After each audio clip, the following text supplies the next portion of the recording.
Chapter 45. A friend comes from afar. Boss, please take me as your apprentice. Boss Omani was startled by Phelan's sudden action. Many people would exclaim, Master, teach me. After tasting perfect food, but a burly man with arms as thick as his suddenly kneeling and calling him master was completely unexpected. If I refuse him, he won't punch me away, will he? Phelan explained his intentions. As a chapter chef, his greatest honor was to make the Emperor's angels happy with his food, and at the boss's establishment, he truly experienced the joy that gourmet food could bring. The boss slowly relaxed. As expected of someone from an Adeptus Astartes chapter, even the chef was so robust. It was impossible for the boss to go aboard a warship with Phelan to cook for the Astartes. He had his own business and family on Pudgy planet. Conquering the stars was not the life he wanted, but taking an apprentice. How long will your chapter be staying here? Phelan gave a wry smile. Was that something he could decide? Who knew when chaos incursions would appear, and then everyone would rush to the battlefield? It was pretty much certain that after the recruit selection, they would be in a state of being ready to leave at any moment. After some discussion, the boss told him where he could usually purchase delicious ingredients. Preparing the ingredients first was key. Following the instructions, Phelan arrived at a small shop on the edge of the Hive City's entrance and exit. Calling it a shop was an overstatement. It was practically a shack built from a few metal poles and tattered cloth. Several customers squatting in front of the fresh fish stall saw a burly man standing behind them and hurriedly grabbed their purchases and left. The stall owner was a little angry. Customers around didn't dare to buy his fish anymore. What do you want? Fish, all kinds of fish. As much as you have, I'll take it. This guy wasn't here to cause trouble, was he? The small vendor grabbed his fish slaughtering knife and pointed it at Phelan, saying, Are you looking for trouble? I have enough fish here. If you can't pay, you'll leave your arm. Phelan produced the chapter's procurement funds and credentials. Those stall owners who provided ingredients to the barbecue shop owner were stunned by the huge pie that fell from the sky. How big must an Adeptus Astartes warship's procurement order be? They hurriedly ran to contact the seafood production and breeding farm. With this order, the seafood stall owner instantly became the street owner of the entire ingredient street. Money, lots and lots of money. As numerous ingredients were transported to the battle barge by transport ships, the crew members who had completed their basic resupply tasks entered a semi-holiday state, taking turns to go sightseeing and relax. After arranging the storage of ingredients on the ship, Phelan retrieved several bottles of treasured fine wine from under his bed. These were good wines he had saved before the Ultima Segmentum turned into the Segmentum Obscurus. Now, they were to be presented as a master-apprentice gift to the barbecue stall owner named Omani. Omani's request was actually very simple. He didn't want to charge tuition fees. He hoped that if the Astartes found this dish particularly delicious and asked for its name, Phelan would answer, Omani's grilled fish. To leave a good impression in the minds of the Astartes, boss Omani would have no regrets even in death. Phelan, carrying the fine wine, found Omani. The two hit it off immediately. Omani always emphasized mutual learning and mutual exchange. And so, Phelan's journey into seafood barbecue began. While Phelan was busy learning to grill meat, the Adeptus Astartes recruit selection grandly commenced. Amidst several nobles and Yifeng's continuous, extravagant feasting and drinking, at the cost of massive supplies, Yifeng successfully agreed to open the Adeptus Astartes selection to the public, excluding special stages, of course. For instance, tests like warp resistance could easily cause harm if mortals witnessed them. What was this? The best tourism promotion in history. Large numbers of tourists would travel between different cities as the Adeptus Astartes selection trials moved, especially those nobles whose children participated in the trials. They had no shortage of money. The hawkers' cries echoed through the streets and alleys. Hotel owners urgently cleaned unused rooms. Some even rented out their own homes as premium accommodations when renting the neighboring apartments wasn't enough. This unprecedented grand carnival brought prosperity to the entire planet's commerce. The first trial was the simplest and most direct grand arena free-for-all. 100 contestants stood on the stage, but the competition only selected the final 10 who remained standing. In this round, nearly 100,000 participants would be reduced to a scale of over 9,000 people. Clearly, this was a very traditional competition. 10 massive arenas were temporarily set up in Pudgy planet's largest stadium, with 5 rounds of competition held daily.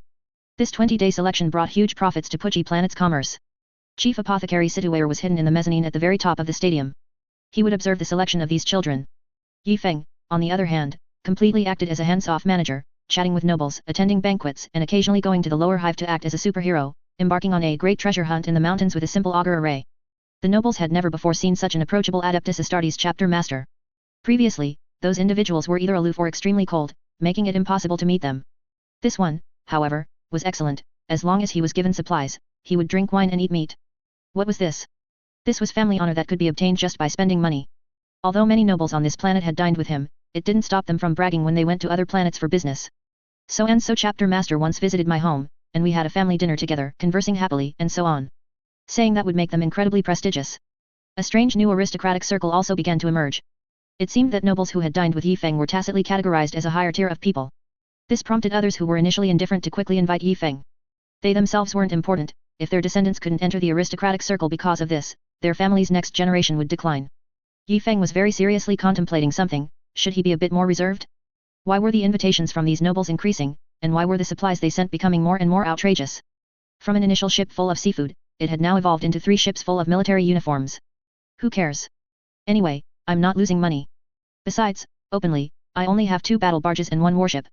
Secretly, don't they realize how many troops I have to feed? I even had to hide this warship so that Forge World Storov wouldn't discover it. The first round of the recruit selection gradually drew to a close. The second round of competition was even more breathtaking. Arenas, bars, and dance halls everywhere erected large screens to broadcast this forest selection battle. The antlers of 1,000 Pucci forest deer were painted gold. Over 9,000 warriors were tasked with capturing them in the forest. All areas of the forest were equipped with surveillance cameras. To ensure that different commercial areas had their own competitive edge, everyone agreed that each large arena would only display specific dozen or so camera feeds, so that each venue's footage would be unique. Many people, in order to see all the footage, had their entire families go to different arenas and then video connect to share their screens. This also brought more economic benefits. For example, if you saw your second uncle there gnawing on fried fish fillets and drinking soda, would you crave it? You would most likely buy something to eat too, and wouldn't commerce then flourish again? The battle in the forest raged fiercely. Tech Marine Anos's research also entered a critical phase. This was a relatively large STC fragment, which he had been studying for a long time. Only recently did he discover that it contained the complete manufacturing technology for an assault tank, and half of it also detailed a very strange method for building a large warship. This made him incredibly happy. It could become the foundation for the chapter's survival and establishment. Few people knew what Anos was doing, only the Astartes who had once assisted him might have guessed something. Now, Anos believed it was time to recall them. Nian Siijin was the first to report to Anos. After he dealt with the space manta, new Astartes would rotate him out. Initially, he thought he had made a grave mistake, even thinking he was going to the 13th Redemption Company, which he had only heard of but never seen. While things were hectic above, below, an important stage was also underway. The selected contestants would undergo warp testing. This was basically only attended by the contestants' families and relatives to cheer them on, because everyone could only watch the contestants line up to go in, and then be carried out one by one. However, there were a few exceptionally fierce individuals in this test. 3 contestants actually managed to walk out on their own after the warp test. Was it because the recent thinning of the warp and reality barrier led to an increase in warp resistance among newly born children? The families of these 3 children cheered, shouting loudly, pulling nearby spectators, and frantically pointing at their own children. Look, that's my son. He walked out. Ah. The people nearby were almost deafened. The origins of these children were officially recorded in detail. If nothing else, the title of superior human might very well fall upon their bloodline. Finally, 191 contestants would participate in a war simulation. No boy could enter the Adeptus Astartes recruit roster without undergoing a trial by blood. Even the boys abducted on a whim were chosen by the Astartes after battle. Previously, when Yi Feng conducted recruit training, he arrived at a cluster planet and encountered strange cluster beetles there. Their hard carapaces and heavy, pendulum-like tails were difficult for mortals to deal with. Now, 100 cluster beetles were placed in the arena. This was a simulation of humanity facing Xenos. No ranged weapons were issued, as that would be too easy for them. Armed only with melee weapons, could these children kill the Xenos, obtain their heads, and successfully withdraw? The entire planet entered its final carnival. Promotional banners filled the streets and alleys, even Phelan's barbecue practice area had banners hung up. In front of Omani's barbecue stall, several mid-hive families set up temporary large screens. Before the Azure Sea, in front of this rumored best barbecue stall, on the soft sand, everyone watched the most important final selection for Adeptus Astartes recruits together. This was a day for uninhibited celebration. Even the fine wine Phelan brought as a master apprentice gift was opened, and everyone drank and ate together. Phelan set up a barbecue stall next to Omani, and the prices were, of course, cheaper than his master's. He learned through practical experience and continuously improved based on customers' suggestions. He wouldn't make it too unpalatable, after all, he was a seasoned imperial chef. However, he was always a step behind his master, Omani. This was due to a miraculous intuition developed over years of practice with heat control, a wondrous state where one could almost perceive the breathing of the sizzling fish on the grill. Phelan also learned the art of preparing raw food. Simply slicing fresh fish into pieces of varying thickness according to their unique grain, and dipping them in different sauces, could create completely different textures. As the competition neared its end, it also meant that Phelan's apprenticeship could conclude at any moment. Master and apprentice silently prepared their dishes, as if engaged in a contest. Just as the last 100 participants were undergoing the grand boarding ceremony, Omani suddenly snatched the grilled meat Phelan had just finished preparing. Your skill is sufficient. I hope you won't disgrace me in the future. At this moment, Omani truly resembled a master, watching his proud disciple graduate and embark on a path he had never trod, to witness sights he had never seen. In the warp, in a bizarre and kaleidoscopic world, various demons roamed, laughing madly in this realm devoid of time and space. Their laughter sometimes echoed 10,000 years into the future, and sometimes was heard close at hand. In this deep and strange universe, 2 warship were chasing and attacking each other. The relentless pursuers were Chaos Astartes warriors, but unusually, the ship retreating in front was not an imperial vessel. On the damaged strike cruiser, Artillery fire continuously struck, occasionally blasting entire compartments into the warp. The 20 Iron Warriors sub-warband warriors were almost all wounded, their tattered power armor bearing no warband insignia, but rather a smooth, black patch. Black Shield warriors, they were Astartes warriors who had repented after their betrayal. Knowing their sins were grave, they began to ceaselessly fight against the traitorous Chaos Astartes, not seeking re-acceptance by the Imperium, but only hoping to alleviate the Emperor's disappointment in them. These warriors fought an extremely difficult battle. They engaged Chaos warriors of the Warp God in the warp, operating in an extremely disadvantageous environment. The Imperial Penitence Crusade fleet that had invaded the Eye of Terror could not help them, in fact, it would mercilessly attack them. Now, they had suffered a complete defeat in a battle. 28 warriors were forced to retreat, with over 40 Iron Warriors sub-warband members, the Crimson Slaughter Warband, pursuing them aboard a strike cruiser if it could still be called that. The enemy warship emitted a terrifying engine roar, whether from still functional reactors or daemon engines that had become synonymous with terror. The warp strangely altered the warship's structure, causing metal to sprout flesh and demons to inhabit it. Bearing various strange warp god blessings, it roared towards the Black Shield warriors' damaged warship. The enemy's half-daemon engine warship had no Geller field. Indeed, a Geller field forms a small bubble of reality around a warship in the warp, but why would a daemon engine need a reality bubble? The enemy moved far faster than the Black Shield warriors in the warp. There's no other way, Captain Anos. We can't escape. Let's fight to the death and wash away our sins with our lives. Brother Craze, you are right, but we must fight in a more advantageous environment. All prepare to jump to real space. The others wanted to voice their doubts, but in an instant, they understood the captain's intention. If they warped into the gravitational pull of a black hole, the pursuers would follow them in. 20-odd for 40-odd, a bloody good deal.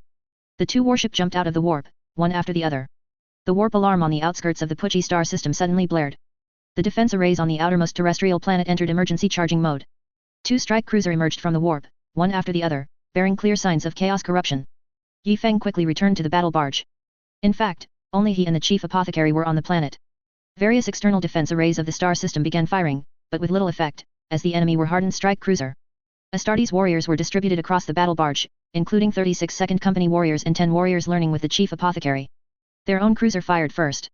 Although it was not equipped with the absurdly long-range Nova cannon, its weapon range was still greater than that of the battle barge. Chapter Master, how should we fight? That strike cruiser behind us is almost a great daemon. It's clearly no good, let's blast it first. At this moment, the Chaos Warriors of the Crimson Slaughter Warband were boarding the enemy ship. The Black Shield Warriors' ship had completely lost its mobility after exiting the warp. Yi Feng observed, "Ha, an internal Chaos Warband conflict? And they've brought it to my territory. Full attack." The fierce artillery fire immediately made the void shield of the Crimson Slaughter Warband's warship totter. Only then did these individuals shift their attention from the Black Shield Warriors to the star system they were in. Yi Feng was not intimidated by these enemies at all. Two strike cruiser dare to provoke my two battle barge plus one lunar class cruiser? I don't even need to board, I can blast you to pieces. The stern vigilance rapidly approached the heavily corrupted warship. They intended to completely obliterate the enemy with bombardment cannons before the enemy could board them. Terrifying shells, carrying world-destroying power, struck the void shield of both sides. The enemy's void shield was overloaded by a single bombardment cannon shot from the Dawn Light, and then the stern vigilance battle barge's bombardment cannons also opened fire. This half-daemon engine warship was utterly destroyed, along with its Kern and Xianch followers, turning into cosmic debris.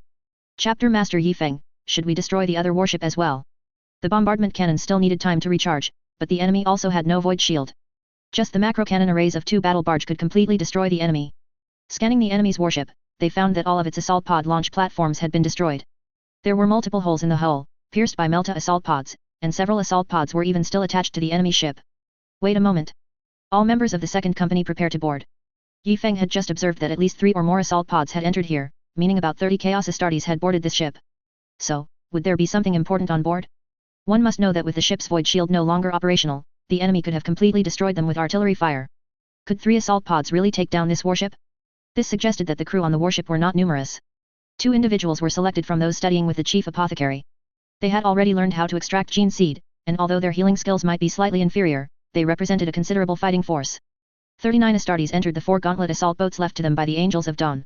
Yi Feng's towering stature, combined with his enlarged Terminator armor, occupied 2 seats. These assault boats were treasured finds by Tech Marine Annos and once again demonstrated their power today. The Melta of the 4 assault boats tore open the enemy's damaged warship hull, successfully breaching the enemy warship. Everyone quickly gathered, encountering almost no resistance. The crew here were very strange. When they saw the uncorrupted warriors of the Red Tide chapter, they joyfully knelt to offer prayers of atonement. Even when the warriors fired at them, they remained motionless. This greatly surprised Yi Feng. Did the Xianch followers mistake us for Thousand Suns? No, that's not right. It's impossible for all of them to be like this. Capture one and ask. Finding a crew member who still had a mouth and ears, other body parts will not be described, To avoid spoiling appetites, they were able to roughly understand from their description that they were a group of awakened warriors preparing to atone. They had been fighting in the warp for 200 years. The initial 200 plus Black Shield warriors were now reduced to just 28, and they were likely making their final resistance. Great caution, please forgive our sins. The original words were roughly like this. Black Shield warriors. Yi Feng was momentarily unsure. Who knew if it wasn't the warp god Qiang playing tricks? At this moment, fierce fighting was taking place on the bridge. The Crimson Slaughter Warband were warriors who worshipped Qing. Their combat was extremely ferocious, making it difficult for the Black Shield warriors, who had a defensive advantage, to resist. These warriors, like the World Eaters, favored close quarters combat.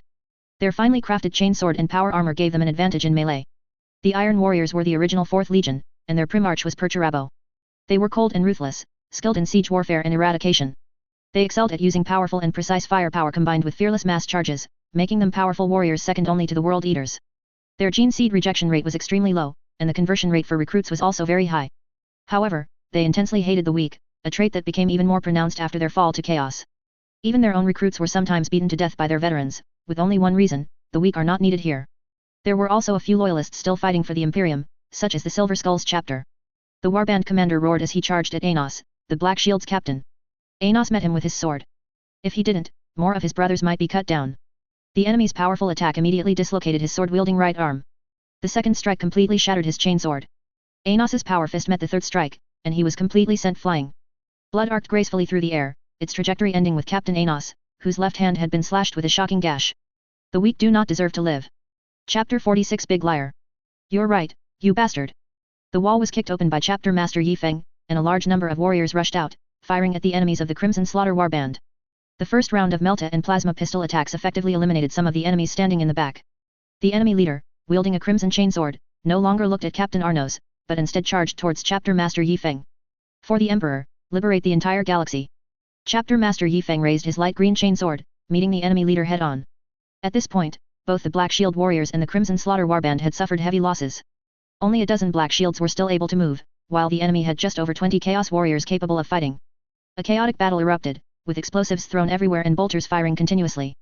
The Red Tide chapter occupied a favorable position, and for a time, the enemy found themselves in the awkward situation of being attacked from two sides. However, Iron Warriors are known for their tough fighting, and they don't care about casualties or pain. Chapter Master Yi Feng, wearing oversized iron-clad Terminator armor, stood at the forefront, fiercely engaging the veteran charging at him.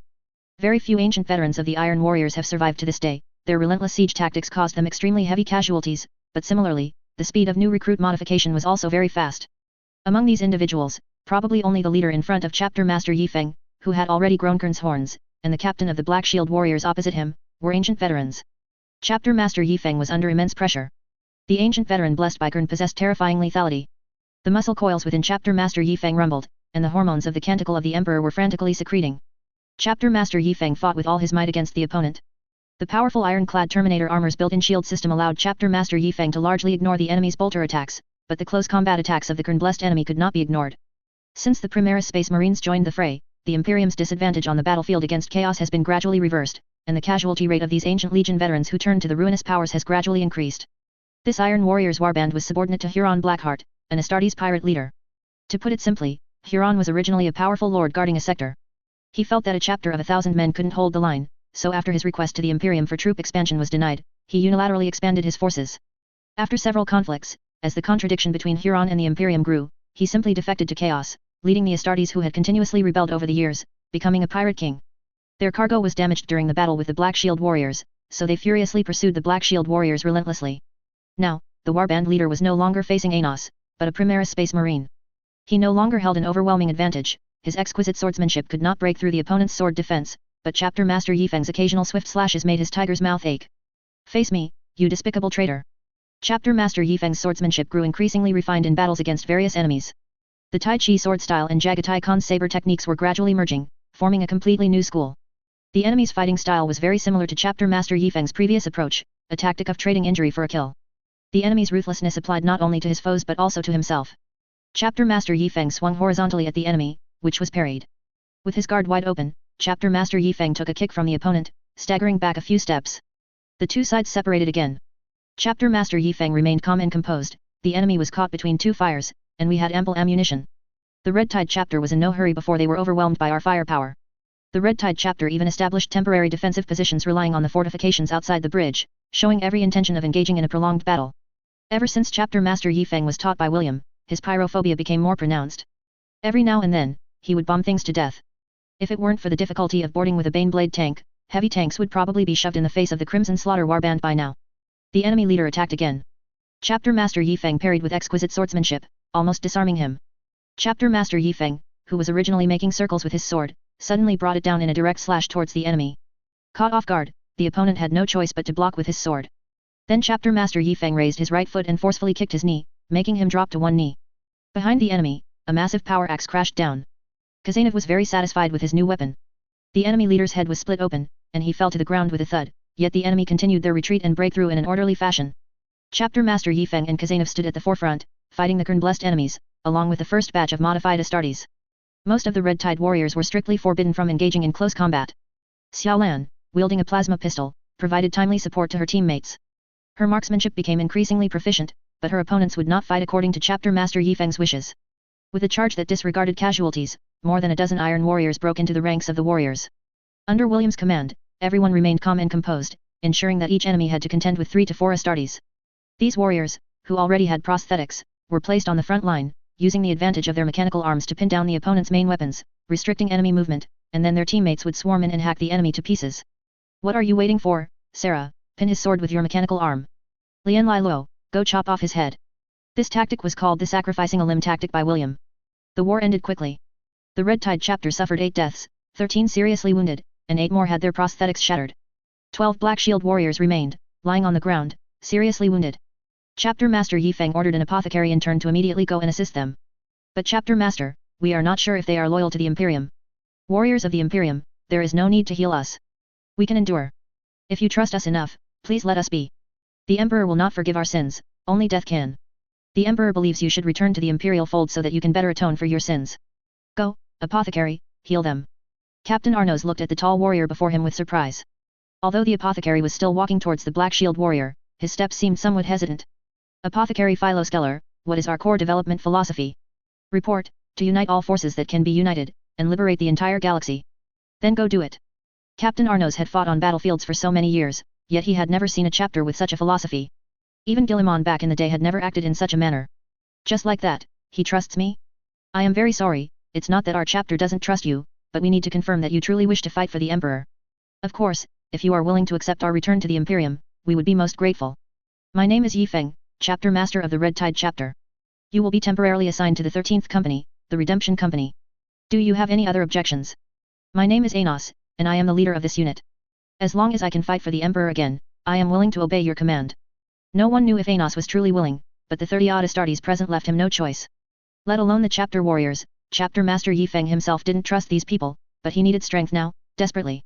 Since they were willing to fight chaos, then in the future, he would send them to the most dangerous battlefields. These individuals all needed to undergo isolation and investigation. Of course, no one would know of their existence. As for the mortals on the warship, the chaos corruption was too severe, they couldn't be saved. Iron warriors are among the best chaos warriors to mortals, they treat mortals completely as components, so to prevent components from breaking down at critical moments, mortals would still receive all necessary supplies. Unfortunately, after long-term exposure to the warp, no mortal could withstand that level of corruption. This encounter on Pucci planet concluded with the Red Tide chapter annihilating 44 enemies as the final battle report. When the news reached the Hive City, there was universal rejoicing, with gongs and drums resounding. The celebration, which was supposed to end, began anew. The families of the 100 children who joined the chapter felt honored, as if this was their victory. While the entire planet was in a frenzy, 2 battle barges and a cruiser quietly departed, heading to the next planet. It was rather awkward to mention on the way, these Black Shield warriors were assigned to the cell next to the Night Lord's prisoners. Chapter Master Yifeng came down with a book in hand. How are you guys doing with your injuries? Are you feeling any better? Captain Anos looked at Chapter Master Yifeng in shock. This Primaris Astartes had seemed like a great leader during the previous battle, but now his speech was so, like a gang hooligan. Your chapter's apothecary's medical skills are decent. Everyone is recovering well. Although Captain Anos really wanted to complain that their apothecary's skills were not much better than a Grinks and Pain boy, but when you're under someone else's roof, you have to bow your head. What do you mean your chapter? You just agreed, you're joining us. Now you are a warrior of our 13th Company. Come, let me tell you about our prisoner policy. Oh no, our policy towards other prisoners, not you guys, mind you. Our core values are like this. More than a dozen Black Shield warriors truly experienced Chapter Master Yifeng's incessant nagging, comparable to the whispers of the warp. We don't know how much time passed, but the Black Shield warriors visibly fell into a state of mental exhaustion. Chef Phelan made a new dish today and served it to the servants, only to learn that the chapter master was not present today. Phelan was disappointed for a moment. Not long after, a notification came from the lower level, asking Phelan to prepare 13 servings of food and take them to the chapter master in the cells below. Ah, wasn't this his chance to show off his skills? Phelan quickly retrieved ingredients from the pantry. The roasted alakai deep-sea fish with a marshmallow-like texture and fried keely crab legs must be tasted by the chapter master. He quickly finished preparing 13 servings of delicious food and instructed the servants to deliver them immediately. A short while later, a message came from below, saying that chapter master Yifeng had called for the chef. Hey? This terrified Chef Phelan. Had he done something wrong? Or did his chapter master not like this kind of food? Phelan arrived at the cell area with a nervous heart. Along the way, he had already thought up 3 or 4 versions of apologies, and his heart was pounding fiercely. However, when he was truly about to arrive at the chapter master's location, Phelan relaxed. This chapter master, who was gentle and kind to his own people, was one of the kindest Astartes he had seen towards mortals in his service career. Of course, the whispering sessions were excluded. Phelan knocked on the door and entered the room after receiving permission. The 12 Black Shield warriors immediately focused their gaze on Phelan, and Phelan felt an indescribable pressure. Chapter master, did you call me? Haha, so it was you, Phelan. This is completely unlike your usual cooking style. Although the pressure from the 12 unfamiliar Astartes was immense, what did he have to fear with his own chapter master backing him up? Yes, chapter master. When I was purchasing ingredients on Pucci Planet, I met a master of seafood barbecue.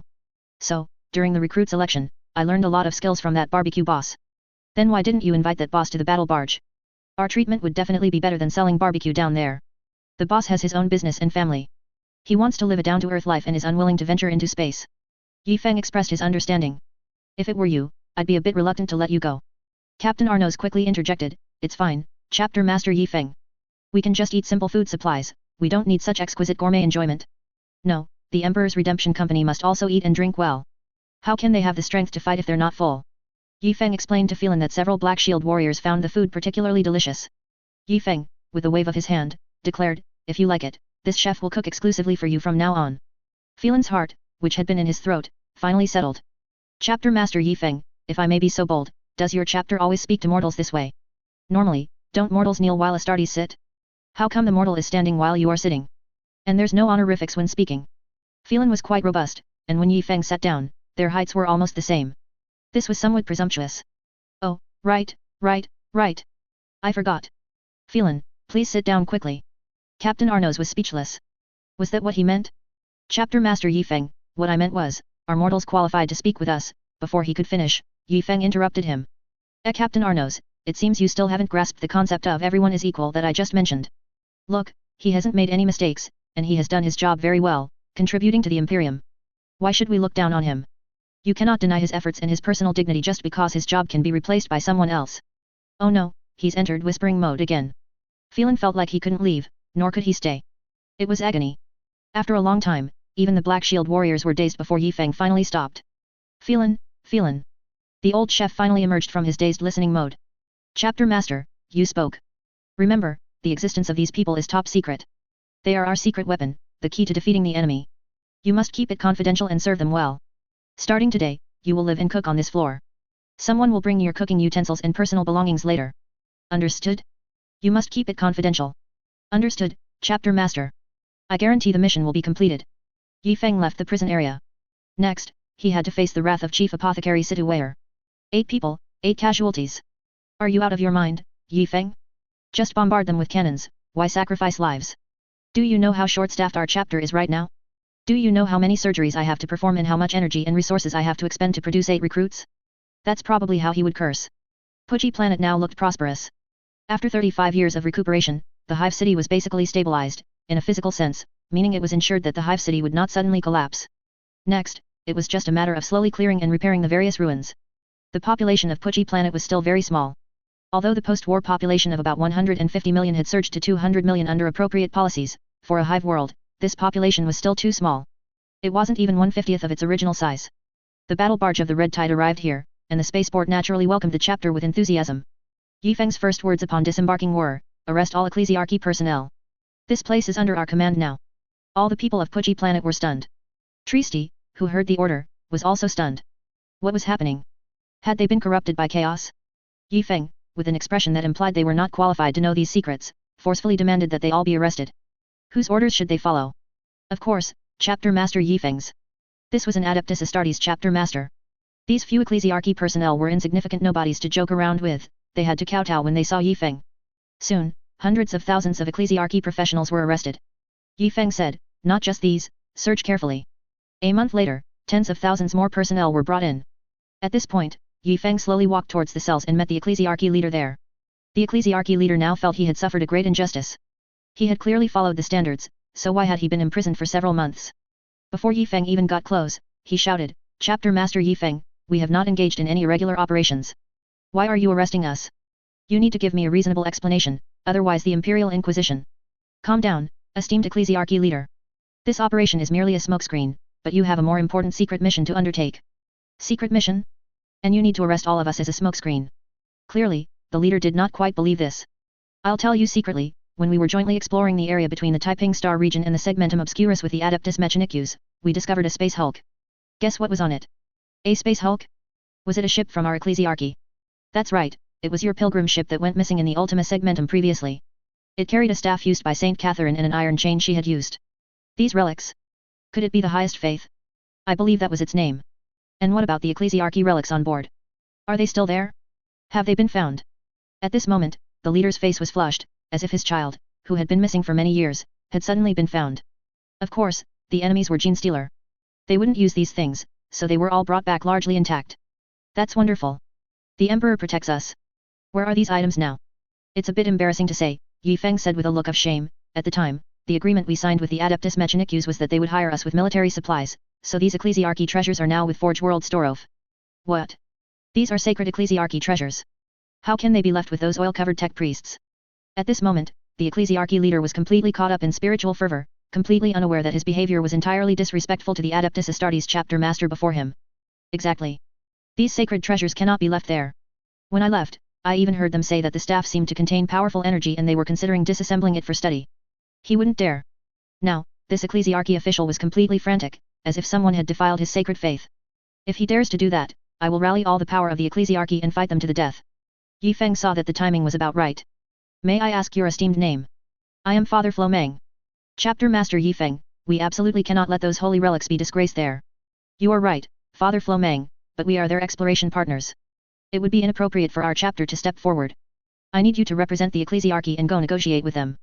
Father Flomeng, are you willing to shoulder this great responsibility and bring the holy relics back to the ecclesiarchy? Of course, I wouldn't shirk from it. At this moment, Flomeng had an expression of absolute determination, as if a great responsibility had fallen upon him and he would repay the Emperor with his life. This is why I gathered you all here. Father Flomeng, the task of faith building on Puchi planet is entrusted to us.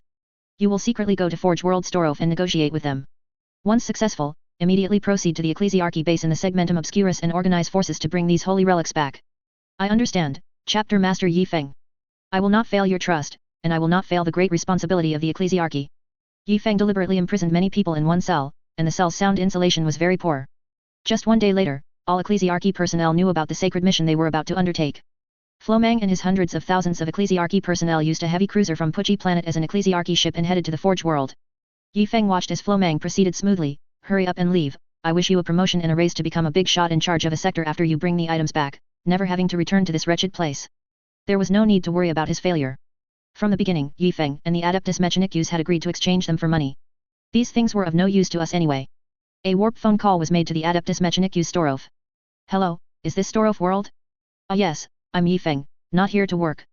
Just wanted to let you know, I've already tricked the ecclesiarchy people into coming to buy their treasures.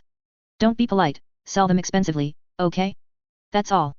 Long-distance calls are quite draining for psychers, so I'm hanging up. Done. Brothers, Redifei Puchi planet for me. We're in charge now. Chapter 47 What the Mechanicus Knows. Yifeng's Analects has been published on Atres for over 30 years. Although the ecclesiarchy is not enthusiastic about this book, fundamentally, unifying all of humanity in the Galaxy/Milky Way is indeed the Emperor's grand aspiration. The system doesn't matter, as long as the tithe is paid and the Emperor is worshipped, the Imperium doesn't care what system a star system has. The revised edition of Yifeng's Analects from the Crimson Torrent chapter was delivered to Atres, quickly merging with the original edition and triggering a major educational reform. No matter how unwilling the nobles were, they had to admit that they, who had barely survived in the top of the Hive City back then, had lost their ruling power. With the physical assistance of the Astartes, Atres rapidly transformed into the society Yifeng envisioned. After more than 30 years of development, class stratification on Atres gradually began again. Although many nobles completely lost their power, a large number of new personnel filled the original senior positions, many of whom were soldiers who had performed exceptionally well in war. These people, who had never held great power before the war, suddenly took office, leading to an inflation of their lust for power and causing atrocities that even the original nobles in power admitted they couldn't match. Fortunately, Planetary Governor Trieste was still a calm and clear-headed individual, quickly making an example of a few to temporarily curb this trend. Now, in his bright and luxurious office, Trieste was experiencing a headache. Despite standing at the highest point of the entire star system, in both senses, troubles continued to pour in. Things like old comrades who fought alongside him being arrested for corruption, or a brother who brought him food under artillery fire years ago refusing to compensate after misusing public assets and destroying them, displaying an extremely arrogant attitude, and all sorts of other messy affairs. Even an honest official finds it hard to settle a family dispute. Now that the Astartes had arrived, everyone, even the frontline commanders from back then, dared not speak out of turn. The latest Yifeng's Analects had been distributed, and the theories it put forth caused everyone to waver. Several old comrades from before disagreed with the system proposed here and wanted to unite to launch a coup after the Astartes left. Trieste had just managed to appease them when news arrived the next day that they had been executed, along with their entire families, by the Astartes. A large number of educators were assigned to take ability tests and tasked with going to the lower hive for education, causing widespread wailing. Good children, don't cry, don't cry. More money, better benefits. How hard is it in the lower hive? It's dirty and chaotic, and there are still so many ruins to clean up. How can I not ask for money just because the conditions are tough? And so, a large number of educators, clutching their money, tearfully headed to the lower hive. Bloodshed erupted among the upper echelons, while the hard-working laborers rejoiced. The people who had once again become lower hive dwellers saw Yifeng descend once more to pull them out of their suffering. The core of Yifeng's entire system was simply to give people hope. If they retreated, they would have enough to eat if they were willing to work. If they advanced, and had the ability to pass the examination, they could gain high social prestige. No matter what, a path must always be given to those who are willing to strive to survive. Isn't this the ideal society for everyone? At least, it was easy to maintain at first. How to maintain it for longer? Bring in the Astartes. 10 Astartes warriors are permanently stationed on Atres. Their presence is public, under the guise of maintaining the people's faith in the Emperor, which would be consistent with Father Fromang's rhetoric to others. The people do not know the exact number of stationed Astartes, but they can see at least 3. No one dared to act rashly. These the Emperor's angels would not reason with them. The previous slaughter could at least maintain peace for a long time. In Yifeng's vision, the personnel stationed on the star system would be rotated periodically, consisting of 5 veterans who had experienced war and 5 warriors who had just completed recruit training. Their leisure time would be spent with the veterans teaching the recruits. These recruits, after the next rotation, would go to the battlefield for a couple of rounds and also become powerful warriors. Very good. Next, just appease the Ministry of Internal Affairs, who collects taxes only once every unknown number of years. Anyway, the taxes are paid, and a few local specialties will smooth things over. Amidst the surging warp tides, the 100-cloth robe, wandering around and slapping small demons, felt his body grow a little larger. Good news. He faced the avenging big brother brought by the little demon in front of him and went. Pia. Oh, dot. A rare period of peace, 8 whole years without incident. One could say this god-forsaken place should be like this, or that the Imperium's war is gradually gaining an advantage, and chaos has no time to bother them here. According to Imperial statistics, there are approximately 1 million worlds in the entire the galaxy/Milky Way. Here, there are only 5, and counting the rebellious star systems, only about 10. It's not a strategically important location at all, so it doesn't qualify for a major invasion. In a remote corner of the Taiping Star region, the Crimson Torrent chapter stood guard. Over the years, the various star systems have enjoyed good development. Atres is populous, Taste is peaceful, Scaria is a model of public order, and Alyai is healthy and prosperous. In short, these past few years have passed peacefully. After the last recruit was successfully modified, a third batch of 47 recruits succeeded. It is important to know that, under any circumstances, a success rate of nearly 50% indicates the operation was performed by a master apothecary. Yifeng looked at the chief apothecary with admiration, while the chief apothecary glared fiercely at Yifeng, saying, "You are not allowed to lose these good warriors for me, or I will really punish you." In fact, from the overall battle record, the chapter led by Yifeng had a battle damage ratio that was not low, and battle results that were not high. However, at this stage of the chapter, the chief apothecary wished he could tell Yifeng not to fight, to run quickly, and to prioritize preserving strength. Unfortunately, eliminating those enemies is our duty. It's hard to find a leader with a lower battle damage ratio than Yifeng, and it's also hard to find a leader who wastes more firepower resources than Yifeng. Let there be firepower coverage, at least it reduces Astartes' casualties. 6 cruiser formations had completed their escort construction mission and, while they were at it, brought back the space manta corpses Yifeng had stored in the Adeptus Mechanicus warehouse to the Atres warehouse. Within the chapter, there were quite a few combat servitors who failed Astartes modification. They were assigned as political commissars to various imperial auxiliaries, which could effectively boost morale, at least avoiding the decimation. The Imperium's enemies were all well behaved and did not harass this area. But can't I go fight them? Let's go, time for a fight. The Black Shield warriors have been protesting for a long time about not having a battle. Chief Apothecary Situwayer, so you're just ignoring what I said, hey. Do you know where the enemy is? I don't know. Let's go hit a few rebellious star systems. Well, you have to know when to back down. It's not like I'm going to take 30 Astartes to raid a Necron's home world. Isn't that just suicide? 7 cruisers, 2 battle barges, and 89 frigates surged towards the remaining rebellious star systems. Just as Yi Feng was about to reach the first unlucky rebellious star system, the Adeptus Mechanicus made an astropathic call. It was Mavrex Adeptus Mechanicus. According to them, they took some time to study some live space manta they had captured earlier. When they regained consciousness, they consistently swam in one direction, devouring the cells that held them. They had tried cages of various materials, but none successfully restrained them. They were like ant-eaters. The Adeptus Mechanicus couldn't contain them, so they released them and secretly followed. Their speed was very fast, exceeding all current spacecraft. The Adeptus Mechanicus had no choice but to repeatedly enter and exit the warp to track them. Finally, in the boundless, dark universe, so far away that light had almost disappeared, the Adeptus Mechanicus detected a rogue planet, or rather, a cluster of space manta that had gathered to form a planet. The Adeptus Mechanicus dared not scan the planet in detail, quickly marked its location, and called for support. Yi Feng immediately stated he would go. There's something fishy, definitely something fishy. These Adeptus Mechanicus people, who won't get up early without profit, would they go to such great lengths to follow space mantas so far? They must have discovered the use of space manta, possibly a significant value. They couldn't appear too exaggerated. They had to deal with this planet of space manta first, and then, when transporting the corpses back, casually mention it to Yi Feng, offering to purchase the corpses from him. That's definitely it.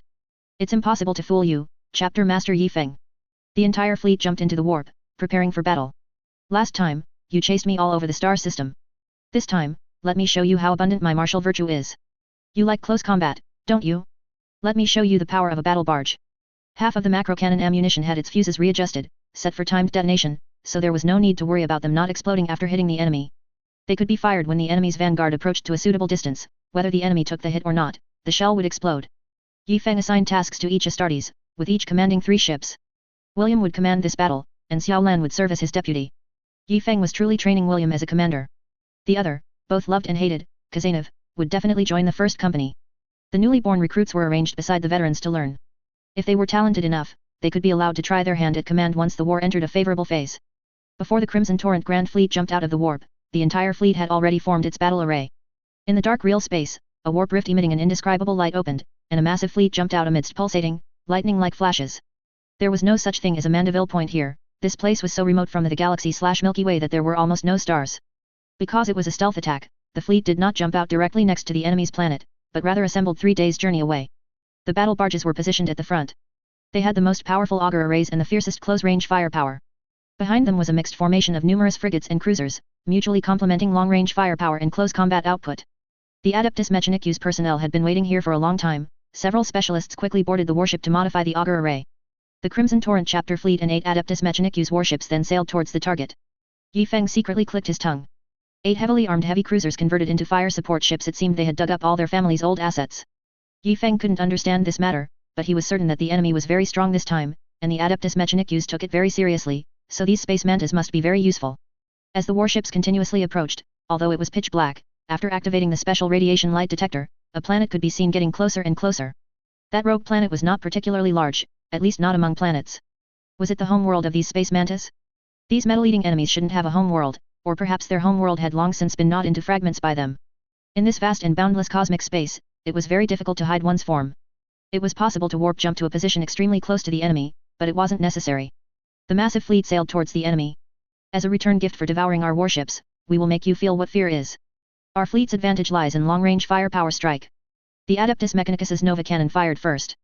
This ultra-long-range artillery cannon possessed immense power and extreme range, but its firing was highly unstable, typically only installed on the bow of heavy cruisers or battleships. These area of effect attacks instantly caused heavy losses to the enemy. Large numbers of space mantas on the planet's surface were shattered, pulverized into dust.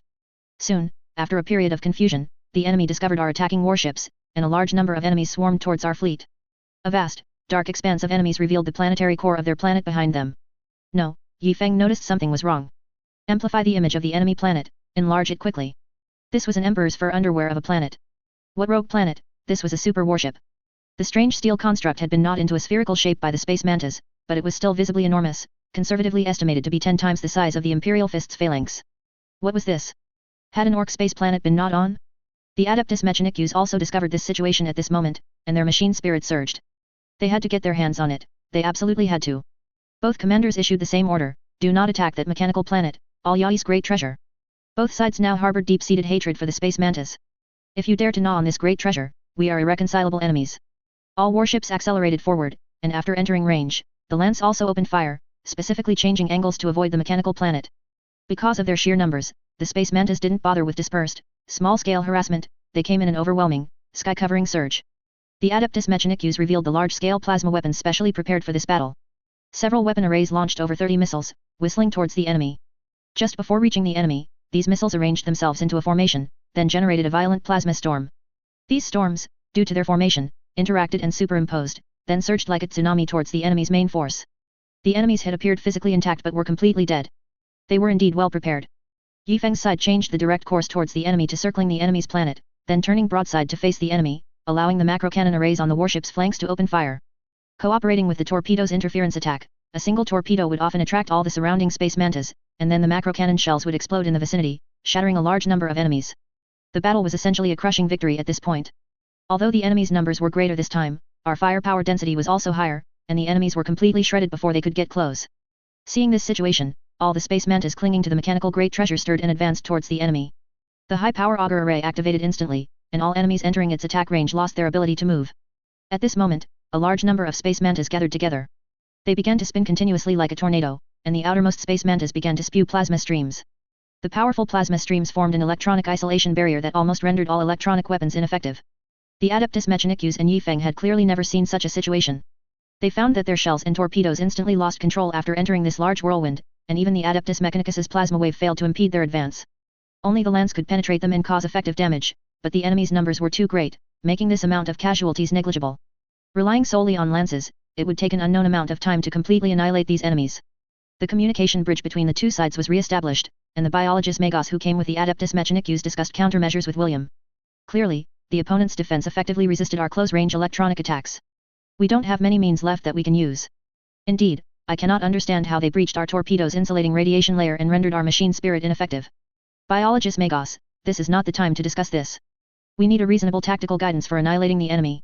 According to my rough estimate, relying solely on the operation of the lance array, it would take us approximately 67 years to completely annihilate the currently visible enemies. The biologist Magos paused, then composed his tone. Our side suggests having the battle barge enter the eye of the enemy's storm to carry out the annihilation operation. Indeed, that would annihilate the entire chapter in one go. Commander William, we are not joking. Nor am I, biologist Magos. We completely reject this proposal. If I may interject, gentlemen. Yifeng couldn't help but speak up. Now is not the time for infighting. It's clear that the storm opposite is formed based on numbers.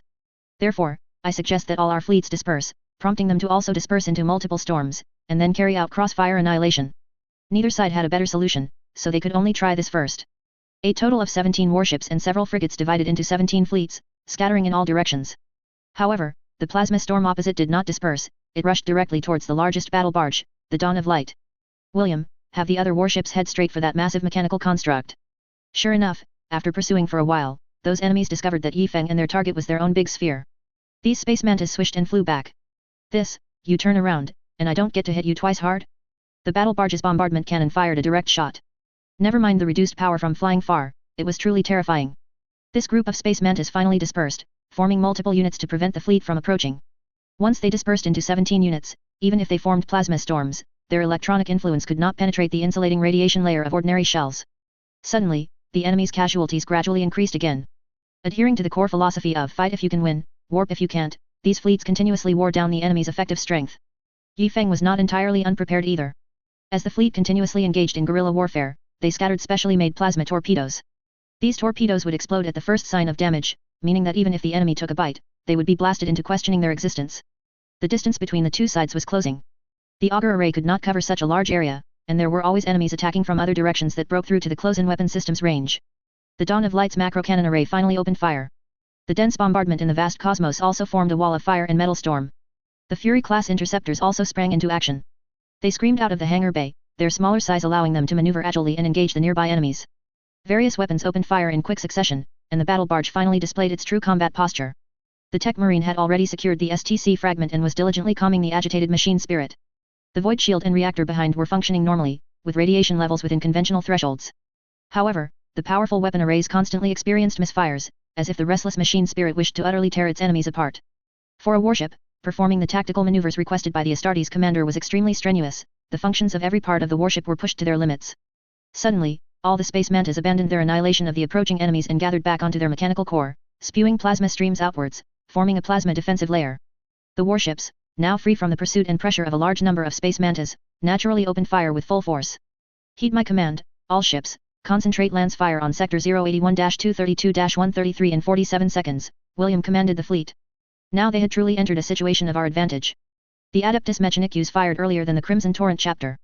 The lance shots, hitting the enemy's plasma stream layer, reduced a good deal of damage, but some power still penetrated, destroying a portion of the enemies within. At this time, there was also an argument on the Adeptus Mechanicus ship. Do not fire weapons of such great power. It will damage the mechanical construct inside. This is already the smallest weapon. Weaker weapons would be unable to penetrate the enemy's defenses. If we can't annihilate this enemy force, no matter how gentle our attack, this mechanical core will still belong to the enemy. Then can you destroy it? What if something critical is hit, causing a massive explosion? This is all Yai's great gift. Just as the Adeptus Mechanicus were still arguing incessantly, the space mantis swarm responded to the Adeptus Mechanicus's attack. A pale green beam of light, 100 meters thick, suddenly erupted from this mechanical planet, instantly obliterating one of the Adeptus Mechanicus's fire support ships. Chapter 48 Ancient Echoes. Everyone was startled. What kind of attack was this, and how did it shoot out from within the enemy's protective circle? The warships quickly dispersed, entering high-speed maneuvers. Chapter Master Yi Feng. The Adeptus Mechanicus's biologist Magos was so anxious he didn't even bother calling Commander William, directly shouting Yi Feng's name. The enemy actually possesses such a powerful attack. Based on my calculations, there's a 97% probability it originated from that non-mechanical core. My eyes aren't blind. What form of energy is this attack? Unable to analyze. There's no record in the database. We've never encountered this strange type of attack before. Just as both sides were deep in heated discussion, a peculiar communication spread throughout all the warships. Cease fire. The strange language left everyone momentarily stunned. Who uttered those peculiar syllables? The Adeptus Mechanicus quickly searched their database. A massive amount of data immediately filled their main cogitator. Soon after, they found the phrase in the ancient script of ancient Terra. It said cease fire in an ancient Terran language. The biologist Magos was so excited he could barely speak. What kind of ancient secret treasure is this? Even though I believe in the imperial truth, I've never seen ancient machinery from tens of thousands of years ago. Negotiate. Another ancient message emanated from this mechanical planet. Biologist Magos, send him our current language resource pack. The Adeptus Mechanicus personnel were in a flurry, mechanical arms flying everywhere. Even with their comm protocols running at full capacity, they couldn't suppress the surge of emotional information. A resource pack containing the main languages currently in use was sent to the other side. Leaders from both sides come here for negotiations. Please cease your attacks. Pure High Gothic was then transmitted back. The reactions of the two sides were starkly different. The Adeptus Mechanicus personnel were clamoring, practically eager to fight each other to go, while the Red Tide chapter clung tightly to Yi Feng, preventing him from going. Chapter Master, what if something unexpected happens? What will become of our chapter? Several Astartes held Yi Feng tightly. Chapter Master, you must be calm. Let the Tech Marine go, or let William go, either is fine. Who is Yi Feng? A man from humanity's 3K era who arrived in 42K, the most suitable person in the entire chapter to converse with an AI. Do you expect a Tech Marine to bring sacred oils and incense to chat with it? The Primaris Astartes are much stronger than these recruits. These younglings can live another 10,000 years before they can compare strength with me. Yi Feng broke free from the people behind him. If something happens to me, the Tech Marine will command. If all the old generation dies, William will command. This manner of settling his affairs made everyone even more uneasy. Just wait. I'll sweet talk some technology back for you guys. This ancient treasure must have plenty of good stuff. Don't worry, have I ever lost money when I make a move? Ultimately, it was clear these Astartes couldn't stop Yi Feng. He piloted his usual scout fighter slowly towards this cluster of space manta. The Adeptus Mechanicus, on the other hand, dispatched a small transport shuttle. The vessel, designed for 10 people, was crammed with 13. The battle barge approached the entire planet, getting close enough. Tech Marine Anos woke up Chief Librarian Maroris. This ancient warrior, still wearing a makeshift dreadnought, hadn't even had time to YAAAAI before Tech Marine Anos hurriedly informed him of the urgent situation. He could have switched to a newly forged complete dreadnought armor long ago, but due to many temporary neural connections made under extremely harsh conditions at the time, it could be used once installed, but who knew what would happen when it was removed? So, he never dared to make the move. Chief Librarian Maroris, upon hearing the current situation, wished he could blast these younglings with 2 melta-guns. How dare they let him go? Maroris used his psychic abilities to lock onto Yi Feng. Although he couldn't instantly teleport him back, he could teleport warriors there. This was extremely dangerous, as no one knew what awaited them. On the lower deck of the warship, the 13th Company was already prepared to launch a desperate assault to rescue their chapter master if anything went wrong. Among the space manta forming the outer defense of the planet, some stopped emitting ion streams. An opening in the ion stream protective layer was created, lasting for 5 minutes. 2 vessels slowly entered. The flickering electrical discharges around them greatly excited the Adeptus Mechanicus personnel. This was a scene they had been hoping to witness for years during their research on space manta. Yi Feng, meanwhile, was constantly assessing the possibility of this being a trap. This was an artifact from the ancient era. What if it was a remnant of the rebels from the Age of Strife? Wouldn't he be walking into a tiger's den now? But this thing, are rebel god machines really this weak? The strange mechanical planet opened a massive iron gate for the two to enter. Looking to the side, the dark planet was densely covered with space manta, but they weren't gnawing at the planet, instead, they were repairing it. So these space manta are maintenance workers? These space manta are maintenance workers who collect metal from various parts of the universe and then return here to repair the mechanical planet? My 7 frigates were gnawed by maintenance workers? Yi Feng felt a sudden surge of anger, a string of expletives forming in his mind. The 2 small craft gradually entered the planet's interior. Inside was a spacious and bright mechanical corridor. After stopping in the grey metal area ahead, the Adeptus Mechanicus personnel and Yi Feng disembarked from their ships. There was no air here, which, of course, was irrelevant to fully armored space marines and Adeptus Mechanicus personnel. Oh, my Omnissiah, what a magnificent creation! The Adeptus Mechanicus personnel continuously marveled at and scanned the structure. Several priests pulled out various analysis devices from behind their heavy black robes, and scanning lights of all colors filled the landing pad. In front of the landing pad, a massive mechanical door slowly opened. This metal door, made of an unknown material, gleamed silver and was a full 6 meters thick. Yi Feng felt that even if he used up all his meltagun ammunition, he wouldn't be able to open this door. Walking inside led to a clean and bright corridor, free of messy wires and black metal boxes. It reminded Yi Feng of an aviation museum before he transmigrated. White lights, with silver grey upper walls, light green lower metal walls, and a milky white floor, formed the bright corridor space.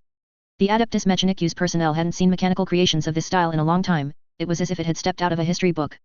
Lights illuminated the walls on both sides, indicating their direction of travel. There were many metal doors to various compartments. Curious Adeptus Mechanicus personnel tried to open one, but a large machine gun suddenly emerged from the ceiling and shoved its barrel into the mouth of this unruly friend. Some Adeptus Mechanicus personnel tried to walk against the direction of the indicator lights, and a large iron door immediately fell, blocking his path. When he tried to pull out his weapon to forcibly dismantle it, the biologist Magos stopped him. Everyone continued forward until they reached a room entrance. High Gothic once again echoed from an unknown source. Please, non-singular leaders, enter the room and be seated temporarily. There's no air here, so what is propagating the sound? Yi Feng looked at the floor. Is it being transmitted through the metal floor? Several Adeptus Mechanicus members still wanted to pretend it was a multi-person council system and didn't want to enter the room. But after tens of minutes of stalemate, no further voice message came. Don't just stand there, go in. They're not looking for you. Even Yi Feng started to persuade them. It's one thing to fool the machine spirit every day, but aren't you joking by trying to fool an AI? When they entered, the room door closed. Only the biologist Magos and Yi Feng remained. The two continued forward according to the instructions. The final door was already open. Inside was a metal room emitting a faint blue light. The surroundings were smooth, light blue metal walls, and in the very center was a metal ring about 1 meter in diameter. The inner circle of the ring emitted a faint red light. Welcome to the indomitable courage. Suddenly, the mechanical metal ring in front lit up, projecting a holographic human head. In a sense, he resembled Sanguinius, possibly of the same race. No humans have visited here for thousands of years. Are you human? A scanning light swept over Yi Feng's body. Even though Yi Feng was wearing Terminator's armor, he felt a slight chill. I am a modified human. My name is Yi Feng. May I ask your esteemed name? The biologist Magos looked at Yi Feng in confusion. Isn't this the machine spirit of the indomitable courage? No, he then realized that this creation might be far older than the era of machine spirit creations. My name is Alan Hebrew. Just call me Alan. It is an honor to meet you. Yi Feng politely bowed, although doing so while wearing his heavy war armor looked quite strange. My humble self, Gladys, it is an honor to meet you. The biologist Magos followed suit, unsure of this individual's temperament. All right, let's discuss the terms of the ceasefire. Don't you humans all like this approach? Rather than that, I'm more interested in your origins and the technology you possess. These words weren't spoken by Magos Gladys, but by Yi Feng. There were no chairs here, so Yi Feng simply sat down on the floor, acting as if he were at home. Indeed, it had been a long time since he had seen such a familiar environment, though the sci-fi aspect was a bit strong. The biologist Magos couldn't fathom Yi Feng's behavior. Wouldn't doing this anger the machine spirit? This isn't a machine spirit, is it? The biologist Magos's flesh no longer had any skin, otherwise, he would surely be breaking out in a cold sweat right now. You want to know my origins and the technology I possess? Why should I give it to you? Because to me, this place feels as reassuring as home. You are like the only relative I have in the world.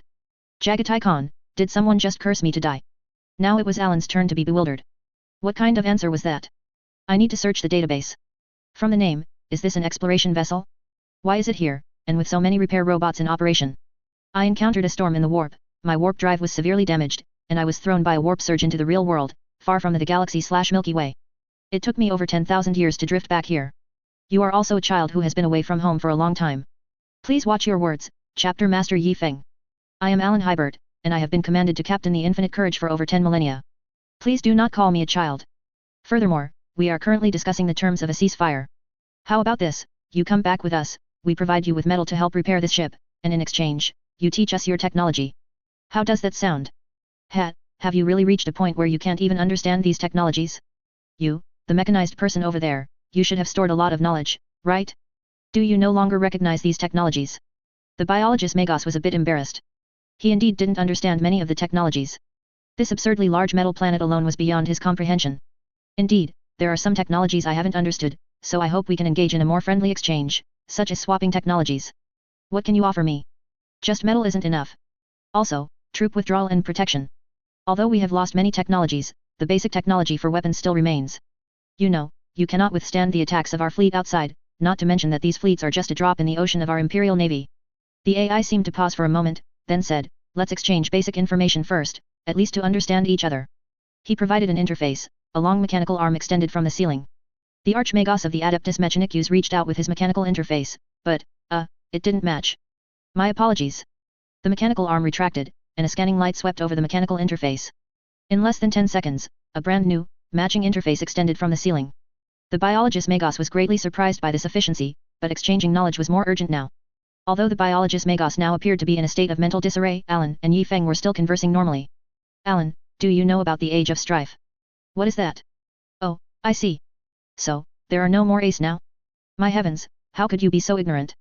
Yi Feng could even sense its anger in the synthesized electronic voice. We need you to return, to dispel the ignorance of the people, and to pull this empire back from the abyss it's heading into. Oh, you can pray to your emperor. Alan's words actually carried a hint of sarcasm. If prayer worked, what would I be doing here? Then what do you think can save humanity? Technology is the primary productive force. Aren't you afraid of being corrupted by some warp god? My suggestion is that you stay as far away from the galaxy/Milky Way as possible. Since you started chatting with us, the warp gods have already noticed you. However, this place is too far from their main areas of power. Even if they reach here, the enemy will not have the power of warp blessings to replenish themselves, as there is no life for an unknown distance in all directions here. When Yi Feng arrived here, there wasn't even a ripple in the warp, it was truly a dead zone. Then what is your idea? I might become your enemy as soon as I get close. You stay here, or even further away. We will trade metal ores with you in the future, and you sell us technology. No, I don't have any STC templates as you call them. I am an exploration vessel, and only have technologies for repairing my hull and constructing some other detection robots. Otherwise, I wouldn't even be unable to defeat you right now. Even the technology to construct your massive hull would make many people flock to it, such as this one currently dancing here. The biologist Magos Gladys was still trembling incessantly, seemingly not having regained consciousness yet. But I also don't have my core construction technology. After all, if my core is damaged, I would die. So, when I first set out, I didn't receive the core manufacturing methods. What's more, you are a group of beings with infinite greed. If I gave you all the technology, you would still suspect me of holding back, and then you would try to dismantle and isolate me, and invade my database. While I cannot deny that fact, but... Of course, you cannot deny it, because this one here is currently attempting an invasion. The biologist Magos Gladys fell straight down, and it was unclear what had happened. What could Yi Feng say? Wasn't this a useless teammate? Alan, I don't want you to see a decaying galaxy. Please give me some time, I will bring those who believe in science and are thriving back to the Milky Way. I do not accept your guarantee. According to the data I have received, countless people like you have appeared over 10 millennia. Your strength cannot make such a guarantee. That's why I need you, Alan. I need more technology to repel humanity's enemies. I know you have disagreements, so let's put our differing views aside for now and seek common ground. Then tell me, what do we have in common? Yi Feng couldn't discern the other party's thoughts through the holographic image, so he had to voice his own ideas. Our enemies are largely the same. Orcs will dismantle you to make their weapons, chaos gods will try to corrupt you, tyranids won't eat you, but it's not out of the question that they might tear you to pieces if they think there's food here. Other races are even more obvious. To the Teo, or space dwarves, you are an important technological treasure. Since we have common enemies, why not unite? Because you will most likely become my enemies too. That probability is over 81%, and I will not gamble on it. Exactly, I know that your existence means you have also been discovered by the gods. I suggest that in the future, we maintain one-way contact. You send us one of your, repair robots to lead us to you. If we haven't collected the ores you need, we won't respond to you. We won't know where you are, and the enemy certainly won't either. Wait, I haven't agreed to the trade yet. We have even more in common, Yi Feng continued, at least for now, we both still believe in science and hope for the Milky Way and humanity to return to their former glory. We still have hope. If I die, those who have heard my words will take up my will. If they die, others will rise. Someone will always remember the grand aspiration of liberating the entire galaxy. Why should you mind helping them? This is a clearly priced exchange for ores.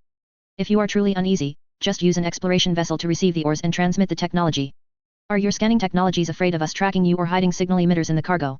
The biologist Magos Gladys's body twitched, as if restarting. Of course, not as thoroughly mechanized as a machine. Alan hadn't spoken since Yi Feng finished, as if even he was engrossed in complex calculations. Gladys finally climbed up from the ground, multiple mechanical arms behind him slowly performing various movements, as if calibrating. Yi Feng, meanwhile, continuously assessed the possibility of this being a Xianqian conspiracy. If they really exchanged ores for Xianqia's mechanical construct technology, then, at the very least, the forge world that built it would be in grave danger. Biologist Magos, are you alright? No problem, I just received a lot of important information at once. I think I need to replace my storage devices when I return. It's not just storage devices, you should replace your brain too. If someone like you encountered a malicious AI, you would have died countless times over. Alright then, I agree to your request. For contact, I will send an integrated machine to find you every 100 years. You will have the cargo interface with my exploration vessel to exchange technology and minerals. I will remain entirely outside the Milky Way. The biologist Magos looked bewildered, he had only received an exchange list with absurd quantities, and you guys just settled it. Esteemed Alan, I haven't yet. Given your actions just now, I do not trust you or your faction. You can choose to continue attacking me, but are you sure you can withstand my recent counterattack? Gladys was about to retort when he suddenly realized that Chapter Master Yi Feng would most likely no longer help them storm this planet and then drag the wreckage back, especially since the deal has already been settled. I understand. Allow me to speak a few words with Chapter Master Yi Feng. Alan did not respond, taking it as an implicit agreement. Chapter Master Yi Feng, I suggest you look at this first. The biologist Magos displayed the screen he carried with him, showing the detailed contents of the exchange list. Fearing that Yi Feng might not know the value of these minerals, he specifically marked them with items Yi Feng could understand. What? This repair robot technology is worth 40 cruisers. The pale green energy cannon just fired is worth 90 battle barges. This is blatant robbery. Yi Feng indeed began to consider whether to smash this giant and drag it back. Ugh, forget it, too much trouble. If that pale green attack hit a battle barge twice, the chapter would be completely wiped out. These matters are the Adeptus Mechanicus's specialty. Do you think it's better to obtain their energy cannon now or exchange for it later? Alright, there's no other way then. Oh, I have more information for you. Connect with me again. And so, the biologist Magos started dancing again. What other data did you give him? He looks like he's about to fall apart. Nothing much, just some methods for acquiring those minerals and their common environments, as well as a trembling virus. Given his processing power, he'll only tremble for about 3 hours. This AI is truly intelligent, why is it still holding a grudge? Alright, there's nothing more to talk about. You may leave. Remember not to tamper with those integrated machine wrecks, I need to retrieve them. The ship issued an eviction order, expelling Yi Feng, the dancing biologist Magos, and everyone else who had been in the room. Chapter 49, the title was eaten by a space manta ray. The vessel issued an expulsion order, driving Yi Feng, the Archmagos, and everyone else who had been in the room out. After a series of shakes and strange mechanical noises, everyone was surprised to find that once the room door opened, it led directly into the hangar. This technology is still preserved within the Imperium, but it's not used on warships. Well, this can't even be considered a ship. Several Adeptus Mechanicus personnel rushed over when they saw the Archmagos in such a state. It's nothing, just too much data received at once, and he can't process it all yet, Yi Feng quickly explained to them. The Adeptus Mechanicus personnel felt both love and hate towards the Archmagos. Why wasn't it them who went in? This was forbidden knowledge. These high-ranking Adeptus Mechanicus officials who had followed along had spent half a day idly scanning the room, only to discover that the materials used to construct the walls couldn't even be forged by them, and they gained nothing else. To put it simply, it was like going to a museum, saying, "Ah, how amazing!" and then going home, with the only takeaway being the knowledge that they were amazing. Alright, don't be discouraged, Yi Feng comforted the personnel. We've reached an agreement, extremely rare ores can be exchanged for technology here. For the specifics, you can ask Gladys when you get back. Alright, they've issued an expulsion order, it's time to go. 2 small craft slowly flew out of a newly opened void in the opposing ion stream, and only then did everyone relax. Chief Librarian Maroris ordered a frigate forward, disregarding that it had already entered the enemy's ion stream attack range, and had the frigate directly block between the small craft carrying Yi Feng and the enemy. The 2 small craft returned to their respective warship, and Yi Feng was quickly surrounded. Powerful psychic energy swept over Yi Feng's body as Maroris meticulously checked Yi Feng's physical condition. Grand Librarian, why are you out here? Why am I out here? Yi Feng. Please have the awareness of a chapter master. You are a leader, the leader of a chapter. You are not some chapter champion who seeks out the enemy for a duel at the start of a battle. You are a leader. Morris's roar resonated deeply, and Yi Feng wanted to retort, but the atmosphere seemed inappropriate. You are the core of the entire chapter. At the very least, you should lead a unit. Rushing into danger alone is the most irrational choice. Who do you think you are? Even the mighty emperor had his custodian guard with him. The Grand Librarian brandished the various weapons and power claw on his body, showing just how furious he was. This chapter is just starting. These confused recruits still need you to lead them. You are a spiritual core, don't always think about. Yi Feng was thoroughly lectured. Fortunately, everything was stable, and this AI was not a so-called rebellious enemy. Don't you know what the situation is? I can feel my strength increasing significantly. The barrier between the warp and reality is extremely thin now. We must be constantly wary of enemy retaliation. Indeed, leaving aside the Luna Wolves' gene seed for now, but weren't they planning to reclaim the 5 STC fragment? What incredibly important thing were the World Eaters doing that was more crucial than the STC fragment? Morgan, after much coaxing from Yi Feng, huffily went back to sleep. Of course, before leaving, he didn't forget to say, if I wake up next time and I'm still in this piecemeal dreadnought armor, I'll dismantle you first. Finally, his old man was coaxed back. Now, leadership and Black Shield warriors, let's have a meeting. While they were bustling here, the Adeptus Mechanicus side fell into chaos. The biologist Magos had been dancing continuously for so long that everyone even considered forcefully connecting to his information terminal to help him alleviate the pressure, and start stealing technology. However, just as they were about to send the biologist Magos to the surgical area, this overconfident unfortunate soul slowly regained consciousness. What happened on the Adeptus Mechanicus ship afterward is unknown, but when the Adeptus Mechanicus warship requested a connection with Yi Feng, the biologist Magos had quite a few damages. 111001100100110111001101. Biologist Magos, please note, we do not understand binary language. How could you let this great god machines leave? This is an inexhaustible treasure. How can you be so arrogant, daring to attempt to deduce technology from broken mechanical fragments? It's only a matter of time. The research capabilities of our Adeptus Mechanicus. Unfortunately, we don't have time. Then you'll just let it leave. Biologist Magos Gladys's gaze seemed as if it wanted to devour Yi Feng alive. The Adeptus Mechanicus would never accept this unique treasure of all ages slipping away before their eyes. The situation instantly became tense. Or would you like to enjoy the opponent's big ray again? Now he knows which ship you're on. The Adeptus Mechanicus was so annoying. It was true, but still, they were unwilling. Alright, since you don't have the resolve to fight, we're leaving. Why stay? To celebrate the new year here? Yi Feng's fleet once again jumped into the warp, and what happened afterward, no one knew. In the warp, Yi Feng's massive fleet was sailing towards a faint psychic light. If only they could see the Astronomicon, navigation now was truly a bit dangerous. Yi Feng had nothing much to do, so he went down to the lower deck and chatted with the Black Shield warriors. This time, it truly isn't an enemy of the Imperium, at least, it doesn't intend to be hostile to the Imperium. We will deal with existing enemies first, then resolve these matters. All Xenos are enemies of humanity, whether they are bioconstructs or constructs of steel. We should tear them apart to eliminate future troubles. Oh, you still haven't understood what I mean by uniting all forces to liberate the entire galaxy, have you? Let me explain it to you again. The fleet safely exited the warp, and Yi Feng returned to the command position from the lower deck, feeling refreshed. What the Black Shield warrior said was actually correct. Yi Feng indeed had no intention of trusting this construct, who knew if it wasn't a Xiantian conspiracy. But it had to be said, that pale green laser beam was indeed very powerful. 1 or 2 frigates among these warships would be fine, but if so many cruisers were seen by those loyal Adeptus Mechanicus, wouldn't they brand me a heretic? I need to find another way to hide them, but with so many supplies, I need to find a scapegoat. No, an employer to reimburse me. Yi Feng pondered, and it seemed everyone around who could be swindled had already been swindled. There seemed to be no one left to take over. These fleet members from Atres seemed fanatically devoted to following Yi Feng, but Yi Feng couldn't possibly have the time to manage such a massive fleet. These loyal worlds had tried very hard, but they seemed unable to support such a large fleet, or rather, they couldn't even support their own chapter anymore. Should we hide between 2 star sectors again? Since we're hiding anyway, why not build a secret base? Just like when I first participated in recruit training, Instructor Flo led the recruits to destroy an enemy's secret base. How about we cooperate with the Adeptus Mechanicus? Let them build a few more shipyards at the mining sites for us to use as supply points? It's not easy to operate. Forge World Storov, I don't know if they've explored there. The Maverick Mechanicum is probably still in a funk right now, if we really ask them, they'll likely trip us up. Let's make a call and ask. Hello, Ma, hey, don't hang up, serious business here.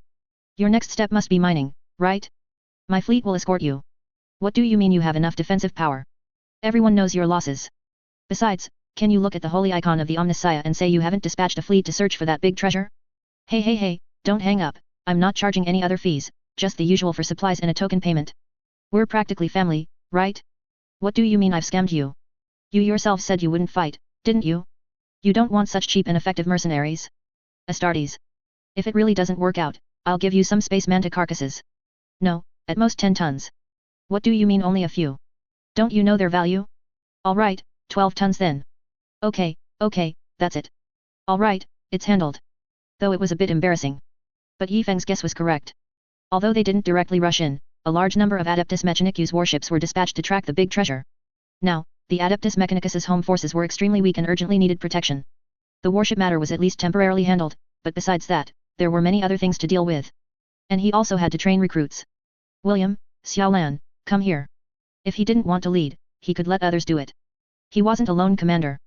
William, you will be the recruit instructor. Xiaolan, you will be the assistant instructor. Any problems? Chapter Master, our experience is not yet sufficient to teach recruits. Please continue to guide us. I am testing your leadership abilities now. You should know that when I led you all back then, it was just as difficult. Excluding the modification time, I am even younger than you. I require you to do the same things I did back then. Any problems? Indeed, although everyone always subconsciously walked behind Yifeng's tall figure, few realized that, in terms of years of service, Yifeng was only a decade or so older than them. If this is an assessment for me, I am willing to accept the challenge. And you, Xiaolan? I completely obey the chapter master's orders. The 2 battle barges moved once again.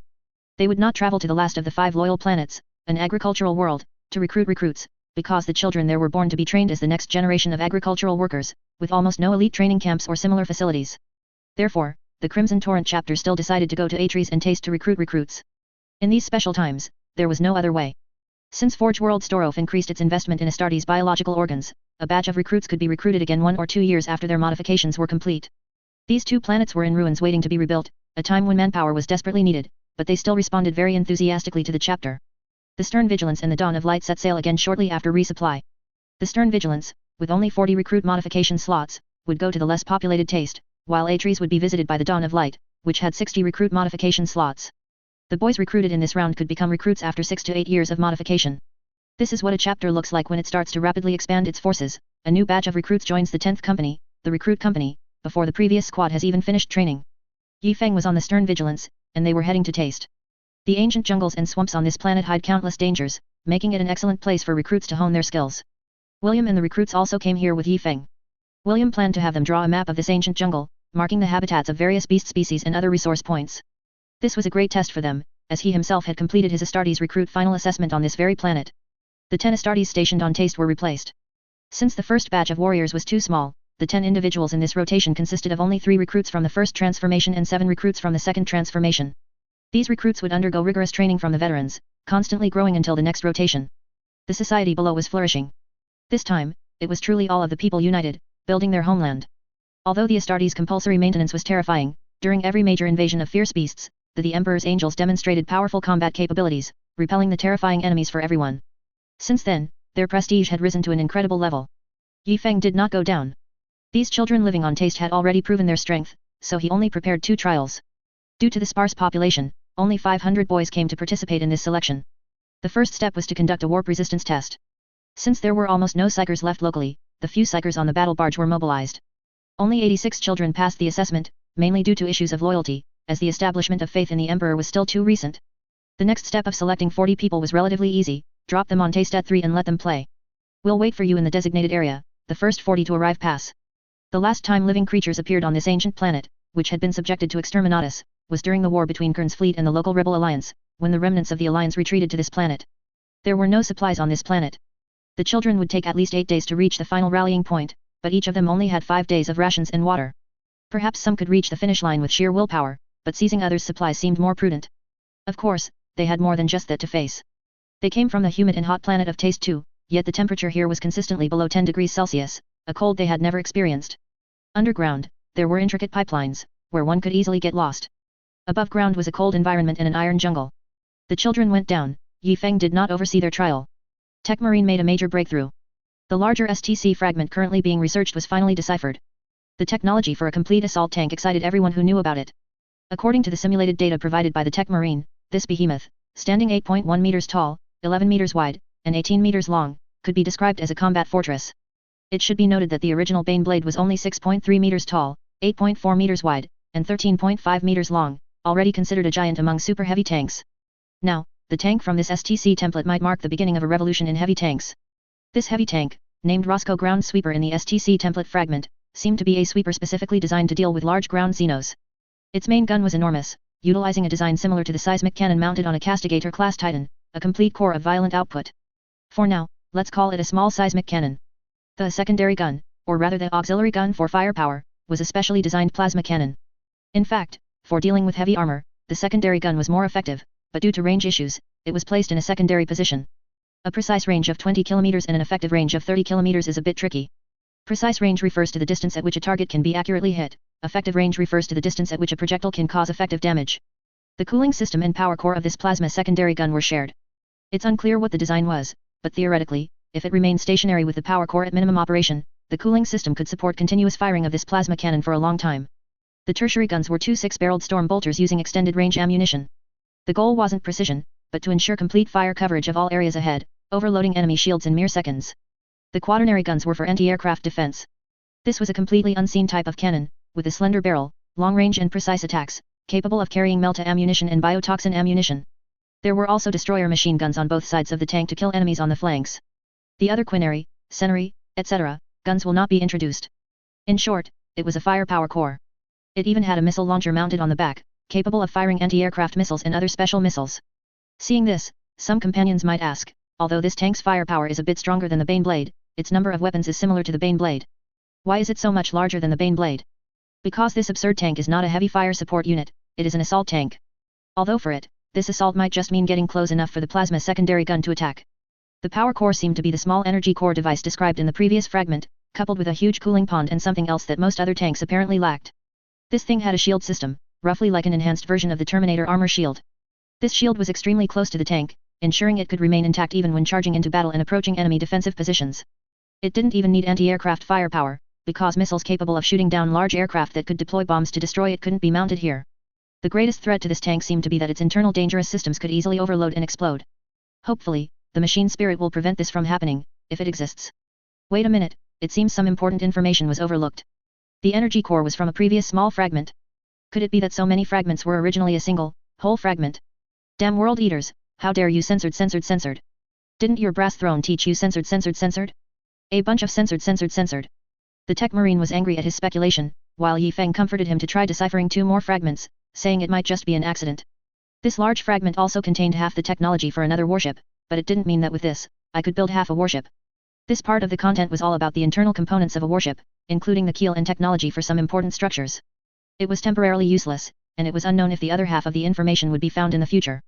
Yi Feng did not intend to sell this technology to the Adeptus Mechanicus here. They were already overwhelmed, their production and research schedules for the past century were completely full. In his vision, these things needed to go to a broader world, for example, the Segmentum Obscurus, as a stepping stone to initiate friendship with the Adeptus Mechanicus. And not to let the Adeptus Mechanicus of this small place overextend its research capabilities. The Segmentum Obscurus was a must-go. The Taiping Star region, being isolated in the Imperium's dark side, was too small and could no longer support Yi Feng's subsequent development. Currently, 3 batches of Astartes have completed their transformation, and the 4th batch is about to begin. Strictly speaking, there are now 47 recruits, 82 warriors, and the original 4 veterans. Theoretically, the chapter has escaped the situation of imminent annihilation. Although our chapter doesn't have a home world, these planets are all our recruitment grounds. Rounding up, they're all home worlds. At this time, the Adeptus Mechanicus found themselves in an extremely awkward situation.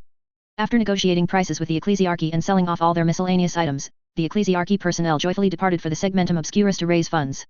Just as Archbishop Fros was happily preparing to study the treasures he had just acquired, bad news arrived from below. A Mechanicus apprentice was having an indescribable encounter with a machine. These Adeptus Mechanicus personnel reacted swiftly, immediately organizing an anti-psyker isolation field to surround him. These personnel were studying gene stealer brought down from an Ecclesiarchy derelict ship. This was a very niche area of research, of course, compared to the advanced technology of integrated collection and repair machines currently being studied, and there were plenty of gene stealer samples. As it turned out, when a Mechanicus apprentice went to the warehouse to retrieve a gene stealer corpse, stored next to it in the warehouse was a set of Emperor's Children power armor from the same derelict ship. The power armor appeared empty, but in reality, a Slaaneshi daemon was hidden within. No one knew how it had survived for thousands of years without being flung back into the warp, nor how it had evaded hundreds of thousands of Adeptus Mechanicus blessings, prayers, and anointings with sacred oils. Perhaps the Adeptus Mechanicus's arcane powers, believing in the imperial truth, were insufficient? Or did the strange patterns on the power armor have the ability to anchor it in the real world? We do not know. These power armor, awaiting further processing, were stored here, and then this daemon discovered this human who still had a physical body. And so, this unfortunate individual, possessing a physical body, was successfully possessed by a daemon of Slaanesh. Chapter 50, Elf Night Dance. Slaanesh controls all desires that bring pleasure in the world, including greed, gluttony, lust, ambition, honor, sloth, and so on. These desires are all sources of Slaanesh's power. However, in reality, Adeptus Mechanicus personnel are relatively difficult to corrupt, because normal Adeptus Mechanicus High Magos usually only have one desire, to acquire more knowledge, which is the domain of the Chaos God Tzeentch. Adeptus Mechanicus personnel generally believe that the more knowledge they possess, the closer they will be to the Omnissiah, the machine god's human form. Therefore, to store more knowledge, they will mechanically modify their flesh to increase their capacity to store knowledge. A large number of people also believe that flesh is weak, mechanical ascension is salvation, and they are obsessed with completely transforming their bodies into machines. These individuals are typically high-ranking Adeptus Mechanicus personnel. While that unfortunate soul was an apprentice Mechanicus, he could only barely modify his brain to increase storage capacity with the meager credits saved from continuous work and study, so most of his body was still flesh. The Adeptus Mechanicus looked upon this devotee who had fallen into Slaanesh's embrace with deep sorrow and ordered a thorough investigation of all Emperor's children relics and all Adeptus Mechanicus personnel who had come into contact with them.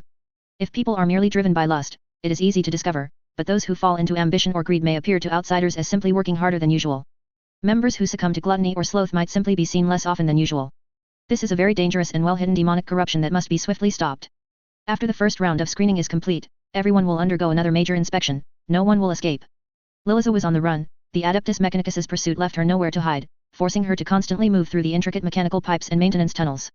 Liliza was inherently a girl who loved beauty, and this did not change even after she became an apprentice Mechanicus. However, when her mentor severely criticized her for decorating her flesh, she still inevitably felt disheartened. In the Adeptus Mechanicus, more mechanical modifications often meant higher status. For example, her mentor's legs and spine had long been replaced by more powerful machinery, which could support heavier knowledge storage devices. His eyes were standard scanner modifications that could analyze various equipment and were directly connected to his brain. Both of his hands had been mechanized into bionic arms, although skin was still visible. Who knew if it was artificial? The extra mechanical arms installed on his back helped her mentor complete tasks with an efficiency that was many times hers. His internal organs had been completely replaced by mechanical constructs. He did not need to eat, only required regular intake of nutrient fluid and machine oil to sustain himself. Looking at her mentor's magnificent mechanical body, Liliza felt disheartened. She understood that she would inevitably have to bid farewell to her own flesh, unless she was wealthy enough to purchase the outrageously expensive culture fluid to maintain her body. And only those bigwigs whose entire bodies were almost completely mechanized could afford such expensive culture fluid. She would only be able to buy a tiny bit of culture fluid if she made an extremely outrageous contribution, which would make her skin moist and smooth, comparable to a tender baby's. Liliza reluctantly modified her brain to install knowledge storage devices to enhance her abilities for earning money. Under her high chignon was a waterfall of beautiful hair. She used this to conceal the ugly device on the back of her head, but whenever she looked in the mirror, she felt more or less disgusted. No one wants to be a slave to machines, Liliza thought, but she couldn't change her fate. Outside were industrial exhaust fumes and radiation. Countless years of industrial waste had thoroughly polluted the entire planet's environment, making it impossible for any normal life to survive outside. An Astartes perhaps could, but Liliza certainly could not. Fully mechanized personnel controlled large machinery for specialized operations outside. That could earn a lot of money. Liliza couldn't help but envy, yet she kept her distance from such modifications. If only I could wear the power armor that an Astartes wears, then I could earn money to buy culture fluid. Until that day. Liliza, go get me the casting material, material number 490 from shelf A1412. Okay, mentor, I'll go right away. Liliza hurried to the warehouse. Coincidentally, Adeptus Mechanicus personnel from the exploration fleet had just returned and were moving a large quantity of materials into the warehouse. Excuse me, please make way. Liliza barely squeezed into the warehouse. It was very difficult to push through the crowd of mechanized people, and even wearing a thick black robe, she couldn't avoid multiple bruises on her body. She searched through rows of areas storing various strange constructs for the item her mentor had mentioned. This warehouse was marked as a radiation-free zone, accessible even to her, and generally contained low-hazard items. But, as expected, something unexpected happened. A huge commotion erupted at the entrance. A large number of Adeptus Mechanicus personnel scattered in escape cries, and the sound of tearing metal mingled together, and soon an alarm blared. Liliza didn't know what was happening at the entrance. She just felt things collapsing everywhere, fragments flying, and a few drops of machine oil even splattered on her face. So disgusting, this stuff is hard to get off the skin. Liliza was filled with displeasure.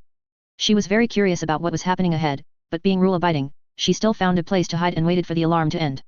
Even though she tried her best to conceal herself, amidst the rows of various mechanical constructs, she stood out conspicuously. She hid behind a large metal box, one of the few large items there. It was originally placed against the wall, but new items had been moved to this shelf, creating some distance between the box and the wall.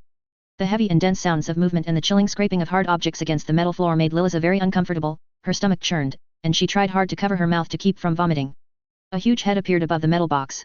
It was hungry, it needed to feed, and it smelled fresh flesh here.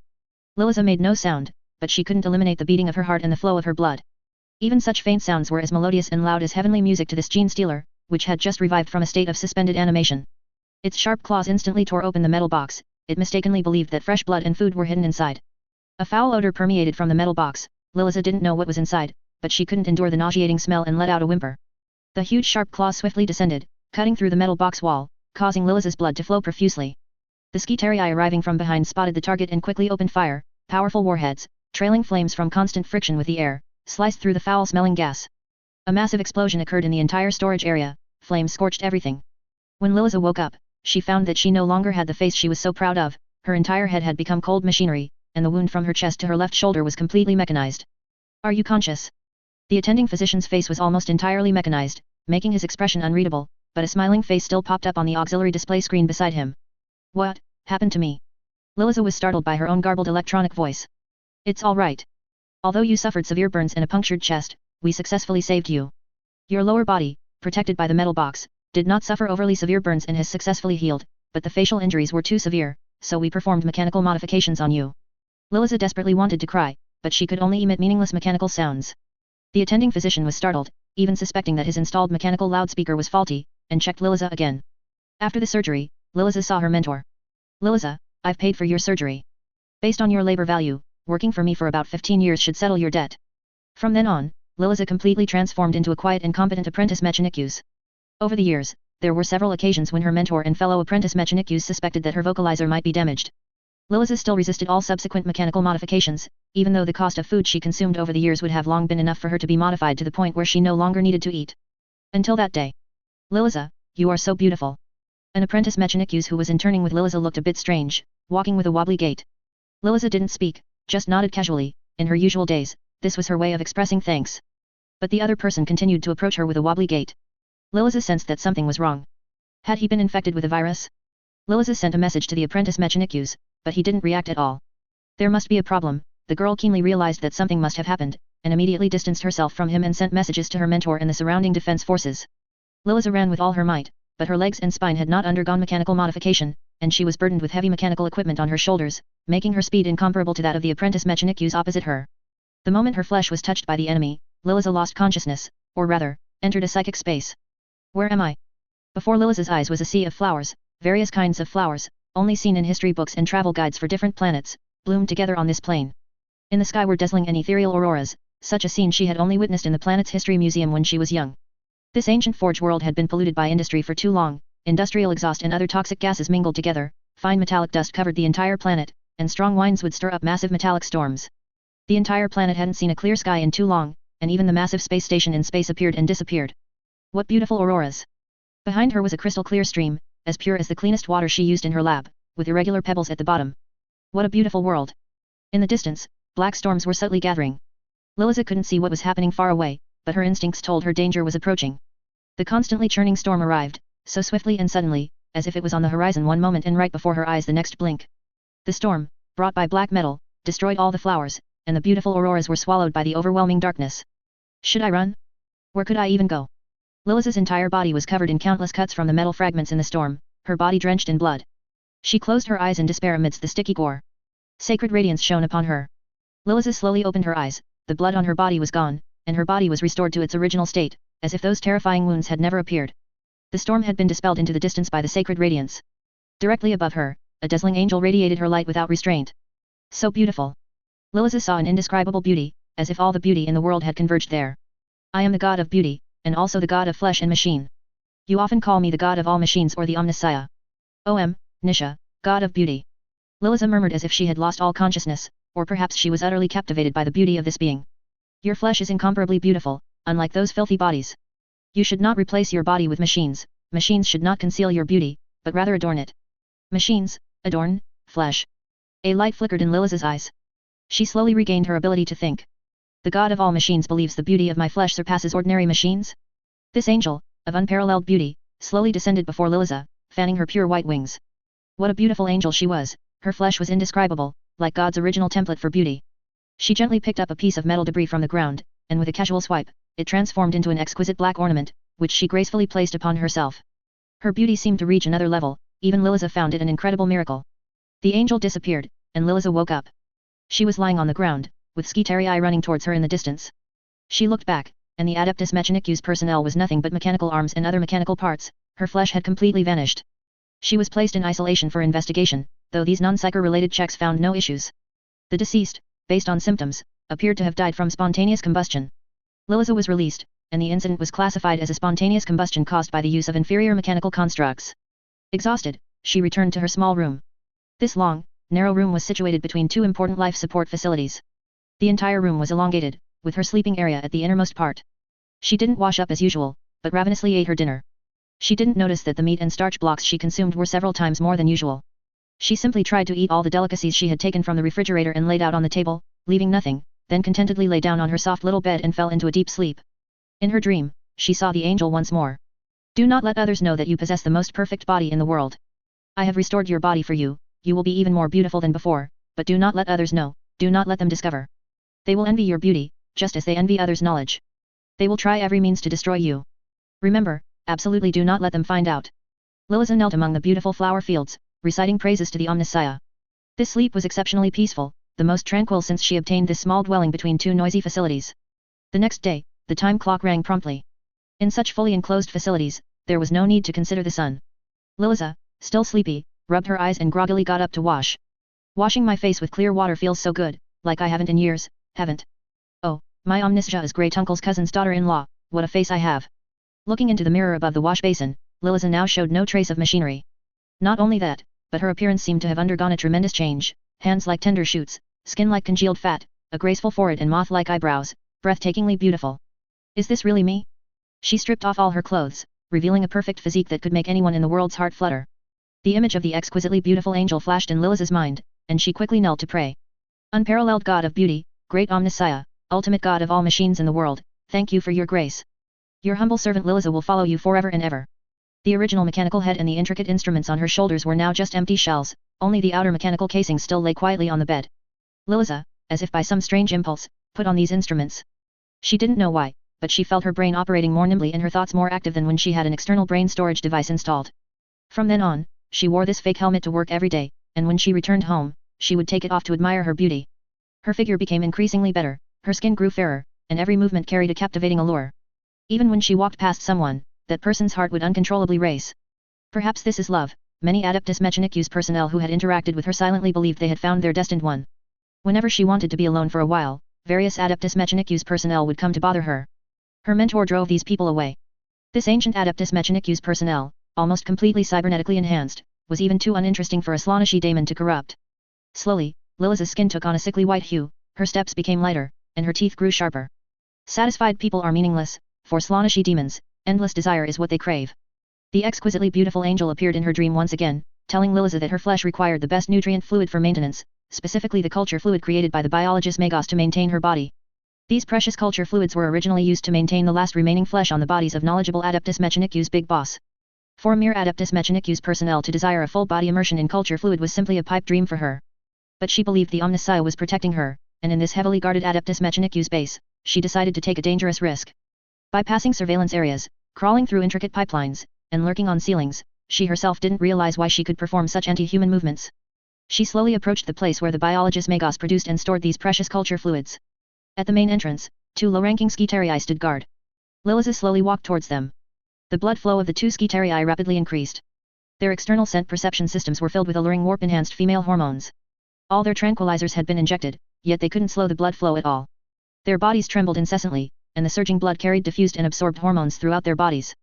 They were not mechanized enough, not enough to resist this terrifying allure. The most beautiful enchantress on the entire planet was gracefully walking towards them. Would you please open the door for me?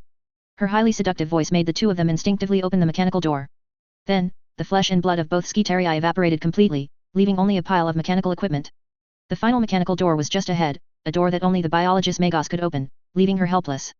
As she caressed the metal door, she once again lost consciousness. In a daze, she felt as if she was soaking in a solution, as comfortable as sleeping on soft clouds, and as if someone was gently touching her skin with foxtail grass, making her whole body tingle and itch slightly. Slowly, Liliza surfaced. Where was this? The massive metal door had been torn into pieces of metal blocks by unknown sharp claws, and a huge metal vat had been violently ripped open from the top. She was soaking in this vat. What have I done? I fulfilled the Omniscia's request. Liliza completely lost her sanity. She reveled in the culture fluid, performing various graceful yet anatomically impossible movements. Her speed grew faster and faster, and the entire culture fluid was filled with the warp energy-infused hormones she emitted. The essence of the entire vat of nutrient fluid was completely absorbed by her, leaving behind only toxic biotin. Liliza slowly and elegantly descended the stairs by the metal vat, graceful and light-footed, like an elf dancing in the dark night. She returned, and the alarms of the entire Adeptus Mechanicus blared. The biologist Magos's important laboratory was invaded, and all the culture fluids were rendered useless. This was the most unforgivable sin. The biologist Magos watched his centuries of effort turn into a puddle of wastewater, and the Adeptus Mechanicus big boss who had long used his culture fluids also fell into a rage. They swore to tear the enemy to shreds. Chapter 51 Awkward Dance Partner. The Skitariai's flesh vanished without a trace, no surveillance captured the enemy, only a blurry white shadow, her speed too great for cameras to track. Amidst this comprehensive search, the unfortunate person found engaging in unspeakable acts with machinery was discovered. The previous host had been completely corrupted by Slaaneish's warp energy and was beyond saving, and Liliza was nearing the same fate. Liliza did not return to her quarters, she spent the night in the pipes, resting on metal walls, her silent footsteps allowing her to stealthily follow the Skitarii undetected. She roamed this forge world like a ghost, seeking out those with flesh, quietly infecting them, and plunging them into endless desire. Liliza's ultimate desire was for all those with flesh to admire her beauty, the boundless praise for her body and the abyssal desire it evoked brought her immense pleasure, and of course, the Slaaneishi daemon within her. The Adeptus Mechanicus descended into chaos, although the tech priests and archmagos were largely unaffected, the lower-ranking personnel began to dwindle in large numbers, with people constantly being discovered corrupted by chaos and quarantined. Finally, the Adeptus Mechanicus made a decision, they deployed small reconnaissance robots and fire support teams, just as they had dealt with Gene Stealer on the Ecclesiarchy's Space Hulk back then, and even more meticulously. To do these things under the very noses of the Adeptus Mechanicus was a great insult to them, and they were determined to bring the enemy to endless regret. Robots began to move continuously through various pipes, guarding each node, gradually compressing the enemy's living space. Find the enemy. Liliza's viable space dwindled, and traces of her existence became more numerous. The mentor discovered Liliza's disappearance. At first, he merely thought she had also been corrupted, detained, and quarantined, as she retained a significant amount of flesh. However, no quarantine zone in any area yielded any news of her. The mentor believed this poor child might be like those Skitarii, with all her flesh evaporated, and her sole remaining mechanical helmet having rolled off to who knows where. However, Liliza was currently playing cat and mouse with numerous robots. Various strange noises would prompt the robots to leave their posts and investigate, so intentionally made sounds allowed Liliza to seize brief opportunities to break through. Liliza was growing increasingly agitated, her desires were not being satisfied. She wanted everyone to admire her beauty, and she wanted more favor from the god of beauty. But even if the enemy did not see her with their own eyes, the pipe map formed by these diverted small robots could still clearly indicate her breakout path. Liliza had been in the pipes for 3 days, she was hungry and desperately craved praise. Finally, she climbed out of a ventilation shaft, which used to be the dormitory for low-ranking employees. Now it was empty, but fortunately, some food had been left behind. She ate a few food bars, although they tasted terrible, they provided a lot of nutrition. Heavy footsteps approached, the kind made by personnel carrying heavy weapons, and the buzzing overhead indicated small robots. Adeptus Mechanicus personnel had surrounded the area. The Skitarii leading them were equipped with psychic weapons, only a fool wouldn't recognize this as a desire-based chaos incursion. The shield infantry in front kicked open the dormitory door first, and the subsequent troops quickly raised their weapons and followed. They found no enemy, the empty room contained only a pile of beds and neatly folded blankets. On the table lay scattered packaging from newly opened food bars. They saw a large hole torn by claws in the room's wall. The next room is a radiation-free warehouse, surround it, don't let it escape. The Skitarii of the Adeptus Mechanicus quickly split into 2 groups, one entered through the hole, and the other went to surround the adjacent warehouse. Both armies tightly encircled the warehouse. Liliza, who had twisted her body into a square shape and wrapped herself in a blanket, struggled to emerge from the half-pulled blanket. Disguising herself as a neatly folded blanket was too difficult. Slaaneish's blessing had given her unprecedented control over her body, allowing her to perform movements that completely defied human physical limitations. Liliza quickly moved in the opposite direction, her sharp claws and pale feet making no sound as they touched the ground. She wanted to find humans with more preserved flesh to play with. Arrogant enemy. Archmagos Fros smashed his workbench in anger. He had initially thought it was just a simple Slaaneish cultist, but now it seemed a formidable daemon was involved. Archmagos, should we let the Astartes intervene? For such a minor daemon, letting the Astartes intervene would make us seem incompetent, wouldn't it? In future interactions, we would be in a very disadvantageous position. We absolutely cannot let the Astartes think we cannot manage without them. That's not what I meant, Archmagos. Isn't there still a cruiser fleet here responsible for maintaining order? A Slaaneish incursion should be handled by them, at least by their Astartes.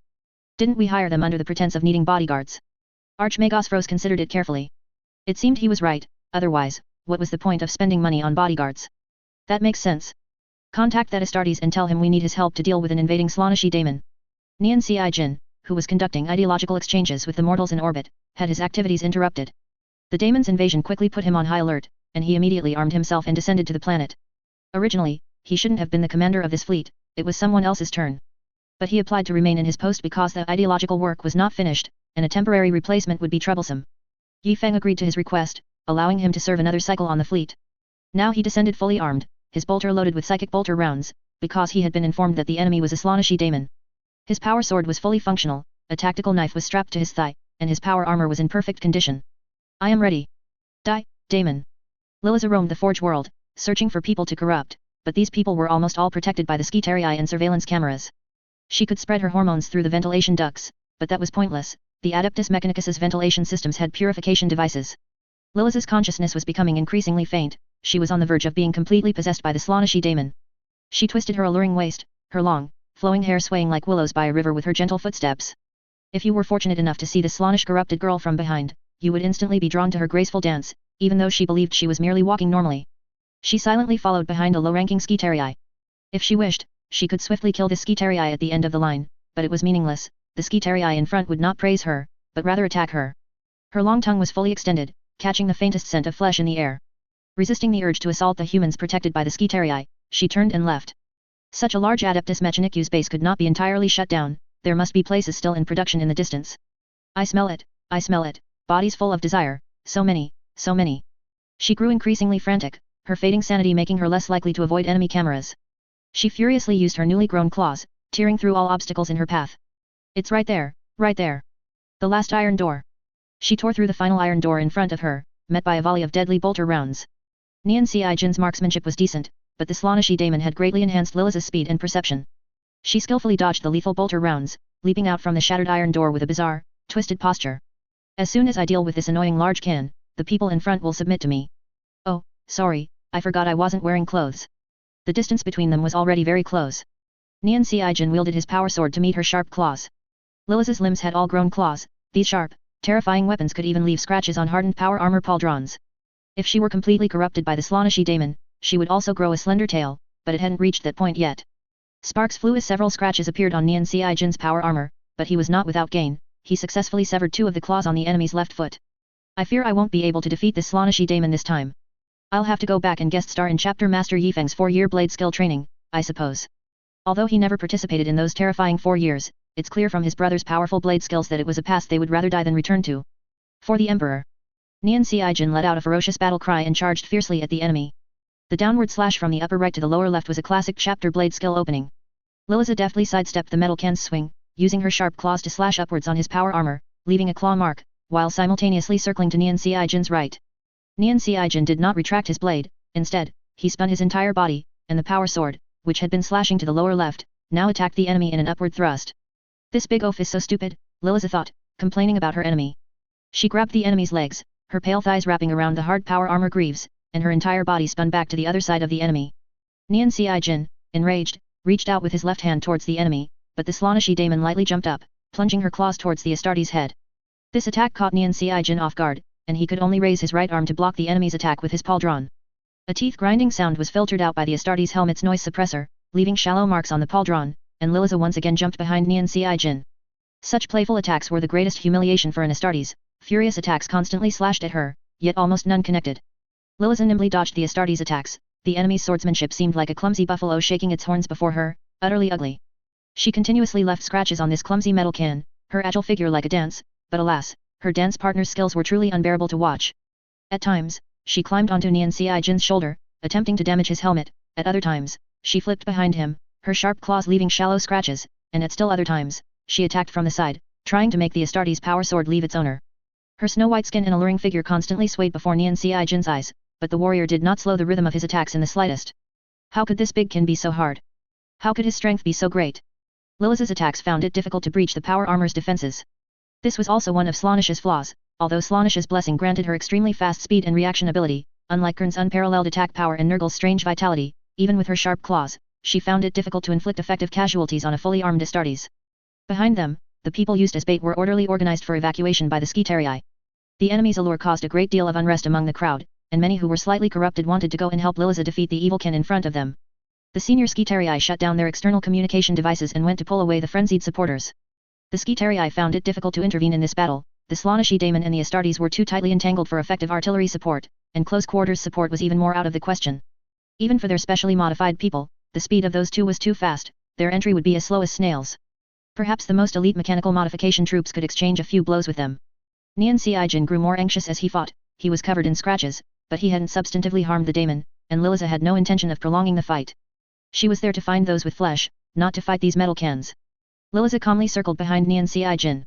Nian Si-jin responded to the enemy behind him with a horizontal slash, but the enemy lightly tapped his shoulder guard and then leaped far away from above him, intending to pursue the evacuating people.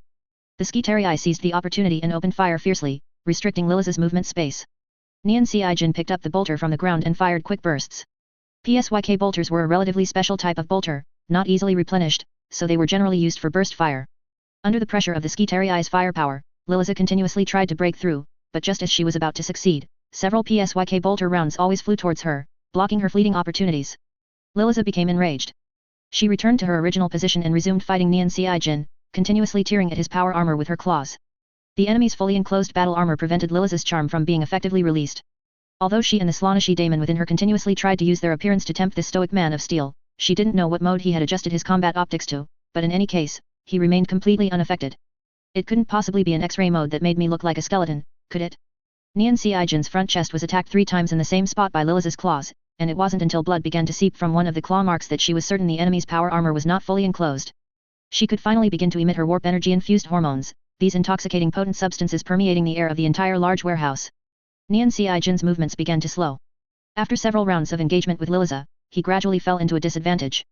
These warp hormones might not necessarily charm an Astartes, but they could disrupt their internal hormones, slowly making them powerless. The situation was deteriorating bit by bit. Liliza could even lick the warrior's tactical optics with her long tongue.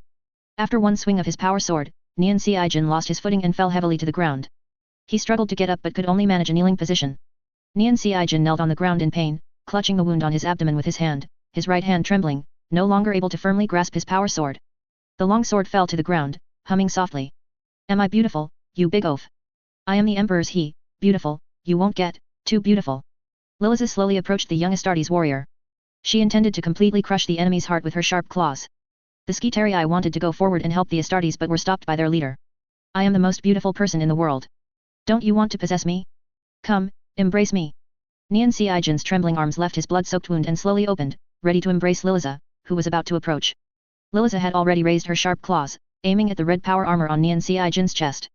This strike would pierce through the front chest plate of the power armor, where 2 marks had already been made by her. Her attack had to be a full-force success in one go. Embrace, the most beautiful person in the world, yes, I've got you. Nian Si-jin's left hand seized Liliza's arm, and with his force, her entire arm deformed. Why are you? Liliza inevitably fell into extreme panic. In her confusion, she tried to continue attacking the chest plate opposite her, but she was flung away by the enemy's immense brute force. I've got you, you filthy flea. Liliza frantically attacked the arm that held her tightly with claws from all over her body. The slender claws, formed from her toenails, continuously scraped against Nian Si-jin's power armor vambrace as her fair, long legs swayed. Nian Si-jin forcefully slammed Liliza to the ground, blurring her consciousness with a heavy blow to her head. The Chaos Daemon hiding within Liliza wanted to escape, but Nian Si-jin was a step faster, sweeping an entire magazine from the PSYK bolter he had picked up with his right hand. Until the enemy's flesh was reduced to dust. As long as the Slaaneshi Daemon's movements were restricted, their combat power was negligible. Sedatives and hemostatics were rapidly released within Nian Si-jin's power armor. Indeed, the enemy's corruption was effective, but for an Astartes, it wasn't that fast. Everyone has desires, this is inevitable. The only ones completely without desire are the cold machines opposite. But desires come in kinds, the desire for wealth, lust, power, glory, laziness, and gluttony, all ruled by Slaanesh, are without exception desires for oneself, an ever-expanding desire that ultimately drags one into the abyss. But what was Nian Si-jin's desire? Was it the desire for glory to become a highly skilled chapter champion? Or the desire for power to become a company captain or even a chapter master? He had them, but very little. His true desire was to follow Yifeng's footsteps and fulfill the Emperor's great ambition. He wanted to liberate all of humanity in the galaxy. He was attracted by the beautiful vision described by Chapter Master Yifeng. He wanted to see a world where humanity had no chaos invasions, no orc invasions, no tyrannid/tyrannid invasions, no messy battles. He wanted to see a world where the people lived in peace and prosperity. This was a desire for others' well-being, not for his own. My apologies, Slaanesh, you don't hold this authority. Or perhaps Slaanesh did, but consuming this power of faith would be incredibly disgusting? Nian Si-jin stood up, picked up his power sword. This area would now undergo complete sterilization, and he too would need isolation and treatment. Chaos corruption was insidious, no one knew if something would happen to them later. Nian Xiaijin considered this battle the most unsuccessful of his service career. He was seriously considering whether to join Yifeng's swordsmanship training. Who is our chapter master? The man who can duel a Qing millennia-old veteran, banish a greater daemon of Qing, and decapitate an orc warlord. Isn't it a great honor to learn swordsmanship from him? Why did I want to escape before? Achoo. Yifeng felt very confused. Do Astartes catch colds? Just kidding. He'd go see Situate or the apothecary later. Archbishop Frost finally relaxed, ready to clean up the mess. This was just a small accident. A very, very small one. Brave Astartes warrior, I believe for you this was merely a simple slaughter, no need to tell your chapter master Yifeng, right? Right? Right? Alright, Nian Xiaijin was also too embarrassed to tell others that he had been beaten into this state by a Slaaneshi cultist. But, since you brought it up first, it wouldn't be realistic not to get something out of you. Of course, he wouldn't propose overly outrageous conditions, just a bit more ammunition resupply. The Adeptus Mechanicus's investigation continued. Many effects of the Slaaneshi daemon's corruption on the people needed to be eliminated, but complete elimination was almost impossible. Perhaps years later, they would believe that at the time they had fallen in love at first sight, but fate had kept them apart. This matter was also very important, after all, no one wanted to discover a Slaaneshi cult in their factory years later. Yifeng sat leisurely in the warship's command center, the communication channel filled with the complaints of Black Shield warriors who had no battles to fight. These elite Black Shield warriors, having just recovered from their injuries, demanded that Yifeng throw them into battle, but this tiny place truly didn't have that many battles to fight, nor was it a strategic location.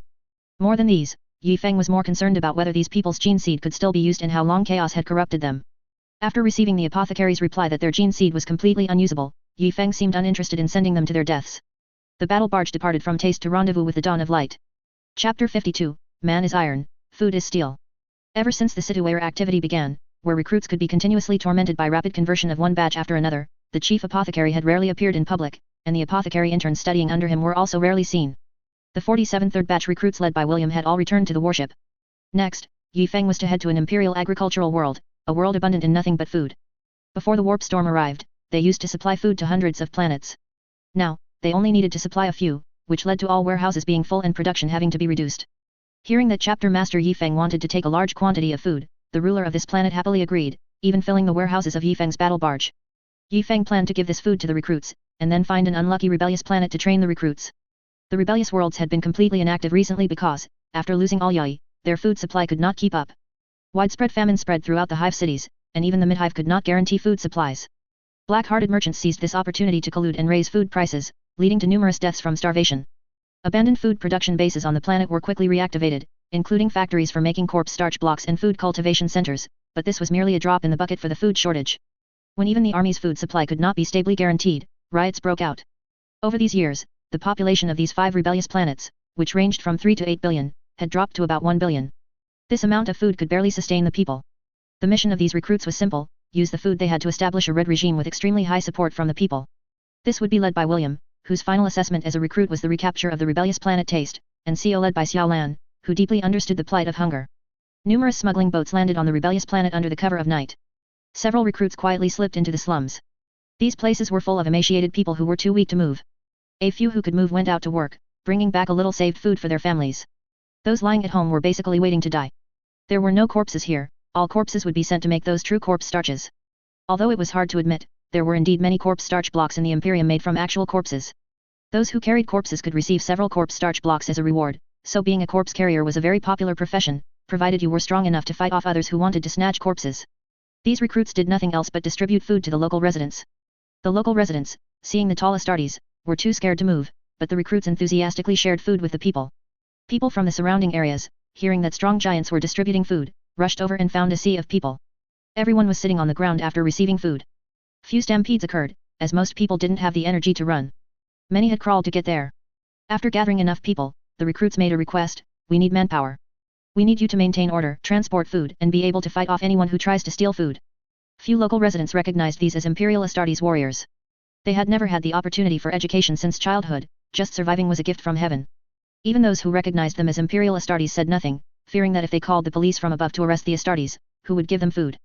Young and strong individuals were quickly organized. After several full meals, their vitality returned, and they stood imposing around, holding crude weapons to maintain order. Although their bodies were still skin and bones, having enough food made their complexions rosy. People from other slums came to collect food, and the Astartes distributed it without fail, even seeking to recruit more strong individuals. When other gangs came to steal food, there's no need to say more about what happened. A new gang quickly rose in the slum area. They called themselves the Red Army and were known as the Adults Gang, mainly because these well-fed young people and the Astartes recruits were all exceptionally tall and strong, and other gangs simply couldn't fight them. Food was continuously transported down from space. The enemy's space station had been destroyed long ago, done by Yi Feng when he was wandering years ago. The enemy currently lacked the power to rebuild it, and unexpectedly, only a few years later, they tasted the bitter fruit. This planet had a moon, and now Yi Feng's battle barge was hidden behind it. How much did they despise these rebels? The answer was complete indifference. A passage was once again established between the two battle barges, and then Situate took full responsibility for recruit modification. He had been uneasy about letting the apothecary interns handle the modification on the other ship. This was a trial that would last for several years, a comprehensive test from gaining the hearts of the people to overthrowing the regime. After gathering a large number of people, the recruits began policy learning. If you learned, you got food. In these times of famine, food was the ultimate truth. At the same time, they also began to organize people to build houses. Although it was impossible to get very good materials, basic needs could still be guaranteed. The enforcers of this planet also discovered a brand new gang gathered in the lower hive. They also took action, but the enforcers who went there completely disappeared, with none returning. So no one bothered them anymore. Why bother with an lower hive gang when you're well fed and comfortable?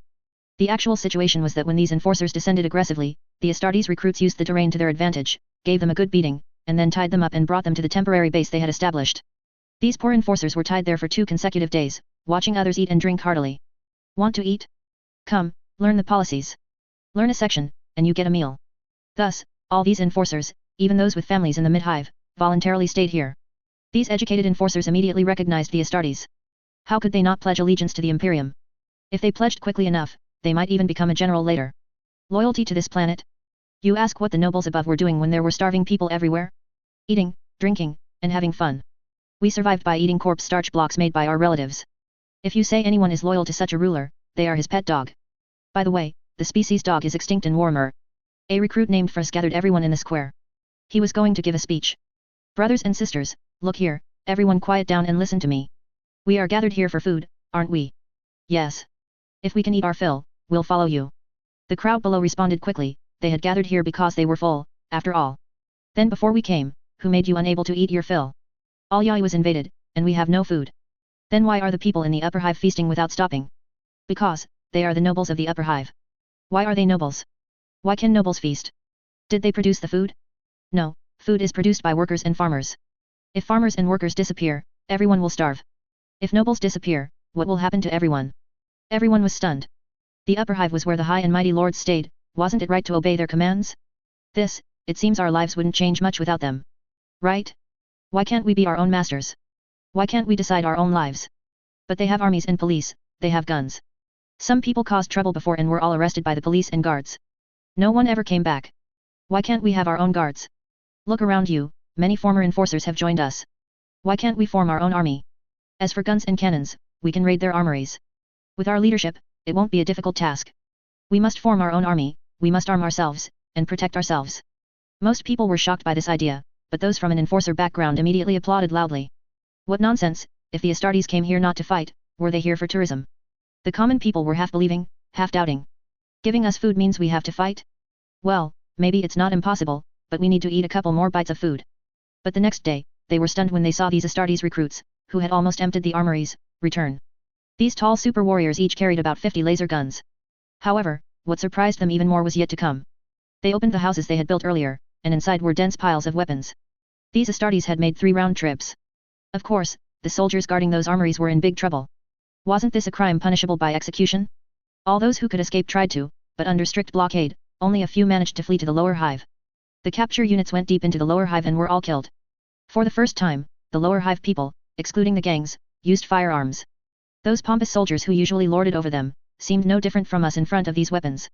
So what was there to be afraid of? Are kings, princes, generals, and ministers born with noble blood? A fierce battle began. Intense artillery fire engulfed every street. Many light armored vehicles and tanks sped through the streets, providing fire support for the frontline troops, but they were always destroyed by Astartes recruits who suddenly appeared. In a ruin in the mid-hive, sturdy special fortifications protected the surrounded hive city defense force. This was originally a military supply point, but now it was surrounded by countless rebels. The officer holding this position, Moroni, had not closed his eyes for 2 days and nights. His unit had only 86 men left, using their still superior firepower to guard 4 key passages. Their laser guns and plasma guns were aimed at the passages at all times, not daring to relax for a moment. Captain, I'm so hungry, a small man wearing a helmet quietly complained to Moroni. This warrior was emaciated, like a skeleton lying in a trench. Orlando, wait a little longer. Our support will be here soon. Captain, I can't hold on. The soldier, looking terrifyingly like a skeleton, stepped out of cover and slowly walked out of the position. Orlando, get back here. Are you trying to defect? Meloni shouted at Orlando, though he too hadn't eaten in a long time. Meloni pulled out his last pistol. At this range, he wouldn't even need to aim to pierce the traitor. Suddenly, a scent of food wafted in from outside, a rich aroma of meat and starchy foods. Food. Orlando, like a Nurgle zombie, stumbled out. Meloni disengaged the safety on his last pistol. He was going to kill this hateful traitor. Suddenly, a white spherical object was thrown over, hitting Orlando squarely in the face. Orlando fell to the ground. Get down. Meloni yelled at the others in the position. Everyone immediately crouched behind cover. Don't even think about lying flat on the ground, because the intense vibration from an explosion would shatter your internal organs. But a long time passed, and the anticipated explosion never came. Meloni cautiously poked his head out and looked beyond the position. Orlando was voraciously tearing into the white spherical object. Orlando, what is that? It's food, boohoo, starch, boo, and boohoo meat. All the soldiers behind cover couldn't help but swallow. Careful, Orlando, it might be poisoned. Get back here quickly. Meloni was still trying to persuade the poor little guy to return to his unit. In his opinion, the rebellion started by these lower hive rabble wouldn't take long to suppress. No, I'd rather die, boohoo, a well-fed ghost. Orlando gobbled down the food thrown from the enemy lines. At this moment, he felt that life and death didn't matter, he could peacefully die after eating this peerless delicacy. The oiled paper that had wrapped the food slipped off, and there was writing on it. Orlando glanced at it out of the corner of his eye and then froze. Involuntarily, he read the words aloud, those who surrender with this paper will not be killed, and there will be enough steamed buns. This thing was called a steamed bun. Orlando stared blankly at the paper. Meloni wanted to shoot, but more soldiers cast terrified glances at the battle-hardened captain. Meloni felt his hair stand on end, as if countless fierce beasts were staring at him. He knew he couldn't hesitate, the enemy's psychological offensive had already taken effect. He had to stabilize the situation immediately. Die, you cower. Before Captain Meloni could finish his sentence, more of what they called steamed buns were thrown in from outside. Of course, they wouldn't be thrown into the defending troops' positions, the enemy wouldn't dare run that far to throw them. Countless hot steamed buns were scattered in the middle of the battlefield. Orlando charged forward without a second thought. Meloni tried to shoot, but a soldier next to him knocked him unconscious with a rifle butt. Brothers, let's go eat steamed buns. Someone shouted, and several warriors stumbled out of cover, following Orlando towards the steamed buns. More soldiers gathered behind the cover on this side. They cautiously peeked out, watching the people in front of them voraciously devouring the alluringly fragrant food. When Orlando finished one steamed bun and started on another, someone else couldn't resist and shouted, they didn't shoot. And also climbed out of cover and ran out. Many cautious individuals remained hidden behind, mostly seasoned veterans, but they watched in despair as those around them left, with fewer and fewer troops remaining. Even if they fought with all their might, they couldn't hold the position. The veterans also began to waver. Orlando, holding the no-killing paper, walked to the front of the enemy position. No one shot at him. After confirming that the little guy was unarmed, a large quantity of steamed buns was brought out. Seeing that Orlando was not shot, the people behind him surrendered en masse without further hesitation. The last 3 veterans holding out committed suicide in despair. This place was completely liberated. This kind of combat was seen everywhere here. This tactic was called the hunger tactic by William. He could even throw a tenth of the food into the enemy's cover, and the enemy's troops would naturally mutiny. While the planet was ablaze with war, everyone on the battle barge was also busy. If you think you are not getting enough live combat training, go fight the Black Shield Warriors. The Black Shield Warriors' objections vanished without a trace before the warriors rushing directly at them. If it's in my face, then let's fight. 12 Black Shield Warriors, barehanded, managed to take down 16 Astartes. These warriors were also relentless, seeking out the Black Shield for sparring as soon as their injuries healed, coming back for several years straight. 5 full years passed, and the recruits below finally completed their mission intact. The Emperor's old teacup is finally dealt with. If you don't come back now, you will be training with the next batch of recruits. William also thought, the Emperor's dentures are finally done with this mission. This thing was too mentally exhausting. Chapter Master Yi Feng, acting as a hands-off manager, questioned William loudly without a blush or a racing heart. William, why did you take so long? Is taking a world so difficult? I apologize, Chapter Master, it is my incompetence. We didn't take long to conquer this world, but gaining a high level of public support took a very long time. Public support? How high did you get it? It's 98.4% in the statistics. Well, no wonder it took so long. Did you go door to door for home visits? Alright, your results are excellent. As a reward, you get to fight the Black Shield Warriors for 3 years. These recruits, along with the veterans, 65 people in total, were divided into 3 groups. One group sparred with the Black Shield Warriors, one group learned swordsmanship from Yi Feng, and one group studied other combat knowledge, rotating after a period of time. Of course, Yi Feng's swordsmanship training was pure suffering. Hold your sword tight. If you can't even hold your own weapon, aren't you just giving your life to the enemy? All the warriors were practicing swings with their self-made super heavy great swords. Yi Feng would occasionally strike forcefully at the great swords held by the recruits. If you lost your grip and dropped it, then you were lucky, you would lose all your sleep time that night and continue training with Yi Feng. You can't even last one night? Back in my day, Situwayer, Enos, and I hacked at greater demons for 3 days and 3 nights straight. Ask the chief apothecary and the tech marine if you don't believe me, I was still full of energy after hacking and even cleaned up the entire battlefield. A few miserable recruits began to doubt whether they had truly been successfully transformed into Astartes.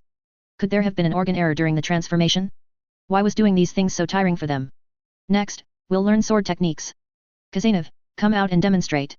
Kazanov, using a fierce Primarch-style blade technique, engaged in a back-and-forth battle with Yi Feng's Tai Chi sword style, drawing exclamations of admiration from the recruits. Alright, everyone, tell me, which sword style do you want to learn? Chapter Master, I want to learn your sword style. It looks so effortless and fluid. Chapter Master, I want to learn Kazanov's sword style. It's fierce and brutal in combat, that's the Astartes way of fighting. The first 2 recruits to speak were pulled out by Yi Feng to continue practicing with great swords. Can't you be a little greedy and learn both? You are Astartes. You face treacherous environments where no mortal can survive. You deal with the most terrifying enemies in the world. Knowing one more skill gives you one more chance to survive, understand? Now I announce that the condition for your graduation is to defeat Xiao Lan with swordsmanship. Xiao Lan looked at Yi Feng, utterly bewildered. Wasn't Kazanov supposed to be the instructor? Why was she involved? Nonsense, who told you your swordsmanship scores were at the bottom that year? If they had to defeat Kazanov to graduate, then my recruit company would be able to form a legion in the future. Under Yi Feng's tutelage, these recruits had a good foundation in swordsmanship and blade techniques, but their practical combat training was still too little. To graduate, they would need to pacify at least 2 rebellious planets. Rebellious planets, I beep beep beep beep. Watch closely, everyone. This move is called Walong Baoei, Black Dragon swings its tail. Everyone, hold your swords with both hands, stand firm, pay attention to your footwork. Swing down in a wide arc from the left with both hands. Note your footwork, if you swing from the left, step forward with your right foot, if you swing from the right, step forward with your left foot. Everyone, swing hard. Come on, try striking my sword. No, no, no.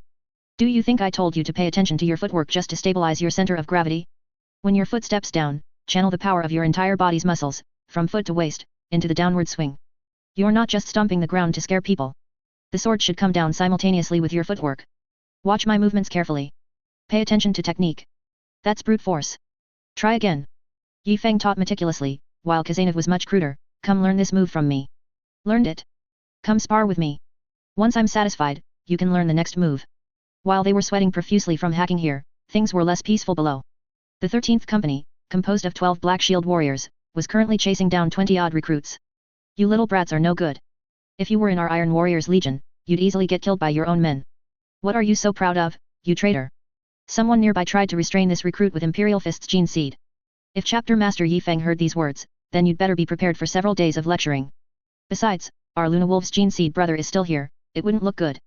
Let's settle it on the battlefield. Chapter 53 You worship the wrong god. These Black Shield warriors sparring with the recruits seemed completely unconcerned with such minor matters, they simply didn't care for the words of the weak, and even provoked them. You call me a rebel? Then why don't you come and slay the rebel, or are you only good at talking? The recruit angrily charged at the Black Shield warrior, only to be punched to the ground by the veteran, who continued to taunt, too weak, too weak. You're just a bunch of softies who provide easy kill counts for others. The recruits swarmed forward, and the Black Shield warrior unceremoniously beat them all down.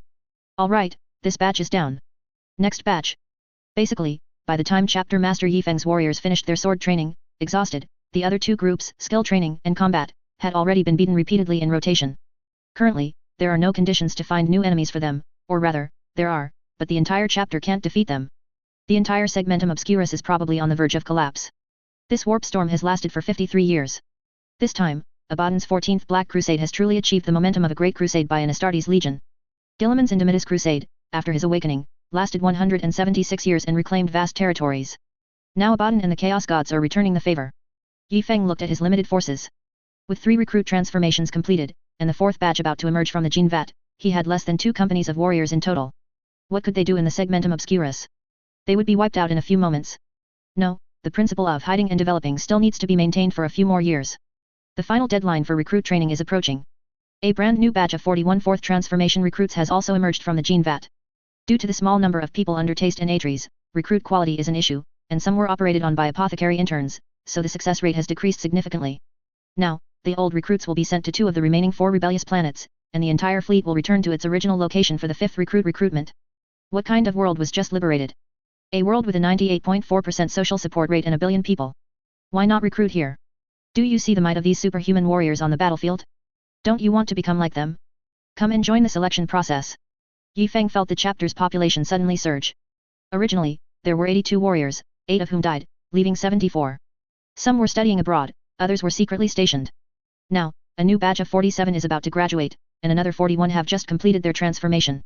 The chapter's numbers feel like they've doubled. This is the first time the entire chapter has more recruits than veterans. Everyone is very excited. If the Adeptus Mechanicus had increased bio-organ production earlier, wouldn't the chapter's population have recovered long ago? Yi Feng had planned to restore the population to 1,000 within 100 years, but the Adeptus Mechanicus simply didn't have such a rapid organ production rate.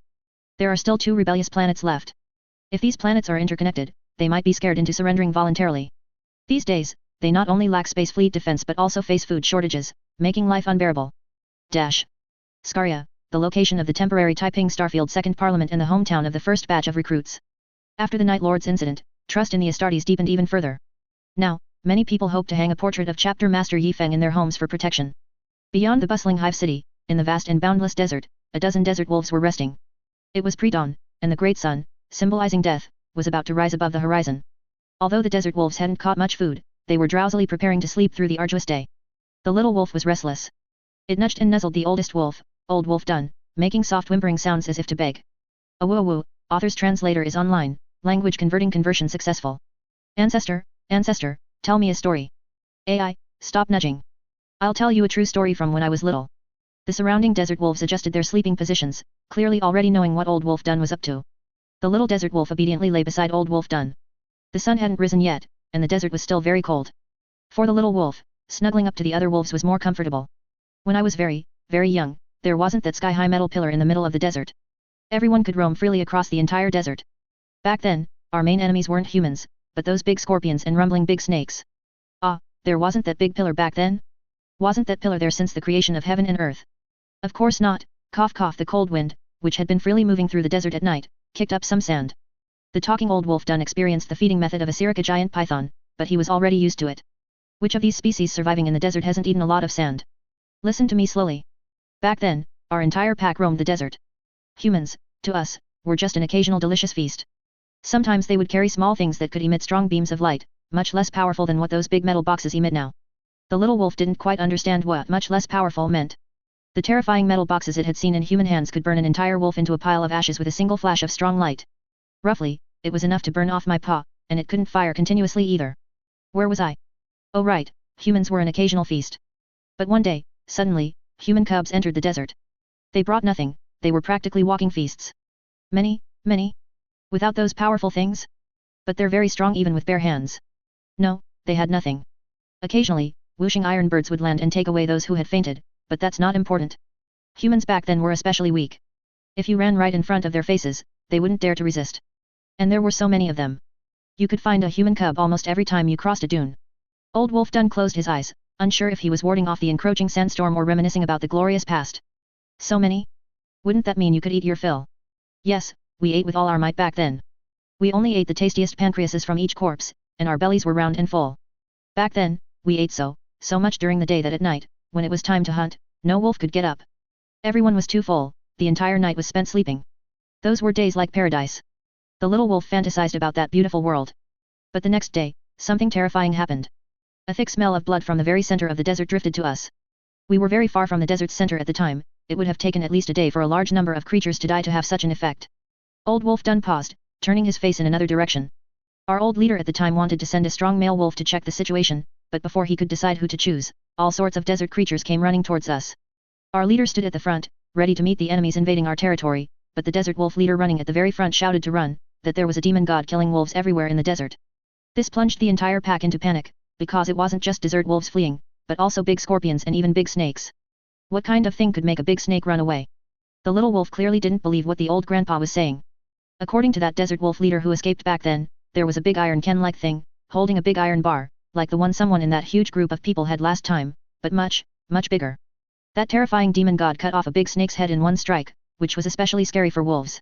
And then, a pack of desert wolves wanted to sneak some meat to eat, but before they even got close, that demon god rushed over at extreme speed, killing a wolf in one hit. In a short while, that pack was wiped out. Wouldn't that be even more powerful than those terrifying humans in the desert now? The little wolf retracted its paws, a little scared. Much more powerful, so everyone ran. For a long time, we didn't dare to return to the desert center. We huddled at the edge of the desert and saw those days when giant iron contraptions, never seen before, carrying all sorts of super large iron blocks, went towards the desert center. How big is super large?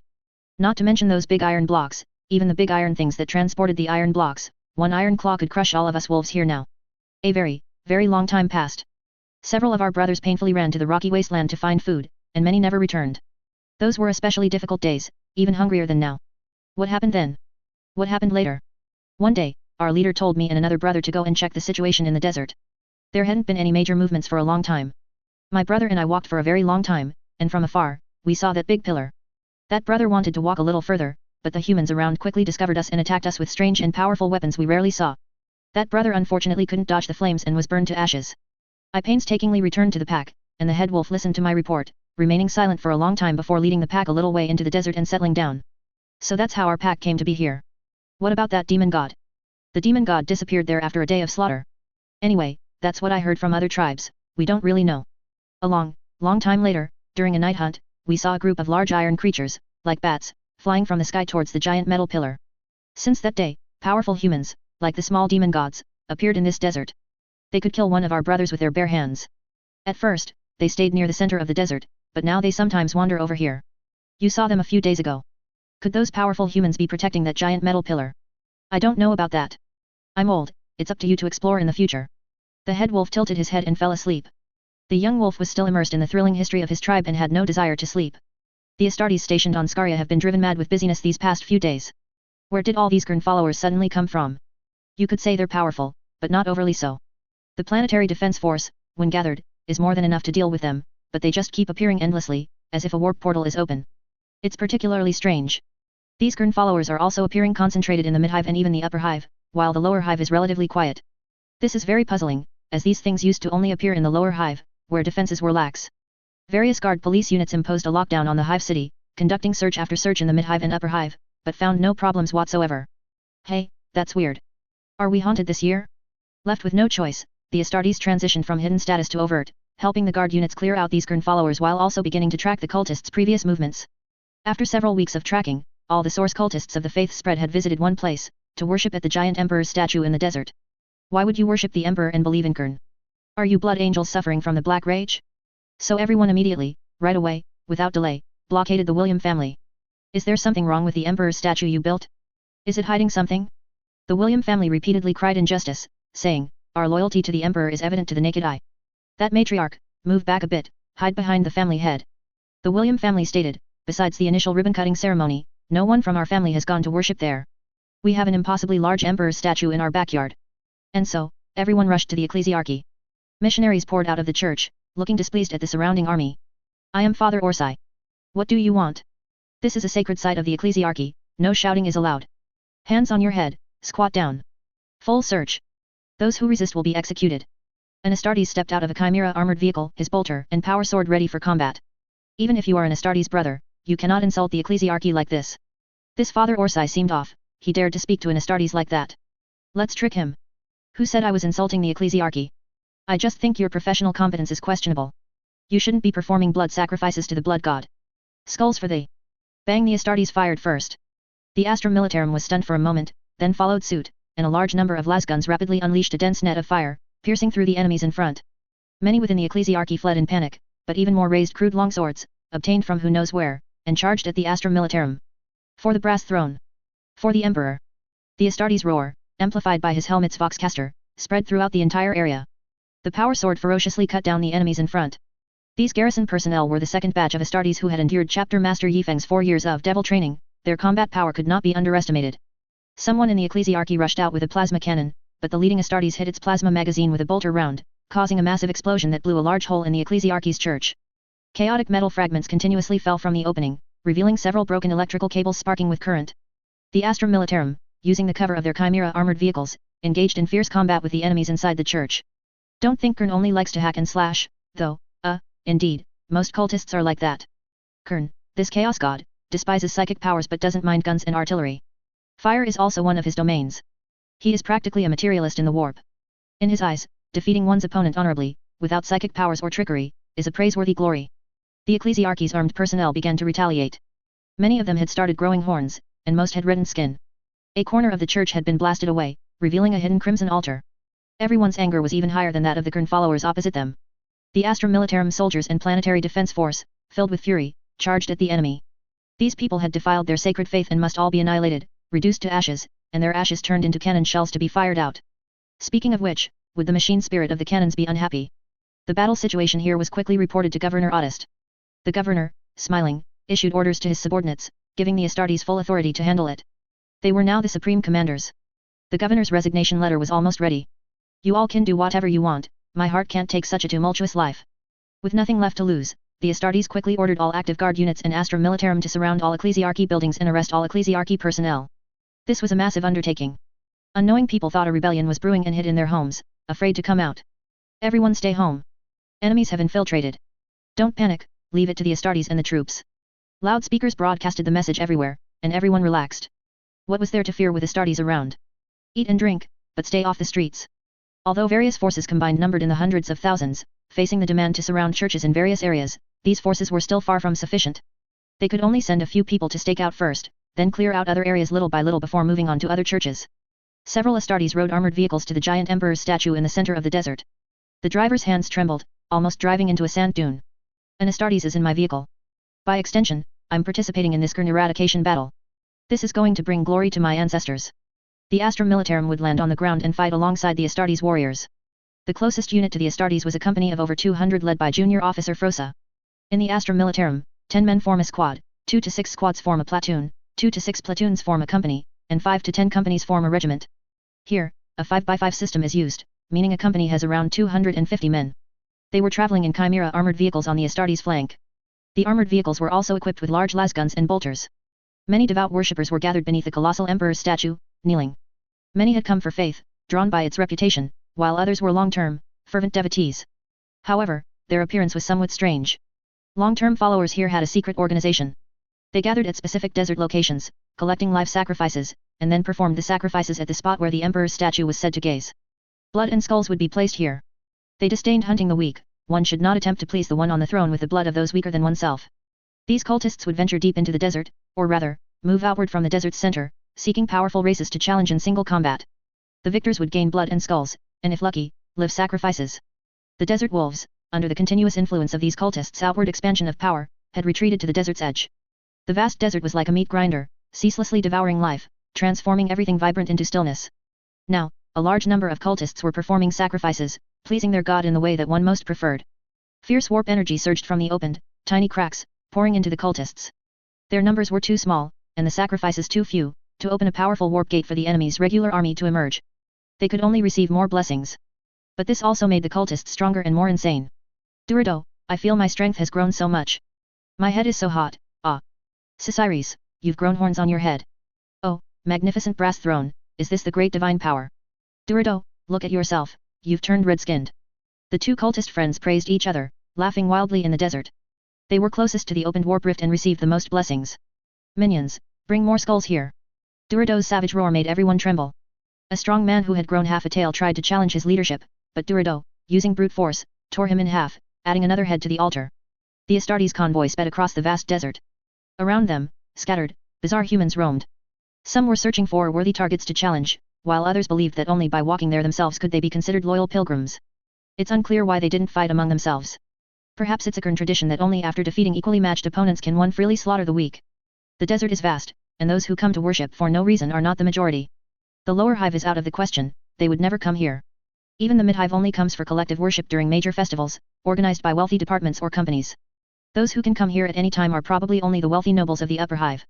The traces of Qing became increasingly evident. The Astartes arrived at the base of the colossal emperor's statue. The surrounding crowds began kneeling before the statue several kilometers away. On the surface, the statue seemed completely fine. Should we go up and take a look? Chapter 54 You are the bloodletter. With the capabilities of an Astartes, climbing the problematic emperor's statue would not be an issue, but it would inevitably damage this great emperor's statue. For example, if they were to dig holes in the rock to gain a foothold while climbing, the entire emperor's statue would be riddled with holes after an Astartes climbed down. Sir, the Astra Militarum's pride, the bright moon, has sent a communication asking what assistance can be provided. Tell them to scan this Emperor's statue with the auger array, using the finest possible power. Tell them it's an Astartes' order. Yes, sir. A full power scan would take a long time. Frosa's Astra Militarum troops had already begun to round up the people. It was clear their manpower was far from sufficient, but they could only coax and trick them, saying that the ecclesiarchy was about to hold a grand pilgrimage, and if they were loyal enough, they should gather in a designated place to worship until the ecclesiarchy missionaries finished their ceremony. Most people went to the designated area. Many still had doubts in their hearts, but when they saw the Astartes, all their concerns vanished. Oh, my emperor, the Astartes have appeared. This must be an extremely important sacrificial event. It was truly the right decision to come here this time. The Astartes quickly commanded the surrounding troops to set up a defensive line on the spot. If a problem truly emerged from the emperor's statue, who knew how many people had worshipped it over the years, and how many had already been converted into cultists? As the troops commanded by the Astartes surrounded the emperor's statue, the enemies also noticed these skulls worthy of perfectly pleasing the brass throne. The Qing followers did not immediately launch an attack. They gathered other cultists wandering in the surrounding desert, preparing to overwhelm the enemy's defensive line in one swift rush. These Qing followers from the mid-hive had almost no decent weapons, but a few individuals from the upper hive possessed exquisite self-defense weapons. Most importantly, the escorts of these upper hive personnel, those finely modified biochemical bodyguards, were already fully armed, and their combat power became extremely terrifying after being blessed by Qing. Now, they were eager to try. Basilisk artillery tanks were pulled out of ancient warehouses by the planetary defense forces. These classic imperial artillery pieces adopted the reliable engine and suspension design of the Chimera, and their Earthshaker cannons were sufficient to destroy most types of fortifications and enemy armor. The Basilisk here was of the Armageddon type, with a fully enclosed artillery tank allowing it to operate in most environments. The Crimson Torrent chapter rarely used such equipment. They were too fragile and unsuitable for the Astartes' charge and assault combat style. They preferred to use the slower but sufficiently armored and armed Baneblade tank. However, for the Astra Militarum, it was still a powerful fire support weapon. Now these old relics were brought out by the warriors to help the Astartes take down the enemy. These Basilisk artillery tanks were reliable, but the capabilities of their users were truly questionable. The fire support troops were advancing. They encountered a small problem in the Great Desert. Well, advancing in the sand was a bit slow. The Qing followers would not wait for them. Now, large numbers of cultists were converging on the guard troops by the emperor's statue. Some looked like sun-baked mummies, some like beasts emerging from the wilderness, and others like demons freshly crawled out of hell. These individuals, adorned with various equipment, lay in ambush behind the sand dunes. Their leader, Durado, was now preparing to launch a mass charge that could shatter the enemy's defenders in one go. In a sense, these cultists did not need any pre-battle speeches, their morale had soared during the wait for slaughter. Frosa's troops cautiously scanned the gathered pilgrims, as agents of the brass throne might be hidden among them. But behind the distant sand dunes, a group of warriors began their charge. The biomodified humans at the forefront made almost no sound. Dressed in desert camouflage, they were not discovered by the garrison until they were very close. Enemy attack. Then a throwing knife was plunged into the warrior's head, and he fell straight down. The warriors quickly raised their guns and fired. The laser guns were not light, and their turning speed with the guns was not as fast as these biomodified humans.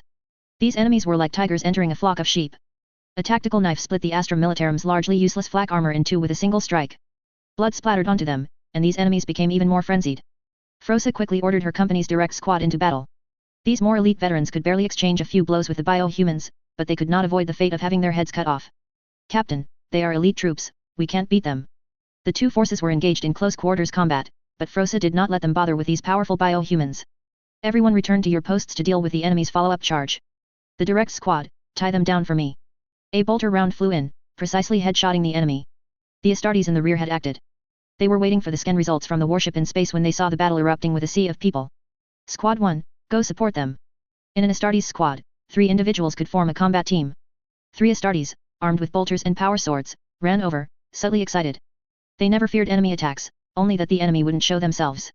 They charged towards the enemy with a speed unattainable by ordinary people, falling into the battlefield like meteors, bringing the Emperor's grace to these pathetic people.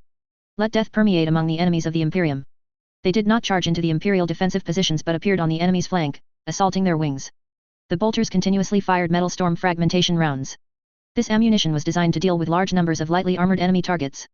The bolter rounds would explode before hitting the enemy, releasing a large number of pellets. This type of bolter used an explosive casing, allowing it to quickly shred a large number of lightly armored targets in front of it.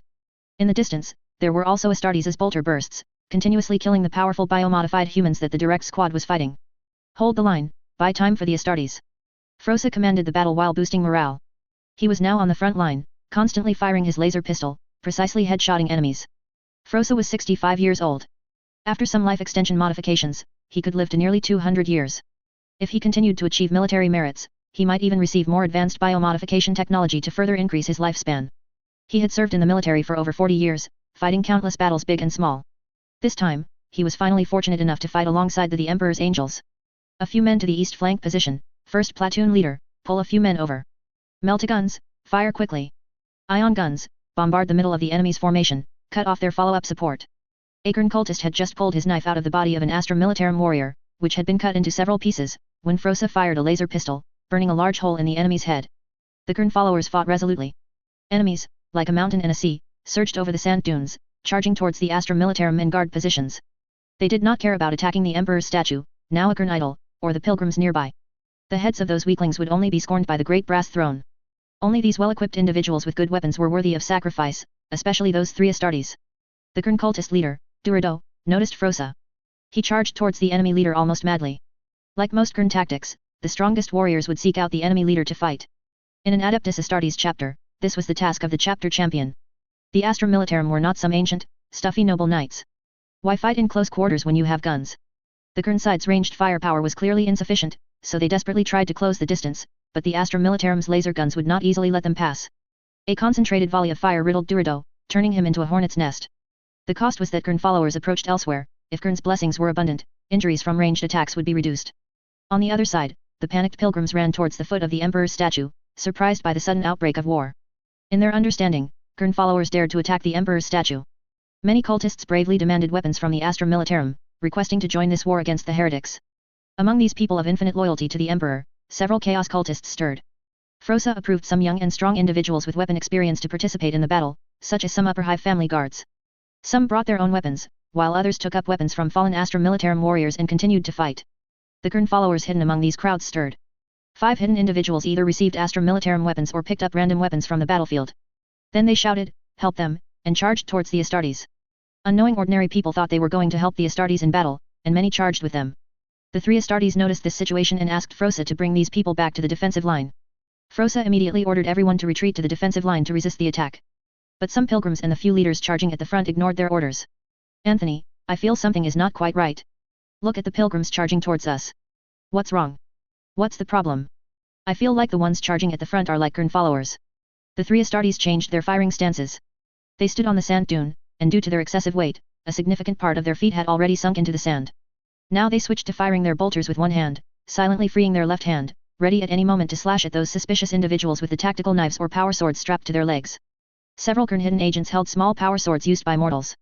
These swords were extremely precious, given to them, these volunteer warrior leaders, by Captain Frosa and a few officers. The Astartes were only a few steps away, and these sluggish metal cans hadn't looked at them yet.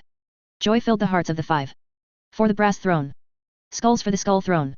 The tactical knife in the Astartes' hand plunged into the head of the foremost Qing cultist, killing him. The leading warrior didn't even look back. The 2 Astartes wielding power swords severed the remaining enemies with a spinning slash, even adding another strike for good measure. Although these Qing ambushes were unsuccessful, they significantly reduced the accuracy of the Space Marines' frontal bolter fire, allowing a large number of cultists to rush forward to the Astartes. If they were Primaris Astartes, their multi-threaded thinking capabilities would ensure they could handle multiple tasks simultaneously, but the ordinary warriors of the Red Tide chapter were not yet capable of this. Some Qing followers, heavily corrupted by the warp, ran faster than others, with several already charging the Astartes. These individuals wielded metal claws or strange homemade axes, acquired from who knows where, attacking the warriors. Anthony continuously fired at the enemy, holding his tactical knife in his left hand, resting it on his bolter. This helped to steady the bolter's recoil and allowed him to quickly stab enemies in front of him with the tactical knife. Many enemies were hit by the shrapnel from the metal storm, but they seemed to feel no pain, continuing to charge the Astartes. Would the Astartes indulge them? They turned and bolted. Their sprint speed was much faster than the Qing followers chasing them, and they quickly put a significant distance between themselves and their pursuers. The Qing followers behind them were bewildered. What were they doing? Chasing Astartes? What was this? By approximation, they were Qing champions. For the Bloodlord, fight, cowards! A fiery meteor from the sky crashed into the midst of the Qing followers, and a massive explosion flung flesh and metal fragments high into the air. Flames swept in all directions, and for a time, the battlefield became an ocean of fire. The high temperature melted the sand, and the Astra Militarum's front line became a sea of flowing, crimson glass. Subsequent Earthshaker cannon shells splashed up large quantities of scorching liquid glass, burning many. The long-delayed Basilisk artillery tanks finally reached their designated positions. The fierce bombardment utterly reduced the enemies to ashes, leaving only a group of faster-charging Qing followers battling on the Astra Militarum's positions. And the dozen or so bewildered individuals behind the Astartes. Now, the 3 Astartes slowly turned, their tactical visors reflecting the crimson firelight from the center of the battlefield. They truly looked like reapers come for souls. Blood and fire filled this land, and under the gaze of the Emperor's statue, at the site of the cultists' desert ritual, a warp rift slowly opened. The blood and fire on the battlefield were excellent offerings for the altar. The barrier between the warp and the real world grew thinner and thinner, and the enemies that these offerings could summon also grew stronger and stronger. A bloodletter emerged from the rift, surprised that these individuals could summon him. Bloodletters are the most basic daemon warriors of Qing, wielding hellblades that crave souls and blood. These massive, pitch-black combat blades had already absorbed many souls. Bloodletters are entirely crimson, with bulging muscles, and huge, crescent-shaped horns on their heads. Their heads are also crimson, and their sharp teeth and long tongues are enough to strike fear into anyone who sees them. This bloodletter had already collected 288 souls. When he collected 888 souls, he would gain Qing's favor and become an unparalleled exalted bloodletter. Once, an exalted bloodletter of Qing cut down a quarter of a Grey Knight's company, which earned him even more of Qing's favor. And this bloodletter was about to continue his slaughter. The heads of Katachan and Kadayan warriors were not enough to earn him Qing's favor, he needed the heads of more and stronger enemies. Casually cutting down several cultists around the altar, he headed towards the most intense artillery fire on the battlefield. Where there was war, there he would be. On the other side, Qing followers were making their final stand. The three Astartes cut them down like chopping melons and vegetables. These individuals were not worthy of their pity. Battle brother Anthony, something is coming this way. Anthony looked in the direction indicated by his battle brother, the hazy bloody aura emanating from there indicated it was a daemon. Quickly dispatching the Qing followers in front of them, everyone immediately charged towards the new enemy. For Astartes, they could still offer effective resistance against demons, but for mortals, it was a life or death situation. Hopefully, it wasn't anything too outrageous. News came from the warship in space, there was a strange reaction in the right eye of the Emperor's statue. The Astartes ordered the Astra Militarum and the guards to retreat. The Crimson Torrent warriors stationed in the Hive City were on their way. Frosa, on the other hand, made a decisive move, quickly calling for a special aircraft and leading several warriors to deal with the situation in the Emperor's statue's right eye. The warriors tried to dissuade Frosa, and the Deputy Company Commander, volunteered to go, but Frosa insisted on going herself and ordered the Deputy Company Commander to take command. That's an order. Frosa's attitude was very firm. Several battle-hardened veterans accompanied Frosa to investigate. They had no anti-psyker equipment, but they brought sufficiently lethal meltabombs and plasma guns. The special aircraft roared into the sky. The ground forces hunted down scattered Qing followers. The small number of enemies could no longer break through the laser gunfire net, allowing the valiant warriors to relax their taut nerves. The Astartes ran quickly, loading their only magazine of psychic bolter rounds. When dealing with chaos, at Yifeng's constant insistence, they always carried a magazine of precious psychic rounds just in case. Yifeng would never forget Kiakram, he would always remember that lesson. A large bloodletter appeared in the tactical visors of the three. The enemy's form was very tall, but fortunately, it was not the terrifying exalted bloodletter. Anthony, I'll shoot its head, you shoot its heart. The bolters unleashed a terrifying barrage, raining down on the bloodletter in front of them. This bloodletter was also a fierce individual who had fought his way through mountains of corpses and seas of blood. His broad hellblade blocked in front of him. Although it couldn't fully obscure him, his vital points were largely covered. Unlike greater demons like Kiakram, who could almost ignore physical attacks in reality, these ordinary bloodletters were still physical entities in real space, it was just that they couldn't stay in real space for too long. The impact of the psychic bolter rounds struck the broad blade of the hellblade, denting it severely, making it seem as if it was about to break. Both sides were very fast, and in a flash, they entered the close quarters combat phase. The power sword and hellblade clashed, emitting a strained, mournful cry. Another power sword attacked from the bloodletter's side, but was blocked by its hard, black claws. The third warrior tried to circle behind the daemon to attack, but the daemon leaped up. Compared to the heavy Astartes without jump packs, this daemon's leap could easily clear their heads, allowing it to strike behind enemies. The massive hellblade slashed from behind Anthony, who was facing the enemy head-on. Despite the two Astartes only exchanging a glance through their tactical visors, Anthony dropped to the ground. The warrior who had circled behind stepped on Anthony's body to attack the bloodletter, while the warrior providing flank cover also swung his blade at the enemy's sword-wielding right hand. The bloodletter clearly hadn't expected Anthony to suddenly drop. The sudden stab from the other warrior caught it off guard. Although it blocked the enemy's blade, two of its fingers were sliced off by the flanking warrior. The bloodletter's roar shook the heavens and earth, but the Astartes' battle cry, amplified by their voxcasters, echoed throughout the entire area. For the Emperor, purge the fiends. Anthony, using the fierce blade techniques derived from Jagatai Khan, pressed forward relentlessly. He was now the main attacker, while the Astartes facing the bloodletter head-on used Tai Chi swordplay to maneuver. The third warrior attempted a leaping slash, aiming to cut the enemy in half, but his power sword scraped across the enemy's long horns, sending sparks flying and an ear-splitting screech echoing across the dunes. The bloodletter kicked Anthony away, and Anthony's front armor immediately dented, a large footprint like a tattoo. Anthony fell to the ground. The bloodletter shook its head, throwing off the warrior who had failed his sneak attack, and continued its fierce assault on the warrior in front of him. Delicious souls, your heads are worth 100, no, 200 mortals from before. Foul whispers and blasphemous chants leaped from the bloodletter's dense and sharp teeth. His combat blade became even sharper. At this moment, the bloodletter was like a champion blessed by Qing. Champion? I fight champions. The Crimson Torrent warriors' attacks became even more ferocious. Their hatred for Qing needed no elaboration. Even if Qing himself appeared, these warriors would likely launch a desperate charge. Anthony switched back to a defensive position, parrying the enemy's attacks with his almost shattered power sword, while the original defender shifted to an offensive position, attacking from behind. The third warrior raised his bolter and began to fire. He was now in a supporting role, and 2 bolter rounds successfully wounded the bloodletter. One bolter round struck the enemy's pointed horn, obliterating the 2 crescent-shaped horns that had successfully blocked Anthony's blade in the previous engagement. Another bolter round struck the enemy's thigh, and the intense explosion shattered the bloodletter's thigh into an indescribably fractured state. It was difficult to maintain balance on only one leg. The bloodletter fell to the ground.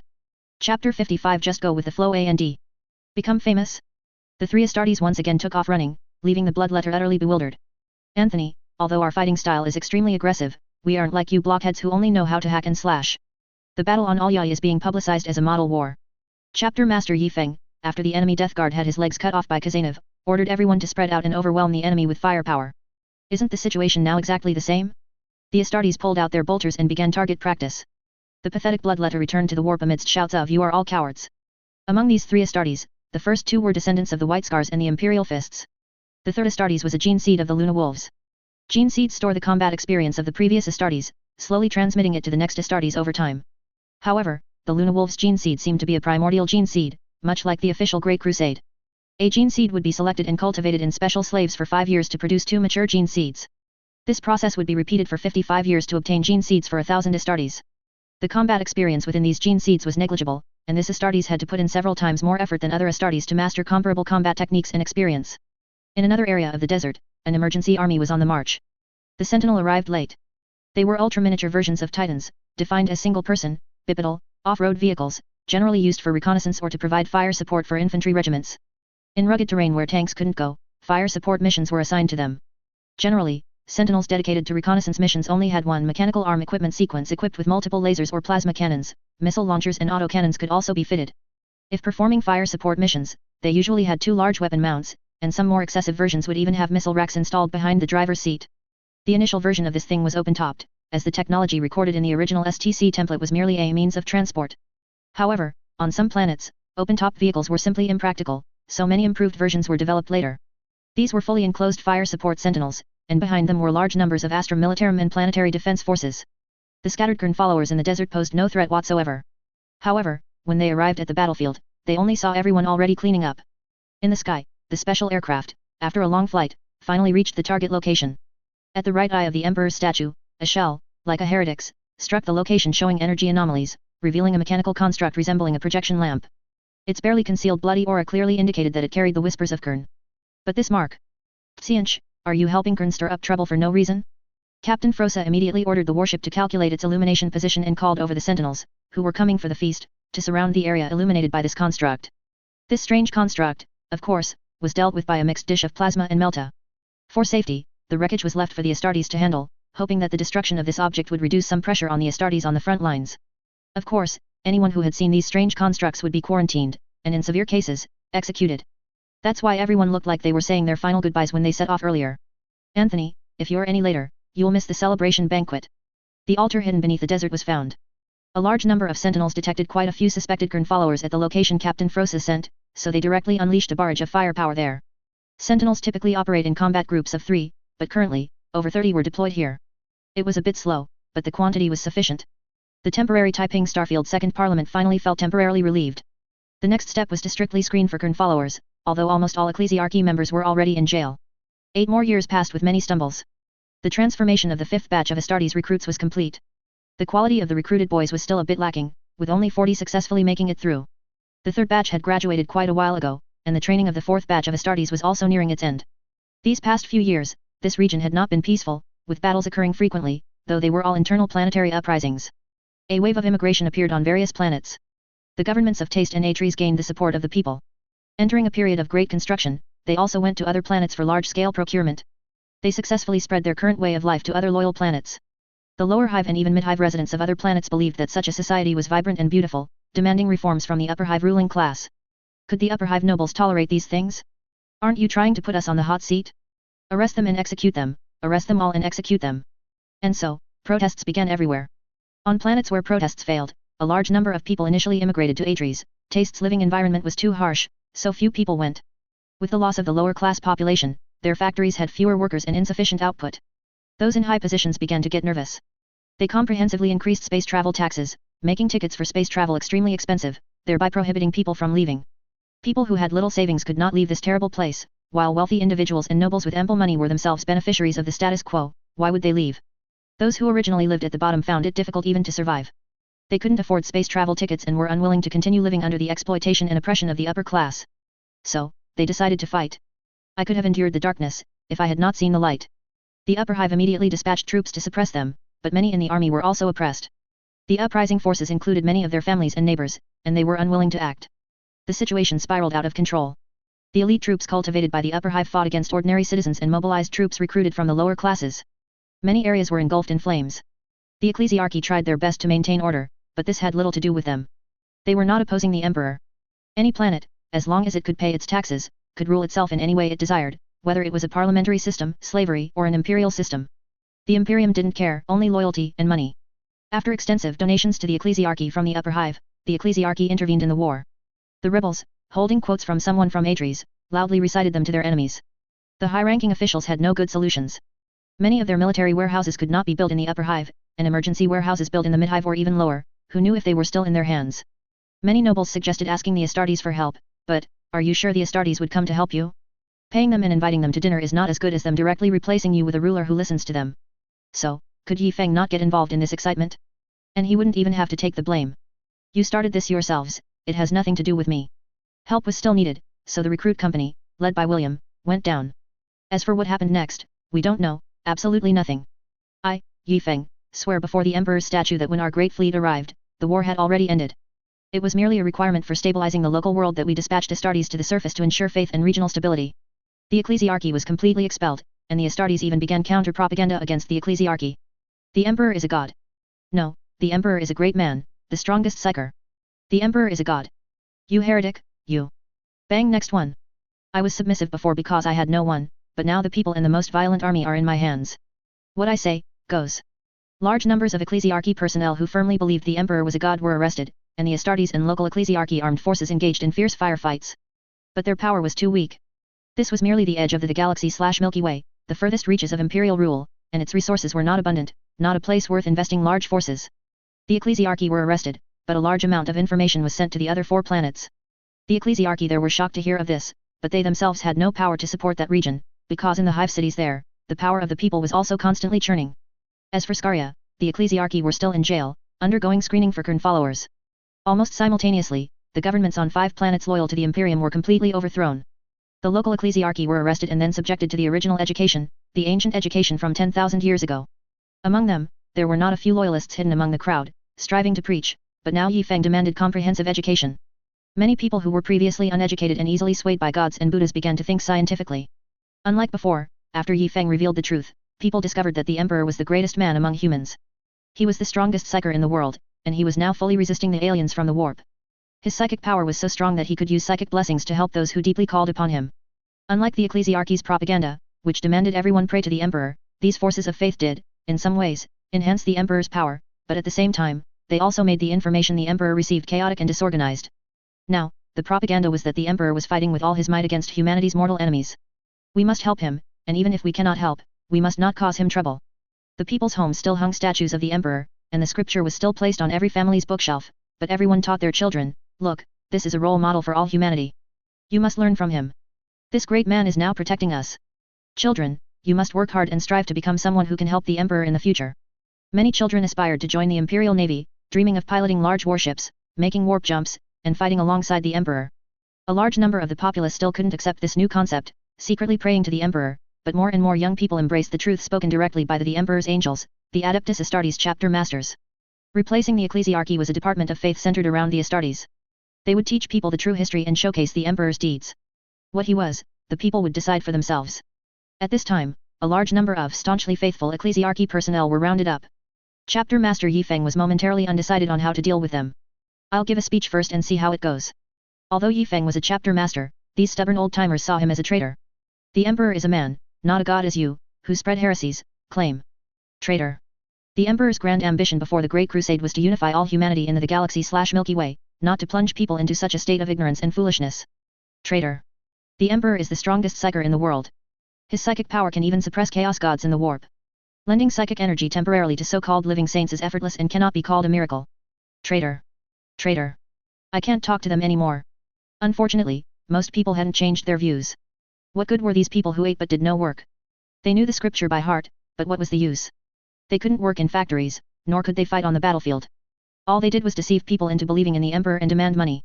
Nor could they be processed into corpse starch. These people hadn't committed any major crimes. How about telling them about how the Emperor fiercely rebuked the word-bearers Adeptus Astartes chapter back in his day? A brief introduction to the legions, the word-bearers, the 17th Legion. Their Primarch, Lorgar, worshipped the Emperor to the point of madness, treating him as a true god walking among men.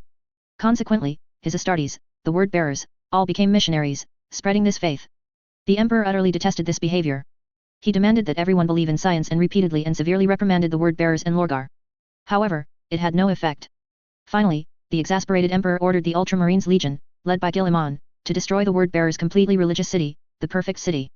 From then on, the word-bearers focused on the Great Crusade, while their Primarch secretly allied with Chaos to rebel. Wait a minute, the Emperor himself ordered the complete destruction of the Perfect City, which worshipped him as a god.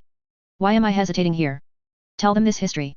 Those who remain deluded will all be turned into corpse starch. If Guilliman dares to ask me why I did it, I will righteously respond with this piece of history. He lived through it, he was there, he knows. I follow the Emperor. Whatever the Emperor says, goes. Kill all the ecclesiarchy. The people Guilliman doesn't dare to kill, I will kill. The tables Guilliman doesn't dare to overturn, I will overturn. If Guilliman hadn't woken up yet, I'd have to weigh my actions carefully. But Regent Guilliman has returned, though there were many bloody conflicts with human high-ranking officials, even assassination attempts on the Primarch. So, you scum have no say. In Yifeng's view, Guilliman made one mistake, he insisted on humanity governing itself. To Yifeng, one's position should be commensurate with one's ability. Humanity's limitations simply can't handle the vast affairs of such an immense empire. Even the Grand Masters of Assassins, who stood at the pinnacle of human physical prowess, technology, and status back then, couldn't manage this empire well. Not using AI is understandable, but not using Astartes, insisting that humans do it themselves, and doing it like crap? Things that Astartes could handle in a few years take hundreds of years. Isn't that just asking for trouble? Guilliman tolerates you, but I don't. I'm not the negotiating and balancing Guilliman. If I have to speak of a Primarch, I'm the image of Lionel Johnson. Let's talk about this big-mouthed, aggrieved Gene father here, and everyone will understand. This son of Jagatai Khan was still influenced by his father to some extent. Jagatai Khan was a wise Primarch. He often used his good at raiding tactics, most adept at raiding tactics, to defeat enemies. He understood his strengths very well and was happy to accept the overall legion strategy formulated by the Emperor based on those strengths. He led his forces as skirmishers and scouts ahead of the main Great Crusade expeditionary force. Therefore, the Khan was not well acquainted with most of the Primarches of the main expeditionary force legions. Jagatai Khan and Lionel Johnson were very close, the First Legion was happy to accept them. Their two legions often fought side by side. Other Primarches he had good relationships with included Sanguinius, both very skilled fighters and possessed high artistic taste, Horus, such an affable war master, who wouldn't get along with him, and Magnus, the Khan was very supportive of the librarian program within the Psyker project, and the two often shared knowledge of the cosmos. Jagatai Khan had exquisite artistic taste but disdained to display it, unlike the show-off Primarch Fulgrim, which is why they disliked each other. The Khan was exceptionally kind to his own people and exceptionally cruel to his enemies, but due to constantly operating behind enemy lines and on the front, he rarely had his own people around, leading to the stereotype of him being a cruel barbarian. Thus, the Khan hated standing with Lemon Russ, as it made others think barbarians traveled in packs. Jagatai Khan's combat prowess was always a mystery because he rarely fought his brothers. However, it was generally agreed that his swordsmanship was the best among the Primarch brothers. As a reference, during the Great Heresy, he thoroughly thrashed Primarch Mortarion of the Death Guard, who had come to persuade him to surrender. Then, before returning to Terra, he pointed his sword at the barbarian Lemon Russ, and the Wolf King, known for his unreasonableness and warlike nature, actually cowered and opened the way. However, it is worth noting that Jagatai Khan did not believe in the imperial truth because the Khan himself possessed psychic powers, though few had seen him use them. The Khan scoffed at the imperial truth's assertion that warp demons did not exist. Now, Yifeng has also changed the non-existence in the truth to powerful warp xenos. At the same time, the Khan completely disagreed with the imperial truth's view that humans are the most perfect natural creatures and should rule the galaxy/Milky Way. Rule? Like an idiot. Therefore, Jagatai Khan had little contact with the Emperor, and the Imperium also intentionally or unintentionally caused people to overlook this Primarch and Legion, making the Legion seem forgotten. But one cannot deny the Khan's contributions during the Great Heresy. After receiving a jumble of contradictory rebellion messages, the Khan decided to seek the truth himself. His modified, highly mobile warship thrashed the Alpha Legion's fleet, and then he fought his way through, being the only army with a full Legion structure led by a Primarch to fight the enemy, and having battled all 5 main rebel legions. Of course, he returned to Terra using Ildari webway technology after being overwhelmed and made significant contributions to the defense of Terra. Later, the Khan left, reportedly riding his motorcycle into the webway for a joyride. The White Scar's sons didn't quite believe their Primarch would act recklessly. He was indeed very wise, perhaps he had more important things to do. So, inheriting a part of Yifeng's father's personality, exceptionally kind to his own people, exceptionally cruel to his enemies, why would I, not Guilliman, negotiate with you? You offspring who stand against humanity, go die. Those fat, corrupt ecclesiarchy bastards were all dragged away. I, Yifeng, declare that I will wage war against all ecclesiarchy in the temporary Taiping Starfield Second Parliament. A good habit of making threats after winning the fight. What? The ecclesiarchy of the Segmentum Obscurus? I'll go kill them when I get there. Who knows how many people I'll have by then? It would take at least 200 years for the Segmentum Obscurus to have time to deal with our affairs, or perhaps these astropathic messages would be completely buried among the chaotic local battle reports. In fact, this was true, this astropathic message, transmitted to the distant Segmentum Obscurus, was already very difficult to translate. Roughly, they could only tell that the local ecclesiarchy here was under attack. Our entire Taiping Star region is almost shattered, who has time to bother with the affairs of your non-strategic sectors? Even if you were all conquered by chaos, we would be powerless to help you. With a casual toss, this life-threatening astropathic message was thrown into the pending area, where it had already piled up into a mountain. Yifeng slumped onto the sofa as if he had been suffering from diarrhea for 10 consecutive days, feeling utterly relieved. These heretical ecclesiarchy scoundrels were finally gone, and Yifeng began to ponder some questions. The issue of human unity didn't need to be considered for now. Guilliman could temporarily stabilize the people, at least humanity wouldn't collapse. Now, the puzzle was the Emperor's blessing, or this concept of living saints, which appeared after various Primarchs disappeared or were severely wounded and unconscious. This suggested that the Emperor had been sitting on that golden throne for a very long time before this happened. The ecclesiarchy always said that believing in the Emperor, that the Emperor is a god, and that 10 millennia of faith had indeed greatly enhanced the Emperor's abilities, making him increasingly powerful. But worship is a very esoteric thing. If you believe he is a god and worship him, he can acquire the power of faith. So, what if you believe he is a great man? What if you worship him as the strongest in the world? Can he still acquire the power of faith? The power reflected within the warp is the power of sentient beings' emotions. So, in a sense, as long as we think he is incredibly powerful and can save us, isn't the energy effect produced in the warp similar? Or, among these choices, does an almost fanatical faith provide the greatest power? This path is bound to fail. Yifeng felt he understood what the Emperor wanted to do, or rather, what the Emperor began experimenting with after sitting on the golden throne. No, it's incomprehensible, unthinkable. Chapter 56 Victory Class Battleship. So the question is, what about the 100 cloth robe? It seems to have become a relic after gaining the power of human faith, or rather, it seems to be a vessel for a human belief system. It has a corresponding energy aggregate in the warp and can be connected to the 100 cloth robe in this current reality. If so, it becomes clear that some of the power contained within the 100 cloth robe will still be acquired by the Chaos Gods, including violence and war, Kern, compassion, Nurgle, core knowledge and ideas, Tsianch, and the subversion of power, Slaanesh. The only way to prevent Chaos Gods / the 4 gods from gaining power is through pure faith in the 5th god. In a sense, what the ecclesiarchy does is contend with Chaos Gods / the 4 gods for power. It is merely a strategy of prolonged survival, preserving humanity's existence without solving the underlying problems. The reason why humanity is destined to fail is that humans are a species with only weak psychic talent, unlike the Ildari, where every individual can provide a vast amount of psychic energy. Even if all humans devoutly believe in the Emperor cannot possibly acquire enough energy to protect all of humanity. The energy you provide cannot protect yourself. This is a paradox. The Emperor must know this, so he is certainly thinking of other solutions now. So what has the Emperor been up to recently? The Emperor's scythes, living saint, blessing Guilliman, suppressing the demons beneath the golden throne. Wait, suppressing demons? Webway? Shinix? No way. My father, Jagatai Khan, wouldn't be helping the Emperor cut down monsters in the webway, would he? Maybe there's even a Wolf King Primarch, or some Ildari helping out. The webway is currently managed by the Ildari, after all, since the old ones are gone. In that case, Guilliman certainly wouldn't be the first Primarch to be blessed. The Emperor, being someone who experiments many times before daring to use something, for example, only creating Space Marines after the Thunder Warriors, it's quite possible that Jagatai Khan has already become an Emperor's living saint and has been fighting Chaos Demons in the webway for a long time. Only this way can the Emperor's substantial pressure be alleviated, allowing him to use psychic power to bless more people. Logical, the more I think about it, the more logical it becomes. Sometimes people are like this, once they accept a fact, every little clue around them seems to prove their point. What about Rogel Dorn?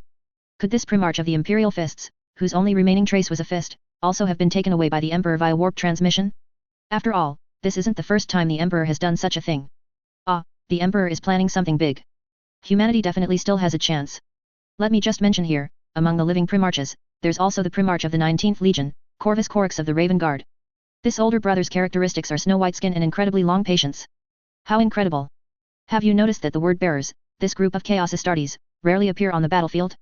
A big reason is that Corvus Corax charged into the Eye of Terror to hunt down Lorgar, the Primarch of the Word-Bearers. Corvus Corax absorbed the energy of the warp, yet remained completely loyal. He relentlessly pursued the Word-Bearers and their Primarch. The general situation is that the Word-Bearers' warriors, plus their Primarch, were all beaten to a pulp by this fierce individual, essentially spawn-camping them. This pursuit continues to this day, without stopping. There's also a big strong one still alive. Where are we, Sub-Officer Wenasai? Go ask that navigator, whose voice sounds like he drank orc footwash, where in the damn hell we are. A relatively rare Victory-class battleship was navigating through the warp, pursued by a Chaos fleet. Visibly, one battleship and 2 cruisers were continuously firing upon the Imperial warship. The Victory-class and the ancient Retribution-class battleships are very similar. These 2 ancient warships appeared during the Great Crusade, though the Retribution-class was earlier, so the Victory-class is generally thought to be an imitation of the Retribution-class battleship. Of course, the Victory-class is even rarer than the Retribution-class. After replacing the Retribution-class's numerous macro-cannon arrays and torpedoes with a large number of lance arrays and nova cannons, the Victory-class warships gained the characteristics of having many cannons and extremely fierce firepower. Both port and starboard had 4 lance arrays, there were 6 cannon arrays on the keel, and a nova cannon at the bow. At this moment, in the warp, the Chaos fleet had an absolute advantage, with the deluge of attacks raining down on the vessel named Ancient Secrets. Captain Salvat, the navigator says he can't see the Astronomicon and doesn't know where we are. Damn it, has orc footwash poured into his head? Say something useful. The warship shook violently as a salvo from the enemy struck its void shield. Captain, the void shield is about to give out, it can only hold for another 8 minutes at most. A garbled voice came through the comms channel, a void shield overload is a very dangerous thing, especially for the tech priests. May the light of psychic power guide the lost ships of the Imperium. Captain, the navigator says there's a small psychic marker, possibly an Imperial planet. Should we head there? It's very close, only 7 minutes away. Go, head there immediately. It's a desperate measure. Are the lance arrays not ready yet? As soon as they're fully charged, fire a full salvo at the enemy battleship's weapon arrays. Don't stop the cannon arrays attack. Nova cannons are usually installed at the bow of large warships to counteract their terrifying recoil, so the fleeing Victory-class battleship was currently unable to use its nova cannon for retaliation. A nova cannon fires massive shells, over 50 meters in diameter, accelerated to near light speed by gravity turbines. Their power is so immense that they can instantly cripple a cruiser without its void shield active, and if they happen to hit an enemy's reactor or other explosive facilities, they can destroy a warship in a single shot. The enemy's warship did not have a nova cannon, but it had 8 torpedo arrays continuously launching torpedo attacks. The Emperor protects, that is an Imperial planet with complete defenses. The Victory-class battleship weaved and dodged, then suddenly made an extreme turn, changing course and causing the enemy's attacks to miss, successfully reaching the psychic marker. At the Mandeville point, a huge warp rift opened, and the Victory-class battleship emerged from the warp, followed closely by a Chaos battleship and 2 heavy cruisers. The enemy was stunned, Captain Salvat was stunned, and Yi Feng was also stunned. A second time. The Emperor truly takes care of me. 2 years had passed since the complete red tide, and since virtually all planets now listened to Yi Feng, there was no longer any need to hide his fleet. The 7 cruiser squadrons stationed outside were recalled for Adeptus Astartes rotation. Now, everyone was in orbit outside the Scaria star system, with a total of 7 cruisers, 2 battle barges, and over 80 frigates, all staring blankly at the enemy ships charging towards them. An emergency communication was immediately sent to Yi Feng's battle barge. Calling forward warships, do you hear me? This is Captain Salvat of the Victory-class battleship, attached to the Calix's 2nd Naval Fleet. I require assistance. Understood. The Crimson Torrent chapter is fully on standby. Brothers, a big job has come. Be careful not to hit the enemy's boiler, leave me the keel of the enemy battleship, but kill the crew. In short, damage it to the point where the Adeptus Mechanicus can still repair it. As soon as the enemy entered the star system, they were already within range of our cruisers. The enemy was in a panic, but after emerging from the Mandeville point, they were heading towards the interior of the star system. The enemy needed to turn around to return to the Mandeville point for a warp jump. Our lunar-class cruisers' powerful lance arrays all aimed at the enemy battleship. It wasn't mainly the cruisers that were intimidating, those 2 battle barges were truly deadly. The presence of 2 such vessels here meant either 2 Adeptus Astartes chapters were holding a meeting, or they had run into the main force of a chapter, and a wealthy one at that. These few Chaos warships were very strange. The battleship was painted in extremely bizarre colors, clearly from the Slaanesh faction. One cruiser had a very strong Kern style, and the other cruiser was covered in strange vines and thick moss, yellowish-green, like a Nurgle warship. Under normal circumstances, followers of Chaos Gods/the Four Gods are in a state of perpetual conflict with each other and almost never cooperate. Who cares, if I can't figure it out, I'll just treat it as psiench. Blast them to hell. First, target Nurgle's cruiser. If even a tiny bit of it falls on a planet, it will cause a major disaster. The lance arrays fired in unison, aiming for the physical purification of the enemy ship. On the other side, the battle barge's engines began to roar. Fighting from a distance was not suitable for battle barges, the close-range bombardment phase was the correct way to engage. There was no intention of boarding, all personnel just needed to prepare for counter-boarding. What can be solved with cannons should never be solved with lives. The two battle barges directly approached the enemy battleship, while the other ships primarily dealt with Nurgle's cruiser. For a time, the Qing ship was only engaged by a few frigate squadrons. Is this not looking down on Qing? The Qing followers piloted their warship towards the Ancient Secrets battleship, which was closest to them. Bring the ship closer to me. Meanwhile, the other two warships were trying to turn back. Generally, it takes a considerable amount of time for a battle barge to catch up to a heavy cruiser or battleship in a pursuit, but these warships were initially heading towards Yifeng's fleet and were now making an emergency turn. So the distance between them was rapidly closing, and the battle barges were not polite, they had already reached bombardment range. Ancient Secrets fired a lance salvo at the Slaanesh battleship, and then a bombardment from the stern vigilance completely crippled the enemy's void shield. Before the enemy's backup void shield could activate, the Dawn Light's bombardment fired, hitting the enemy ship's bridge and causing a violent explosion. The enemy's command system visibly fell into chaos, some areas were still firing frantically, while others had fallen silent. The macro cannon arrays began engaging in a ship-to-ship duel, enemy fire slammed into our void shield, almost overloading the regional engine. To be precise, it had reached a point where enemy boarding parties could come aboard. However, following Yifeng's orders, all cannons prioritized attacking the enemy's turrets and lances. Two battle barges, flanking the enemy, quickly disabled all weapons on the battleship. Knowing escape was impossible, Slaanesh's forces were at their weakest in such a situation, as Slaanesh primarily governs personal desires, making his followers extremely selfish. Now, some fled in emergency escape pods, while others, perhaps having indulged in Nurgle's deluxe meal, inexplicably boarded the battle barges. Captain Salvat had no time for pleasantries, and the fleet immediately turned, aiming to unleash a Nova cannon shot at the enemy. 7 cruisers were besieging the Nurgle cruiser. The enemy's attacks consisted of, well, strange fruits filled with lethal plagues and black-yellow viscous substances, launched as cannonballs. These cannonballs would need to be dealt with later, even if they missed our ships and floated in space. Our 7 lunar-class cruisers were equally relentless, firing whatever weapons were loaded, striving to annihilate the enemy. The 7 cruisers formed a rudimentary long cross formation, fiercely assaulting the enemy. The Nurgle warship was constantly blasted open with terrifying gaps, from which various Nurgle corruptions and Nurgle poxwalkers continuously drifted out. The enemy's warship was very peculiar, corrupted by the warp, its metal had become flesh, and the entire vessel was infected with plague. Even when severely damaged, the warship's combat effectiveness remained undiminished, like a Nurgle poxwalker's shot through with a laser gun. Moreover, the strange vines and eerie lichen mosses attached to the warship's exterior were slowly enveloping the gaps blasted open by the cannons, undertaking a gradual repair. Another lance volley incinerated a large patch of the warship's external flora. The entire warship seemed to enter a berserk state, its counterattacks growing fiercer as it advanced. A lance-like attack was launched from the enemy ship's largest turret, striking a lunar-class cruiser. According to the crew's recollection, the warship's void shield at that moment seemed poisoned, its overload rate continuously accelerating. Out of necessity, the warship retreated behind a friendly ship with a void shield until the void shield completely overloaded, at which point the situation subsided. Slower weapons like torpedoes approached the enemy warship. Strange fruit trees filled with corrosive liquid sprayed brown fruits from their hollows.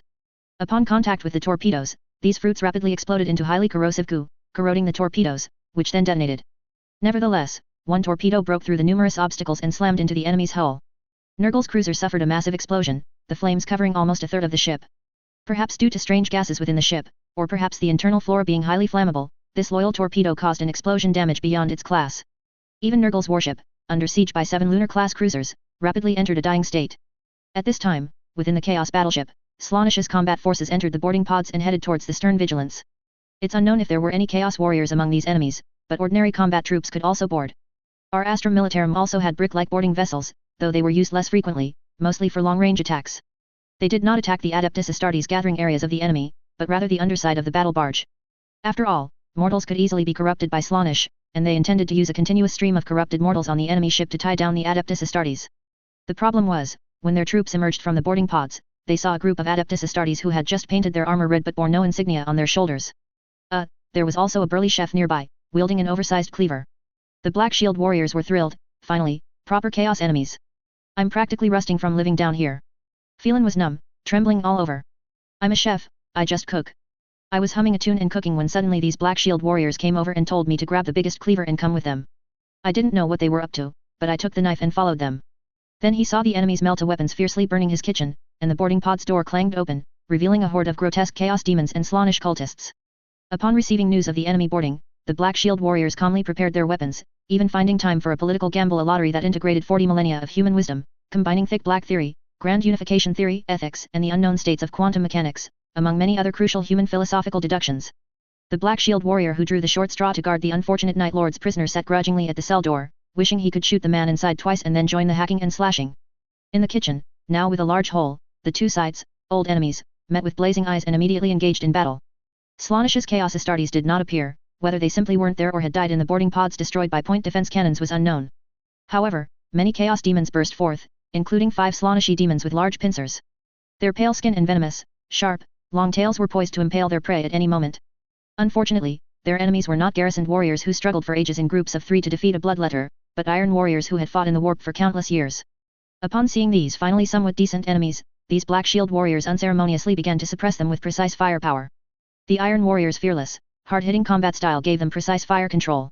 Many chaos demons who had just disembarked were already sent back to the warp by bolters loaded with a mix of psychic and vengeance bolter rounds. Phelan was jumping left and right on the side. Wow, what a beautiful young lady. No, that's a daemon. I have to chop it. Oh, I feel like I've met the love of my life. Is this what love at first sight feels like? So this is what love is? No, snap out of it, what's in front of me now is an evil chaos daemon. Ah, the one opposite is so fast, one flick of that tail and my pot is in 2 halves. How terrifying. Wait, my pot. You dare touch my pot. Wife, you can smash whatever you want, mine is yours, as long as you're happy. Hey, that's the seafood storage compartment, you can't smash that. Oh, no, the seafood is all contaminated now, such good fish meat all ruined. I'll never forgive you. What wife, you're the defendant, give me your life. For a time, pots, pans, and bolters flew across the battlefield, grenades and cleavers shattered together. Amidst a group of black shield warriors and nearby anti-boarding imperial auxiliaries, a chef wielding the largest bone-cleaving knife was interspersed, chopping charging Slaanesh cultists in half with swift, decisive strikes. All enemies attempting to approach the only remaining shellfish cold storage door were brutally hacked into pieces, to the extent that Slaanesh cultists momentarily believed they were fighting Qing's warriors. The situation was extremely gruesome.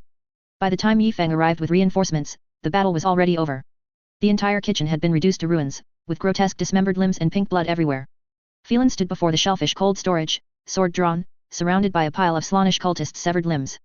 Captain Arnaud stretched his muscles, looking at Yifeng, with an expression that seemed to ask if they should board the other ship for a fight later. It's not that it's not possible, their reason for joining us is to fight. Anyway, if these guys die, it seems the apothecary won't hit me. On the other side, the enraged Qing warship continuously spewed cannon fire, rushing towards the ancient secrets. The faction that loves war most in the entire universe, and you ignore me? These war fanatics wanted to directly board the Victory-class battleship. They disregarded the attacks of dozens of frigates, charging at the enemy even as their own ship was almost shattered. Seeing this, Captain Salvat turned his main cannons and delivered several heavy blows to the cruiser. Target them, volley fire. Captain Salvat was extremely tense. His warship's void shield was already overloading and couldn't hold out. Now, they could only rely on external armor to withstand enemy attacks. The good news was that the enemy's launchable weapons were mostly intercepted by the frigates, and torpedoes were intercepted with 100% success, which was practically a miracle. The only weapons the enemy could effectively hit us with were lances. Left engine to 90% thrust, evade enemy collision. Salvat wouldn't let the enemy ram him, that would be a huge loss. Ancient Imperial warships were rare and almost impossible to rebuild. Even the Adeptus Mechanicus, who promised to build battleships for Mavrek, only dragged back the wrecks of other battleships for repair. These colossal ships from the Golden Age were likely built in warp shipyards, but such production technology and environment no longer existed. The Imperium still possessed some absurdly large Mechanicus arcs. They could repair gargantuan ships and produce low-grade replicas, but they were essentially always under repair, with no space to build new ships. These Mechanicus arcs drifted through real space at an extremely slow pace, losing even one was a tremendous loss for the Imperium. Qing's cruisers, of course, knew this. They were here to fight. If they couldn't escape, then they would fight a grand, glorious battle. The enemy's macro cannons, imbued with violent machine spirits, charged towards the Victory-class battleship, which no longer had void shields. The frigates failed to intercept the enemy's volley in time, and several shells struck the warship's hull. The distance was already close enough, and Qing's assault pods were also launched. Unlike Slaanesh's warship, these contained 5 Qing berserkers, world eaters. Assault pods, launch. Chapter 57 Rescued. The Qing forces' assault pods plunged into the large breach blasted open earlier, and Qing followers, led by world eaters, had already penetrated deep into the warship. The Imperial auxiliary anti-boarding warriors were mercilessly torn apart by the world eaters. Of course, powerful internal turrets and resolute warriors still inflicted heavy casualties on the subsequent Qing followers. Just in case, Chapter Master Yifeng led the 13th Company warriors to provide support. Everyone, hold the line. Captain Salvat's voice echoed through the warship via the comms, the Astartes reinforcements are on their way. Hold the enemy. The morale of the Imperial auxiliary warriors received a huge boost. Since engaging the Chaos warship, several Imperial warships had been destroyed by the enemy's boarding parties. Although there were not many Chaos warriors among the enemy, under their leadership, other demons and mortal cultists could quickly tear through their defenses. Each defensive line was almost delaying time with human lives.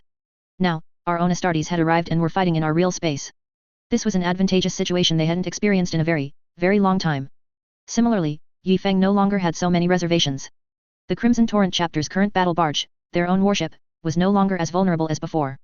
Not counting the Black Shield warriors and hidden personnel, there were 87 active Astartes and a full 81 recruits on the warship alone at this time. Even if the enemy boarded, the battle barge was confident it could hold out. The transport ship departed with Yifeng and the 13th Company warriors. They didn't need to use assault pods because the Victory-class battleship's aircraft landing platform was still under their control, if that could even be called a hangar. 13 warriors arrived at the Victory-class battleship, heading straight for the reactor. Kern's assault troops were pushing towards it at all costs, aiming to make the warship's reactor explode, thus achieving its self-detonation. However, the tenacious anti-boarding forces had them firmly bogged down in the lower decks crew quarters. Lasguns and plasma guns fired continuously, while Kern warriors responded with grenades and fearless charges. The fighting was extremely fierce, with line-of-sight blockers made of stacked tables and chairs, and metal cover in the crew quarters, constantly being destroyed. The World Eaters charged and hacked continuously, but even they had to constantly blast through the jumbled obstructions blocking various passages to continue advancing. The defending Imperial Auxiliary put everything on the line. They had been fighting and pursued for a very, very long time, and now victory was within reach. They would hold at all costs. The Kern warriors once again blasted through the obstacle ahead, with the continuous burst fire of lasguns still coming from behind.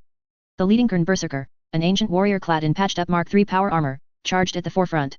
This type of power armor was characterized by hard front armor and weak back defense, almost usable as a low-end Terminator armor. The toughest armor withstood numerous lasgun attacks, but a plasma pistol shot was hidden within the dazzling barrage. The furious attack didn't kill the World Eater, but it did blast him backward. Yifeng, wearing an oversized iron-clad Terminator armor, stood with 2 Black Shield warriors of the 13th Company behind him. His bolter, loaded with a mix of siren pattern armor-piercing rounds and vengeance pattern bolter rounds, turned the World Eater into a complete sieve within seconds. Blood for the Blood God. Skulls for the Skull Throne. The berserkers of the Brass Throne were not mindless chargers. On the contrary, their military discipline was strict, making them an extremely excellent army. It was just that they believed more complex plans were more prone to accidents, so their wars usually adopted the simplest and most effective methods. Based on their advantages, the answer was obvious: get close and hack them to death. The Kern warriors pulled out rarely used smoke grenades and flashbangs. Even if it only caused the enemy's tactical optics to lose vision for a moment, they would use any hard cover they could find as a shield and charge into the enemy's face to start hacking. A flashbang was thrown first, followed by a smoke grenade. The Kern warriors were preparing to raise their makeshift metal shields and begin their charge when the wall at their rear flank suddenly shattered. Captain Arnos, leading 5 warriors, fiercely attacked the enemy from the rear. Caught off guard, the last World Eater standing was blasted to smithereens. The surrounding Kern followers quickly swarmed them, with many cultists carrying anti-tank bombs and melta bombs launching suicidal charges under the cover of their comrades. As the remaining 3 World Eaters prepared to turn back, several melta bombs were thrown from Yifeng's hand, smashing into the enemy's makeshift shields and melting the metal shields along with the enemy's entire arms. The 4 Black Shield warriors who had flanked them also quickly opened fire, alleviating the pressure on Captain Arnos. Still, 1 World Eater managed to get into close combat with a Black Shield warrior when almost all his comrades were dead. However, Captain Arnos, who had fought for 10,000 years, was wearing the brand new iron-clad Terminator armor Yifeng had given him. His original armor had been passed down to his brothers like a relic.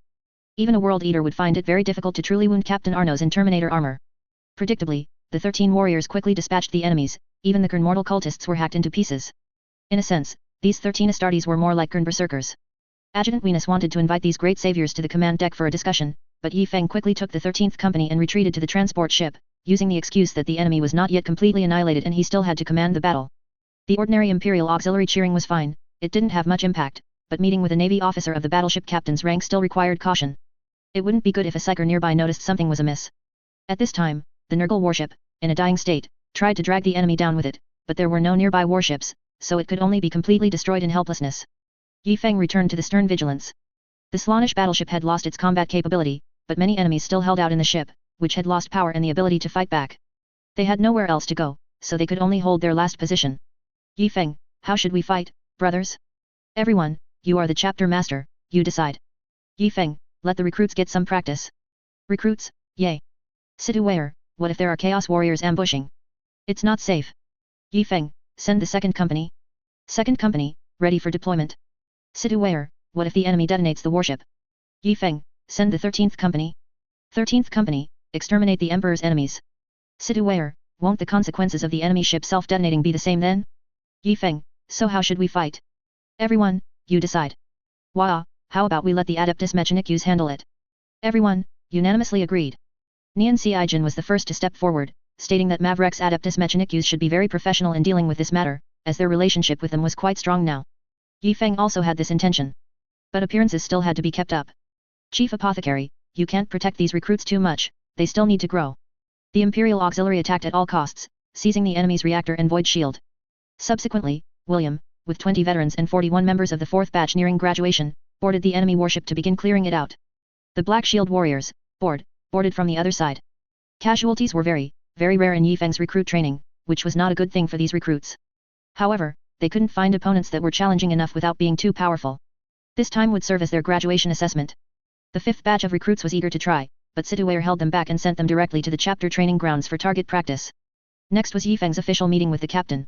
The current situation was a bit complicated, he had to find a way to make him accept their views, and the large group of people on the warship also needed to know the true history. This was the most difficult thing. These brave Navy soldiers had proven their loyalty by fighting for the Imperium until now, so it would be very difficult to change their minds. Yifeng thought the best way was to let the warriors see the world he had reformed, which might help change their thinking. However, the best, Astartes, was still in the stage of repairing the hive city structures. The environment of taste was out of the question, and other worlds had only recently been reclaimed and couldn't serve as good material. Only Scaria, which revered Yifeng as a superhero, could be tried. The Night Lord's Incarn incidents had indeed greatly enhanced Yifeng's influence. Opposing nobles had also been suppressed by the Astartes, and various examinations were proceeding in an orderly fashion. He hoped these 2 years would instill a vibrant, thriving energy in the people, at least on the surface. The two sides finally met. Yifeng's battle barge approached the battleship, escorting it to Scaria's orbit in a close escort posture. At Yifeng's suggestion, the two sides held a meeting on Scaria. Otis sat miserably in the governor's position.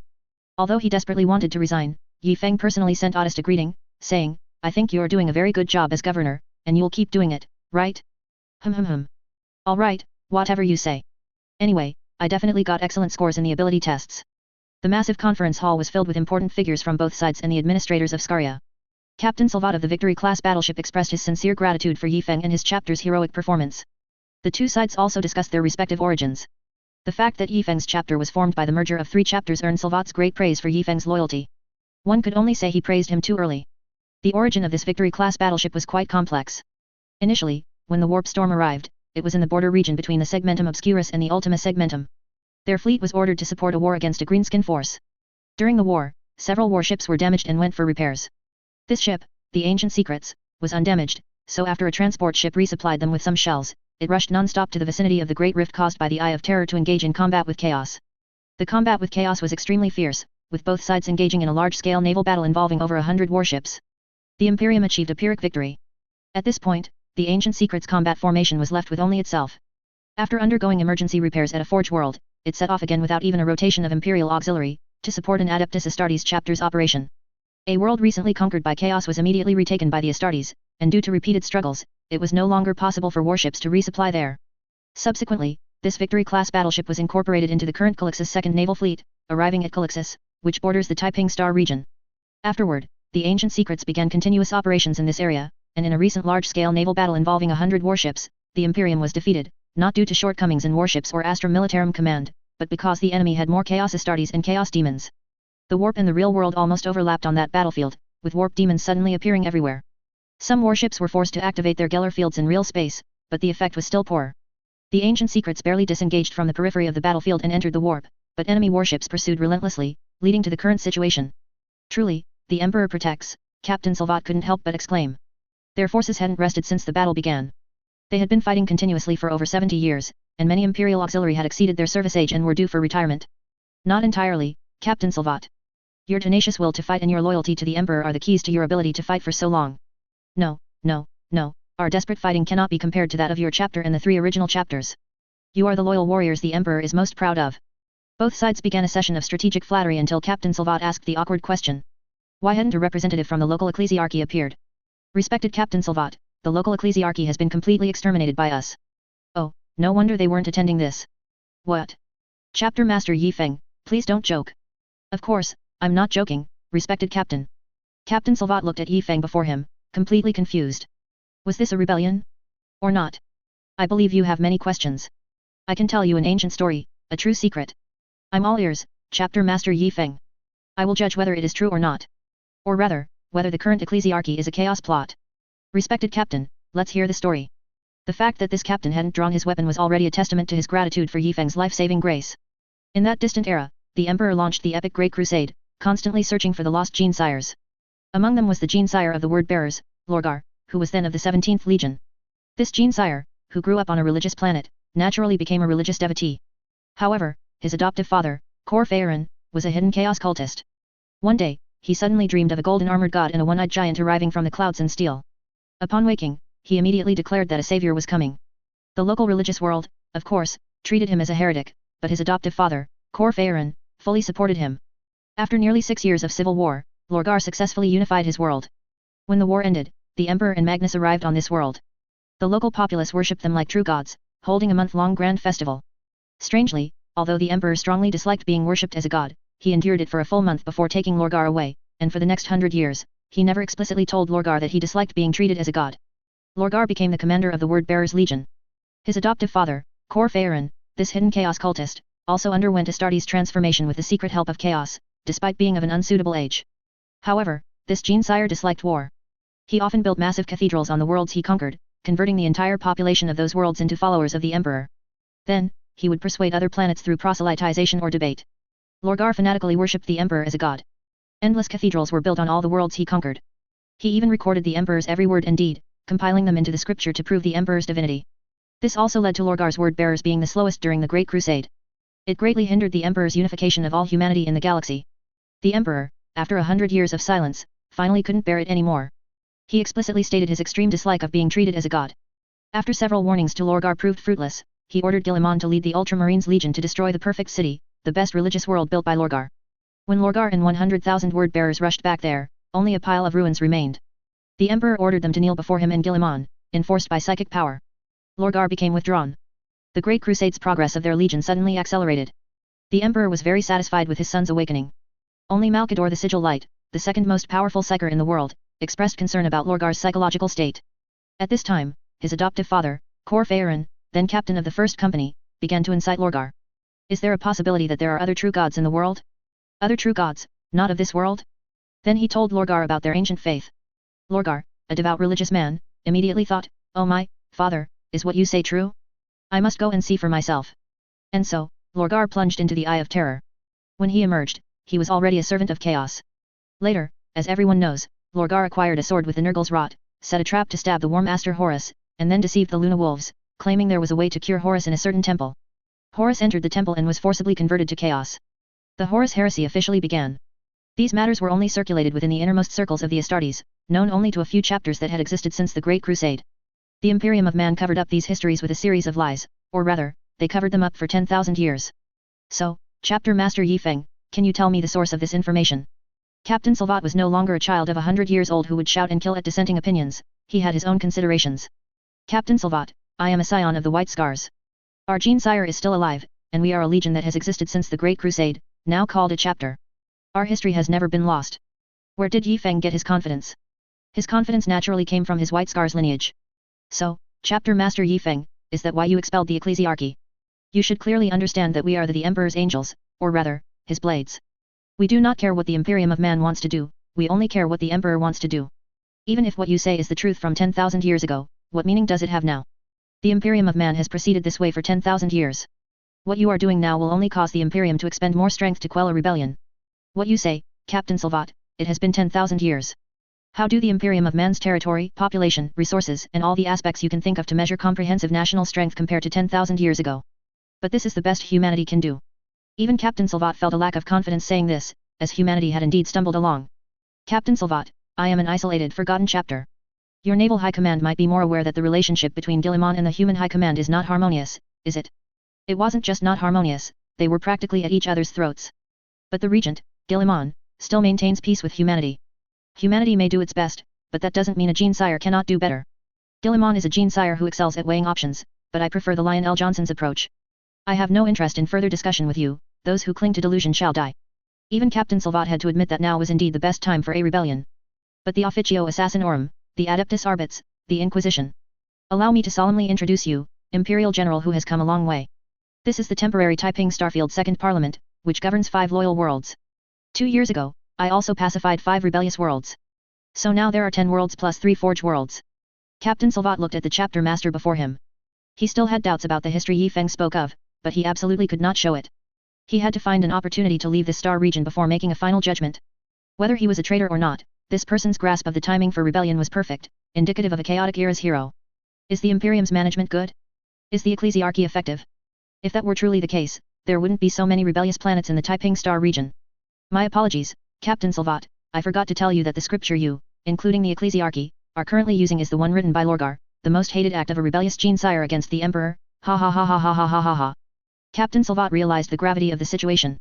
If what Yi Feng said was true, Captain Salvat inevitably had some blasphemous thoughts, but he just couldn't stop his mind from racing. If it was true, hadn't the Imperium of Man betrayed the Emperor for 10,000 years? Salvat, if Guilliman hadn't awakened, I would have honestly helped the Imperium of Man fight continuously until the end of my life. But, Guilliman has awakened. Believe it or not, if I unify the entire dark side of the Imperium, Guilliman might even join my great crusade, fighting both the Imperium and Chaos. This was, of course, Yi Feng misleading the other party. It was hard to expect someone like Guilliman, who constantly weighed options, to join a great crusade undertaken merely to restore humanity's original ideology, unless, unthinkable, unimaginable. Chapter 58 Prosperity. Some things, Chapter Master Yi Feng could only contemplate when a Sisters of Silence, capable of completely shielding the warp, was by his side. He had to completely evade the gaze of the Chaos Gods. But Captain Salvat was quite frightened. If that were the case, the Imperium would truly be in danger. I understand what you mean, but right now, humanity is already struggling to resist the attacks of so many deadly enemies. If another large chunk were to split off, we would quickly be defeated one by one. That's true, but I don't plan to attack those so-called loyal Imperial worlds in the short term either. This left the old captain a bit confused. You've rebelled, or at least, in the eyes of the ecclesiarchy, you've rebelled. If you're not fighting, then what are you doing? Those worlds occupied by the enemy, if I reclaim them, there's no problem, right? Once I reclaim them, just like when Guilliman gained the 500 worlds, I'll send people to manage the planets I've conquered. At the very least, I need to ensure the local populace's loyalty to the Emperor, right? The Imperium of Man has already lost those places. If I take them back, it's not considered an attack on the Imperium of Man, is it? Captain Salvat, aren't you clear about how much territory in the Segmentum Obscurus is still in the hands of the Imperium of Man? The old captain broke out in a cold sweat listening to this.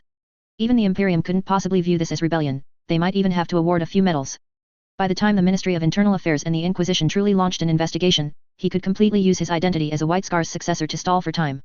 By the time the charges were substantiated, this person would probably have already become a power to be reckoned with. A power that even Guilliman would have to negotiate with. You don't have to rush your decision, but all ecclesiarchy personnel on your warship must be taken by us. Chapter Master Yi Feng, no matter their identity, they are always my crew, and I am their captain.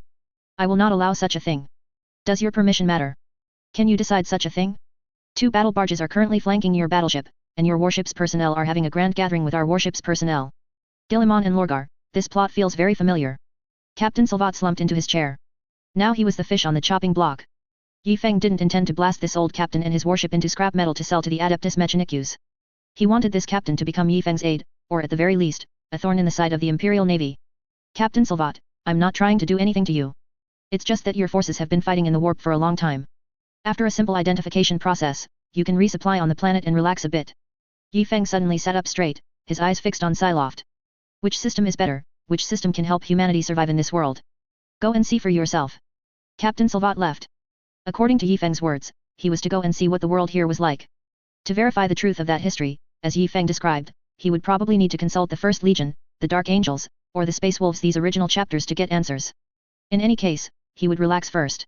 At least it was still a place that believed in the Imperium, so no more fighting. On the other side, after the gathering in space ended, both sides engaged in a friendly great debate, fiercely discussing whether the Emperor was a god. The ecclesiarchy personnel were, of course, physically removed. The most radical believers even tried to seize control of the ancient secrets and crash it into a battle barge, but they were, of course, stopped. The Crimson Torrent chapter had seen these situations many times. When their crew went down to the local world for a tour, their views would be shaken quite a bit. Once these ideas took root, Yi Feng himself wouldn't need to whisper education. The planet's political commissar teams, established with Astartes as the core and embedded at the grassroots level, could control the situation very well. Similarly, in Yi Feng's fleet and the Imperial Auxiliary, there were also these resolute individuals serving as political commissars at the grassroots level. It would be enough to assign a team of political commissars to this group of Astra Militarum as well. Oh dear, I'm so hungry. As the saying goes, 8 or 9 out of 10 involve food. It's time to eat. Wait, Yi Feng suddenly remembered something and frantically searched through a pile of documents, finding a combat report. The kitchen beneath the barge had been destroyed by a boarding action. Except for one warehouse, all other food stored in the lower levels had been contaminated. No more eating. Time to board a Slaanesh warship and vent some anger. In Skaria's mid-hive, at the snack street outside the school, Uncle Fufoluo was selling his special victory custard lava cakes. These cakes had become one of the landmarks of the snack street. Over the years, the lives of the street vendors here had gotten better and better. Many people bought shops here at high prices, and many of Uncle Fufoluo's old friends had sold their shops, then took the money to another place to live a prosperous life. Uncle Fufoluo still stuck to his business. He loved making cakes and enjoyed the innocent smiles on children's faces when they ate his cakes. Uncle Fufoluo's favorite catchphrase was, "Back in the day, when I was a handsome young man, I opened my shop right here. Back then, Enk loved my little cakes." You ask who Enk is? He's an Astartes, from the school behind us. Following the direction Uncle Fufoluo pointed, the school behind had already transformed into the largest ancient Gothic castle-like building in the area, and it was also one of the best schools in the area. Since Enk became an Astartes and Frosa was noticed by Imperial Navy High Command, this school had entered its golden age since its founding. The land and housing prices in the entire area also rose accordingly, and everyone was eager to get their children into this school. With more wealthy people around, Uncle Fufoluo's business naturally improved, as families who couldn't afford snacks rarely attended school here. And Fufoluo's cakes, crafted with local ingredients, had no supply chain issues and tasted good, making them quite popular among children. Sure enough, a child was now pulling an old man towards the stall. Fufoluo had just put a new batch of cakes into the oven. It was still early before the children were dismissed from school, so he wouldn't normally make a new batch. However, in recent years, due to the exaggerated new design of the school, this place had even become a tourist attraction. Tourists wouldn't mind stopping by his stall for a sweet and delicious cake during afternoon tea, then heading to Mrs. Grace's next door for a refreshing drink. "Grandpa, I'm telling you, the best cake here is definitely Uncle Fufoluo's signature secret cake. It's so fragrant, so sweet, in short, it's just incredibly delicious." Fufoluo watched the sturdy old man approaching with a powerful stride, clearly an Astra Militarum veteran on leave. The child next to him was a regular customer at his shop. He lived nearby, and his parents would always give him some pocket money during holidays to buy a few cakes to take home as afternoon tea desserts for family gatherings. "Uncle Fufoluo, I want a green fruit jam cake and a bacon bread roll, and also, this uncle wants to try your signature secret cake." All right, I'll get them for you right away." "Sir, would you mind waiting a moment? My latest batch of cakes is about to come out of the oven." "Of course, I'm on vacation now, I have plenty of time." The child skipped home, leaving the veteran and the owner. These breads didn't have complex fruit names or baking methods, they simply used colors and delicious pairings as cake names. The red and green colors were clearly more popular with children than a bunch of complicated plant and fruit names. The owner pulled up a chair for his customer, allowing the elderly soldier to get some good rest during his vacation. "Judging by your demeanor, you must be a battle-hardened veteran." I wouldn't dare say that, just a small soldier," the old man waved his hand. "Don't be so formal, it's not like I'm not paying for my meal." "Ha ha ha, I don't have to worry about that. The public order here is exceptionally good, I haven't seen people like that in a long time." "Boss, I just arrived on this planet. The public order here is very good, it seems the rulers have put in a lot of effort." "You can't say that either, old brother. You're from Taste, right? The public order on every planet here is exceptionally good after adopting Yifeng's law, and everyone is full of drive." In the boss's impression, only people from Taste were so strong and spent all their time on their planet engaged in grand construction. Unlike those people, the people of Atres, who also initially embraced the Red Tide ideology, often came out to purchase goods. "Boss, I'm an old captain who has been on a warship for a very long time. I haven't been down to a planet in ages, so I'm not quite sure what this Yifeng's law is." The boss looked at the old soldier in confusion but didn't think much of it. There were plenty of Astra Militarum who had lived on warships for a long time. Yifeng's law is life above all, taking the people's livelihood as the highest principle, ensuring people can survive, and at the same time, allowing them to continuously improve their status through self-study, official exams, and certifications.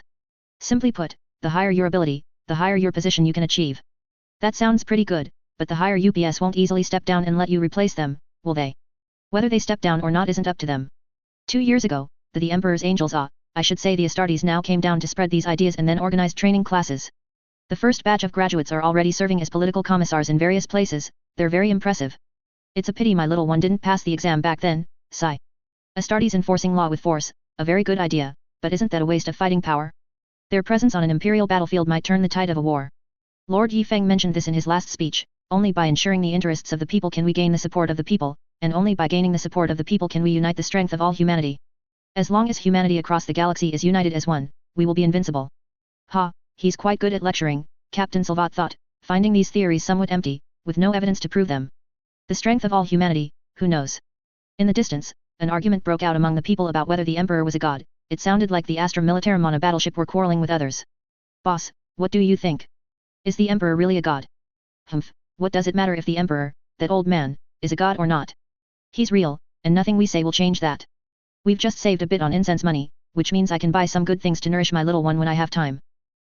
Old man, so the people don't believe in the Emperor anymore." "They do, they believe even more. Before, everyone always thought the Emperor was a high and mighty god. His words were always beyond what we mortals could comprehend. We could only kneel and kowtow, devout as we were, but there was always an emptiness in our hearts, like something was missing."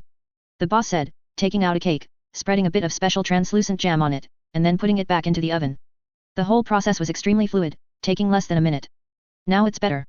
An exhibition hall for the Emperor's deeds has been built, and it's free to visit. After my little one visited with his school, he can tell me stories now. He tells me things I never knew, that the Emperor was such a great man who cared for humanity. The ecclesiarchy used to always say the Emperor pitted everyone, but they never said why. Now we finally know why they said that. Uncle Fufoluo paused, cleared his throat, and continued, before, we used to kneel daily before the Emperor's statue hanging in our home, reciting prayers. Now it's different. The Astartes say that the Emperor is fighting those damned Xenos in the warp. We shouldn't bother him, we should just do our own thing. The Emperor helps us so much, we shouldn't let him down, right? I also wonder if our Imperial Navy warships can enter the warp to support the Emperor when he's fighting. Anyway, my little one is now determined to get into the Naval Academy.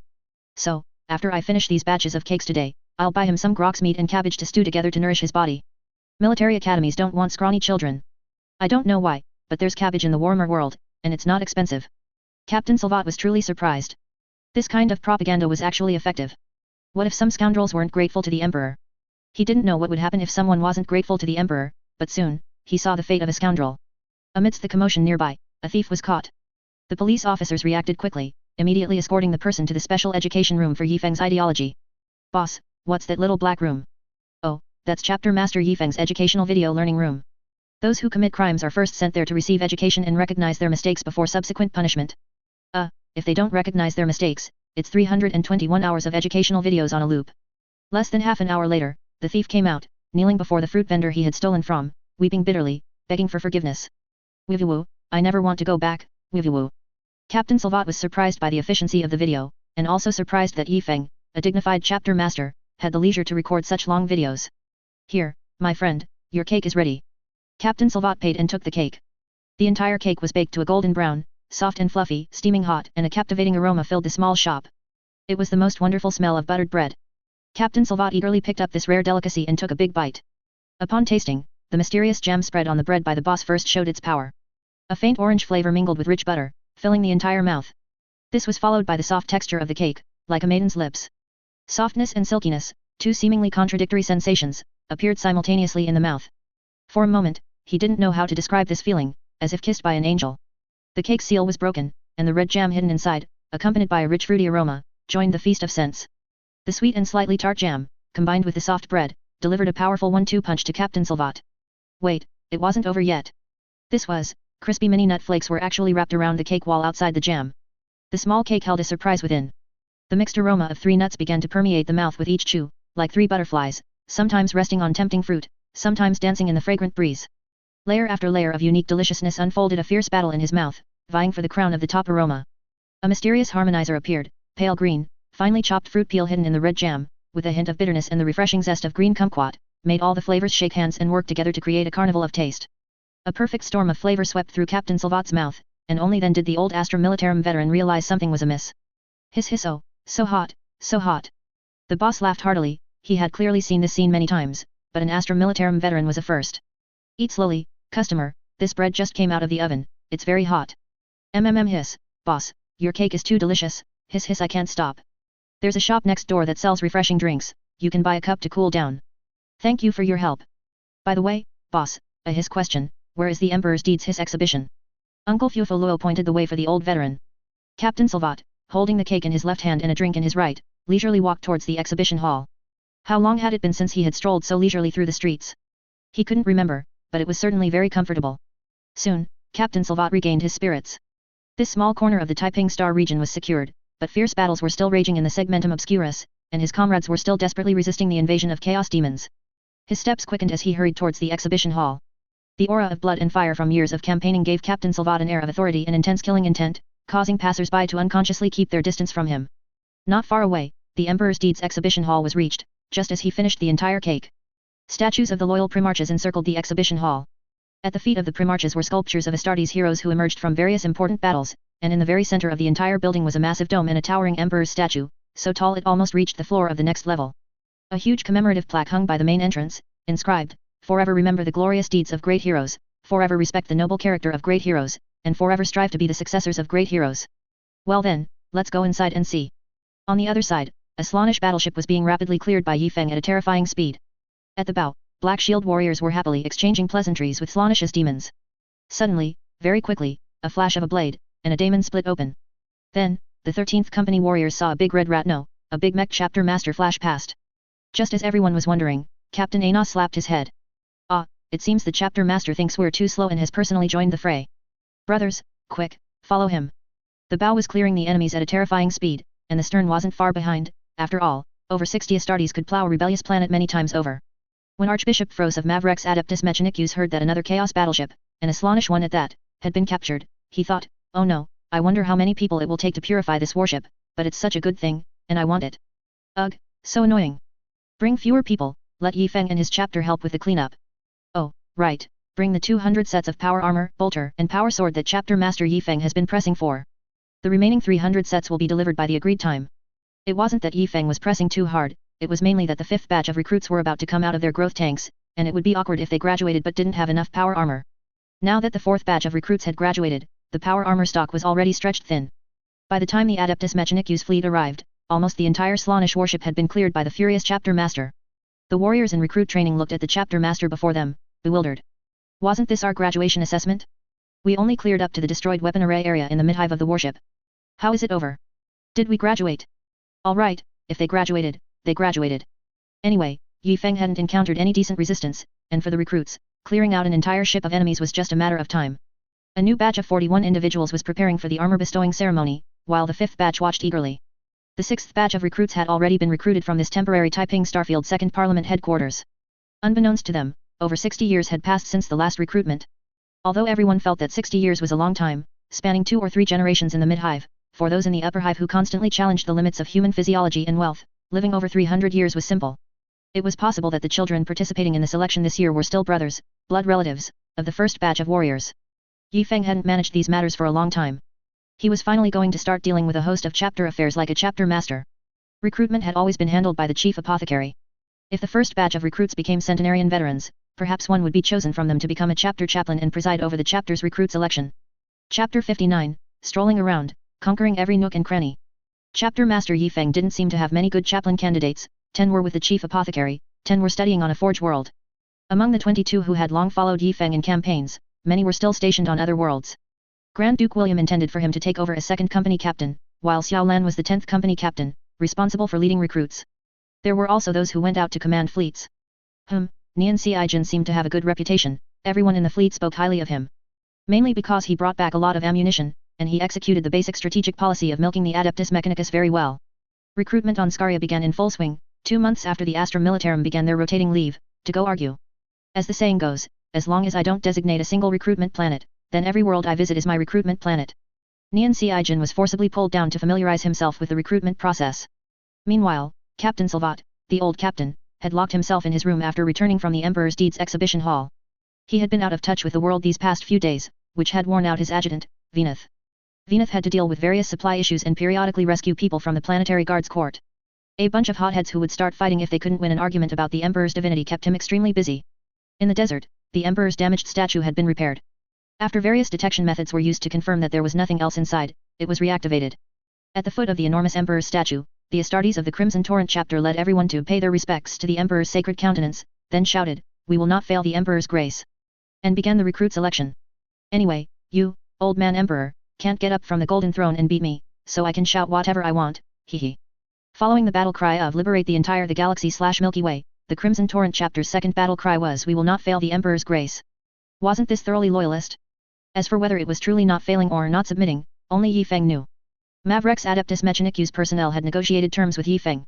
If all went well, a battleship would be available again in who knows how many years. The price paid. Yi Feng's original words were, "Who are we to each other? Old partners, just put it on credit. I'll find something good for you later. Anyway, you won't be able to fix this thing in a short time. When the time comes, we'll exchange money for goods, and it'll be fine." On the vast sand sea, strong winds swept up dark clouds. Amidst the unprecedented and bizarre spectacle, tens of thousands of contestants ran with all their might. Hello, esteemed viewers, listeners, and spectators. Today, we will go live to the Crimson Torrent Adeptus Astartes chapter's recruit selection site. I am Yi Qing, the commentator for this selection event. Alright, everyone can clearly see that on this ill-fated, unlucky great desert, another recruit selection is in full swing. Come, zoom in the camera a bit. The one leading the pack is actually a descendant of the William family. After young Master William became an Astartes, the the golden signboard of quality human naturally fell to Grand Duke William. Over the years, spurred on by various nobles and tormented by his family matriarch's persistent lovesickness, Grand Duke William roused his spirits and sired 2 more children. What we are seeing now is his 3rd son, Karl William. Oh, in 2nd place is Li Cite from the Desert Hunters' home.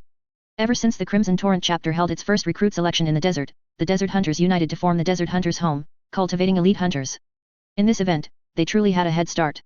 My goodness, Li Cite is accelerating. He wants to overtake Karl William and contend for 1st place. The two are neck and neck, neither willing to give up the top spot. But the race has just begun. Expending most of one's stamina at the start is not an excellent choice. Of course, in a desert speed race, air resistance can be ignored. The most crucial factor is the resistance of the sand. To maintain speed, the contestants' footfalls are very powerful, which also causes their feet to sink deep into the sand. Pulling their feet out again consumes a tremendous amount of stamina. Here, we recommend the Flying Shadow brand Desert Speed Walking Shoes. Flying Shadow brand Desert Speed Walking Shoes. Flying Shadow brand Desert Speed Walking Shoes. Featuring brand new suspension technology, perfectly displacing the troublesome sand in the desert. Utilizing anti-gravity technology, a slight touch on the sand allows you to walk as if flying, completely eliminating the danger of getting stuck in the sand.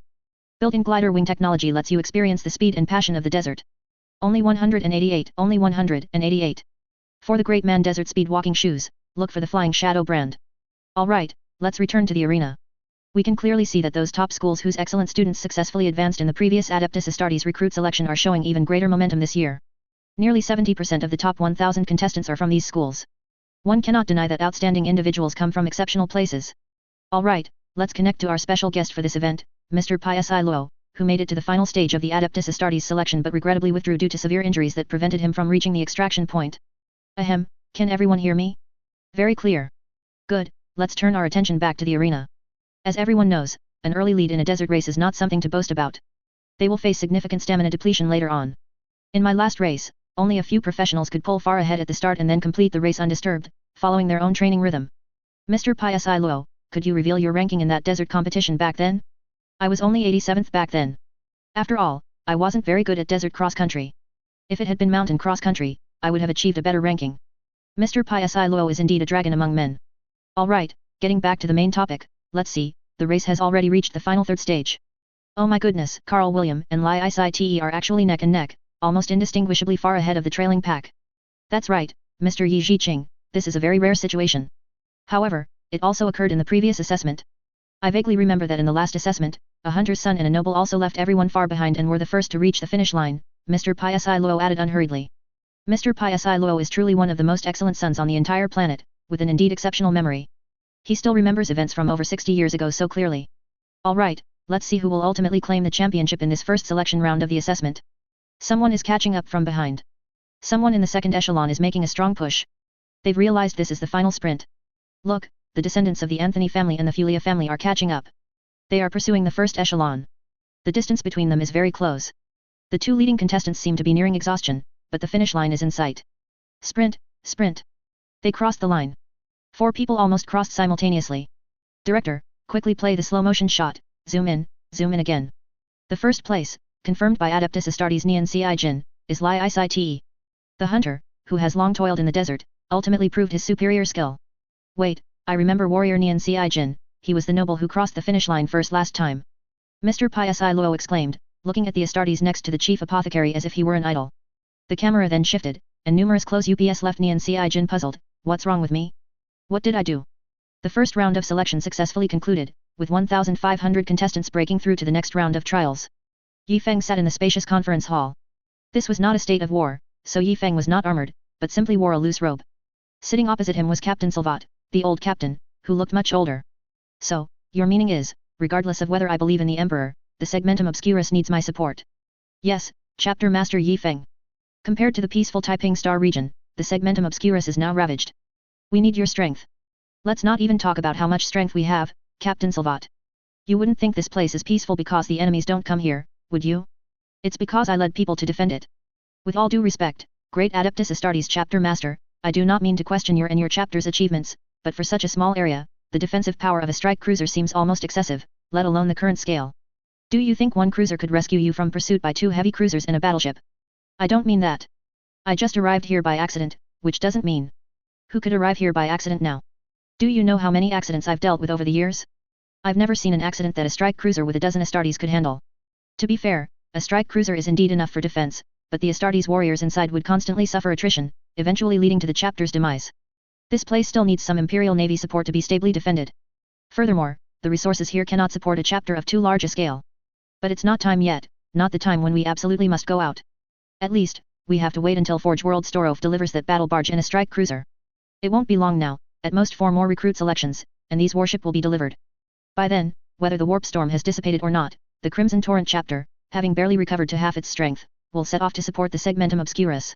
Chapter Master Yifeng, I implore you as a human being, please save those suffering humans. How many assets does Yifeng currently have? Only about 200 people. Actually, these people could easily cleanse a Daemon world, but what kind of wars had Yifeng experienced before? The war against Miss Stanber, the Orc, involved over 1,000 Astartes. The expulsion of Kier Kram resulted in the deaths of 3 chapters, leading Yifeng to now believe that going out with fewer than 500 people is akin to suicide. Captain Salvat, you know we are not afraid of war. Our warriors are too few. We don't lack gene seed, what we lack are other biomodifying organs and recruit modification tanks. Do you understand what I mean? Captain Salvat immediately stated that the Imperial Navy's retirement and new recruitment process would proceed. If the Crimson Torrent chapter chose to remain in the Taiping Star region, then the ancient secrets would return to the Segmentum Obscurus to continue fighting. Chapter Master Yifeng naturally agreed to this, but he was still unsure if the captain would report him to the Inquisition. Although even if he did, they wouldn't have time to deal with him. Captain Salvat, let me ask you something. Are you willing to once again follow the Emperor's ancient will and unify all of humanity in the Galaxy/Milky Way under Guilliman or other Astartes? Chapter Master Yifeng, I can only assure you that I do not wish to be your enemy. Then you may leave. Please send my regards to the various departments in the Segmentum Obscurus. If you can hold out long enough, you might just receive my support. Then we shall meet again, Chapter Master Yifeng. Thank you for your support. Yifeng sat in his spacious chair, watching Captain Salvat's retreating figure. What kind of ecclesiarchy-believing soldiers do you expect to recruit here? This captain has already tacitly approved of my actions and ideology, otherwise, he would have gathered his old subordinates to leave instead of recruiting new recruits. Oh, my dear Emperor, what do you say, should I try to save them? A Victory-class battleship departed, heading back to support the Segmentum Obscurus. Although they themselves didn't know how they would navigate such a long journey back without the guidance of the Astronomicon. However, a warship, unexpected by Yifeng, was delivered to the Crimson Torrent chapter. The Stolov Forge World had repaired the Iron Jungle strike cruiser for Yifeng. This was the same one the Black Shield warriors had arrived on. This truly bewildered Yifeng. I didn't even pay, and you actually repaired it and returned it to me with such impressive efficiency? Only 30 years have passed. You know, these Adeptus Mechanicus personnel don't act without incentive. If you don't offer some benefit, they can take hundreds or thousands of years to repair something. Why were they so fast this time? We prioritized the repair of this relatively well-preserved warship and delivered it to you. We also thoughtfully expanded the recruit modification area. This area now has 100 recruit modification slots. Of course, the trade-off is that this strike cruiser now only has half a hangar. The representative from Forge World Storov finally felt relieved this time. After all, he was bringing money to them, so they couldn't possibly pull his tubes out again, could they? But I now have 3 questions. First, aren't you building warships at full capacity? How do you have extra space to repair our ship? Second, I haven't even settled on a price with you yet, what exactly do you want? Third, thank you very much for adding recruit modification slots, but you can only produce 100 sets of bio-organs in 10 years. What's the use of so many modification slots for us? Chapter Master Yifeng, regarding this matter, I can only say that our Stolov Adeptus Mechanicus is expressing its highest goodwill to you, and we hope you can be frank with us. Frank with me? Yifeng became alert. There must be a problem. What do you wish to know? As far as I know, you have acquired a large cruiser fleet. Oh, you mean that? The fleets of the 7 rebellious worlds were all destroyed by the World Eaters before, weren't they? And their wrecks are still with you, aren't they? I intercepted all the warships they had reordered from the Adeptus Mechanicus. No, it's not just interception, Chapter Master Yifeng. I hear you have very close ties with the rebellious Adeptus Mechanicus, don't you? The Adeptus Mechanicus personnel, instructed by Bishop Finis, tried to glean as many secrets as possible. The current situation confused Finis, so he sent someone to sound out Yifeng. What do you mean close ties? They directly pledged allegiance. Now they are no longer rebellious personnel. Haven't you seen the notice from 40 years ago? Yifeng also considered, I'm giving you a chance, but if you don't take it, then I won't be polite. My combat power is enough now that I don't need to fear you. At that time, Yifeng promised to protect those Adeptus Mechanicus who believed in the imperial truth, and a notice was immediately sent out in the last few sentences of a very, very long letter to all loyal worlds. Apparently, the Adeptus Mechanicus was momentarily stunned and began to search through those long-forgotten star communications. Chapter Master Yifeng, I apologize, we have no contact whatsoever with the Adeptus Mechanicus over there. However, I've heard rumors that they still believe in that ridiculous imperial truth, which is not a sign of loyalty. Oh, but we all believe in the imperial truth. That's natural, Wait, Chapter Master Yi Feng, please say that again. The Adeptus Mechanicus personnel seemed to have been struck by lightning, completely stiff. Is there a problem? All 10 of these loyal worlds now believe in the imperial truth, don't they? Why wouldn't you? The Adeptus Mechanicus personnel began to activate their virus scan self-check system. This isn't a warp invasion, is it? Stop scanning. Go back and tell them, either we mind our own business, and your Adeptus Mechanicus doesn't need to concern itself with what we want to do according to the treaty the Emperor signed with you, we each don't interfere with the other, or, we'll pay you a visit. After all, we have Mavrex Adeptus Mechanicus, so your existence or non-existence isn't important to us. Chapter Master Yi Feng, are you betraying the Imperium of Man? I am an Astartes. I listen to the Emperor and the Primarchs. What concern is the Imperium of Man to me? Do they control me? By what? By the Inquisition that was almost wiped out by the Wolf Guard? Or the Inquisitors almost annihilated by the Dark Angels? Or does the Adeptus Arbits have the guts to meddle in Astartes affairs? In the Imperium of Man, the only ones truly qualified to issue a death threat to a chapter master are the Departamento Munitorum with its massive warships and artillery, and the Officio Assassinorum assassins who can rival or even surpass ordinary Astartes. Inquisitors are only a threat if an Astartes is willing to talk, if it comes to a fight, they're just coming to die. Inquisitors don't have the power to kill an entire chapter of Astartes. Unless an Alpha-grade High Inquisitor or one of the elder Alpha-grade Inquisitors guarding Terra personally takes action. Do these few have time to deal with rebellious worlds now? Their own homes are almost ruined. In short, you are not yet important enough for those who could kill you to bother coming all this way. The Adeptus Mechanicus personnel were already numb. What kind of situation was this? Were they surrounded without even realizing it? They had heard of rebellions everywhere in recent years, but how, after only a few years, could it be, right, how could anything supported by Astartes not be fast? Please note, we still have 10 apprentice tech marines studying with you. I suggest that your best option now is to carry on as usual, pretending not to know. After all, we still believe in the Emperor, it's just that the state has changed its system. These matters have nothing to do with you, right? Yi Feng pointed to the Emperor's statue on the desk, gesturing to the other side. This matter was also very troublesome for the Adeptus Mechanicus. If the Imperium of Man asked about it later, to put it broadly, you are supporting Imperial rebels. To put it narrowly, what responsibility do I have? They still believe in the Emperor, so helping them doesn't violate any agreement. You have the Imperial Navy, and I have the Martian Mechanicum boss. On such matters, the Adeptus Mechanicus is very unified in its stance. After all, every Adeptus Mechanicus has its little secrets. Alright, Chapter Master Yi Feng, let's continue discussing the strike cruiser. Such a minor character as him wouldn't dare to meddle in such a big matter. He'd better finish the main business first. Well, we want to know if you made a valuable technological exchange with Mavrex Adeptus Mechanicus, and that's why they are supporting you with a large amount of military supplies. Alright, nothing comes for free. They're here for your technology. I don't have time to waste with you. An STC fragment was taken by them, but we still have the technology. If you want it, fine, I want your bioorgan production to double to keep up with our modification speed. Furthermore, what else can you offer? You can verify it yourselves. I understand, Chapter Master Yi Feng. This is a serious matter, and I will immediately return to report to Bishop Finis. He quickly slipped away. I think I just heard something very important that I shouldn't have. Yi Feng just chuckled. Everyone, on board. While this good friend sets off back to the Adeptus Mechanicus, we will also set off there. Ha, you want the technology from the fragment? Then there's something to talk about. But if you want to fight me, then you're welcome to try. Try it and die. Nian Xiaijin was left on the planet, utterly bewildered, to preside over the recruit selection. Hey? What happened? What kind of secret mission is the entire chapter undertaking without me? The warp tides came in waves, and just when you thought it was over, a new wave would always arrive. No one knew what Chaos Gods / the Four Gods were doing, but in the outermost corner of the galaxy / Milky Way, the last 2 rebellious planets were in a dilemma. Should we surrender? Now the Adeptus Mechanicus isn't helping us with a navy, all Yai is cleaner than a rat's lick, completely unable to supply us with food, and the timber from taste and minerals from other places cannot be transported. We are in a desperate situation. The Imperium of Man has an Adeptus Astartes chapter in this area. Isn't it just a matter of time before we belong to the Imperium of Man? Let's surrender. And we need to be sincere, otherwise, if we surrender, they'll just come and kill us all to establish their authority. All the leaders felt a chill down their spines. Everyone had participated in the rebellion to varying degrees back then. Now, let's gather all the treasures we've accumulated over the years and send them over. Dozens of great nobles grudgingly gathered some gifts. The leader looked at them and thought, no, this isn't even enough for me. He gritted his teeth, stomped his foot, and brought out his family's most prized treasure. Everyone looked and thought, damn, we can't just muddle through anymore. The envoys from the 2 planets, aboard the few remaining transport ships capable of warp travel, slowly made their way towards the Imperium of Man. Of course, the family treasures brought out by the planetary ruling families were naturally returned in full. Chapter 60, Who is the bastard who stole my things? In recent years, Chapter Master Yi Feng had become a bit arrogant. This small region had achieved initial red tidification, his chapter's numbers had grown, its combat power had strengthened, and he sat here like a local emperor, but acting like a minor landlord was ultimately not a long-term solution. During the Great Crusade, the Ultramarines Legion conquered the 500 worlds, which supported their grand expedition. Here, the 500 worlds referred to extremely wealthy planets, not impoverished ones that struggled to survive. Even with the most optimistic view, Yifeng's domain could only be considered 1.5 worlds. Maverick Forge world counted as 1, and Scaria, where the temporary Taiping Starfield Second Parliament was located, counted as half. No, the territory is too small, I need to find a way to expand it. As he pondered, the chapter arrived at Forge World Stolof.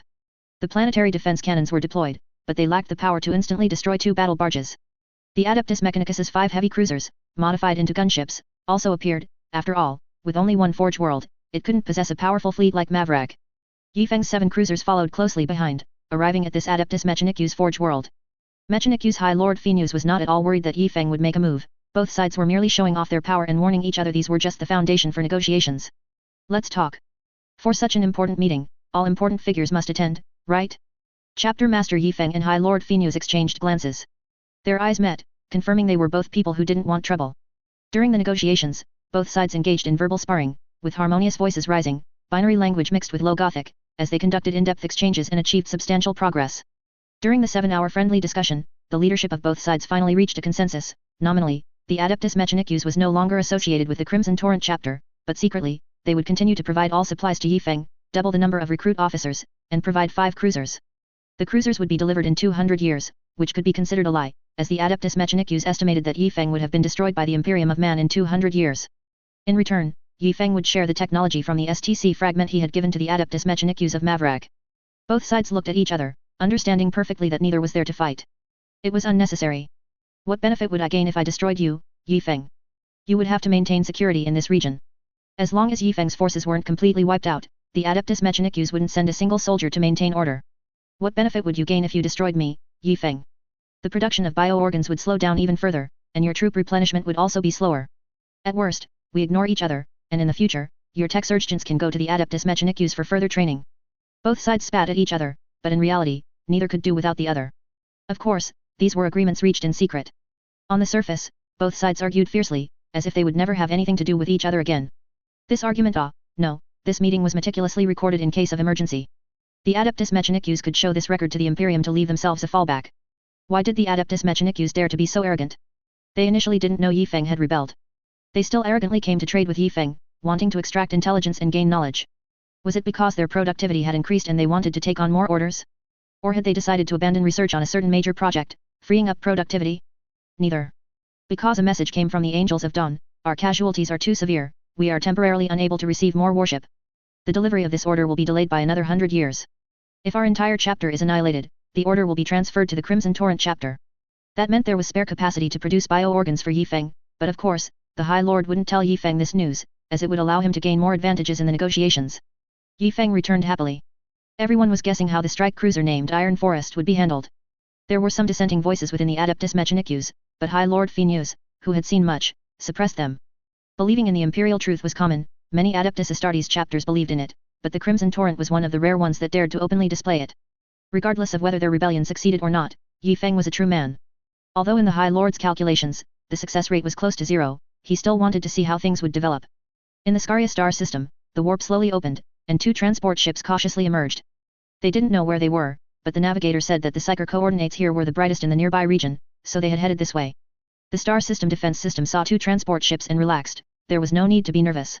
However, before the transport ships had traveled much further, Yifeng, leading the mighty Crimson Torrent chapter, returned. The area near the Mandeville Point suddenly became extremely crowded. This scared the representatives of the rebellious planet half to death. Oh my goodness, which god should I call upon? Never mind, my heavens. So many fleets, they could blow up our planet 10 times over. Yifeng even politely apologized to the ships in front, thinking they were his own people coming for a large procurement. In recent years, large transport ships from Atres and Taste had frequently arrived. These rebel representatives quickly contacted Yifeng's fleet, shouting, don't hit me, I'm here to surrender. Upon learning that they were there to offer tribute, Yifeng became even more polite. Although he had planned to use them as a graduation assessment for the 5th batch of recruits. The necessary procedures were still followed. The strike cruiser took the recruit company to Red Tide those 2 planets, and incidentally, allowed everyone to familiarize themselves with the new strike cruiser. If the 5th batch of recruits graduated in a few years, he would have 210 Astartes and 12 Black Shield warriors. Yifeng agonized for a long time before deciding to conceal his troops. 12 planets meant 120 men, and the thought of it felt wasteful. No wonder the high-ranking officials of the Victory-class battleship also felt this was wasteful. When the numbers grew, it truly pained him. However, this time it was truly for the political stability of the planets. Each planet had just been red-tide iffied. It would take at least several generations for the newly cultivated young people to become mid to high-level codders before a slow withdrawal could begin. Currently, only the planet Atres had the conditions for withdrawal, and that planet still needed a lot of time to recover, with insufficient self-defense capabilities. 10 men per planet, don't underestimate it. There were benefits. Mainly, he didn't have to support these men, the local planets were responsible. I'm truly a money-saving genius. By the time Yifeng returned from the Adeptus Mechanicus, Nian Xiaijin had already completed recruitment, and the 6th batch of recruits was eagerly preparing for augmentation. Oh, what a peaceful world. If there's anything, report it, otherwise, adjourn the court. Yifeng sat in the lounge, eating fresh local specialties brought from the rebellious planet, which should now be called the newest red tide planet. It was foreseeable that on a planet that no longer had agricultural planets supplying food, saving up these large, sweet fruits indeed showed great sincerity. So Yifeng had several ships of grain brought from the agricultural world. Truth be told, these fruits were quite delicious, about half the size of Yifeng's fist, entirely milky white, with strange scale-like skin, looking precious. Oh, great chapter master, what are you eating? Quite relaxed, aren't you? Chief Apothecary Situare appeared from nowhere, startling Yifeng. The chief apothecary's tone indicated he was not in a good mood.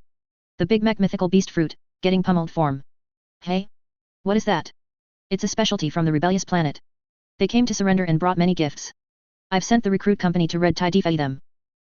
You're sitting here eating big fruits, have you considered me? Do you want one too? Or take a few with you? I'm talking to you about serious matters, recruit augmentation. What are you planning to do?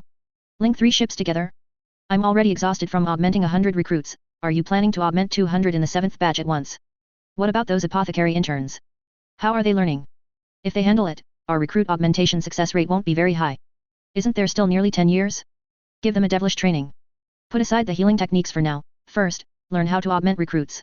The chief apothecary was speechless. Have you ever heard of learning calculus before learning addition, subtraction, multiplication, and division? What could be done? Either he worked himself to death, or he made those young brats study like crazy. He didn't expect them to understand the principles, but at least perform the operations according to specifications. If that didn't work, just copy it exactly. Adeptus Mechanicus, this is familiar to me, which is why I only know how to bow to machines now. The 6th batch of recruits was tragically used as guinea pigs for the apothecary interns to practice on. You know, this really was a problem.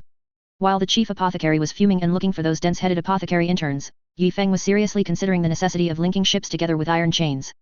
The more he thought about it, the more it resembled an orc creation. If those apothecary interns couldn't satisfy Situare, then this drastic measure might be the only option. The good news was that there were only 100 recruits in the 6th batch. At Yifeng's suggestion, they could be moved to the Iron Forest strike cruiser, ostensibly to test the machines there. The 2 battle barges were freed up, and the cruiser fleet couldn't remain idle either. Suddenly, Yifeng had a flash of inspiration. Although I don't have much qualification to fight in the Segmentum Obscurus battlefield, I can set a trap to make them come here. Someone. Notify the temporary Taiping Starfield 2nd Astronomicon Court on Scaria to brighten their psyker beacon a bit and send a few more senior psychers to market. I will be responsible for your safety. He didn't expect it to illuminate all the way to the Segmentum Obscurus, only that those who were lost nearby could see it. Yifeng didn't know who would appear, because space and time were chaotic in the warp, it was possible that people from the Ultima Segmentum could also come here. The 2 battle barges and 7 cruisers moved almost in orbit around the star system. Once a target emerged from the warp at the Mandeville point, it could be targeted by at least 3 warships simultaneously. 9 warships plus the star system's orbital defense could basically handle many types of enemies, as long as they didn't come in numbers like the World Eaters did back then, with over 1,000 men at once. Otherwise, most situations could be resolved. After the strike cruiser dealt with the ideological issues of those rebellious worlds, it returned to the center of the star system with the recruits. Chief Apothecary Situare and the apothecary interns were to transform the 6th batch of recruits on the strike cruiser, which would be moored in a location far from potential war zones. Time to go fishing. Hopefully, nothing too strange comes along.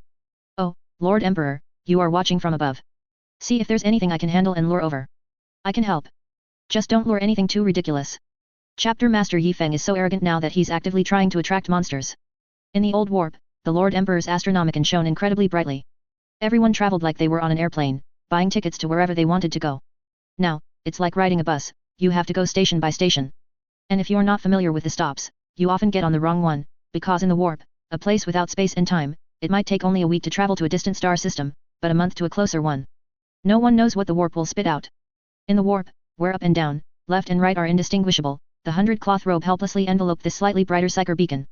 Now, the 100-cloth robe is a high-speed ticket vendor. If it likes you, it opens the gate and lets you in. If it doesn't, it tightly wraps around this psyker beacon, making it impossible for you to find this place. Ah, forced by life, forced to work.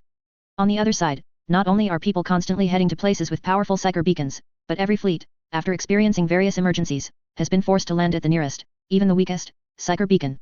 And so, at a resource point beacon laid down by the Stolov Adeptus Mechanicus during their previous exploration of the far galactic region at the border of the Taiping Star region and the Segmentum Obscurus, a newly established Adeptus Mechanicus mining outpost was attacked by an unknown enemy.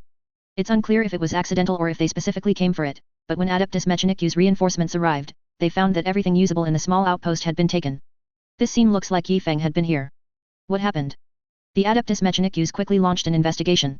From the entire scene, it was clear that everything usable had been dismantled and taken away. First, the Crimson Torrent chapter was ruled out. Although they are greedy, most of their actions are within the scope of trade negotiations and contract fulfillment, not outright robbery. The Blood Ravens chapter was the second to be ruled out. While they always steal things, they haven't reached the point of attacking a mining outpost and killing everyone inside. The Carcharodons chapter is a more likely suspect. They always use extreme violence to gather resources by any means necessary. However, they often trade with the Adeptus Mechanicus, exchanging ancient 30K relics for some of the Imperium's latest technology and ammunition supplies. Their suspicion remains. The ancient big creatures that like to eat metal before are almost certainly not involved. They have already signed an agreement. If they were to appear, the Adeptus Mechanicus would not hesitate to capture them all for research. You violated the contract first, ha ha ha. Other Tyranid offshoots don't eat metal either. Could it be that some orcs passed by in Wadaik, dismantling our mining outpost to repair their battle moons? The Adeptus Mechanicus pondered many possibilities. Every option had some potential, but none were highly probable. In reality, they couldn't guess the true culprits, a warband of iron warriors cooperating with the Dark Mechanicum. These guys had a very simple goal, to take advantage of the chaos and see if there were any good things in real space. The Dark Mechanicum are traitors who rebelled from the Adeptus Mechanicus. Some were led by ancient 30K era Forge Lords who rebelled from the Adeptus Mechanicus, essentially a rebellion against the Emperor. The vast majority of these individuals were solely dedicated to maintaining those divine machines. Performing maintenance on a Gloriana-class battleship could make members of the Dark Mechanicum completely forget whether they were loyal or traitorous. Another group consists of pure heretics, whose lack of moral boundaries led the Adeptus Mechanicus to expel them from their forge worlds, thus joining the Dark Mechanicum. These individuals generally serve chaos in the Eye of Terror. Of course, the planets in the Eye of Terror are limited, and resources are also limited. Some they wouldn't dare to mine, such as Nurgle's worlds, which are full of viruses and walking dead. So, this time they came out to the real world to take advantage of the situation. The Iron Warriors and the Dark Mechanicum are both enemies and allies.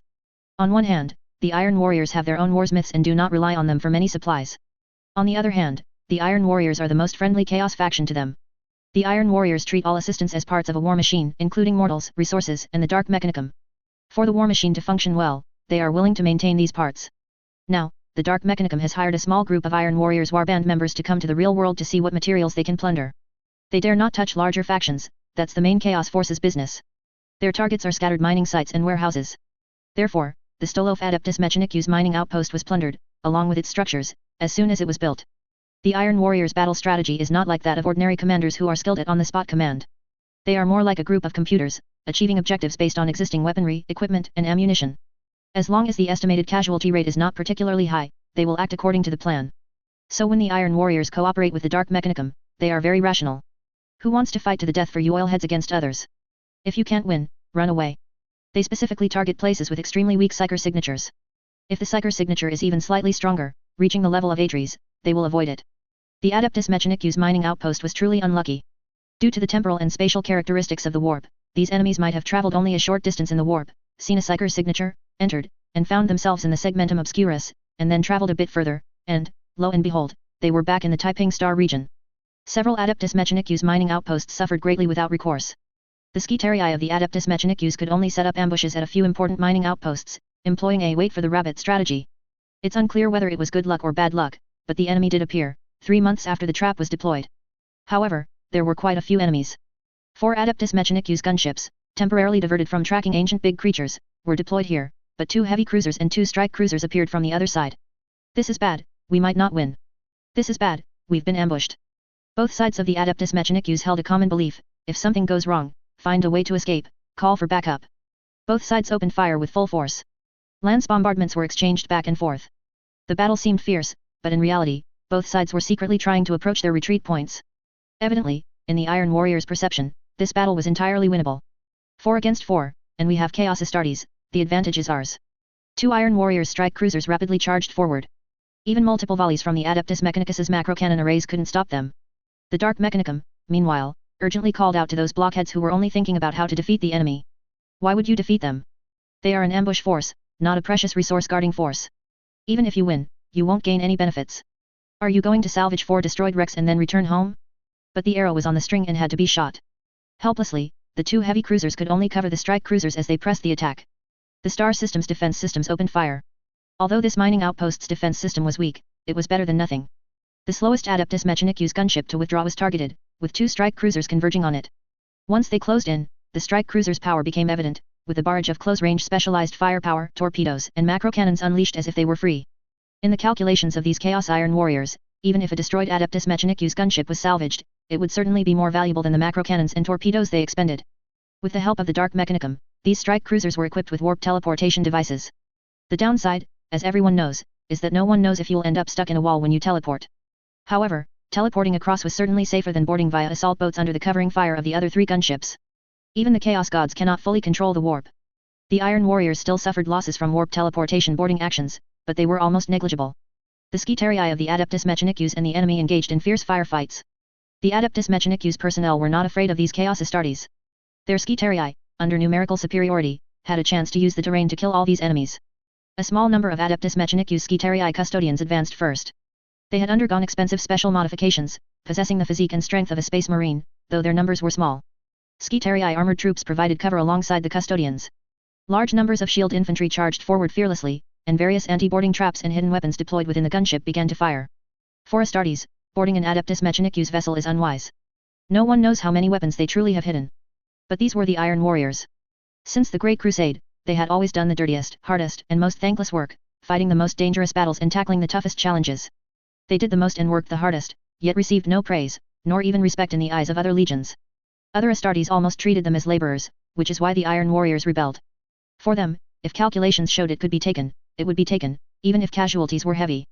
The second wave of boarding personnel teleported over, followed by the third. An endless stream of enemies boarded from the strike cruisers, while the 2 Dark Mechanicum heavy cruisers engaged the other 3 Adeptus Mechanicus gunships. The situation was extremely critical. Chapter 61, The Wrath of the Ancients. The Adeptus Mechanicus vessels were in an extremely perilous situation. The colossal Nova cannons on 3 firepower ships opened fire, yet they still failed to relieve the distress of that one firepower ship. Instead, they pushed back the Dark Mechanicum vessels. The Nova cannon, as previously described, is incredibly powerful, and its projectiles fly swiftly. One shot immediately overloaded the void shields of a Dark Mechanicum vessel, forcing the enemy to frantically replace them with backup void shields, enduring the ion winds of the overheating void shields. Meanwhile, on the Adeptus Mechanicus ship that was taking a beating, due to the staunch resistance of the Skitarii, the Iron Warriors were unable to quickly seize the enemy's reactor and command center. Morgan, take the assault squad in. The Iron Warriors generally do not issue commands during war, unless the battlefield presents situations different from the predetermined war plan. The Iron Warrior named Morgan said nothing more, leading his squad in a charge towards the enemy. From their appearance, most of these warriors seemed normal, simply having a few extra skulls hanging from their waists as trophies to display their strength. However, beneath their power armor, everyone was more or less corrupted by the warp. For example, the large warrior currently at the forefront held an abnormally massive assault shield in his left hand and continuously fired his bolter with his right. In fact, his left hand had already mutated due to warp corruption, feeling almost no pain and being extremely tough. It was most likely the power of Nurgle. His hand was actually embedded in the shield, and attacks that pierced the shield were unexpectedly blocked by his massive hand. Normally, this warrior often used the large shield to conceal his mutated hand. Some individuals were even more insane. It is said that Iron Warriors directly under the Primarch would cut off their warp-corrupted limbs. Morgan followed behind the large warrior, providing him with fire support. The enemies were almost instantly headshot and killed by the Chaos Astartes. The shields and defensive plates held by the Iron Warriors were mainly to withstand traps and attacks from suddenly appearing turrets. Those rare Skitarii elite guards possessed strength comparable to a space marine, and they were currently battling the assault squad on Morgan's flank. Advance. The command was brief and reeked of blood. Suddenly, a slight anomaly appeared on a side panel, which resembled an interactive screen. The screen was abruptly ejected, revealing an automatic plasma gun hidden behind it. It was unclear whether it was being remotely controlled by someone in the defense center. The plasma gun fired, and a powerful shot struck the waist of the Iron Warrior holding the large shield from the side, instantly cutting him in half. No internal organs or blood spilled out, the entire wound surface was charred. The Iron Warriors retaliated with several bolter rounds, destroying the trap. Morgan stepped forward, raising the large shield, the grotesque large hand still attached to it. Accelerate, advance. The Iron Warrior to Morgan's left returned fire with precise bolter shots at the enemies peeking from behind cover.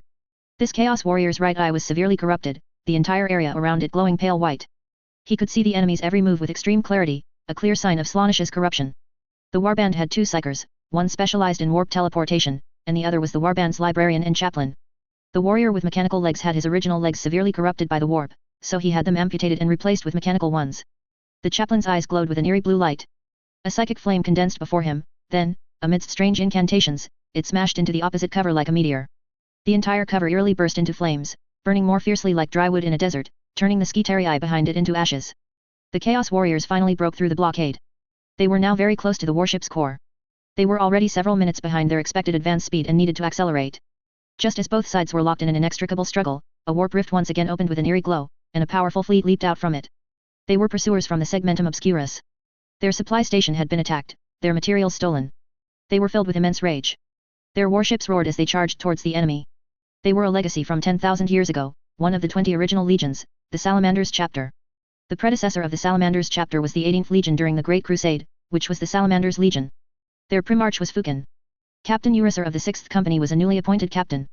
Unlike ordinary Codex chapters, the Salamanders chapter employed a 7-company system, with each company having approximately 12 squads. Legend has it that on the planet Nocturne, ruled by the Salamanders Primarch, there were 7 influential noble families, the largest powers, who united under the rule of Primarch Fukin. Fukin believed this was a tradition to be inherited and glory to be shared. Therefore, he formed 7 companies centered around the 7 great families, and the warriors maintained significant ties with their families. This made the Salamanders chapter the chapter closest to mortals. The first company was the Veteran Company, the 2nd to 4th companies were Battle Companies, the 5th and 6th companies were Reserve Companies, and the 7th company was the Recruit Company.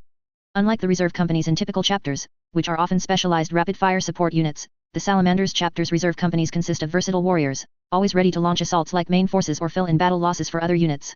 Since the promulgation of the Codex Astartes by Guillemon, the Salamanders have always been a Codex chapter. The Salamanders Legion was almost entirely annihilated during the Horus Heresy, and their remaining numbers never exceeded 1,000 over the next 10 millennia, until Guillemon's awakening and the subsequent great recruitment drive, when they finally integrated Primaris Space Marines and formed successor chapters. Fukin was the largest and strongest of all his Primarch brothers, and a dark-skinned Primarch. He was not only an eternal, a person with infinite lifespan due to a special psychic mutation, but also an immortal. Even if he suffers a fatal attack and dies, he will resurrect in the warp and return to the real world. It is suspected that each time he dies, the time it takes to reform his body increases, though some individuals do not conform to this rule. The last time this Primarch appeared, he was fighting against orcs. No one knows whether the orc's powerful Wadaik energy destroyed his psychic abilities, or if he has already resurrected but has not yet appeared. He was skilled at crafting small war equipment, such as combat blades, gauntlets, and cloaks. Legend says he forged 9 relics, scattered across the galaxy to test his chapter. Only the strongest of his sons could find them and be worthy to wield them. 7 items plus the Hand of the Forge and the Mantle of Caesar. Thus, the Salamanders chapter, in a sense, inherited these forging talents. Unlike other Adeptus Astartes chapters that recruit new recruits, the Salamanders chapter recruits children when they are 5 to 6 years old and trains them in forging techniques. The entire chapter is renowned for crafting excellent masterwork power armor, power swords, and other weapons. Therefore, after the mineral base and works warehouse of these smiths were robbed, the enraged current lord of the Fire Dragons, the first company captain, they do not have a chapter master. The first company captain temporarily serves as leader because they believe their Primarch will return to lead them, so the first company captain also temporarily receives the title of Fukin, which should belong to the Primarch, ordered the 6th company to pursue, eliminate the enemies who robbed their supplies, and bring back these precious materials. These Salamanders warriors were extremely fierce in combat. A specially reinforced strike cruiser, supported by several auxiliary warships, effortlessly charged towards the enemy's vessels. Captain Uriser of the 6th company led his warriors to swiftly breach and occupy one of the enemy's strike cruisers. Emerging from the assault ship, a barrage of flamers and meltaguns swept away everything in their path. Warriors in green power armor roared as they charged the enemy, their fury and war fervor needing the enemy's blood to quench. For other Adeptus Astartes chapters, this was a routine operation, but for the Salamanders chapter, it was quite rare. The Salamanders chapter tends to form combat squads by combining warriors with different skills, specifically tailored to certain enemies, and to fight in conjunction with other imperial forces. Their highest record was the 2nd, 3rd, and 4th companies being split and combined into dozens of squads, simultaneously supporting dozens of battlefields and fighting alongside local imperial armies, which earned them the top spot as the most beloved chapter by mortal soldiers. However, the appearance of an entire company of warriors together is very rare. In a situation where the war across the Imperium is escalating, deploying an entire company to pursue the enemy makes one wonder if what they lost was truly just simple supplies. After clearing one strike cruiser, they did not find as many enemies as expected. Upon learning that the enemy had already boarded the Adeptus Mechanicus firepower ship, the Salamanders warriors followed closely, their green power armor concealing a surging war fervor. The Salamanders chapter has the slowest reaction time among all Astartes, but their gene seed is the most stable among all chapters. However, aside from gene seed mutation, no one knows the exact reason for this slow reaction time. Nevertheless, their excellent close combat skills and finely crafted weapons compensate well for these issues. They are masters of close quarters combat, fond of using meltaguns and flamers to incinerate enemies before them. It is said that one of the 9 relics forged by Primarch Fukin was a combat blade burning with fierce flames, so powerful it could even make the materials used to craft power armor ignite. The strongest bodies among the Astartes also grant the Salamander's warriors terrifying close combat abilities. This is especially crucial in shipboarding actions.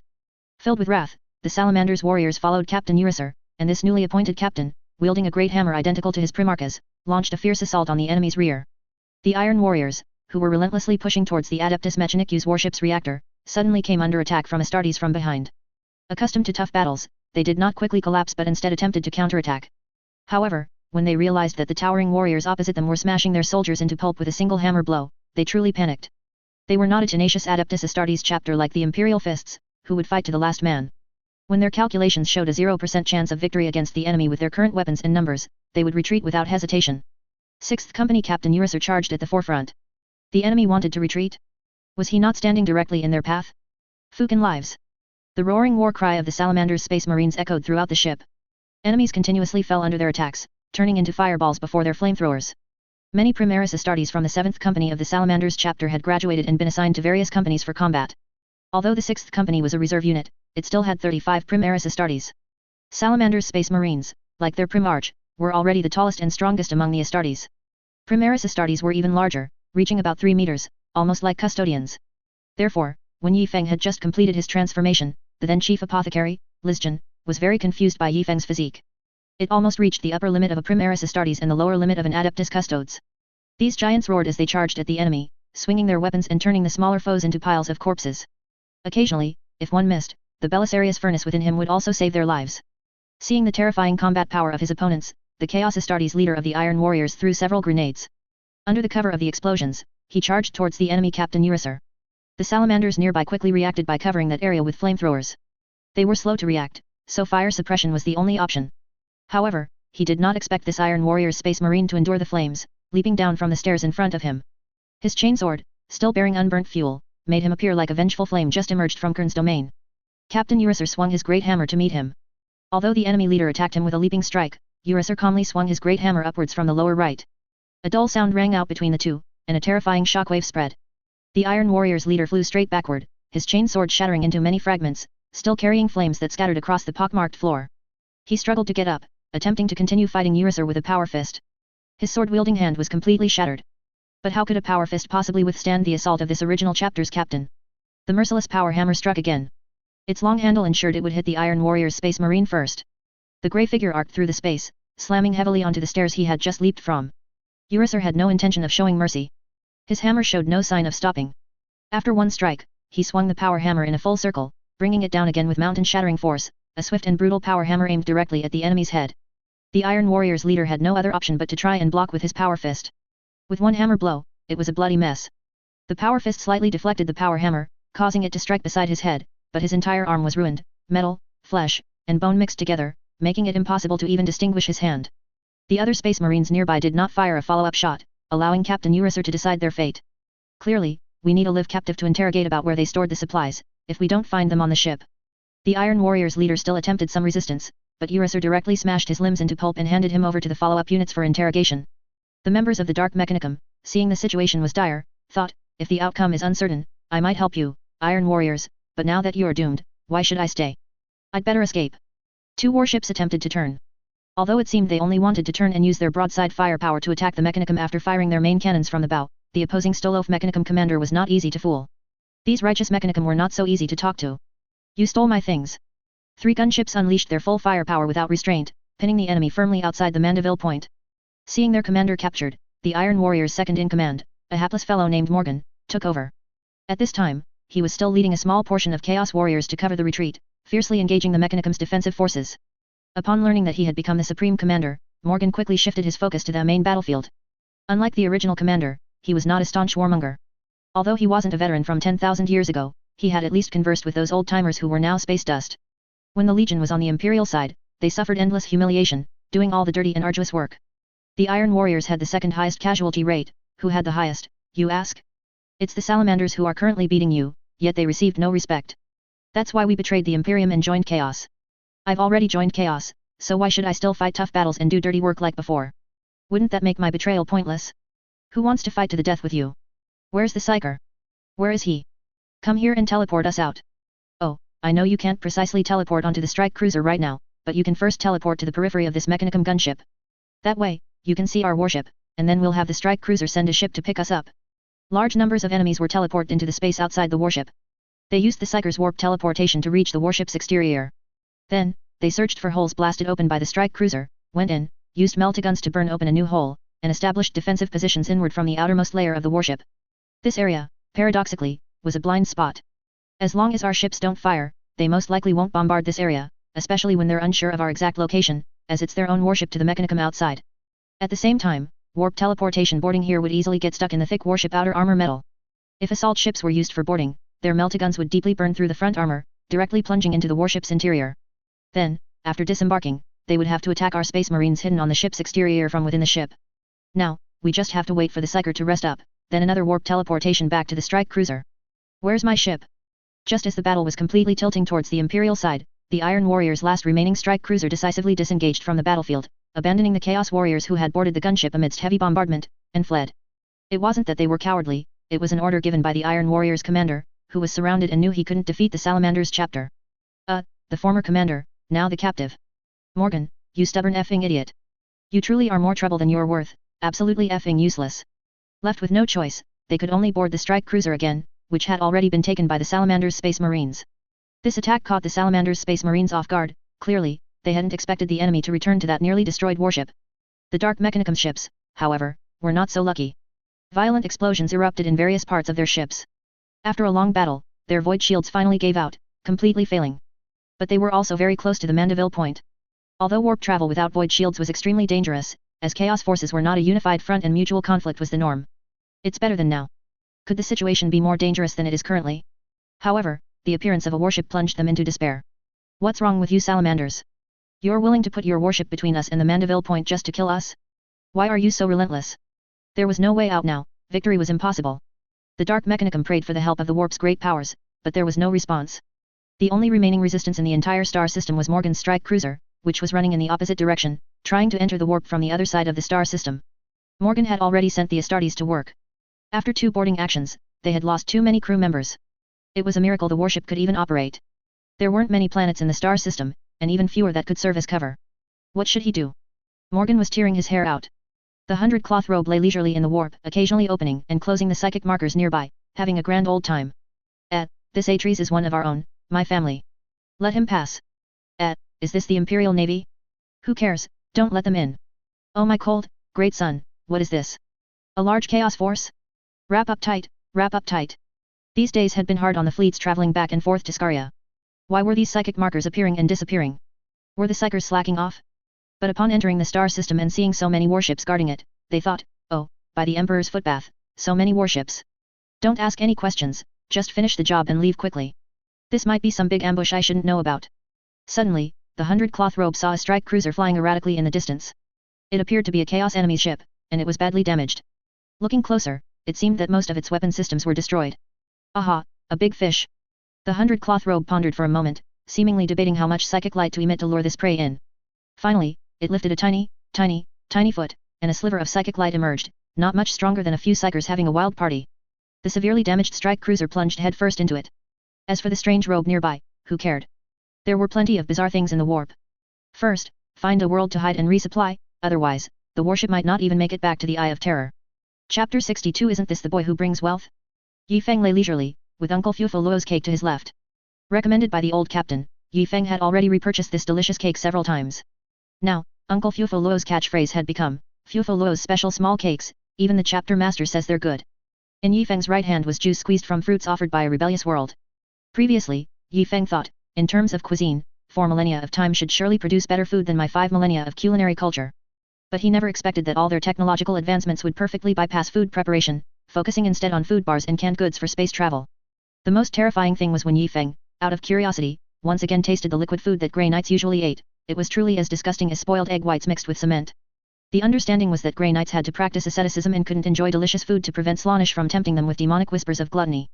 Those who didn't know would think they were captured Chaos Warriors prisoners, their rations were too horrifying. It turned out that feasting with nobles in the past was truly wonderful. The alarm within the star system suddenly blared. It had sounded many times these days, but they were all minor shrimp. This time. My Emperor, it's a genuine threat. It's an enemy strike cruiser. Brothers, charge. The cruising stern vigilance and 2 cruiser formations opened fire first. The enemy had just emerged from the warp and hadn't even had time to activate their auger array to scan when they were met with an overwhelming barrage of firepower. Cruiser formations and battle barge formations from a distance were also coming to provide support. Captain Arnos was overjoyed. Finally, there was a proper battle to fight. Chapter Master, we request to fight. The 13th Company was definitely going to be deployed, but what about the other personnel? How many should go?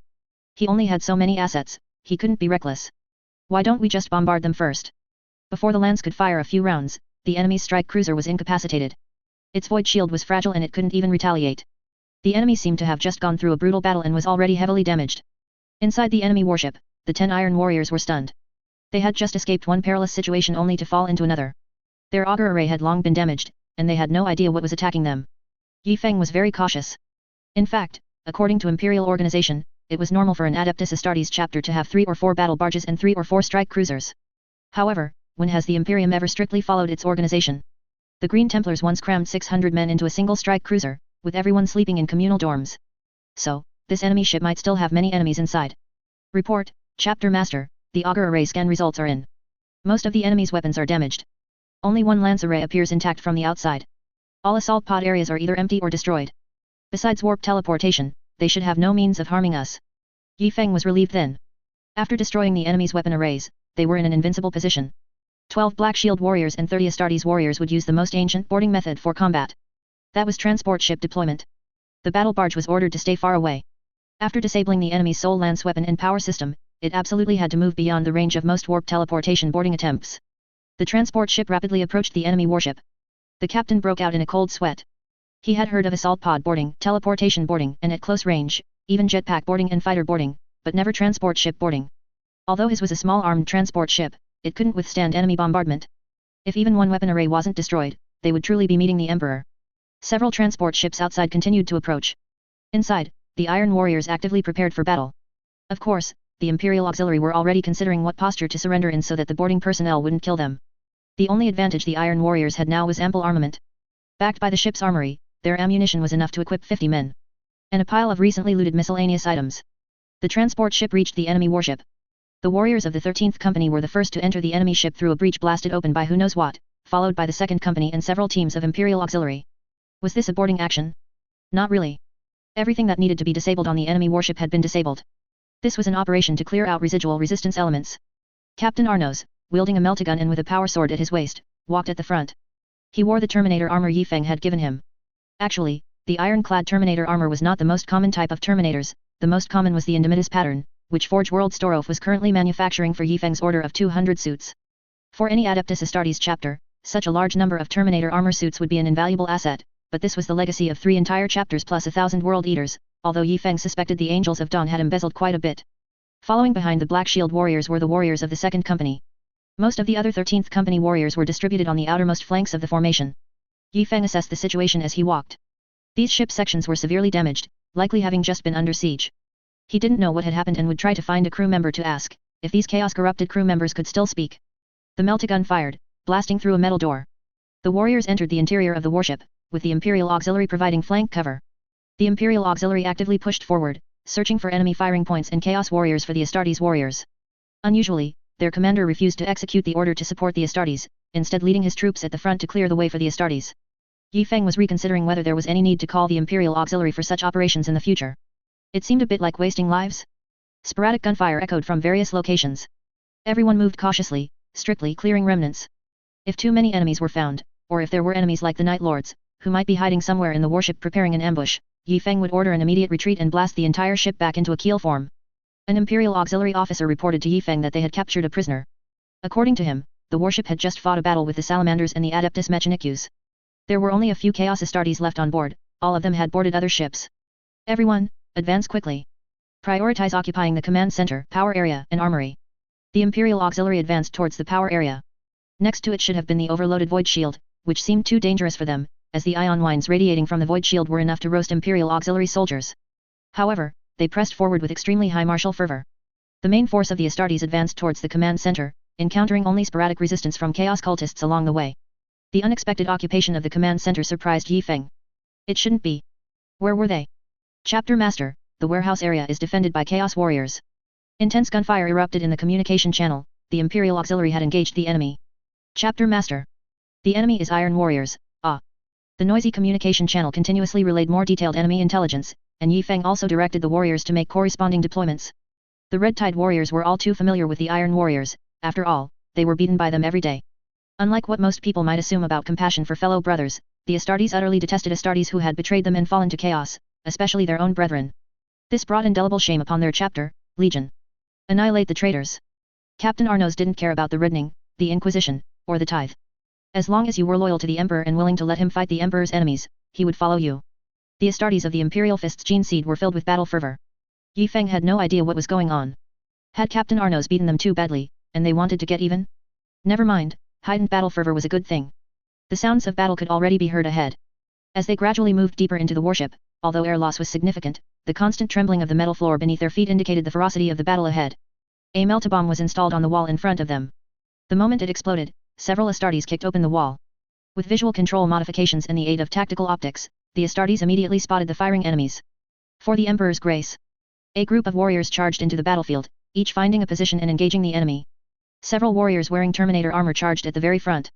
These Terminator armor suits had built-in shield systems that could block most attacks, including those from bolters.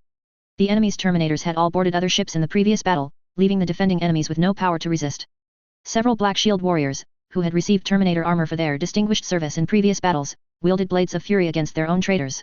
The warriors of the second company behind them naturally refused to be outdone. The scions of the Imperial Fists might have been faster than the scions of the White Scars for the first time in history. No, there was one other time, on the World Eater's warship before Kier Kram was summoned. The two armies clashed at close quarters, life and death decided in an instant. The Iron Warriors, who had prepared to make a desperate stand with ample firepower, clearly hadn't expected a squad of Astartes to suddenly appear on their flank while they were fighting the enemy's Imperial Auxiliary. Under the charge of the Terminator's warriors, they quickly broke through the Iron Warriors' line of fire and entered close combat.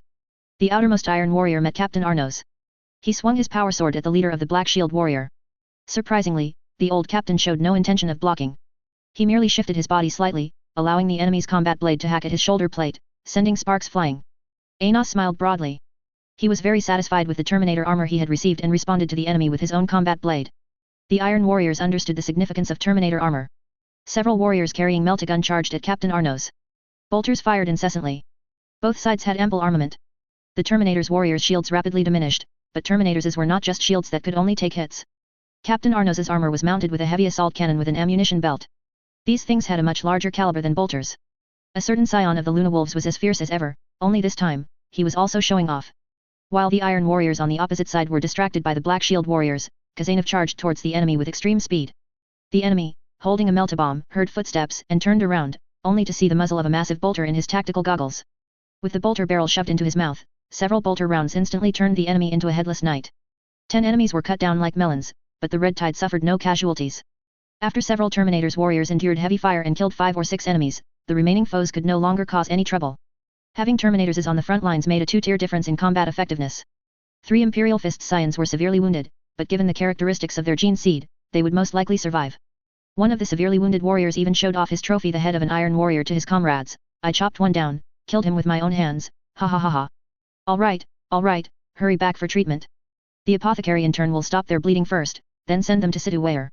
Yi Feng didn't dare let the apothecary in turn perform surgery. Stopping the bleeding and stasis fields were enough to keep these severely wounded personnel alive until they saw the chief apothecary. Adeptus Mechanicus personnel, originally on Yi Feng's warship, were invited to the battlefield to scan and evaluate the warship's value. Mainly because we weren't sure if there were any hidden time bombs in the armory, so we let the tech priest scout ahead. It was clear that most of the warship's contents had been corrupted by the warp and would be difficult to salvage. It was unknown how much blessing and chanting of holy words would be needed to restore it to the state of a normal warship. After dealing with these Chaos Warriors, the subsequent cleanup task fell to the recruits. Only the supplies recently plundered from various places had not been corrupted by the warp. The Tech Marine, taking time out from his busy schedule, came to inventory the supplies. The Tech Marine had been busy these past 2 days, on one hand, still researching STC template fragments, and on the other, dealing with the warrior's mechanical prosthetic limbs. After the Iron Hands Primarch was sent to Medusa by a warp explosion when he was young, he inadvertently released a giant metal worm, Aseneth, while searching for his origins. This caused him great remorse, and he believed it was his duty to kill it. Unlike other gene sires who joined local human societies, he initially roamed alone, hunting the silver metal giant worm. Later, he began to spar with powerful human entities, usually hunters, to improve himself. Ultimately, Ferrus Manus drowned the giant worm in a magnetic field, but the melted flesh of the worm enveloped the Primarch's hands, causing the flesh inside his hands to fuse with the worm's flesh, while the outside was gleaming silver metal. This is why the chapter later changed its name to Iron Hands. Originally, there was no problem, his condition was an accidental acquisition, not a congenital lack of hands. Sanguinius knew during his lifetime that his blood angels Astartes had a genetic defect, but when other Genesires asked him why he didn't tell the Emperor, his answer was, "I was afraid of being purged like our lost brothers." However, these Iron Hands warriors fanatically worshipped their Primarch's metal hands, so almost all of them replaced their hands and even more body parts with metal. This tradition has even led to a ritual of severing hands during the initiation of recruits. As we mentioned before, the Astartes gene seed stores the combat skills of previous warriors. However, through generations of severing hands and replacing them with metal, when it suddenly came to Yifeng's side, no one was severing hands anymore.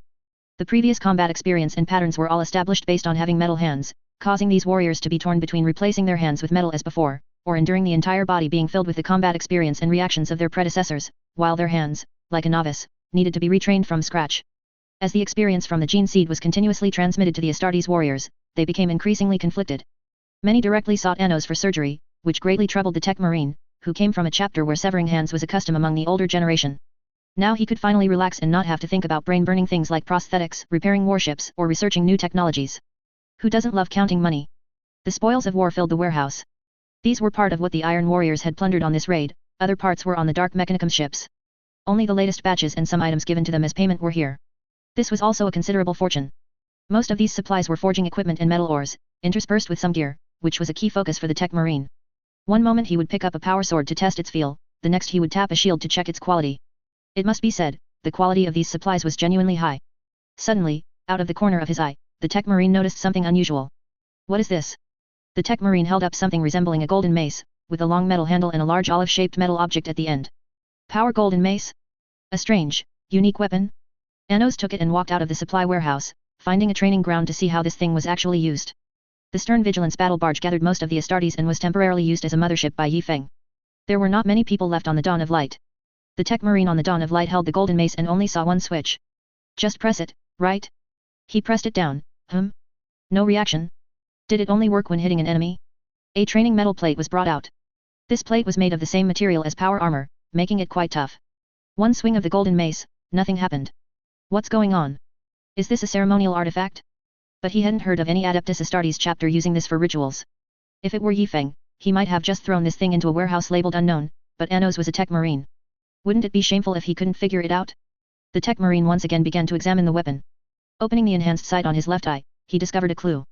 Behind the weapon's switch, there were extremely tiny holes. This design is typically used in the crafting of psyker weapons. These tiny holes absorb and amplify the psychic energy emitted by the user from their gripping hand. Anos couldn't explore the specific usage yet, as the only librarian in the entire chapter was still sound asleep. Waking him up now, he really might fulfill his promise to tear him apart before he went to sleep. Better report to the chapter master first. Yifeng was directing the Adeptus Mechanicus personnel to transport the heavily damaged strike cruiser. Yo, Anos, what brings you here? Come take a look, how's the condition of this strike cruiser? It wasn't that Yifeng didn't notice the golden mace in Anos's hand, but this Tech Marine always appeared with strange gadgets and objects, so it was no longer surprising. Chapter Master, let's put that aside for a moment. I found this in the enemy's supplies.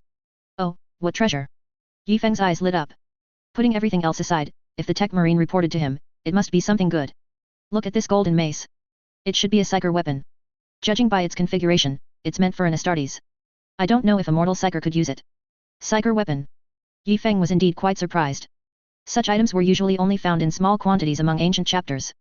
Yifeng had only seen one, the Staff of Living Souls, used by the Green Templars Chief Stormseer, Chief Librarian. A rare item. Let the Grand Librarian take a look when he comes out next time. Suddenly, Yifeng's hair stood on end. He remembered the Grand Librarian's pre-sleep declaration. Ahem, Brother Anos, shouldn't we consider getting the Grand Librarian a new dreadnought? Then you go get one. You can't expect me to build one for you by hand, can you? Anos got angry whenever this topic came up. He had forgotten to ask the tech priests for a dreadnought order back then, and you, the chapter master, didn't remind me either. Let's put that aside for now. How about we store this golden mace for the time being? Store it, next to the relic storage room. Alright, as you say. Oh, by the way, Anos, what do you think of those supplies in the warehouse? Very good, very valuable, but most of the metal ores we cannot use, as we don't have a chapter homeworld, let alone a production line established on one. What I mean is, if we give these things to the tech priests, can they for free help us repair this strike cruiser as well? For them, the value is roughly equivalent. Of course, they can only repair a low-spec version, with fewer assault pods and cheap torpedo launchers instead of macro cannon arrays. That's great. Yi Feng clapped his hands. Isn't this just getting a strike cruiser for free? He didn't pay anything, and even the ammunition consumed in battle was reimbursed by their Forge World. Hopefully, more good things like this, where he gets a big gift just by staying home, will come his way in the future. Let's go, let's secretly go to Maverick Forge World to talk business. After their previous argument, they couldn't openly go to Stolov anymore. It was best not to be officially recorded, this was the Adeptus Mechanicus's requirement. Xiao Lan was called by Yi Feng to negotiate. Xiao Lan had recently shown increasing potential as a Pixiu, developing a hamster-like personality of only taking in, never letting out. Truly worthy of being my warrior, Yi Feng thought proudly. A cruiser fleet, towing the damaged strike cruiser, set course for the Adeptus Mechanicus. A bit boring, how about I open a guessing game for everyone? If you guess correctly, I'll post an extra chapter. Chapter 63, Out of Toilet Paper? Bring me the Holy Scripture. The fifth batch of recruits continuously trained amidst the incoming enemies, or rather, the enemy ships caught in a trap. They could be said to be the most thoroughly trained batch of recruits among all. 10 years passed in a flash, and the transformation of the sixth batch of recruits was also completed. 44 new recruits joined the chapter, while the 40 from the fifth batch faced their graduation assessment. To standardize the timing, recruits generally trained for 12 years. One batch was recruited, another completed their transformation and began training, and a third faced graduation. This was the normal state of the Crimson Torrent chapter. The Crimson Torrent chapter rarely allowed recruits to participate in battles against Chaos Astartes, even if the opponents were not ancient veterans. The characteristics of the gene seed are such that they store the combat experience of the previous Astartes for the current one to absorb. Once the current Astartes fully absorbs this experience, in the days that follow, his continuous combat will yield new combat experience, which will be stored in the gene seed. In other words, if each generation lived for a very long time, then the combat experience stored in the gene seed would be incredibly rich, allowing recruits to quickly gain powerful combat capabilities. This is why the ancient, original chapters are so much more formidable than newer chapters. Currently, within Yi Feng's chapter, the combat effectiveness of each gene seed has stratified, most notably with the first batch of recruits. The strongest are the Iron Hands descendants from the Shadow Blade chapter, this chapter has the longest history and has fought more wars. Next are the White Scars offspring of the Green Templars. In terms of history, they are similar to the Storm of Will chapter, a successor of the Imperial Fists. However, unlike the Storm of Will, which stays within its own territory, the Green Templars uphold the excellent tradition of the White Scars' successors, often operating deep behind enemy lines, and thus possess rich combat experience. The last are the warriors of the Luna Wolves. They possess truly pure gene seed, having originated from a single gene seed that proliferated from the batch the chapter initially tithed to the Imperium. They have no prior combat experience, so their combat effectiveness relies entirely on their own exploration and learning. Kazanov, that oddity among the Luna Wolves, is an exception. It has been a long time since any recruits were lost. This won't do, soldiers are forged in battle, so the difficulty needs to be increased slightly. Angels of the Salamanders chapter, these are all the materials seized from this operation. Did you not find the lost relic? Unfortunately, priest, we did not find the lost item. Although the Adeptus Mechanicus forces desired to secretly hide some precious treasures, they ultimately surrendered everything under the Salamanders chapter's firm insistence, even at the risk of open conflict. The furious original chapter left the Adeptus Mechanicus with no doubt that if they had truly hoarded these items, the Salamanders would not hesitate to annihilate all their warships here. Urisar was very agitated. If these Adeptus Mechanicus of Stolov truly hadn't hoarded that weapon, then it could only be attributed to the escaping strike cruiser. The relic crafted by Primarch Fukin, which has already been found, was strictly protected, but there were many warriors with fanatical devotion to the Primarch who wished to forge replicas. However, an anomaly emerged among them, a powerful librarian candidate, an apothecary intern currently studying under the chief librarian. This warrior was the chapter's foremost mastersmith, one of the few second only to the contemporary father of the forge. He wanted to forge a weapon that Primarch Fukin had never created, to establish himself as a benchmark in an entirely new field. Ultimately, he chose the Golden Mace, a weapon very similar to a warhammer but rarely used. Powerful psychic flames, mixed with the fury of subterranean magma, melted precious forging materials. Exquisite forging techniques and powerful psychic energy were infused into it. Ordinary mortals were unaware of this until one day, the deepest forging room in the forge suddenly erupted with rampant psychic energy. Blue psychic flames incinerated the entire forge, and in the center of the ruins lay the weakened master and this divine weapon. As preposterous as it sounds, this was not caused by some evil ritual or warp-related sacrifice, it was simply that the exhausted master, having finally forged this relic, was impatient to test its power. And then, well, the master is currently in solitary confinement. The core forge on the lower level is very, very expensive, isn't it? This magnificent work was not overlooked, but as it was forged by a later individual, these fanatical craftsmen distinguished weapons crafted by their Primarch from those made by others. Thus, it was placed on a transport vessel to be shipped to a mysterious storage location. However, it was now a time of total war, and only a fully replenished reserve company could be spared. Therefore, the escort mission was assigned to a joint force of some Astra Militarum and Salamanders warriors from the 6th Company. They were also to support the battles on the worlds around that mysterious storage location along the way. The Astra Militarum was happy to assist the Salamanders, as the most popular chapter in the entire Imperium was not just a baseless claim. Along the way, the forces of chaos attacked them, and the transport vessel and escort ships were scattered by the warp's raging tides. The transport vessel fortunately found an Astra Militarum supply depot in the Segmentum Obscurus and temporarily stored its cargo there, so it could first repair its severely damaged hull. What happened next was predictable. When the escort ships arrived at this temporary depot, the few stationed warriors had been killed, all the Astra Militarum were dead, and several enemy ships were opening warp rifts, preparing to slip away. The enraged Salamander's warriors pursued them relentlessly, right up to this moment. Clang! An executioner's hammer struck Morgan's hand, and the intense pain made him cry out involuntarily. The drugs used for interrogation could amplify a prisoner's pain sensitivity by thousands of times. And in the cell next to Morgan, his old superior had already completely given up the ghost. Tell us. Where exactly did our supplies go? You ask, but what supplies? We stole so many things, which one are you asking about? It's a secret, I can't tell you. Morgan. It's the batch you stole most recently. Where is it? Speak. The most recent batch? That's on the strike cruiser that got away. Their ship was the one that made the move at the time. Ever since Morgan fell into the hands of the Salamanders chapter, the tortures came one after another. But I've been telling the truth all along, those supplies really are on the escaping ship. Beat him again. Captain Urisar, he won't budge. Morgan, is there a possibility that I'm telling the truth? Oh really? Morgan laughed wildly, wanting them to misunderstand that he was lying, to conclude that the item must be hidden in the captured ships, and ideally, to make them clash with the Adeptus Mechanicus, who had also seized some supplies. Then we don't need to bother with them. Let's go and talk to the Adeptus Mechanicus. Poor Morgan, with every bone broken, was hung on an iron hook. His immense vitality would not let him die, it had become an eternal curse. These big oafs were not as foolish as outsiders imagined, on the contrary, their philosophical thinking was very profound, which allowed them to survive for 10,000 years. Breaking ties with the Adeptus Mechanicus was impossible, but paying a price for a search was feasible. Of course, if it was found, then the Adeptus Mechanicus could not only forget about receiving that price but would also have to pay something for the matter to be resolved. No choice, my father is still alive, that's just how arrogant he is. Yi Feng was currently examining the golden mace. He had originally been inspecting the learning status of the apothecary interns, then planned to check on the recruits who were about to graduate, but the more he thought about it, the more something felt off. The golden mace was a psychic weapon, so why was it placed with a bunch of other miscellaneous ordinary weapons? It was like a gold ingot hidden among a pile of copper ingots. The more he thought about it, the more something felt wrong. Could it be a plot by Xianch? Since coming to this world, he hadn't seen much of Xianch's forces, or perhaps Xianch was omnipresent, and he simply hadn't noticed? No, it cannot be placed next to the chapter's relics. A more secure place for it must be found. A compartment on the stern vigilance was cleared out, and this golden mace was placed far from conventional weapons, lest this mysterious object perform some incomprehensible dangers, like corrupting other machine spirits. Stern vigilance, eternal caution. Yi Feng personally sealed away this unknown object. William was already waiting for him in the command center. What is it, William? Is something the matter? Chapter Master, regarding the assessment of the 5th batch of recruits, I believe it's time to prepare for it. So William, do you have any good ideas?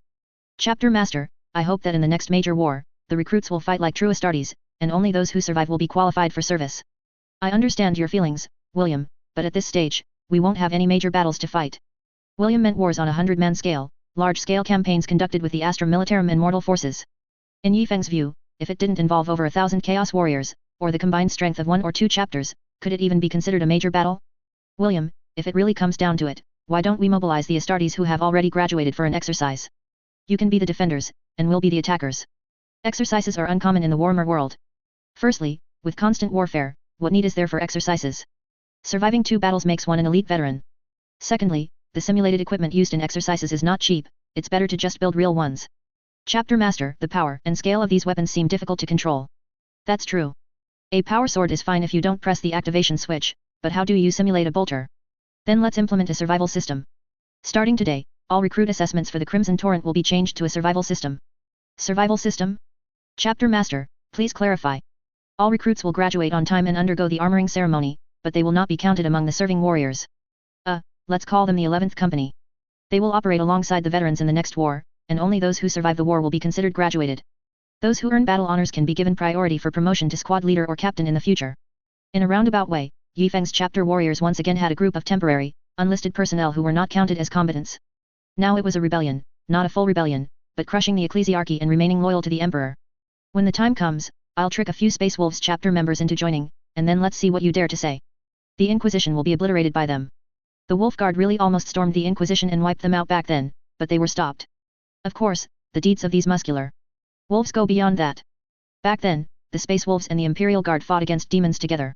The late arriving Inquisition and Grey Knights wanted to kill all the surviving Imperial Guard because mortals could almost never resist chaos demons, even a glance at a daemon would lead to chaos corruption. The Space Wolves wouldn't stand for it. My brothers in arms, we won the war, and now you want to kill them all. No way. The Wolf Guard directly cut down the Inquisition personnel. Because the Wolf Guard had such strong backing, the Inquisition was powerless. If you want to know the specifics, you can look up Month of Shame. What Yi Feng needs to do now is drag the Space Wolves into this as well. All chapters with a Gene Sire should be united as much as possible. The Raven Guard needs some consideration. Although their Gene Sire is still alive, their relationship with the White Scars is indeed a bit strained.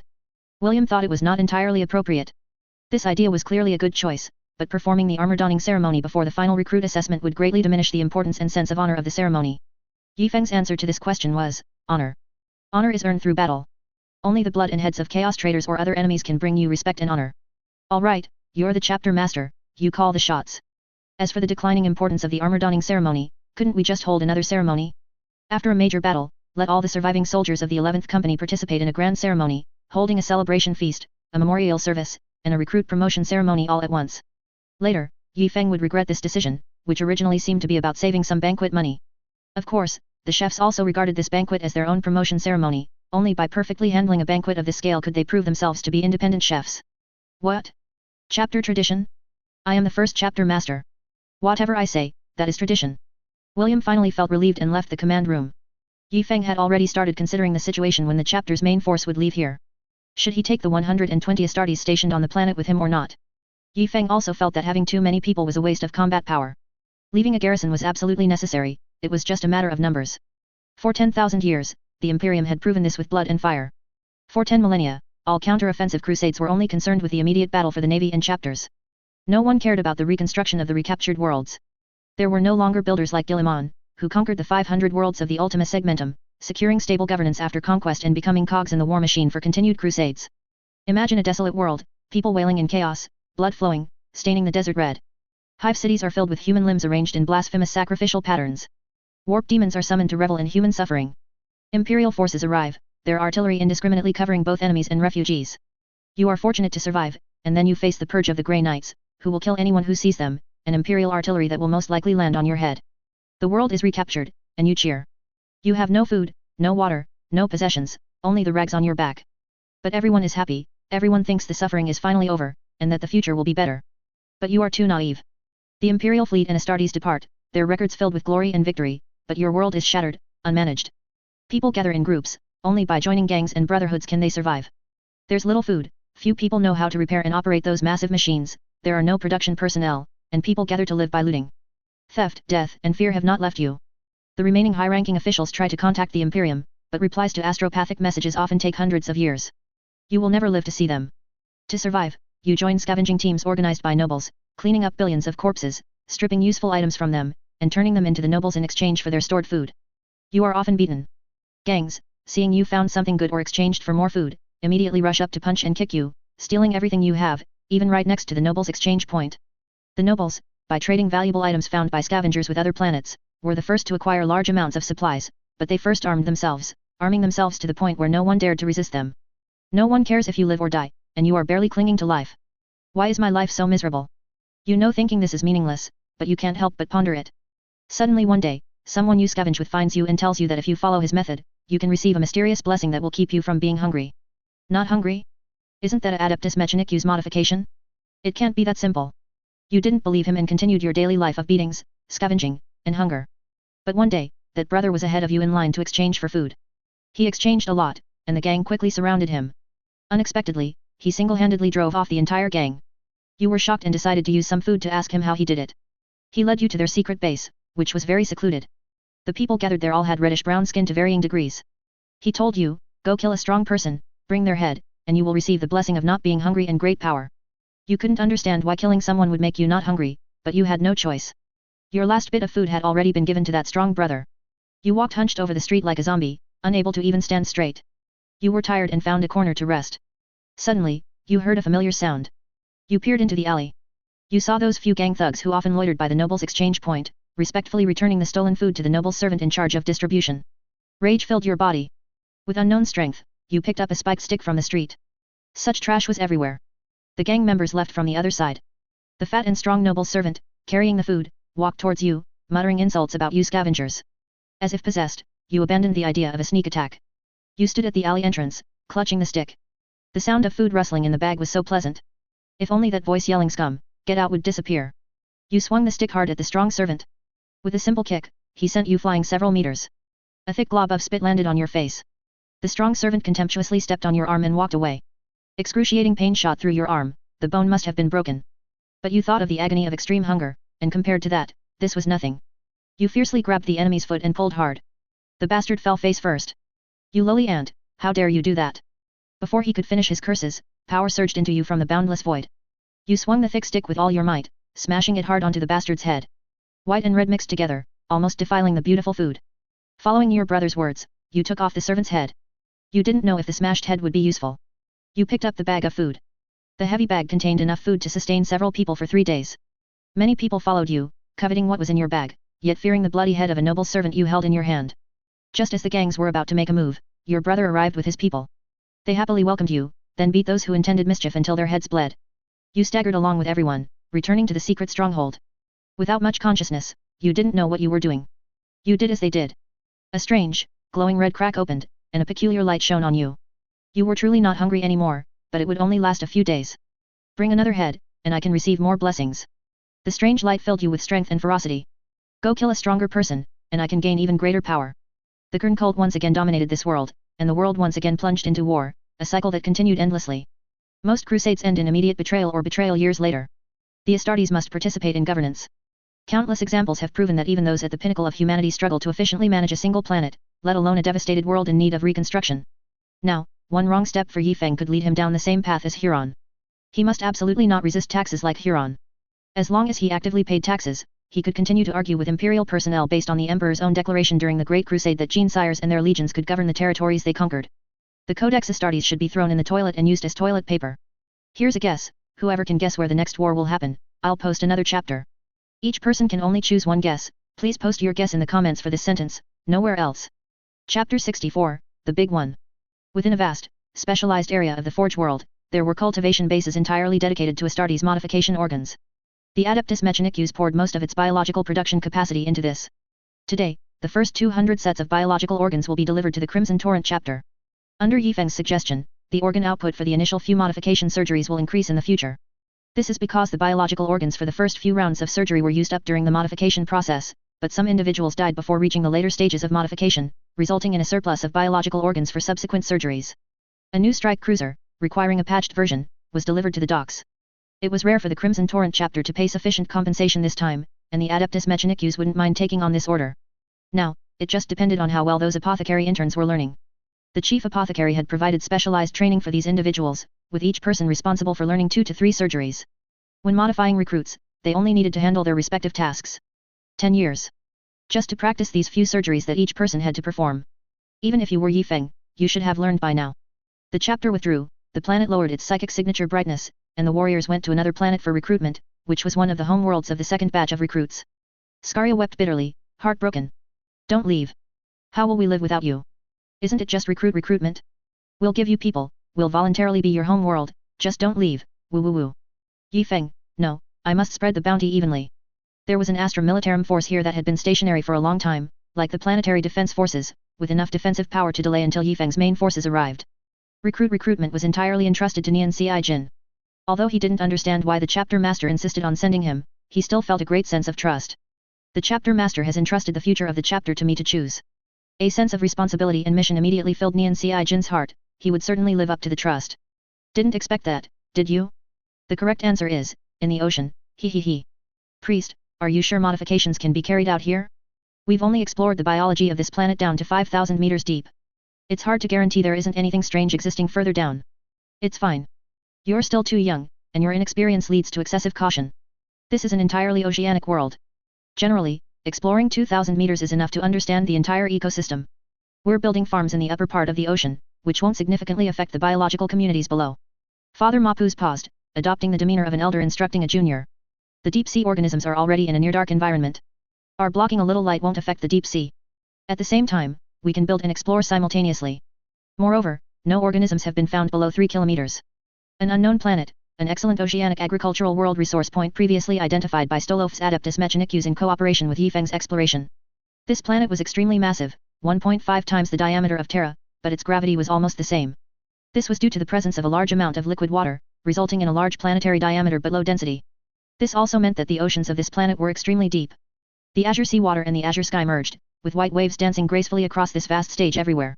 On the surface, it appeared so beautiful, comparable to a tourist planet, but when you earnestly gazed into the ocean, endless darkness and fear would assault you, as chilling as gazing into the warp. After exploration, it was confirmed that this ocean was similar to the oceans of ancient Terra. Although there was no land, it possessed a thriving marine biosphere. There seemed to be no sentient beings.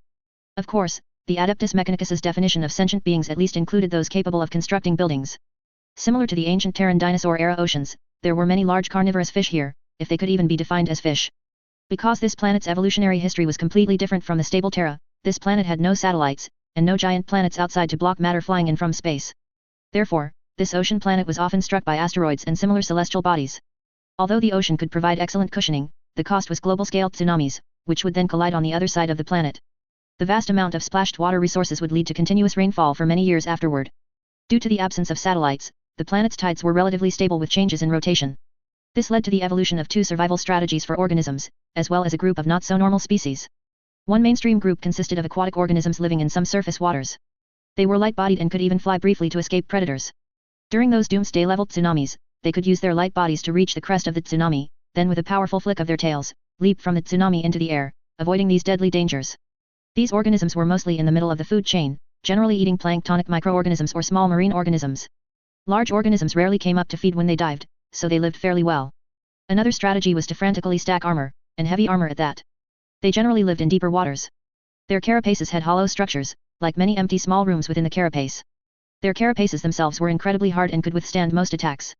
They mostly possessed electric organs similar to electric eels or other heat-generating organs, which allowed them to obtain and store gas in these empty rooms in the ocean. When disaster struck, they would frantically expel gas, filling the rooms with water, causing them to continuously sink to avoid major catastrophes. Their hunting methods varied, some ambushed, some used electricity, some floated there pretending to be corpses to lure other carnivorous fish, and some used venom, accompanied by sensitive tracking organs that allowed them to find prey before it sank. Of course, there were also some non-mainstream evolutionary branches, such as the huge and fleshy fish particularly favored by the Adeptus Mechanicus. These large fish appeared in schools, collectively resisting predator attacks. Their hard heads and excellent body structures allowed for powerful, heavy impacts. An entire school of fish charging at you would shatter you, even if you were made of metal. So how did they withstand those great disasters? The answer is, they didn't. They simply relied on strong reproductive capabilities to restore their population faster than other species after a disaster. With these logical methods of species maintenance, there were, of course, also those that completely gave up. For example, a strange life cluster that was difficult to distinguish whether it was an organism or a microbial community. They were completely transparent, floating in the ocean. Occasionally, marine organisms would bump into them. Large organisms would simply knock them away, they were so delicate that any other organism could barely perceive their existence. Smaller organisms that collided would be completely enveloped and then slowly corroded and digested. Struggling organisms would feel as if they were wrapped in cotton, completely unable to exert force. Occasionally, bikers could also be seen in the ocean. They relied on the unpredictable ocean currents of this planet to dart chaotically across the entire ocean. Their entire bodies were arrow-shaped, extremely fast, and their front-end shell opener was incredibly sharp, capable of breaking through most marine organism defenses. No organism would attack these flying arrows because they were hard to catch and had little meat. From a god's eye view, it was hard to understand the meaning of their evolution. The Adeptus Mechanicus, however, was quite interested in these things. Their texture was comparable to phoenix claws of the deep sea. These organisms would be screened for aquaculture value and then raised in floating farms. Clearly, the Adeptus Mechanicus did not believe that any organisms here were capable of threatening the facilities they were building. Near the deep sea, floating marine product farms would be established, while large food processing plants would be built on the mountains of the seafloor, which were the seabed land areas closest to the sea surface. The estimated output could feed about 10 planets. If only fish products were supplied, not including protein bars and similar products, it could feed hundreds of planets very well. Although agricultural planets currently supplied these worlds sufficiently, the construction of this oceanic agricultural planet would take a very long time. Who knew if those established agricultural worlds would still exist after the warp storm dissipated? Moreover, this was a world designated as an Adeptus Mechanicus base, not counted in the Imperium's official statistics, and its tithes were paid as part of the total Adeptus Mechanicus tithe. It was a gamble that if other agricultural planets were destroyed in the future, they could earn extra money with this planet's products, and at a very high price. The Adeptus Mechanicus's calculations were spot on, but Father Mapuz, who was in charge of the construction here, was very reluctant to come here for such boring construction work. This was a complete waste of his research time. How could they throw him here just because he participated in the great exploration back then? He decided to finish quickly and return to his long-desired research. Some of the Adeptus Mechanicus's warships defended their home world, while others were squabbling with the Salamanders chapter. Father Mapuz had almost no surplus Adeptus Mechanicus forces for protection here, only transport ships carrying building materials and a few frigates. This also made him uneasy, and he decided to finish quickly and leave. The transport ships, also serving as construction vessels, would first establish a reliable mechanical landmass to provide a foothold for subsequent Adeptus Mechanicus personnel. Priest, don't we need to survey again? We need to determine how deep our metal supports need to be inserted based on the geological conditions below. No need. The auger array on the frigate shows that the detectable land here is rock for nearly 100 meters deep. Continuing to explore would be a waste of time. Calculate the specific construction location and depth based on mechanical principles. Inserting them deeper won't cause problems, it will just make them more secure. The seabed closest to the sea level was a submarine mountain about 900 meters underwater. They would build a mechanical platform here. Huge metal supports would plunge directly into the seabed and extend over 800 meters downwards to secure themselves.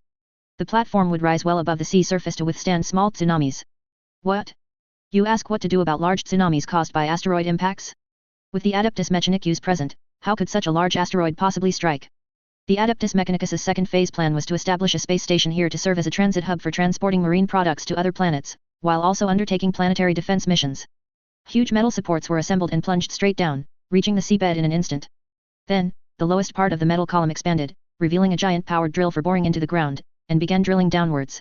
After rough calculations, inserting it 1 kilometer into the rock beneath would ensure absolute safety. Initially, everything proceeded smoothly, drilling down over 100 meters, then encountering enormous resistance. The metal drill roared, but progress was slow, as if it had encountered an extremely hard substance. The Adeptus Mechanicus was energized. This usually indicated a potential zone of extremely hard ore. If the drill couldn't penetrate it, it suggested these metals might be extremely rare types. Perhaps they were hard enough to forge good equipment. The Adeptus Mechanicus personnel decided to descend in a submersible to investigate the situation. This was an old submarine, its ancient machine spirit had long been dormant, seemingly decaying with time. For thousands of years, it had been stored in a warehouse, accompanied by dust. It didn't even qualify for a stasis field. Actually, a certain Adeptus Mechanicus overlord, during his archaeological pursuits when he was bored, found the wreckage of an ancient orc submarine. So, he had a sudden idea to modify it according to that design, to facilitate underwater mining operations. The front of the submersible had a pointed conical shield. When opened, it revealed a huge drill. On its sides were mechanical arms equipped with auxiliary-powered mining equipment and multifunctional retrieval arms for placing extracted minerals into storage. The entire submarine still maintained a teardrop-shaped design, but its propulsion system was fitted with an anti-tracking shell for better stealth capabilities, allowing for covered movement to avoid attracting the attention of certain enemies.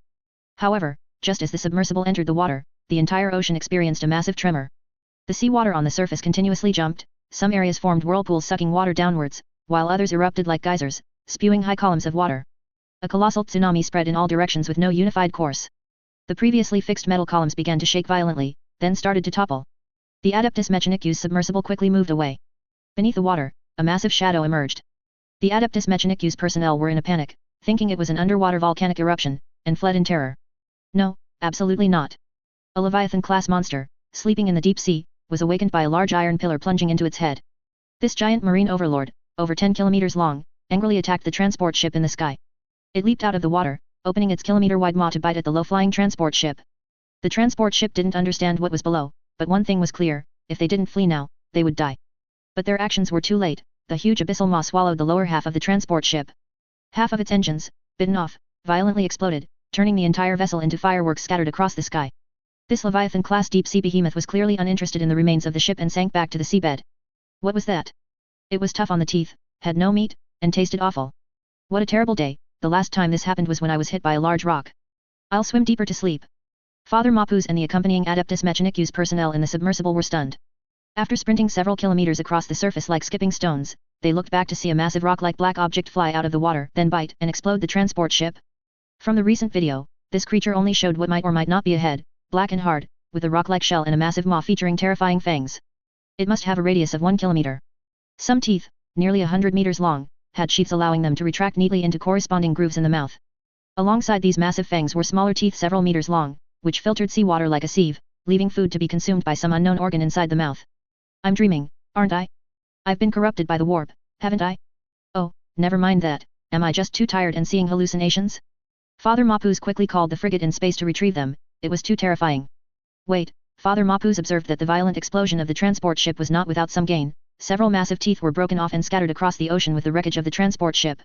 Frigate, act fast. Scan, quickly scan, what on earth is this thing? Locate, quickly locate, all those teeth in this monster.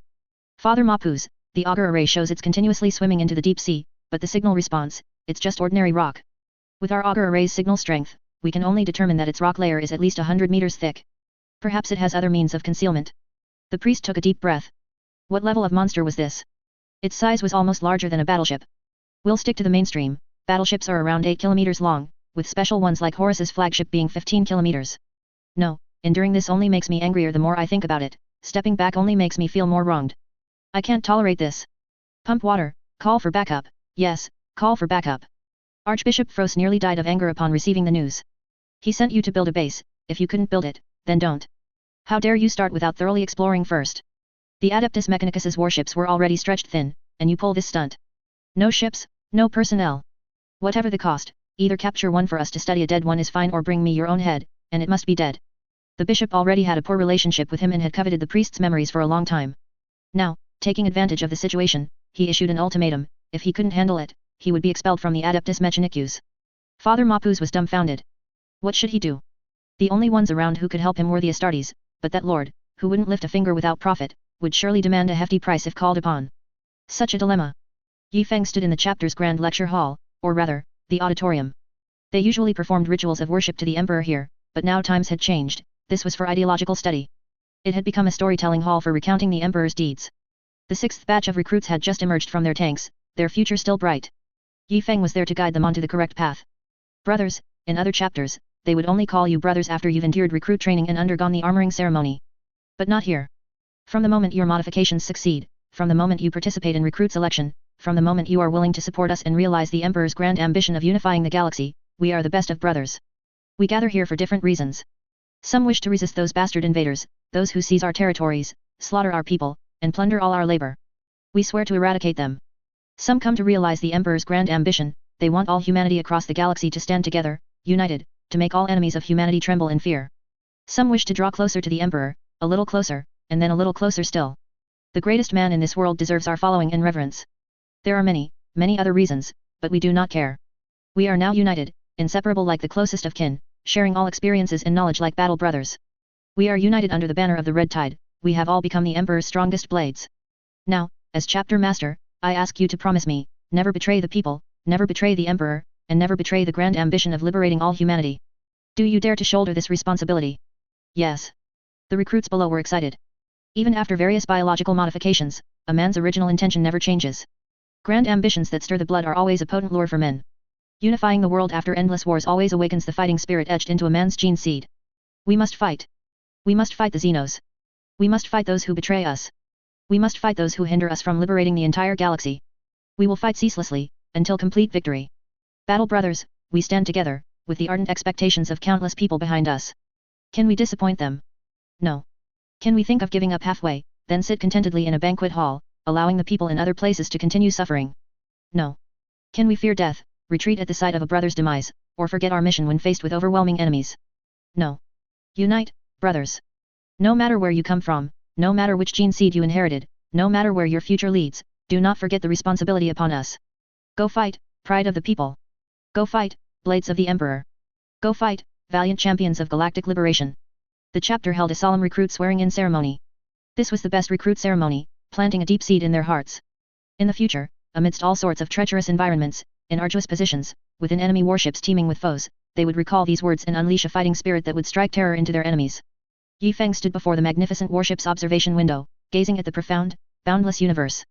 Countless dangers and enemies lurked in the darkness, but they could not stop the stars from shining brightly. Chapter Master, an urgent communication has arrived. It's from the Adeptus Mechanicus. Warhammer official said they didn't want to do naval warfare because the data was too large and the budget wasn't enough. Chapter 65. Why is it so hard? Hey? Adeptus Mechanicus, emergency communication? My order isn't in trouble, is it? Chapter Master Yi Feng snatched the communication data. You want me to provide support? To catch a marine creature over 10 kilometers long? And salvage a half-eaten shipwreck while I'm at it? What is all this?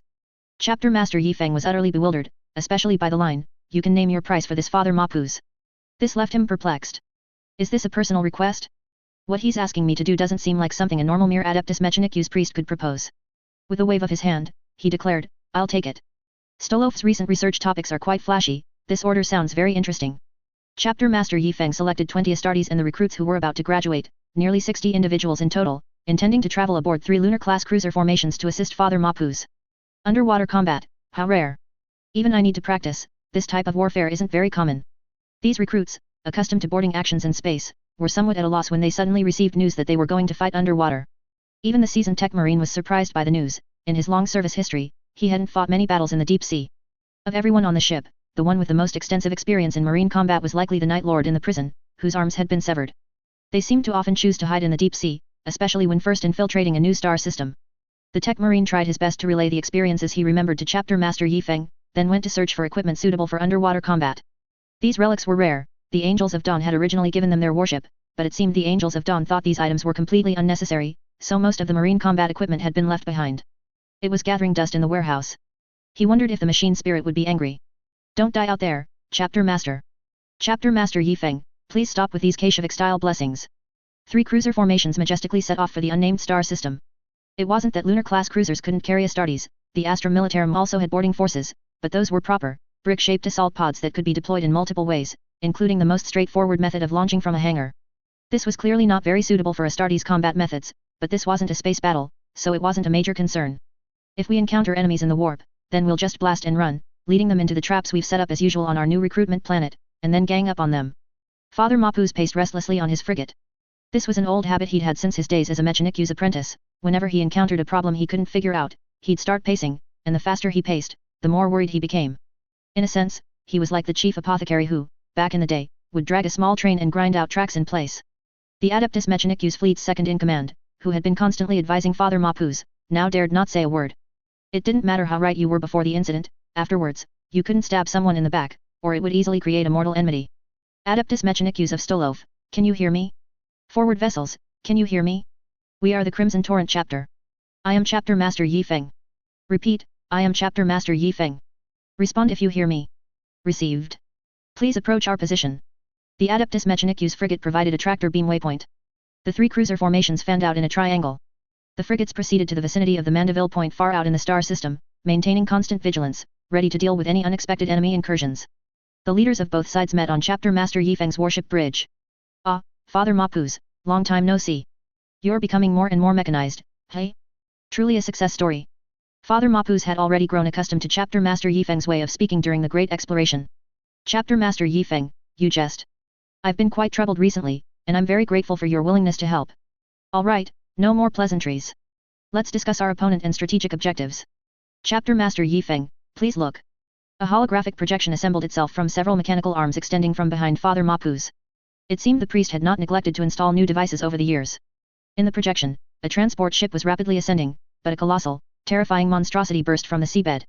The enormous waves it created caused the entire camera to shake. Numerous unidentified marine creatures clung to its black hide. It was impossible to tell what type of creature it was from its appearance alone, as its exterior was simply a pile of reefs. This massive, cylindrical reef pile leaped from the ocean and then opened its enormous maw. Imagine a mountain-like object springing forth, splitting open, and biting off a section of the transport ship. No words could describe this shocking scene, especially when viewed from a low angle close to the behemoth during the attack. Its sharp, massive teeth sliced into the transport ship's armor like tofu, unimpeded, striking directly at the core of the engine. The entire transport ship was in full engine operation at the time, and the scorching exhaust flames seemed to burn the inner lining of the behemoth's mouth.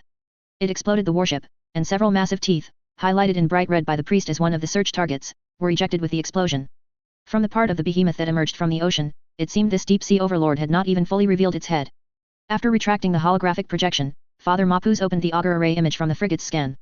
Essentially, this gigantic creature was swimming into the deep sea, with a total length of about 12 kilometers. It looked like a swimming fish, similar to those from ancient Terra, except its head was round, otherwise, it was mostly the same.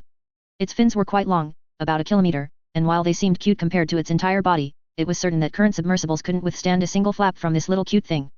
Father Mapuz, you want us to retrieve the corpse of this thing for you? Yes. The shipwreck you mentioned, is it this transport ship? Yes. Father Mapuz said, his face unblushing and heart unwavering, if he still had those 2 things. Can you provide us with any support? No. The only things available have already sunk into the sea. Then why should we help you? This is no small favor. Father Mapuz stomped his foot, hardened his resolve, and shoved a display screen into Chapter Master Yi Feng's face. Father Mapuz, this is very impolite, please. Holy Emperor.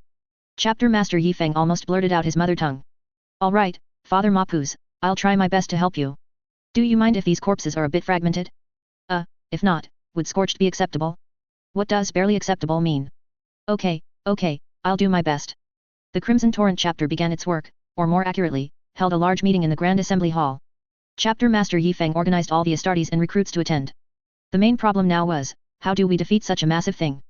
High-orbit bombing from the warship doesn't seem capable of accurately striking an enemy so deep. The auger array scan now showed that the behemoth had already dived 11 kilometers into the ocean and was still moving. The second problem was the uncertain performance of many weapons in the sea, especially in the deep sea. This included the reduced range of melta-guns, and the difficulty of plasma guns and plasma pistols causing substantial damage. The essence of melta-weapons is actually very simple, to throw a lump of special, actively nuclear reacting material, causing super high temperature damage. The essence of plasma weapons is to accelerate a stream of ions and then spray them out. Clearly, being in water would lead to reduced range and diminished power. At the same time, the surrounding water would overheat, and unique chemical reactions would occur, which would also be dangerous for the Astartes. Bolters, however, had no issues, merely insufficient power. No Nova cannon. We should have kept that Victory-class battleship back then. Now we wouldn't have to think so much, one shot and it would be over. The enemy continued to swim into the deep sea. Chapter Master Yi Feng ordered them to deal with the behemoth first, turn the warship upside down, and unleash a volley of lances. It was a bit strange. Currently, in the planet's gravitational orbit, this would mean most people would have to stand on the ceiling, although in space there is no up, down, left, or right. The consequences of this would also be obvious. A significant portion of the ocean would evaporate, and the scorching seawater would be enough to turn this entire area into a giant pot of sea fish soup. It seems there won't be any issues. Cooked fish can still be made into protein bars with current technology. Fish, you are very polite, thank you very much. Let's go. The 3 lunar-class cruisers inverted their warships. What was once the stargazing platform became a transparent floor beneath their feet, allowing them to observe the azure planet below. An Adeptus Mechanicus dispersal bolter shot cleared the clouds around the entire area. These clouds would significantly weaken the power of the lances. All lance arrays began charging, aiming at the big fish already 16 kilometers deep. I hope Father Mapuz considers this scorched corpse still usable. The lances fired. Massive beams of light descended from the sky, directly hitting the enemy on the seabed. This weapon, rarely used to attack a planet's surface, was still incredibly powerful. A large vaporized zone appeared on the ocean, where even water had decomposed into hydrogen and oxygen, which then continued to react in an extremely unstable state. Actual temperatures of about 4,000 degrees Celsius can decompose water, although theoretically, just over 2,000 degrees is sufficient. The ocean suffered a terrifying attack, and a large area shimmered with golden light. The seawater refracted the dazzling light of the lances, and then its temperature rapidly increased. The lances accurately struck this Leviathan-class deep-sea behemoth.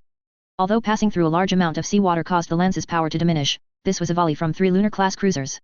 Visibly, the behemoth's entire skin turned into red molten rock. And then, it just swam away, away. What the hell?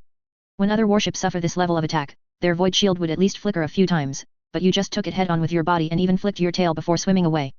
Father Mapuz's eyes lit up. What a treasure. If we can understand this, then won't all our warship have the defensive capabilities of a Tyranid hive ship with void shield? Or is it inherently related to the Tyranids?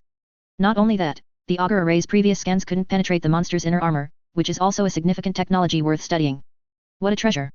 Father Mapuz seemed to envision himself personally creating super-hard space warship that could evade enemy auger array detection. To be enshrined in history wouldn't be enough to describe his achievements, he might even become another legend of the Adeptus Mechanicus. Wow, in the future, a crowd of Adeptus Mechanicus personnel will surround me enthusiastically, and I'll lightly say, don't be obsessed with me, I'm just a legend. Just thinking about it is exhilarating. The eyes of the other Adeptus Mechanicus personnel also lit up. They had initially thought this would be a boring mission, but they didn't expect such an unexpected harvest. Anyway, the previous transport ship's failure has nothing to do with our frigate crew, and we don't have to bear the responsibility. But now, we must find a way to get some of this good stuff. For a time, the Adeptus Mechanicus personnel were full of fighting spirit, all requesting to go down with the Crimson Torrent chapter, and support the Astartes from a distance. Yi Feng fell into a familiar yet not entirely familiar rhythm. This thing, can it be treated as a Tyranid cosmic bio-warship to fight? However, since the Crimson Torrent chapter had never encountered those terrifying enemies, they lacked experience in this area. They had only seen the Great Devourer's vanguard, the Gene Stealer. They were too hungry and found no food, so they naturally didn't send psyker signals to summon the main Tyranid forces. No, the lance is too severely weakened by the seawater. Let's try torpedoes. Of course, not vortex torpedoes, but ordinary space torpedoes. These torpedoes were enough to severely damage a cruiser. Space torpedoes, equipped with a deceleration device, were launched into the deep sea. They advanced at an extremely high speed into the abyss, the murky water unable to impede their progress. The behemoth sensed something flying rapidly from behind it. It used its usual counterattack, a tail flick. The water currents generated by its tail deflected the torpedo's trajectory. From above, the furious machine spirit was flung away by the even more furious giant tail, plunging into the deep sea, where a violent explosion occurred. The shockwave shifted the entire behemoth several hundred meters to the left. Then, the behemoth swam away as if nothing had happened. This giant beast in front of them was a bit tough. By the way, could this enormous thing be boarded? The Astartes' usual line of thought, shouldn't we just rush in and blow up its brain? We don't have warp jump methods. Only battle barge and strike cruiser might be equipped with such things, lunar class cruiser do not have them. Terminator armor has similar devices, but we don't have many Terminators, and our own librarian is still sleeping. Yi Feng truly disliked using warp jump boarding. This stemmed from his very first warp jump boarding experience, attacking the Great Gargant of Miss Stanber. At that time, Yi Feng saw a captain of the Storm of Will chapter, whose warp jump location had been displaced due to Wadaic energy, leaving him stuck in a wall. He felt a deep sorrow. This veteran, a valiant warrior who could have fought on the battlefield, had died in such a way. As for psychers, their specialization is quite severe. It's not that you can learn various different psychic abilities once you become powerful. Although most librarians can unleash smite, their duties are clearly defined. Some are like seers, able to perceive mysterious future revelations. Some can create matter, from simple flames and lightning to solid objects, though at different costs. Some can teleport, some can move objects with psychic power, some can heal living beings like doctors, though reverse healing is equally fatal. These are more like innate talents than spell schools that can be learned later. Without the help of the warp, should they still consider the boarding option? Suddenly, Yi Feng remembered a mission objective he hadn't paid much attention to. Hello? Father Mapuz, didn't you say earlier that this giant deep-sea monster had several teeth, over 100 meters long, blown off by the transport ship's explosion? Yes, Chapter Master Yi Feng. If possible, could you also help us collect these teeth? That's not the point, Father Mapuz. Can you specify the exact location on the behemoth's body where those teeth were blown off? You mean the specific location on the behemoth's body? Yes. Alright, Astartes, time to get to work. Everyone, assign your rally points and don't get lost. Bolter were mostly not carried. Such weapons were barely an inch to the supergiant beast. It was not easy for 60 Astartes to carry enough meltabomb to blast through the enemy. Each person carried 4 high-yield meltabomb, and then an emergency power sword, just in case. Everyone donned the underwater combat gear left by the Angels of Dawn, including turbine thrusters directly connected to the power pack and an enhanced emergency oxygen device that could extract trace amounts of oxygen from the water. These turbines, located on the underside of the power pack, were also connected to the jump pack on the upper side of the power pack. For a moment, the Astartes looked somewhat like crimson turtles. The 4 claws behind the backpack would also consume a large amount of the power pack's energy and the warrior's stamina. The entire energy system probably wouldn't last 2 days, but the contingency plan didn't intend for it to take that long either. This batch of recruit would be the first Astartes to undergo a survival-based assessment. They were now wearing power armor and temporarily assigned to the 11th Company. After this assessment, they could become true Astartes warriors. Yi Feng, like Chapter Master De Yi Ka in the past, inspected the status of each warrior. Most were eager to try. For veterans who had repeatedly walked the line between life and death, this kind of operation, where success was largely assured after overcoming the initial crisis, was considered quite safe. Most of them meticulously checked their weapons, and some were appeasing the machine spirit. The recruit, on the other hand, were quite excited.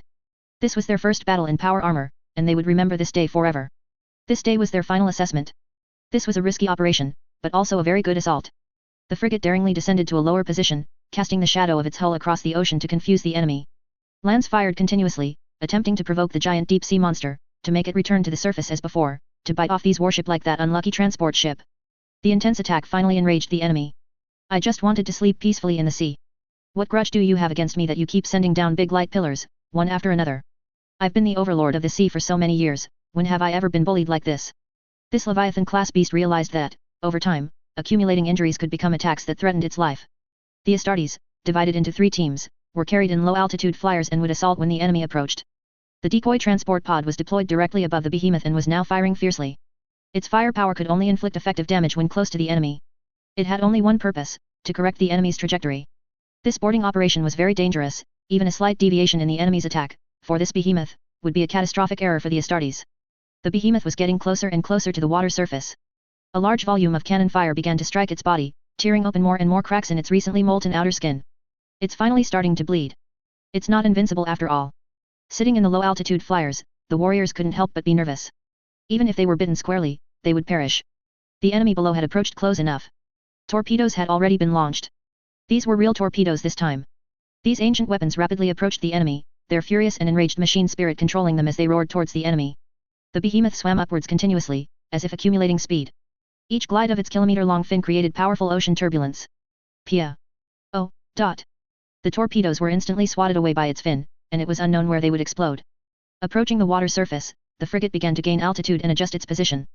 Before leaving, the frigate dropped several bombs, or rather, variations of naval mines. They would explode 100 meters underwater, almost like depth charges by ancient Terra standards, but in this 42K world with highly advanced war technology, they could only be considered an itch for the enemy. The naval mines exploded in succession, not hindering the behemoth's advance in the slightest. The enemy leaped out of the water at a terrifying speed. Its massive mouth opened once more, biting at the projection of the frigate high in the sky. Now. Go. The warriors didn't hesitate, leaping from the flyers and plummeting straight into the enemy's mouth. Their jump packs activated, splitting them into 3 large teams in midair, flying precisely towards the target areas. Who can't jump into a mouth with a radius of a kilometer? But be careful with your landing, or you will become a snack delivered right into the enemy's mouth. All the warriors successfully entered the enemy's massive maw. The ocean overlord slammed its huge mouth shut. Not catching the enemy made it exceptionally furious, but there was nothing it could do. It turned and continued swimming back into the deep sea. Chapter 66. This is the price. 3 teams of Astartes flew precisely into the sheaths of the 3 blown-out teeth, or perhaps tooth sheaths. These 100-meter-long areas, once housing the fangs, were now empty, large enough to accommodate many Astartes. As the giant beast closed its mouth and began to submerge at a steady speed, everyone moved quickly. Around them were numerous fragments of transport ships, some impaled in the flesh, others simply lying in its mouth, flying around as the beast swam. Of course, there were also fishbones and coral fragments. Meltabombs were deployed, and everyone secured their positions to prevent a violent reaction from the enemy if it were injured. Climbing out of these tooth sheaths, everyone moved cautiously, searching for a position, careful not to accidentally fall into its stomach. Everyone secured their positions, even if they were to plunge their power swords into the enemy's flesh now, it would not attract its attention. The mission was simple: find the enemy's brain, or its equivalent organ, and destroy it. Clearly, no creature would design its brain to be connected directly to its mouth and stomach, requiring a path to be blasted through. For most creatures, the location of the enemy's central control center could generally be determined. Although the auger array could not penetrate a large portion of the enemy's body, it at least eliminated some incorrect options. Heavily protected organs must be important, right? The Astartes had a simpler method of judgment. Several warriors removed their helmets and briefly breathed the air that had entered the beast's mouth when it tried to bite the frigate in the air. With a savage bite, they tore off a large chunk of flesh from the giant beast's mouth. The warriors who had completed their task quickly put their helmets back on. The 8th surgical modification for the Astartes implanted a gene seed detection nerve, whose efficacy varied among chapters, but generally allowed them to obtain information by biting their prey. For example, several sub-chapters of the Blood Angels chapter, whose organs were particularly developed, could almost completely acquire the memories and valuable combat experience of their deceased predecessors by consuming their flesh. Chapter Master Yifeng was not as extreme, but he could still obtain most of its memories and skilled combat movements. This information included a very important detail: the enemy's body structure. Everyone secured their bodies and began their demolition work. Even high-yield meltabombs failed to create a decent path through the enormous, fleshy sea. After several consecutive meltabombs exploded, the Leviathan beast finally reacted. Its body began to shake violently, as if it couldn't understand why its mouth felt a little sore. Did it have a canker sore? It shook its head, thinking that recently, everything it had bitten seemed to be strange, crunchy shards. Of course, its simple head shake felt to the Astartes like their brains were nearly scrambled. Several Astartes recruits were almost flung off, only to be pulled back by the veterans. Naturally, no one stopped their actions because of this. More meltabombs were installed and detonated, and everyone's movements became extremely careful. What if the shaking dislodged a bomb that was about to explode? This was something that could easily take an Astartes' life. Explosions continued, and everyone was already deep within the enemy's flesh. The giant beast also felt intense pain. It was like a silver needle stuck in a wall, and you kicked it with all your might, and the needle just happened to lodge itself under your toenail. It hurt so much. The giant beast opened its mouth and took a large gulp of water, trying to relieve the pain. The Astartes, buried in the flesh, were not washed away, and their bomb deployment became increasingly proficient. One team of warriors blasted into a rushing blood vessel, and a large amount of pale blue blood instantly swept the Astartes dozens of meters downward. A veteran at the rear desperately plunged his power sword into the enemy's flesh, halting their retreat. It was terrifying. Chapter Master Yifeng mentally measured the size and felt that the blood vessel Team 1 had blasted was merely a capillary. Let's continue. We're already in. Either we kill it, or we die. The Crimson Torrent chapter was running out of time. They had to kill this deep sea overlord before it returned to the ocean depths. Regular power armor could not withstand the terrifying water pressure at extreme depths. By then, even if they dealt with this enemy, they wouldn't dare to leave, forced to hide within the giant beast's corpse, waiting for the Adeptus Mechanicus and Imperial Auxiliary to retrieve them along with the body. The terrifying high temperatures from the continuous explosions, mixed with the smell of roasted meat and charred bones, permeated the enemy's body. Even if meltabombs couldn't blast a kilometer-long passage to the enemy's brain, the 60 warriors, carrying a total of 240 high-yield meltabombs, were enough to turn the giant beast's head into a roasted fish head. As for why meltaguns were not carried, firstly, considering that one team was currently being washed by a river of blood, the power of a meltagun was far inferior to a meltabomb. Secondly, if an accident occurred, one bomb could be discarded, and there were still 3 others, but a meltagun could not be discarded, which would lead to their slow demise. Chapter Master Yi Feng had no doubt his warriors would choose to retrieve a meltagun over their lives, so he simply decided not to bring any. The fleet outside ceased its high-yield attacks but continued to harass the Leviathan-class monster with low-power weapons, drawing its attention to the surface of the sea. However, the current skirmishes could not attract the giant beast, it now only wanted to return to its familiar deep sea and deal with its mouth pain. Chapter Master Yi Feng led the third squad in rapidly pioneering a path through the flesh. Because Chapter Master Yi Feng wore Terminator armor, his larger size meant a wider passage was needed. The warriors split into 3 paths, advancing from 3 directions towards the enemy's brain. Chapter Master Yi Feng led his warriors towards the very center of the brain, the area requiring the most bombs. The structure of this strange fish somewhat resembled ancient dinosaurs. Some gigantic herbivorous dinosaurs, due to their massive bodies, evolved a second auxiliary brain specifically responsible for controlling the movements of the posterior half of their bodies. This strange fish, however, had 2 auxiliary brains, like 2 advanced automatic processing systems. When the main brain commanded to swim forward, this signal would transmit to the enemy's auxiliary brains, which would then uniformly command the controlled body parts, such as you wave forward, this muscle exerts force, and so on. This evolution resulted in the strange fish's brain being smaller than Chapter Master Yi Feng had estimated, so they needed to penetrate more flesh and bone to reach their destination. After a simple calculation, Chapter Master Yi Feng realized that if his bombs had to forcibly blast through the skull, there might not be enough to destroy the enemy's brain. Therefore, he decided to start with the nerves connecting to the brain, conveniently blasting his way through. The nerve closest to Chapter Master Yi Feng was extremely important, attacking it would likely cause the entire fish to lose most of its mobility. Start blasting. Large amounts of seawater poured in, then were expelled with large amounts of fresh blood. The giant beast itself felt something was wrong. What kind of sea fish could injure my mouth like this? The immune system of this giant fish was not inactive. On the contrary, it had already sprung into action, with sticky, unknown substances seeping from the previously blasted flesh, simultaneously repairing the flesh and attempting to encapsulate the invading Astartes. Of course, these viscous fluids were largely ineffective. The areas blasted by meltabombs were almost entirely dozens of meters thick with charred flesh, making it difficult for the fluids to seep through. However, they continuously repaired the charred flesh. Every now and then, a warrior who had run out of meltabombs would be left behind. They were responsible for protecting the retreat path of their brothers ahead. Otherwise, everyone would set their timed bombs, ready to escape, only to look back and find, oh dear, the path had been repaired. Wouldn't that be a shared demise? Powerful electrical currents traveled through its nervous system, precisely transmitting commands from the brain as electrical signals to all parts of the body. Now the balance was broken, the barrier of the nervous system had been powerfully destroyed by immense thermal energy. The Astartes had set foot in this place, and powerful electrical currents occasionally struck their power armor in the ion-filled liquid here. One neuron cell after another connected, forming the efferent nerves here. With every step that followed, the warriors moved with extreme difficulty. The Astartes could easily board enemy warships because their foot power armor had a switchable strong magnetic design. If they wished, they could launch an assault from the ceiling when charging enemies on a warship, though they would have to resist the warship's gravity settings. Now, they were clearly unable to move on the fleshy walls. They could only plunge their power swords into the enemy's flesh and climb forward. The deep-sea monster was severely affected, its body began to move uncontrollably, with occasional spasms and twitching. An inescapable sense of fatal crisis filled the giant beast's heart. It would rapidly dive one moment, then charge towards the surface the next, attempting to shake off its headache. The warriors continued to advance. Occasionally, someone would be flung off, sliding down the blasted flesh tunnel and then sharing a big hug with the brothers waiting below. After arduous pioneering and resisting the giant beast's erratic behavior, the warriors finally reached their designated positions. Chapter Master Yi Feng directed the warriors to simultaneously deploy a large number of meltabombs, set to detonate in 10 minutes. Other units also reached their respective positions to set their bombs. Chapter Master, we have a slight problem. Too much of the viscous fluid below is seeping in. We need to retreat as quickly as possible. If the enemy were like the Tyranids, the Astartes could handle it simply, but this viscous fluid was truly difficult to deal with. We have deployed the bombs. All personnel, begin withdrawal. Adeptus Mechanicus personnel received the notification and prepared to salvage the enemy's corpse and rendezvous with the Astartes. The submarine that had previously fled like a skipping stone on the sea was reactivated. The Astartes would have to endure being temporarily stored in the metal mineral storage area. Above, the lunar-class cruiser's auxiliary transport ship would descend to the designated position for salvage operations. However, relying solely on one transport ship's power could only pull the giant beast to the surface. To transport it to the Adeptus Mechanicus personnel would have to exert themselves. After all, the contract we signed only stated that this giant creature would be handed over to the Adeptus Mechanicus, without specifying where it was to be delivered. Vast amounts of seawater surged into the behemoth's mouth, it was completely unable to control its movements, its maw unconsciously agape. The Astartes at the very bottom of the fleshy tunnel were struggling to shake off the slime when suddenly a large volume of seawater poured in, pushing him upwards. Careful, brother. William held onto the recruit tightly, preventing him from flying further upwards. Higher up, the set-timed bombs began to detonate. Multiple meltagun clusters exploded, and waves of thermal radiation caused the Astartes' power armor to glow red. The surrounding area was filled with black smoke from burning flesh.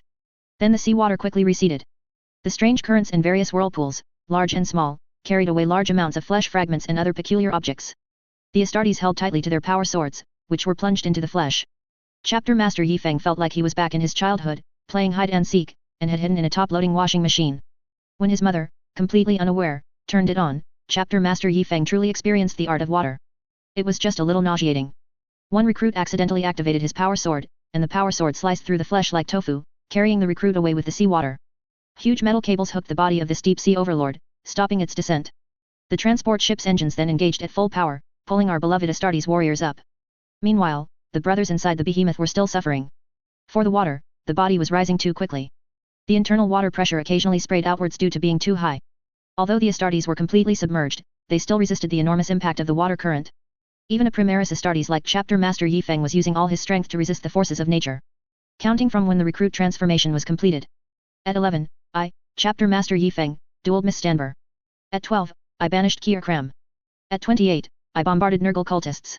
At 31, I beheaded a Gene Stealer Brood Lord.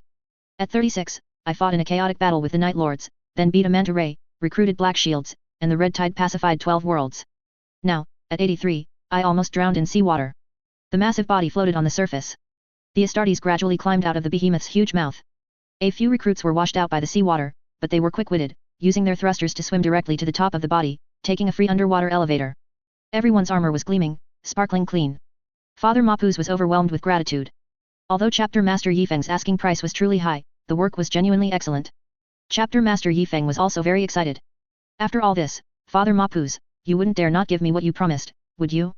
What could a tech priest, stripped of the support of the Adeptus Mechanicus, possibly offer to these greedy chapters?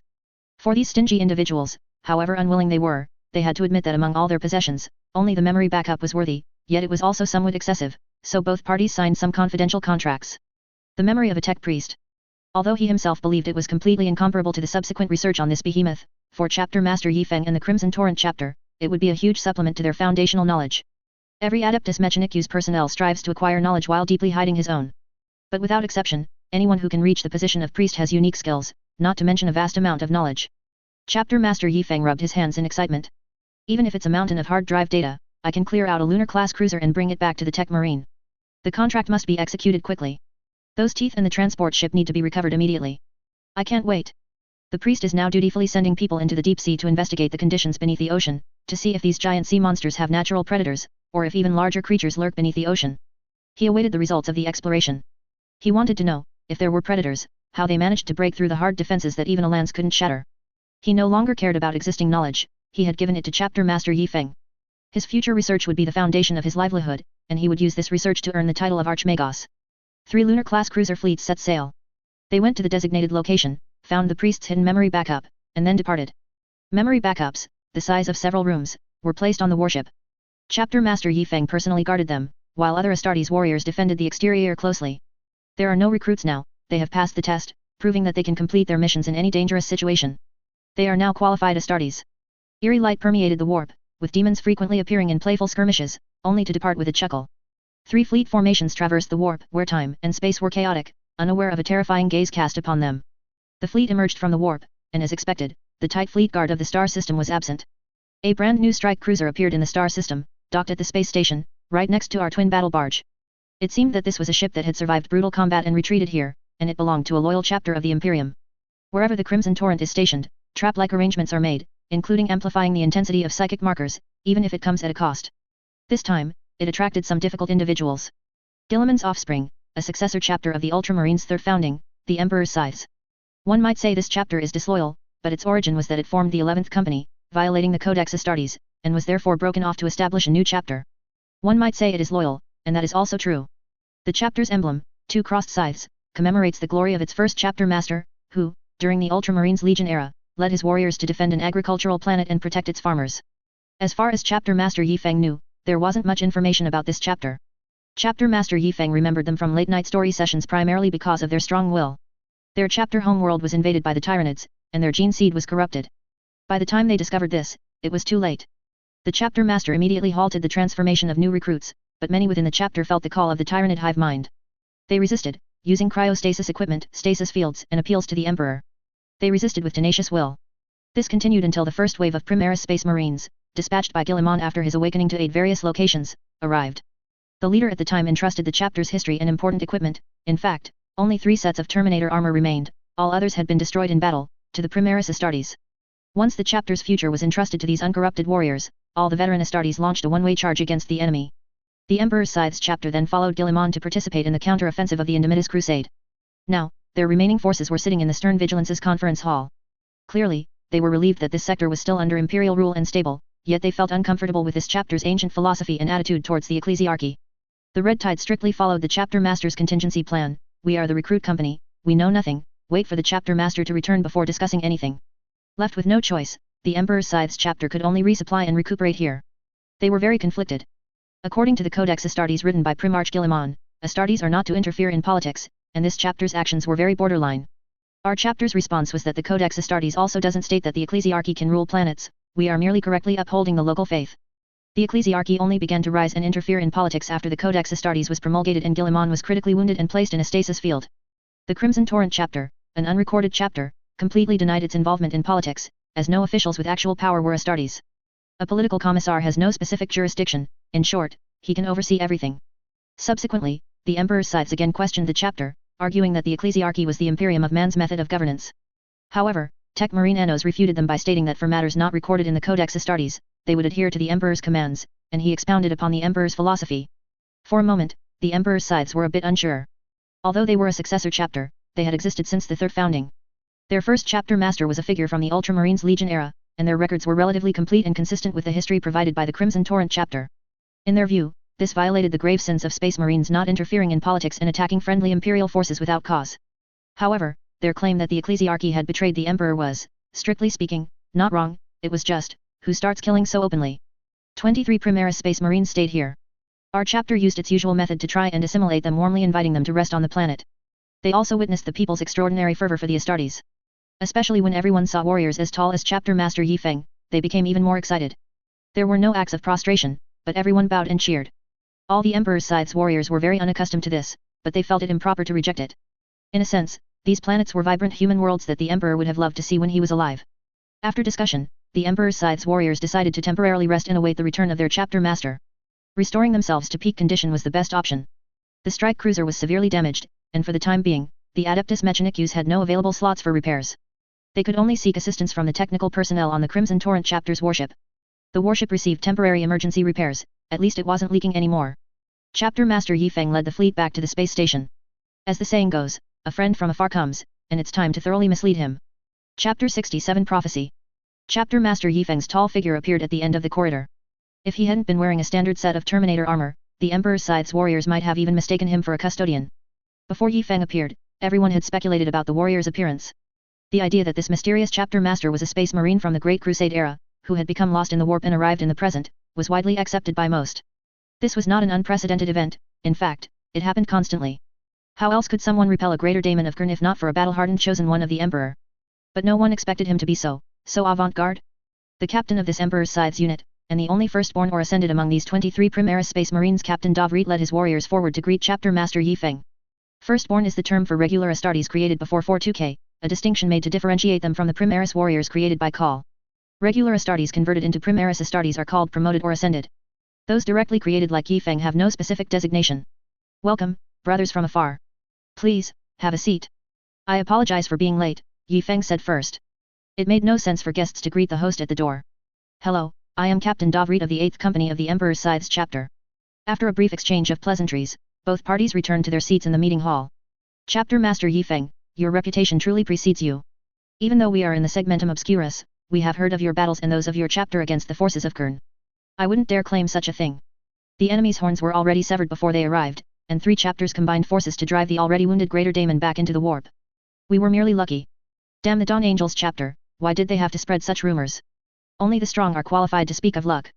The Emperor will protect us. May I ask, what issue you and your warriors were dealing with just now? Do you require our assistance? Still want to quibble, eh?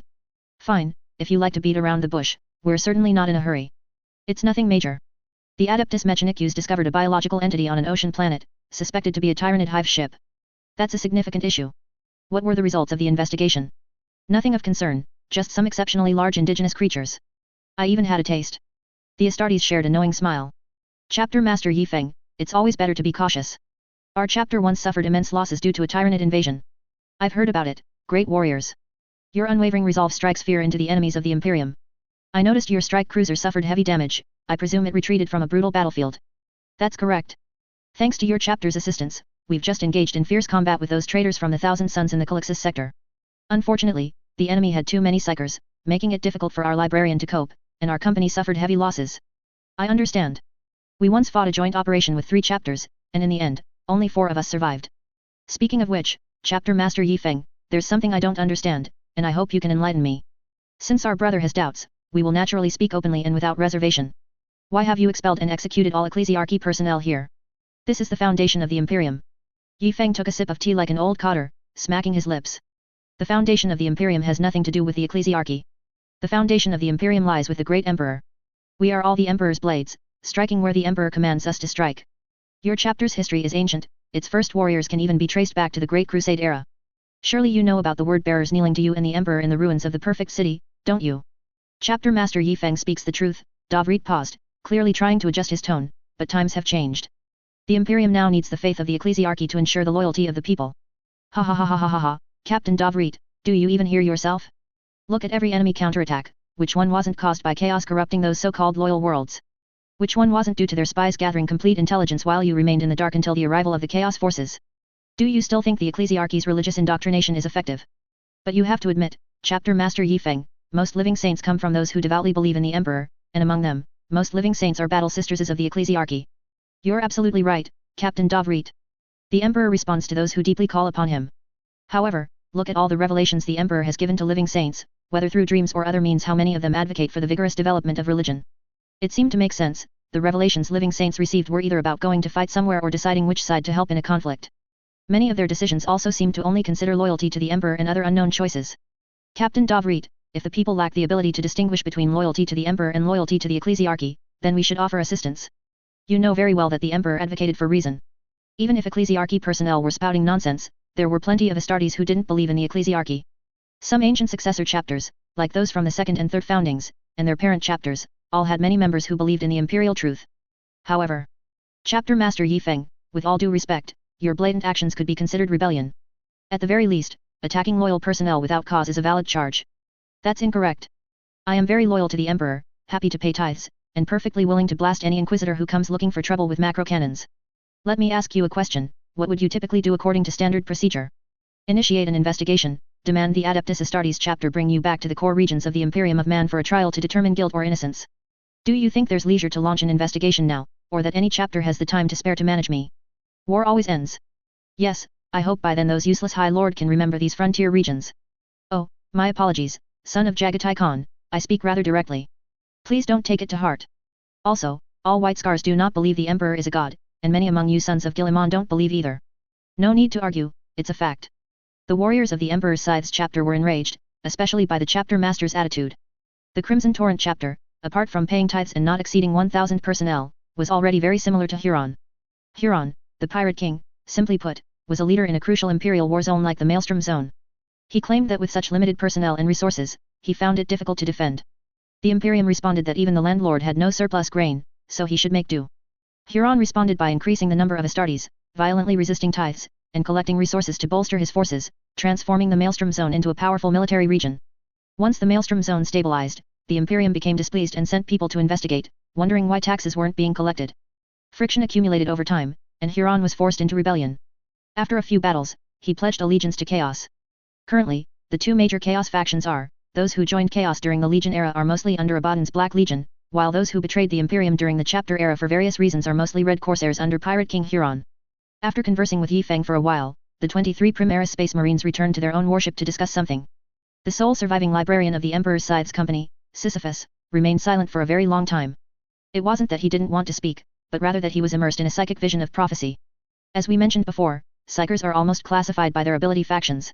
This librarian's ability was precognition, which was also why he stood further back in battle and avoided being killed. Sisyphus felt the biting cold carried by the wind and smelled the pervasive scent of blood in the air. He struggled to open his eyes, feeling as if they were glued shut by viscous blood, and his vision was blurry. The experienced old librarian immediately realized he was in a prophecy. He struggled to widen his eyes. Every prophecy was a vague hint, and he had to gather as much information as possible. The surrounding gale scraped against him like knives, he felt endless pain, yet within it, there was an unfeeling coldness. Sisyphus seemed to realize something and strained with all his might to lift his head. A cold sun hung high above. The seasoned librarian immediately understood what this represented. The Emperor. The cold sun suddenly began to transform. The spherical sun slowly opened up, like a sheet of paper wrapped around a spherical object. This curtain-like entity disguised itself as the cold sun, emitting the exact same light. Terror, immense terror. Librarian Sisyphus was plunged into extreme fear. What did this mean? Was the one now sitting on the golden throne a false emperor? This curtain slowly detached from the sphere. It gradually unfurled and began to float upwards, its reverse side a crimson, the color of abnormal blood. Just as Sisyphus was gripped by extreme fear, trembling uncontrollably, the cold sunlight once again shone upon his face. The sun was still there. After the curtain had shed its wrapping, the sun remained safely hanging high above. Sisyphus gradually felt reassured. This seemed to suggest that the emperor had some kind of cover or disguise to protect his true self. Blood flowed down from the disguised curtain, more and more, like a waterfall. The light of the cold sun suddenly became blinding. Sisyphus felt as if he were facing a broadside of lances from an emperor-class battleship, and the intense light caused him to lose consciousness. Sisyphus regained consciousness, feeling the solid ground beneath him, and finally slowly relaxed. This was a very important prophecy and had to be reported to the chapter master immediately. Captain Davrit could not decide on such a significant event. Captain Davrit. Where am I? The surroundings were completely unfamiliar. He was in an extremely vast hall, with tall columns and a very high ceiling adorned with exquisite paintings and decorations. The floor was made of precious adamantium, intricately carved with ornate patterns, exuding an air of opulence. The entire area was incredibly vast, feeling large enough to accommodate hundreds or thousands of warriors in Terminator armor. Before him were tall, golden steps. Hey? Wait, is it that clear? Librarian Sisyphus seemed confused. Had he been transported by the warp? His physical senses were very clear, completely unlike the blurry perception in a prophetic state. His skin was sensitive to touch, and his connection to his power armor had returned. The power armor's self-check began at his merest thought. His body was completely normal, except, he didn't know how he had gotten here. Suddenly, he recalled something recorded by a great librarian in ancient texts. Temporal displacement. This is temporal displacement. I actually have the chance in this life to fall into a successful temporal displacement environment. This was a prophecy that even the most advanced psychers would find difficult to enter in a lifetime. Or rather, this was not a prophecy at all, but a real, existing fragment of time and space. So, here. Sisyphus suddenly looked up. Could this be the imperial palace on Terra? The great golden throne, where the great emperor, who had protected humanity for 10,000 years, sat high. The golden throne was empty. A bone-chilling cold enveloped Sisyphus. The terrifying psychic pressure that should have been present had completely vanished, which was why the librarian hadn't noticed anything unusual at first. The emperor is gone. Sisyphus frantically looked around. By the pillars, nothing. On the adamantium floor, nothing. The ceiling, nothing. On the steps. Suddenly, he saw Yifeng's figure. Sisyphus almost didn't recognize the chapter master of the Red Tide chapter, whom he had just met. His presence seemed completely integrated into the steps, making Sisyphus entirely unaware of him. At this moment, Yifeng was wearing Terminator armor that Sisyphus had never seen before. Inside the golden shoulder guard trim was the chapter emblem of a scythe and hammer, still painted in red and white stripes. But this armor was extremely heavy and massive, adorned with various metal decorations, perhaps some relics, as the faint psychic fluctuations emanating from them deeply surprised Sisyphus. Yifeng was not wearing a helmet, the helmet with long pheasant tail plumes was tucked at his waist. This was almost like Regent Guilliman's armor of fate. The chapter master was sitting on the steps beside the throne, with unknown pipes connected to his body. Those pipes led somewhere out of the librarian's line of sight. Yifeng's expression at this moment was extremely pained, twitching as if unconscious, his features contorted. At this point, Yifeng also noticed the librarian and spoke with difficulty. Sisyphus librarian, why are you here? Sisyphus was shocked and confused. This was clearly the future, but where had the emperor gone? Yi. Before Sisyphus could finish his sentence, a dazzling light appeared from the golden throne. A warp rift opened, and the light emanating from it was not the usual eerie and indescribable demonic red, but the cold light familiar to the librarian. Sisyphus involuntarily knelt. A great figure with a full body had returned. Intense light filled the librarian's wide-open eyes. Sisyphus lost consciousness. In the dazzling light where he could discern nothing, he vaguely heard Yifeng say, psyker or machine. Subsequently, the librarian completely lost consciousness. Let us rewind 20 minutes. The 23 Primaris Astartes of the Emperor's scythes were in a heated argument. Captain Davrit was very agitated, his thoughts unsettled, so he looked at the prophetic librarian. He noticed librarian Sisyphus's abnormality and quickly demanded everyone to be quiet. No one is to speak. Old Wolf Dun, guard the door. Librarian Sisyphus has fallen into a prophecy. Everyone in the chapter fell silent. The librarian trembled all over, his eyes completely white, occasionally flashing with psychic lightning. Emperor. Terror, great terror. The librarian muttered softly, but all those present were Astartes and clearly heard Sisyphus's whispers. Blood flowed from librarian Sisyphus's eyes, and psychic energy ran wild throughout his body, on the verge of losing control. All the Emperor's Scythe's warriors were at a loss for what to do. Suddenly, the librarian calmed down, as if escaping danger. The entire chapter's suspended hearts gradually relaxed, then, as time passed, tightened again, like a roller coaster. 1 minute passed, 2 minutes passed, 5 minutes passed. The librarian still hadn't woken up. The warriors quietly discussed whether to seek help from the Red Tide chapter's librarian. But Librarian Sisyphus suddenly spoke. That person just now, he was in the Imperial Palace, with the Emperor. Librarian Sisyphus trembled all over, as if struggling to convey these images with all his might. His eyes were still completely white.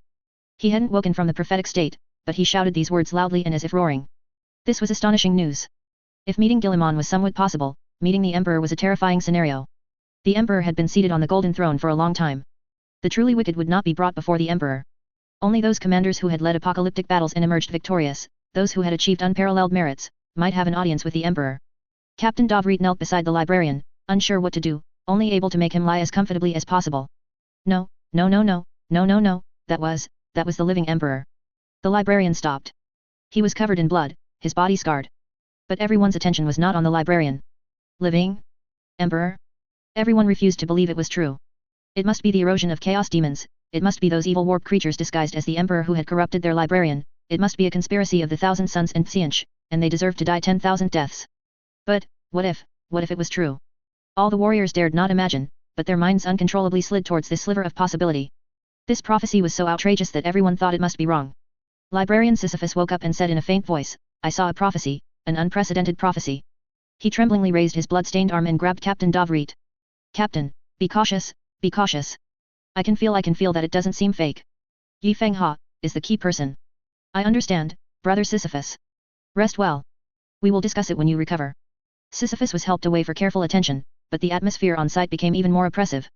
Primaris Astartes had the ability for multi-track thinking, but encountering such a situation with too much thought instead made it difficult for them to decide. Subtly, the chapter split into two factions. One faction believed it must be an enemy's trick, but why would Chaos employ this trick? The enemy wanted them to believe that Chapter Master Yi Feng was a key figure in the future, when in fact he was a key candidate for Chaos. The other faction insisted on trusting the librarian's judgment. They had mostly been saved by this exceptionally gifted prophetic librarian. They insisted that no potentially loyal Astartes should be wrongly accused, and they must wait for the librarian to wake up before making a decision. Captain Davrit also couldn't decide. Once doubt arose, any explanation would turn into a defense. Davrit carefully recalled his previous conversation with Yi Feng. All right, everyone, stop arguing. Everyone will take turns guarding the librarian. Apothecary brother, please take good care of brother Sisyphus. We will discuss it after he wakes up. The entire Emperor's Scythes chapter once again entered a state of full alert, even more tense than when they fought Chaos. Yi Feng was much more cautious than the Emperor's Scythes chapter. These Emperor's Scythes warriors must never act alone. The warriors must keep a close eye on them, or at the very least, have surveillance cameras. Yi Feng ordered the entire chapter to enter a state of readiness, ensuring at least one weapon was within reach. The battle barge maintained a state where its side facing the enemy strike cruiser was always ready to fire macro cannons and torpedoes. Everyone's attention was on the Emperor's Scythe ship, and the alert forces at the Mandeville point in this star system had significantly decreased. No one noticed that a dark, black warp rift had secretly torn open at the Mandeville point. A meteorite adorned with mysterious runes appeared, stealthily infiltrating the star system and flying towards the planet. No chaos cultists or other evil entities summoned this warp creature, he had come at his master's command. The chaos god Tsianch had acted. Although this chaos god, who thought everyone in the world was stupid, had never even cast his gaze upon a tiny enclave in the sparsely populated fringes of the galaxy/Milky Way, he always received vague calls. Currently, the chaos gods were fully occupied dealing with the Emperor in his wrath. The Emperor's powerful psychic blessings had empowered more people.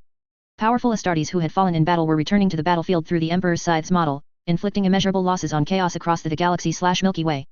Tsianch didn't want to bother with you, but he couldn't stand being called all the time. Every time the Red Tide chapter encountered the unknown, the warriors, always vigilant under Yi Feng's teaching, would immediately assume it was a Tsianchian plot, serving as a hypothetical principle. Although Tsianch hadn't actually acted, or perhaps had already acted. But this time, he finally couldn't bear it. Why keep calling him when there was nothing to do? It was annoying. A chaos daemon, in a special form, weakened its warp attributes through the confinement of psychic runes, then infiltrated the planet where the Red Tide chapter was located. Chapter 68 Unwarranted Chaos. A meteor silently infiltrated the planet. It plunged into the lake, like an ordinary small meteorite, but it didn't burn up in the atmosphere, maintaining its form as it entered the lake. The Imperium's astronomical observation units detected an anomaly. How could it not have burned up in the atmosphere? They dispatched an exploration team to retrieve the meteorite. It might be a rare and durable treasure. A group of explorers, acting in an official capacity, went to the lakeside. On their way out of the Hive City, they extorted a mountain off-road vehicle from the department managing entry and exit. Equipped with professional diving gear, several divers descended into the lake. Their specialized detection equipment had largely pinpointed the meteorite's location, but they needed to send people down to confirm if the meteorite was worth the trouble of bringing in machinery for salvage. This wasn't a technical problem, it was a cost-benefit problem. The divers reached the lake bed, with no need to worry about fierce aquatic creatures, as they had all been cleared out. The team leader, holding a scanner, swam at the forefront.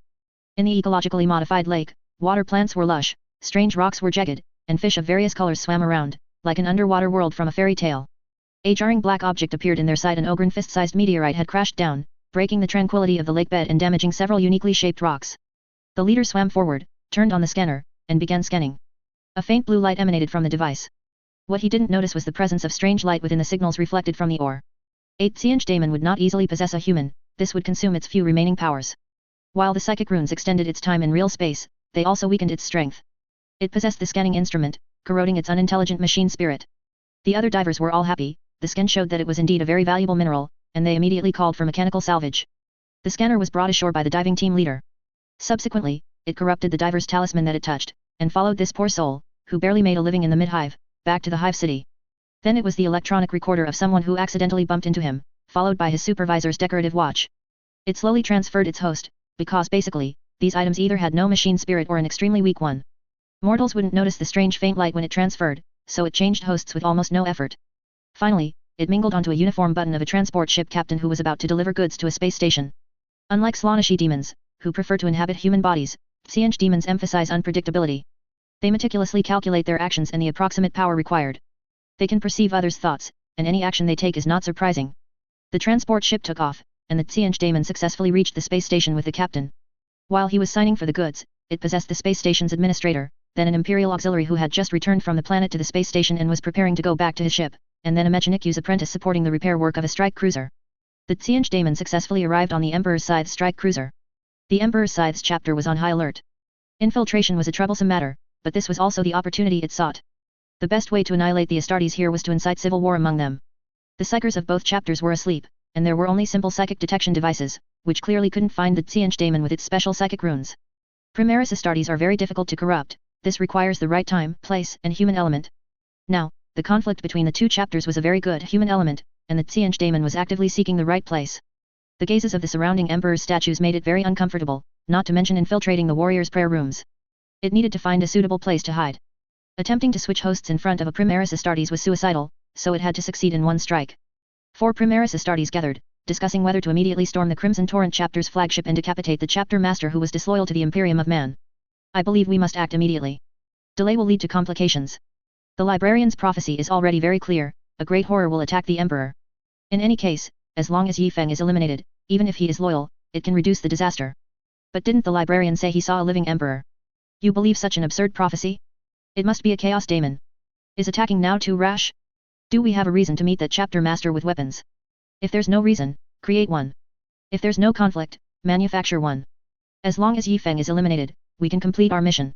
That's right, I've seen the quality of those recruits, it's ridiculously poor, with no combat effectiveness at all. I believe our 23 warriors are enough to take on their 80+ ordinary Astartes. Shouldn't we really wait for the librarian to provide an explanation before acting? After all, it won't take much time. If you don't want to join us, you can leave. You know you can't speak of this outside. The warrior hesitated for a moment and left the room. This matter was too risky, he would just wait for the captain's command in his own room. As this warrior walked through the ship's corridor, a Qing daemon, residing in a lamp, seized the opportunity and immediately invaded, the decorative skull he wore on his body, the skull of a chaos warrior. This was his glory, and it would also become his death warrant. This warrior was still pondering whether this would be too risky. The current information was extremely insufficient, and there was absolutely no reason to sentence a chapter master to death based solely on a prophecy. The Qing daemon attempted to corrupt him. The daemon used the voices of different warriors who had spoken before, subtly changing a few words to make it sound like he was recalling what his brothers had said earlier. Then it rearranged or took out of context the words of several brothers, making them sound more logical. The extremely subtle prompt made this Primaris warrior feel as if these were his own emerging thoughts. Captain, be cautious, be cautious. I can feel that it doesn't seem like a false emperor. Yifeng He is a key culprit. The simulated librarian's voice tempted this warrior. Did the librarian say that before? This warrior was momentarily unsure. As long as Yifeng is eliminated, we can complete our mission. That brother's words slowly resurfaced in this warrior's mind. It seemed like that was the logic. In fact, the warriors trusted the librarian greatly. Both factions were formed out of trust in the librarian, but it was due to contradictions within the librarian's own words. We must act immediately, delay will lead to complications. The librarian's prophecy has already confirmed the culprit. Amidst the faint whispers, this warrior departed from the conspiratorial chamber. After walking for a while, he inexplicably returned to the conspiratorial chamber. The Xiange daemon used his brother's voice to express its views, as if the sound was emanating from within the chamber. The chamber's soundproofing was decent, but a Primaris Astartes, with intense focus, could still hear the conversation inside. The librarian said that at the time, Yi Feng and the Emperor were together, and he was going to assassinate the resurrected Emperor. We must nip this possibility in the bud now. We must protect the Emperor. The Primaris warrior standing outside the door understood. Oh, right, what we are doing is protecting the Emperor. The Emperor is currently sitting on the golden throne, is he alright? Yes, he's alright. Yi Feng will cause harm to the Emperor. The Emperor must not be harmed. Kill Yi Feng. The core of the original debate was whether or not to decide their stance on Yi Feng immediately, but in this Primaris warrior's mind, it transformed into, we must kill Yi Feng, and should we act now? It was time to prepare. The warrior pushed open the door and walked back into the conspiratorial chamber once more. I've figured it out. We need to act quickly. The surrounding warriors didn't seem particularly surprised. They wouldn't have joined this discussion if they weren't already committed. Welcome back, brother Old Wolf Dun. Of course, I will fully support you, brothers. During the subsequent discussion, Old Wolf Dun felt his thoughts flow like a spring. All sorts of wondrous strategies came to him effortlessly, and even his close comrades looked at him with new respect. No one expected Old Wolf Dun to propose so many complex and precise plans. However, the leading warrior raised a question: overly precise plans meant a greater possibility of errors. If even one step went wrong, things could easily go awry. Ultimately, several contingency plans were made. First, inside conflict. The Primaris Astartes descended to the planet. The conflict was simple: argue with the mortal high officials on the planet who didn't believe the Emperor was a god, and then accidentally kill a few of them. The Tech Marine was clutching that pile of Father Mapusa's memory backup hardware, refusing to let go. He was too happy. Unlike the chief apothecary, who had been painstakingly modifying recruits, the Tech Marine, ever since he came to the Crimson Torrent chapter, had been dealing with either STC template fragments or STC template fragments, a happiness that ordinary Adeptus Mechanicus personnel might not even imagine until death. And now, there was a memory backup of Father Mapuz, who had lived for who knows how many years. No, there weren't enough people. Expand recruitment. Warriors with Iron Hand's gene seed were assembled, and those with excellent mechanical talent were selected to join. All the earliest technical apprentices under him, except for Nian Xiaijin and a few others assigned to outer stations, were present. Anos waited until that batch of warriors who had studied on the Forge world returned. Everyone would then possess a vast amount of knowledge, and they could even establish their own system in the future, no longer needing to study abroad. Everyone would teach their own students. This is what you call the foundation of a chapter. This is the foundation of a chapter.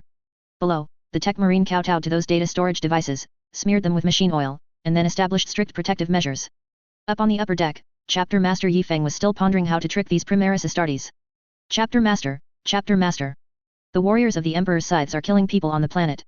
They were arguing with others about whether the Emperor is a god, got angry, and killed them. These World Eaters' offspring. Chapter Master Yi Feng slammed his hand on the table.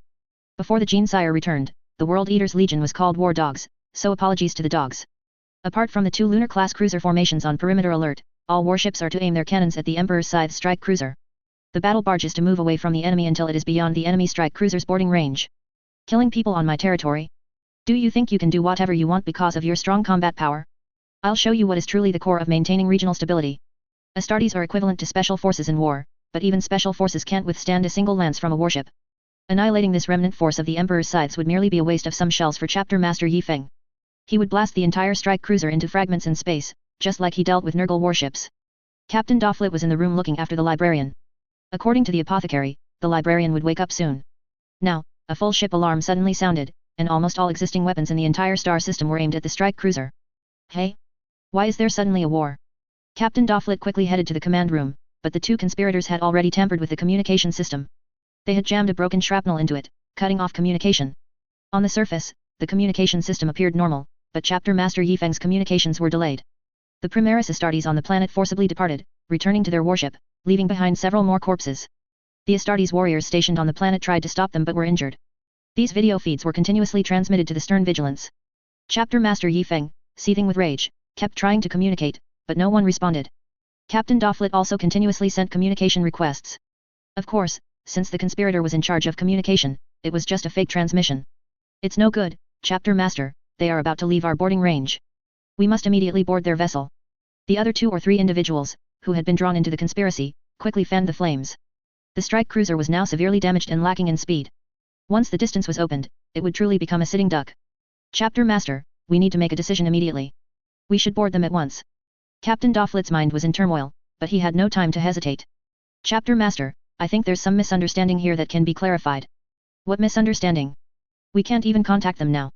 The Primaris warrior in charge of communications roared at the warrior who had just spoken. No time, Chapter Master, assault. Captain Dofflet, Chadwick, Jonal, you two protect the librarian. The rest of you, follow me. Since they couldn't be contacted, they would just have to talk face to face. A large number of cover missiles were launched, followed by 2 boarding assault pods, heading towards the stern vigilance. The Crimson Torrent chapter didn't know those were cover missiles. The auger array saw them and thought, oh, you dare to fire missiles at me first? Open fire with the lance array. Although the enemy was outside the range of point defense weapons, lances, being medium-range weapons, could still be used. The Qing daemon used his limited power to make these 2 boarding assault pods appear like ordinary missiles on the auger array. If the point defense cannons, designed for ordinary missiles, didn't concentrate their fire, they wouldn't be able to deal with these brick-like boarding assault pods. Missiles and cannon fire whizzed by, and from time to time, cover missiles were hit, turning into a fleeting fireworks display in space, then dissipating into the dark universe. Inside Dofflet's heavy armor, battle information was constantly being transmitted. He was puzzled by the enemy chapter's fierce firepower and also wondered why they weren't attacking their boarding assault pods. Perhaps they wanted to display their might? And then gain an advantage when negotiating with me? The boarding assault pod sliced into the battle barge like cutting tofu, causing the battle barge to shake. What happened? Were we hit by a torpedo? Chapter Master, Midhive monitoring shows the enemy has boarded. What? Who was watching the auger array? Couldn't even see the boarding pods. Chapter Master, it really didn't show any boarding pods, only missiles. Never mind, who's closest to there? Xiaolan? Tell him to quickly take his troops over. Chapter Master Yifeng immediately gathered his men and went to the midhive of the warship, where the warriors usually stayed. Everyone quickly gathered under the call of the veterans. Xiaolan, leading 7 warriors, was the first to engage the enemy. Captain Dofflet wanted to talk to Xiaolan, asking him to take him to see Chapter Master Yifeng. At this moment, the radicals made their move. They detonated miniature bombs installed on their hands, feigning being attacked by enemy bolters. Quick, counterattack, open fire. Someone shouted, and then the warriors fired fiercely. Caught off guard, Xiaolan's troops suffered heavy casualties. 2 warriors died on the spot, and 1 warrior had his legs broken, retreating from the battlefield, dragged by Xiaolan. The war officially began. The Primaris warriors now attacked the battle barge without hesitation, and Astartes arriving from all directions as support also counterattacked without mercy. For a time, the entire midhive was engulfed in war. The Primaris Astartes of the Emperor's scythes were clearly faster and stronger than ordinary warriors. Their bolter fire was extremely precise. The Terminator's warriors of the 13th Company, who came to support, stood at the forefront. Their shield systems were nearing overload under the continuous headshots from the enemy's Kraken armor-piercing bolter rounds. When William, leading another 30 warriors, arrived at the battlefield, he immediately took over command of the battle, ordering all warriors to maintain distance, preferring a bolter shootout rather than engaging the enemy in close combat.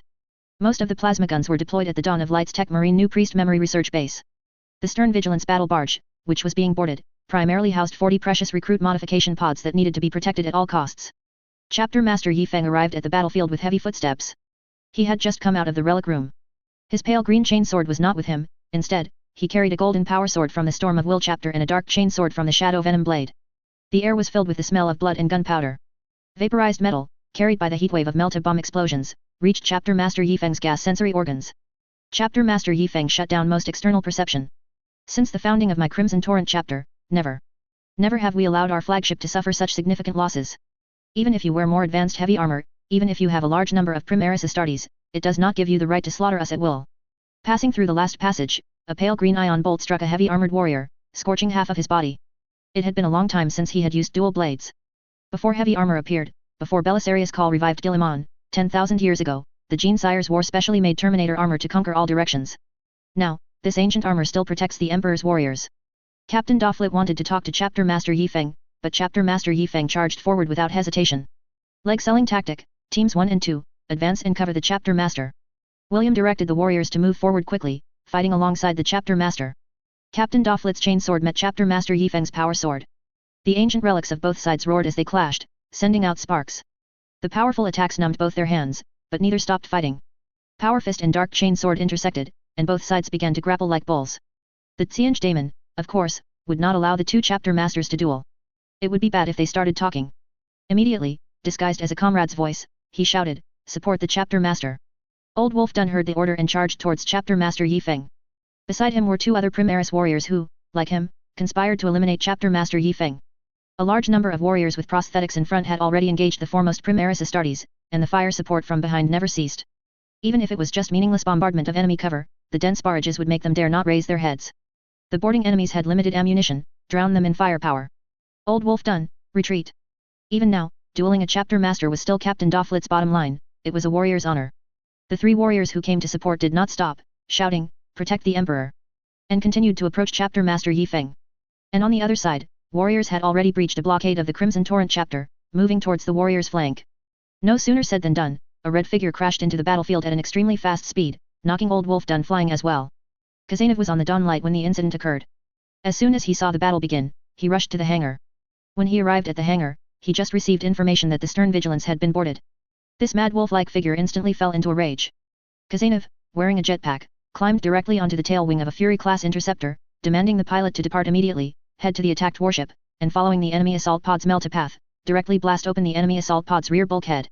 This fierce individual directly used his jetpack to leap from the fighter jet, sprinting along the metal passage, which was scorched red all around, and then jumped into the enemy's assault pod, which had a large hole blasted in it. Following the enemy's path, he intervened in the battlefield from the rear, smashing himself into the battle with an overload burst. King against king, general against general. Chapter 69 Demon. There wasn't much to say, Kazanov was much shorter than the Primaris warrior Old Wolf done, but the good news was that this wasn't the part where they measured who had the longer reach before drawing blades. Kazanov crashed heavily into Old Wolf Dun's embrace. This mad wolf had finally agreed to carry a bit more weaponry under Chapter Master Yi Feng's persistent nagging, and he chose to carry an extra power claw. The zealous machine spirit was like a hungry wolf smelling blood, and the power claw glowed a dazzling crimson. With 3 rapid stabs, the power claw directly shattered the heavy armor on the enemy's abdomen, and blood splattered from Old Wolf Dun's midsection. Old Wolf Dun was heavily slammed against the wall, a sharp pain shooting through his abdomen. But as a similarly battle-hardened warrior, he immediately realized that what had crashed into his side was an enemy Astartes. His right hand, holding a power sword, slashed directly towards his own abdomen, or rather, the back of the enemy currently holding him. The 2 Primaris warriors who had been charging with Old Wolf Dun towards Yi Feng paused for a moment, and William seized this opportunity. Teams 3 and 4, Jet Assault, go. Teams 1 and 2, get down. A few warriors, in the tense moments of entering the alert phase, had chosen jetpacks as additional mobility gear. Now they leaped out, supporting the prosthetic warriors who had just charged forward. The prosthetic warriors were at a distinct disadvantage after their prosthetics were shattered, a few had already fallen, and most were wounded. Hearing the command, they immediately ducked. The warriors who came roaring from behind caught the prosthetic warriors' opponents off guard. Most were kicked away, and a few Primaris warriors were directly struck. The 2 sides once again engaged in close quarters combat. Even the 2 enemies attempting to threaten Yi Feng were nearly knocked down as 4 murderous warriors stood before them. Yi Feng's chapter members streamed in from all directions, seemingly endless. Several Primaris warriors on the flank wanted to support their teammates from other directions, but this was the Crimson Torrent chapter's flagship, and it contained not only Astartes but also Imperial auxiliary. Large numbers of mortals came up from the lower decks, supporting the battle from the sides, confronting these towering enemies. The mortals launched an uncommon death charge against these tall foes, some carried anti-tank bombs, while others merely served to cover their teammates carrying lethal weapons, letting them hide behind them, and unhesitatingly used their flesh to block the enemy's muzzles. On the main battlefield, Yi Feng was dueling Captain Dofflet. This firstborn captain was also getting riled up. Now, only those who stood last would have the right to interrogate the other side. For the Emperor's grace. The golden greatsword was swung like a windmill, and the shadow chainsword whirred. The chainsword slashes restricted the enemy's movement, allowing the golden greatsword to strike the opponent as much as possible. Dofflet was no weak opponent either. His power sword techniques were broad and sweeping, and although the heavy armor he wore didn't offer the same protection as the thick iron-clad Terminator armor, its flexibility was greatly enhanced, allowing him to perform more tactical maneuvers to counter Yi Feng's attacks. With a combined strike of 2 swords, Yi Feng's attack went straight for Captain Dofflet's face. The old captain dared not take the attack from Yi Feng's 2 relics directly on his pauldron, retreating with exquisite footwork. However, the price of Yi Feng gaining the initiative was a continuous barrage of mixed attacks. The Tai Chi sword and Khan's blade techniques forced the opponent to cautiously respond to every one of Yi Feng's strikes. Just as Yi Feng spun his sword to strike the captain, and the opponent parried and counterattacked as usual, Yi Feng suddenly stepped forward. The enemy's power sword struck hard against the right pauldron of the iron-clad Terminator armor. The attack from the ancient relic nearly pierced the entire pauldron, and also caused the enemy's weapon to almost get stuck in the pauldron. Yi Feng twisted with all his might, forcing the enemy's sword to be dislodged sideways, and Captain Dofflet had to continue retreating. Several bolter rounds flew in from the side, accurately impacting Yi Feng and causing a strong explosion that blasted him 2 steps to the left. Part of the Terminator armor's shield system was installed on the shoulders, and this effective attack significantly reduced the shield system's functionality. Dofflet successfully created distance and picked up a chain sword another warrior had thrown to him. Kazanov, however, was a different story. This mad warrior directly discarded his power sword, frantically clinging to the taller, stronger warrior, attacking the enemy with his fists and power claw. When two people were in direct close contact, especially when one was smaller than the other, a long power sword became a hindrance. Kazanov didn't need to use any armor to resist the enemy's attacks, as long as he blocked the enemy's sword-wielding arm when the enemy raised their sword, the power claw on his other hand could attack the enemy without restraint. Old Wolf Dun had never seen such a mad warrior. This warrior was like a rabid wolf, biting fiercely at the enemy's throat, constantly inflicting more terrifying wounds with his claws. Xiao Lan roared as he charged between the other Primaris warriors and Old Wolf Dun. He had witnessed the enemy's slaughter of his comrades, and now he sought revenge. His left plasma gun and right melta-gun fired alternately, and for a time, no one dared to directly assault his position. Old Wolf Dun screamed hysterically into the comms channel, "Stop this mad wolf! Stop him!" But no one dared to pierce the blockade filled with melta flames and ion streams. Taking advantage of the brief one-on-one time his brother had bought him, Kazanov exploited the advantage he had gained at the very start to its fullest. Because the two were pressed tightly together, the power claw couldn't be raised to attack the enemy's head, but it could attack the armor below the enemy's abdomen at an extremely high frequency. Every time Old Wolf Dun tried to attack the bastard with his fists and power sword, Kazanov would brace Old Wolf Dun's arm with his elbow or fist, preventing him from attacking downwards. Old Wolf Dun tried to use his immense strength to embrace Kazanov and throw him away, but the wounds on his abdomen inevitably weakened his control over the lower part of his body. He couldn't throw this ordinary Astartes away. At this moment, the Xianj daemon residing in Old Wolf Dun's helmet ornament finally began to panic. From the moment this World Eater-like enemy entered the fray, it realized its plan had spiraled out of control. It didn't dare risk leaving its host in front of these people, as that would render all its plans futile. But it racked its brain and couldn't understand how a Primaris Astartes could be beaten to this near-death state by an ordinary space marine. Old Wolf Dun made an extremely risky move. He lay down on the ground, then rolled, finally shaking Kazanov off. Looking at his blood-stained abdomen, pierced by countless claws, almost all the power conduits in his lower body were severed. He could only move his heavy legs with his own strength. Most of the power conduits from a power armor's power pack are in the front and back armor, and Kazanov had stabbed the opponent through the kidneys and abdomen. Kazanov remained highly combative. Unlike William or Anthony, who would have chosen to find any plasma gun to blast this enemy into dust, he was growing to love the power claw as a weapon. Kazanov took off his helmet and threw it at Old Wolf Dun's head. His helmet? Old Wolf Dun casually swatted it away, sending the helmet flying to who knows where. But when he lowered his arm, Kazanov's trace had already vanished from his sight. The sound of air being torn came from all directions, everywhere there were air currents from gunshots and grenade explosions. He found it difficult to distinguish the sound of the mad wolf's movements. The floor barely vibrated, only a slight whoosh of air assailed him. This was, to his rear left. Old Wolf Dun turned to look. The enemy had already leaped into the air, the power claw glowing with dazzling red light, intent on tearing the enemy before him to shreds. The duel between Yifeng and Captain Doflet continued, with both sides evenly matched. Yifeng's continuous blade techniques and Doflet's exquisite footwork were causing both sides extreme headaches. Using the sturdy protection of his iron-clad Terminator armor, Yifeng disarmed the enemy of his relic sword. Now, Doflet, wielding an ordinary sword, posed a greatly reduced threat. Finding an opening, Yifeng knocked the enemy's chain sword off his shoulder, then kicked it towards William. Seizing this gap, Doflet finally managed to utter a complete sentence, "Why did you suddenly attack us?" This question bewildered Yifeng, making him feel something was amiss. But neither side stopped their attacks. "For our slaughtered brothers, kill." Both sides suffered heavy casualties on the battlefield. Crimson Torrent warriors continuously poured in as reinforcements, including 10 wounded warriors stationed on the planet who arrived by dropship. An entire company of Astartes unleashed a fighting force far exceeding the enemy's estimations. All the late arriving warriors had taken the time to watch the video and root the previous act of the Emperor's scythe slaughtering Imperial officials. Everyone was furious. Upon arriving at the battlefield and seeing so many comrades fallen, they were like Krieg guardsmen in their silence, vowing to make the enemy pay the price. Captain Doflet finally managed to glance at the battlefield and witnessed an extremely horrifying scene. A Primaris Astartes plunged his blade into the chest of a Crimson Torrent warrior. The severely wounded warrior, far from retreating, instead leaned forward, allowing the sword to penetrate deeper, grasping the Primaris warrior's sword-wielding hand tightly, restricting his movement. A warrior with a jetpack leaped up to attack the Primaris warrior from above, while other Astartes charged in from the side. It was just like facing the Night Lords back then. Did these loyal warriors truly intend to attack them?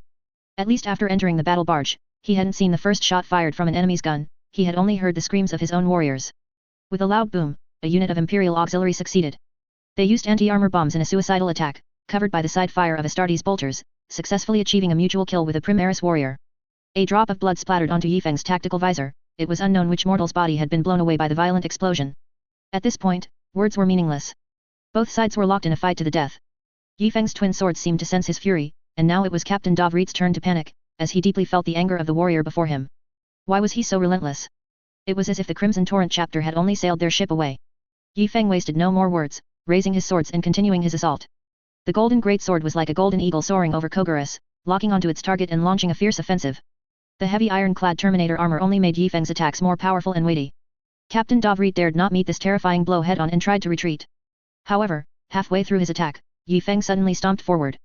The point of impact was lower and further than expected. Yi Feng's life on Earth was only 20 years, but the lessons he learned there benefited him for a lifetime. Be unpredictable, don't let others guess your intentions. Your attack's impact point must be further than the enemy expects to hit them.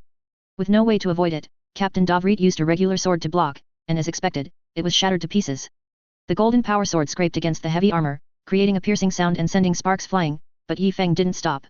He raised the chain sword in his left hand and brought it down on the golden greatsword. The powerful impact helped it carve a huge crack in Captain Davrit's heavy chest plate. This strike combines the strength of 3 Adeptus Astartes chapters. Can you withstand it? Captain Davrit staggered backward, his expensive heavy armor actually cleaved open by a single blow from him. How terrifying was the strength of this chapter master Yi Feng. Holding the broken hilt of his sword, the captain of the 8th Company felt bitter. In a normal spar, he would have been utterly defeated, but now this tall warrior intended to kill him outright. The golden greatsword came down in a vertical chop. Captain Davrit tried to block with the remains of his broken sword, but the cost was high. The completely shattered power sword hilt meant Captain Davrit now only had his fists. Yi Feng's forward stomp only landed after the greatsword had come down. The shadow chainsword cut through from the shadows. In an emergency, Captain Davrit, forced to crouch, watched helplessly as the shadow chainsword struck his shoulder plate, leaving a huge gash. William, who was continuously firing his bolter from a distance, grew even more furious. He had watched his battle brothers sacrifice themselves under his command. The enemy was too powerful. If they engaged one by one, they would all be wiped out. The space here was too small, crowded with nearly 100 Astartes and almost 20 Primaris warriors. Melee combat was inevitable. Under William's command, even if it wasn't a proper 5-on-1, it was at least a 3-on-1. Advance, battle brothers. Avenge our fallen battle brothers. The enemy fanatics, those warriors who conspired to kill Yi Feng, were boosting morale, encouraging more battle brothers to break through the enemy's blockade and slay Yi Feng. Suddenly, a powerful psychic energy swept through the space, the pinkish-purple warp energy making everyone dizzy. All the warriors ceased fighting. Warriors from both sides looked confusedly at Kazanov, who stood before the valiant Primaris Astartes Old Wolf Dun. Kazanov's power claw struck from Old Wolf Dun's upper left, directly at the head possessed by the Qing daemon. Kazanov didn't mind cleaving 2 heads with 1 claw, but the Qing daemon had no other choice. Due to the side effects of the psychic runes allowing it to remain fixed in the real world for longer, it acquired some characteristics of real creatures. For example, complete destruction of the host would lead to its death, or rather, forced manifestation. It couldn't inhabit a half-destroyed head, especially since the power claw was about to cleave this symbol of honor into 4 pieces. It struck, repelling Kazanov with psychic energy. The plan had failed, thwarted by an unusually powerful Astartes and a useless Primaris warrior. The Qing daemon glared fiercely at Old Wolf Dun, then turned and fled. If it could successfully escape, it was confident it wouldn't be found and could inflict more damage on these metal cans. There was no need to possess anything anymore, that would only make it slower and more vulnerable. Yi Feng and Captain Davrit immediately understood what had happened. To hell with that Qing daemon. Qing, did your scrolls smash the Emperor's granduncles, grandaunts, and sister-in-law's teacups? I beep beep beep beep beep. Without hesitation, Yi Feng charged towards the Qing daemon, wielding his 2 relics. Both sides simultaneously turned their weapons and swept them towards the entire pinkish-purple Qing daemon. Unless facing Chaos warriors, all Astartes prioritized eliminating Chaos demons. The mortals were the most frenzied. Subsequent units, those Imperial auxiliaries who hadn't seen the daemon, immediately retreated, while those mortal warriors who had seen the enemy now had splitting headaches, yet they abandoned all defense, grabbing bombs and intending to die with the daemon. The Astartes knew that these non-relic, non-psychic weapons would do little damage to the daemon, but the Qing daemon was terrified. The psychic runes within its body had become its death warrant. Normal daemon incursions occur when warp entities weaken the barrier between the warp and real space, allowing demons to exist for extended periods. But now everyone was focused on the Emperor, who had time to deal with this. The real space here was normal. This Qing daemon manifested its most common and powerful form, a daemon with blue-purple wings and a sharp beak. Below were black talons and hard feathers like steel. Commonly known as the Birdman form. The first to react was Kazanov, whom it had repelled with psychic energy.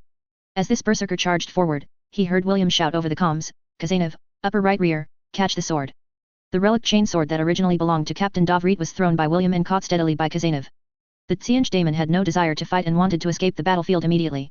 It conjured a psychic gale and began chanting, attempting a short-range warp teleportation, even though this would consume a large portion of its limited power. A hand grabbed the daemon's talon, pulling it down from the sky, then punched its abdomen. Old Wolf Dun now understood what had happened. If so, everything he had seen, heard, and felt before was an illusion, only annihilating the daemon was the definite task at hand. The Qing daemon cried out in pain, nearly howling. Its chanting was interrupted, and the uncontrolled psychic energy exploded in place, blasting the already heavily wounded Old Wolf Dun away. Yi Feng raised his sword, blocking a portion of the psychic storm flying towards him.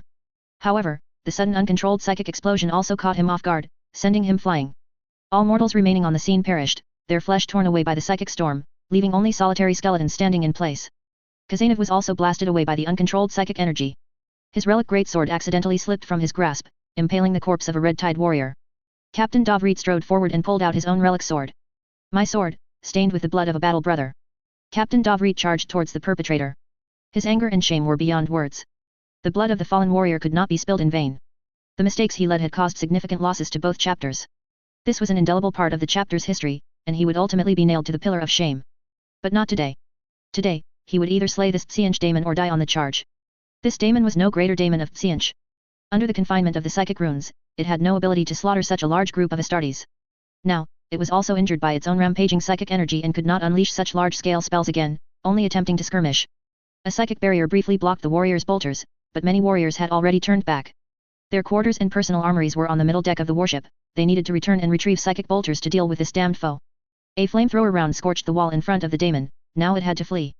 However, the relic chainsword tore through the psychic barrier as easily as cutting through a curtain. Captain Davrit raised his weapon high, slashing at the enemy. His holy hymns were throbbing with pain. Facing a daemon meant constant erosion, but Captain Davrit, resolute in his atonement, was no longer afraid. The tough talons were enchanted with lightning, crackling as they intertwined with the relic chainsword. The Tsianch daemon's other claw reached for Captain Davrit's shattered chest plate, muttering incantations, and a black psychic orb appeared in its wide beak.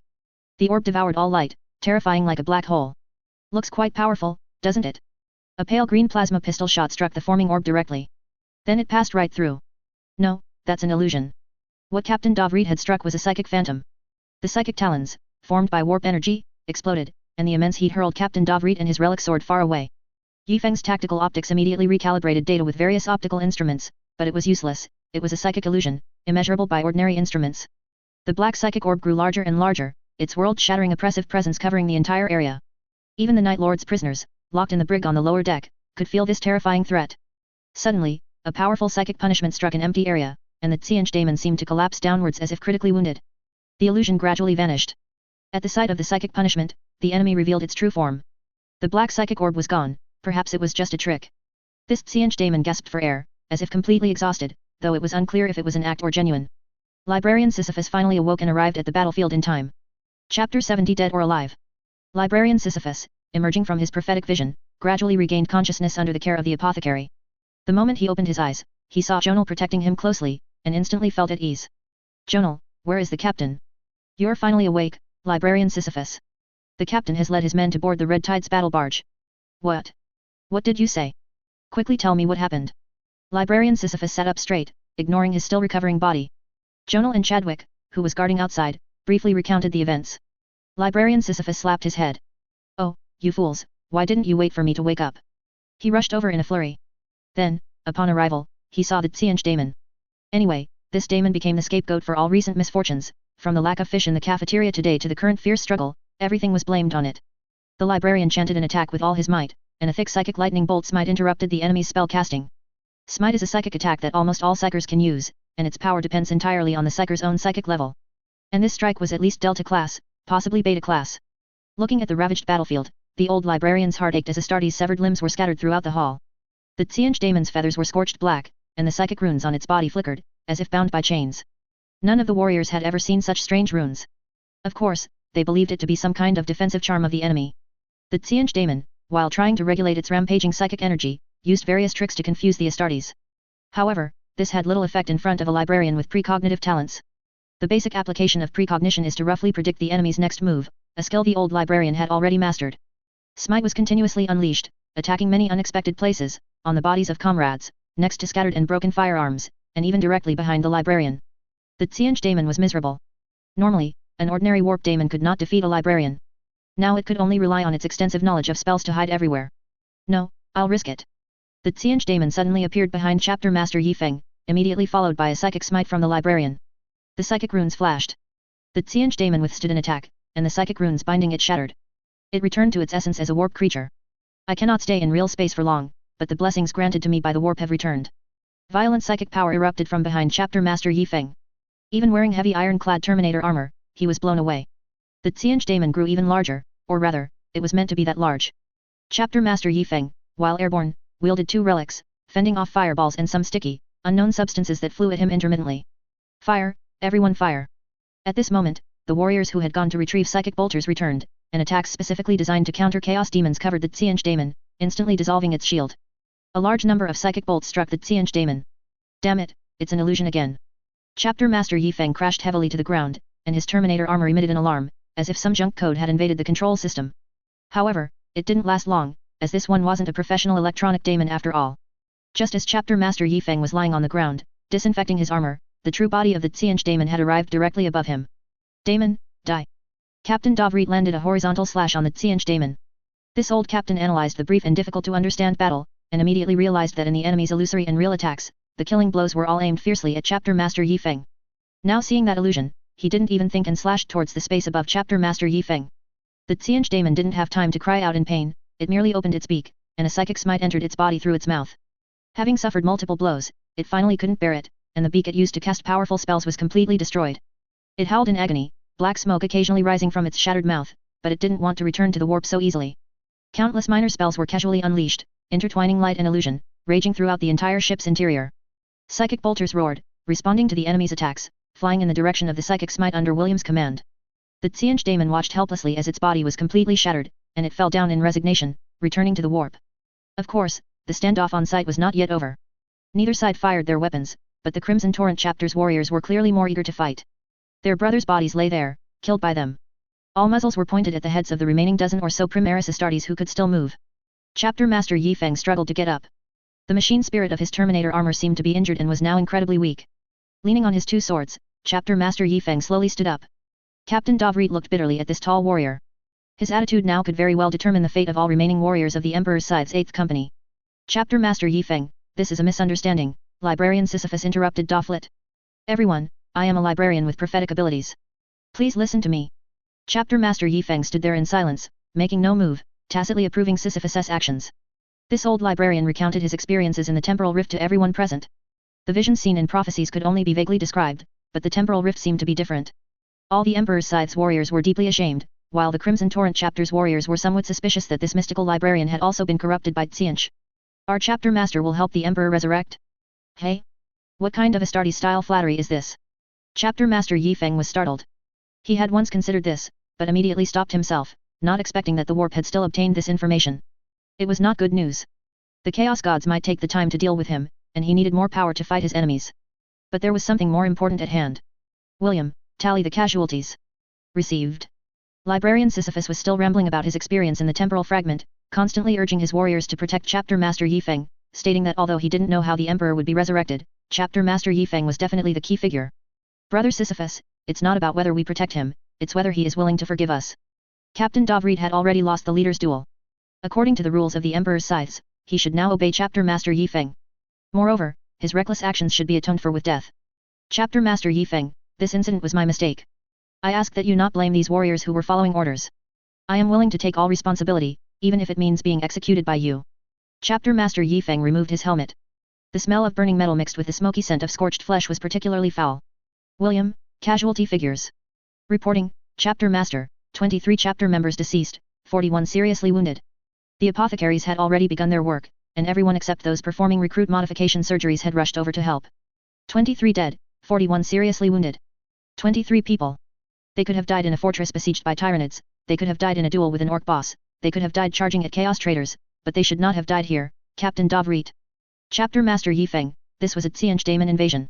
They were merely misled by Qing, warrior Jonal, who had just arrived and had not participated in this fierce struggle, tried to calm both sides' anger. Misled by Qing, misled by chaos. You fired upon your brothers, you drew your blades against the last bloodline of 3 valiant chapters.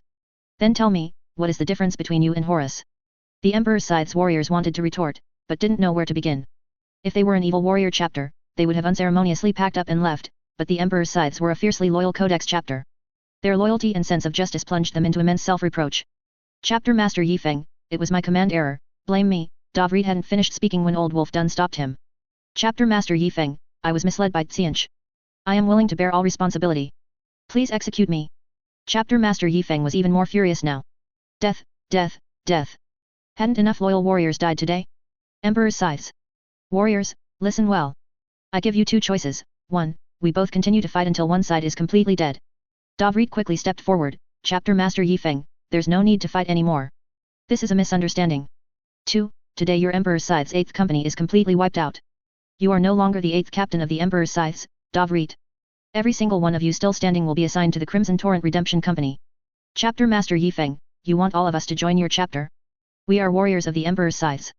Then our chapter and the Emperor's Scythes chapter will be locked in an endless war. If there are others in your Emperor's Scythes, there is no discussion. My warriors will not die in vain. These loyal warriors should have fought valiantly, should have saved worlds, should have brought retribution to the Emperor's enemies. Now, either you replace them, or I will treat you as chaos traitors. Several Primaris warriors tried to continue to argue but were stopped by Librarian Sisyphus. In the Emperor's Scythes communication channel, Sisyphus loudly emphasized what he had seen and heard in his prophecy.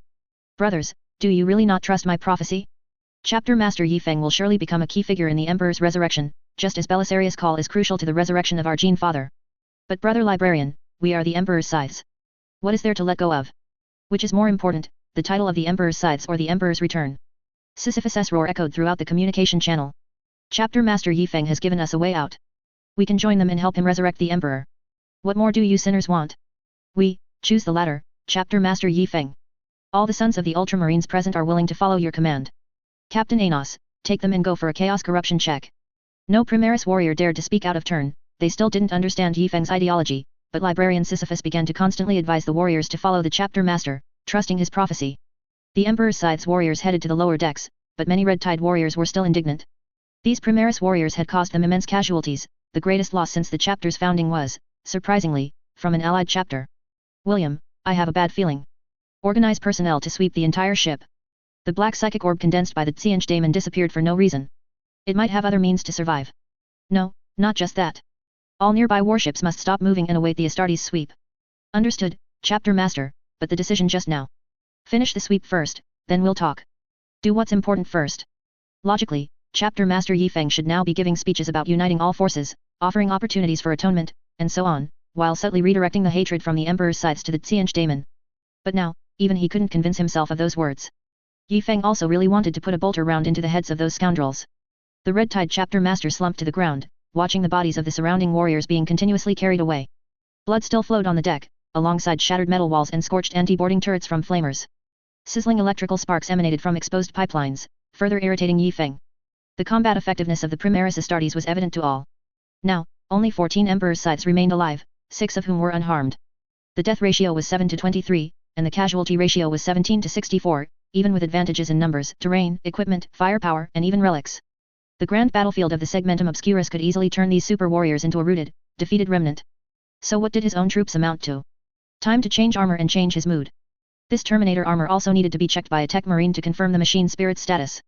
After this incident, Kazanov would also be qualified for Terminator armor usage training. Thinking of that boy Kazanov, Yifeng's mood brightened slightly. His chapter still had excellent talent, after all. He'd grant him command of the first company. No one knew what Librarian Sisyphus had told those Primaris warriors, but they were down there now, regardless.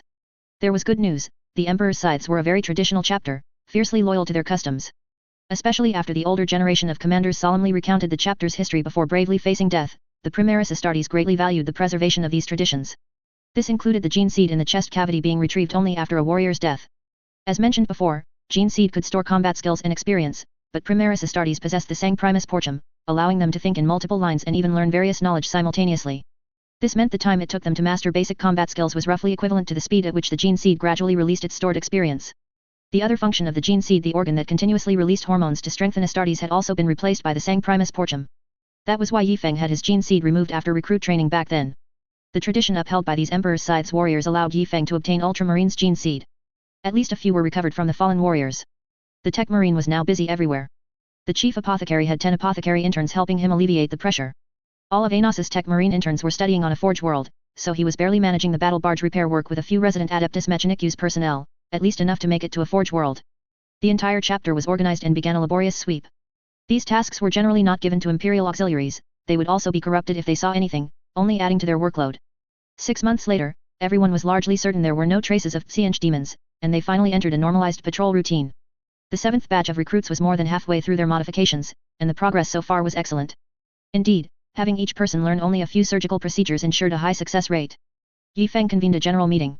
When the Emperor's Scythes warriors reappeared, they were already willing to obey Yifeng's command. However, Captain Anos and Doflet became embroiled in a power struggle. Of course, the Iron Warriors, who always settled things with their fists, couldn't defeat these Primaris warriors, so they willingly, after many Black Tiger stealing hearts and slaps to the face, relinquished command to Doflet. The warriors still glared at the Redemption Company warriors, but the intensity was milder, especially with their Luna Wolves brethren present. As usual, Yi Feng reiterated the main events and the short-term strategy for future development, then officially began discussing issues.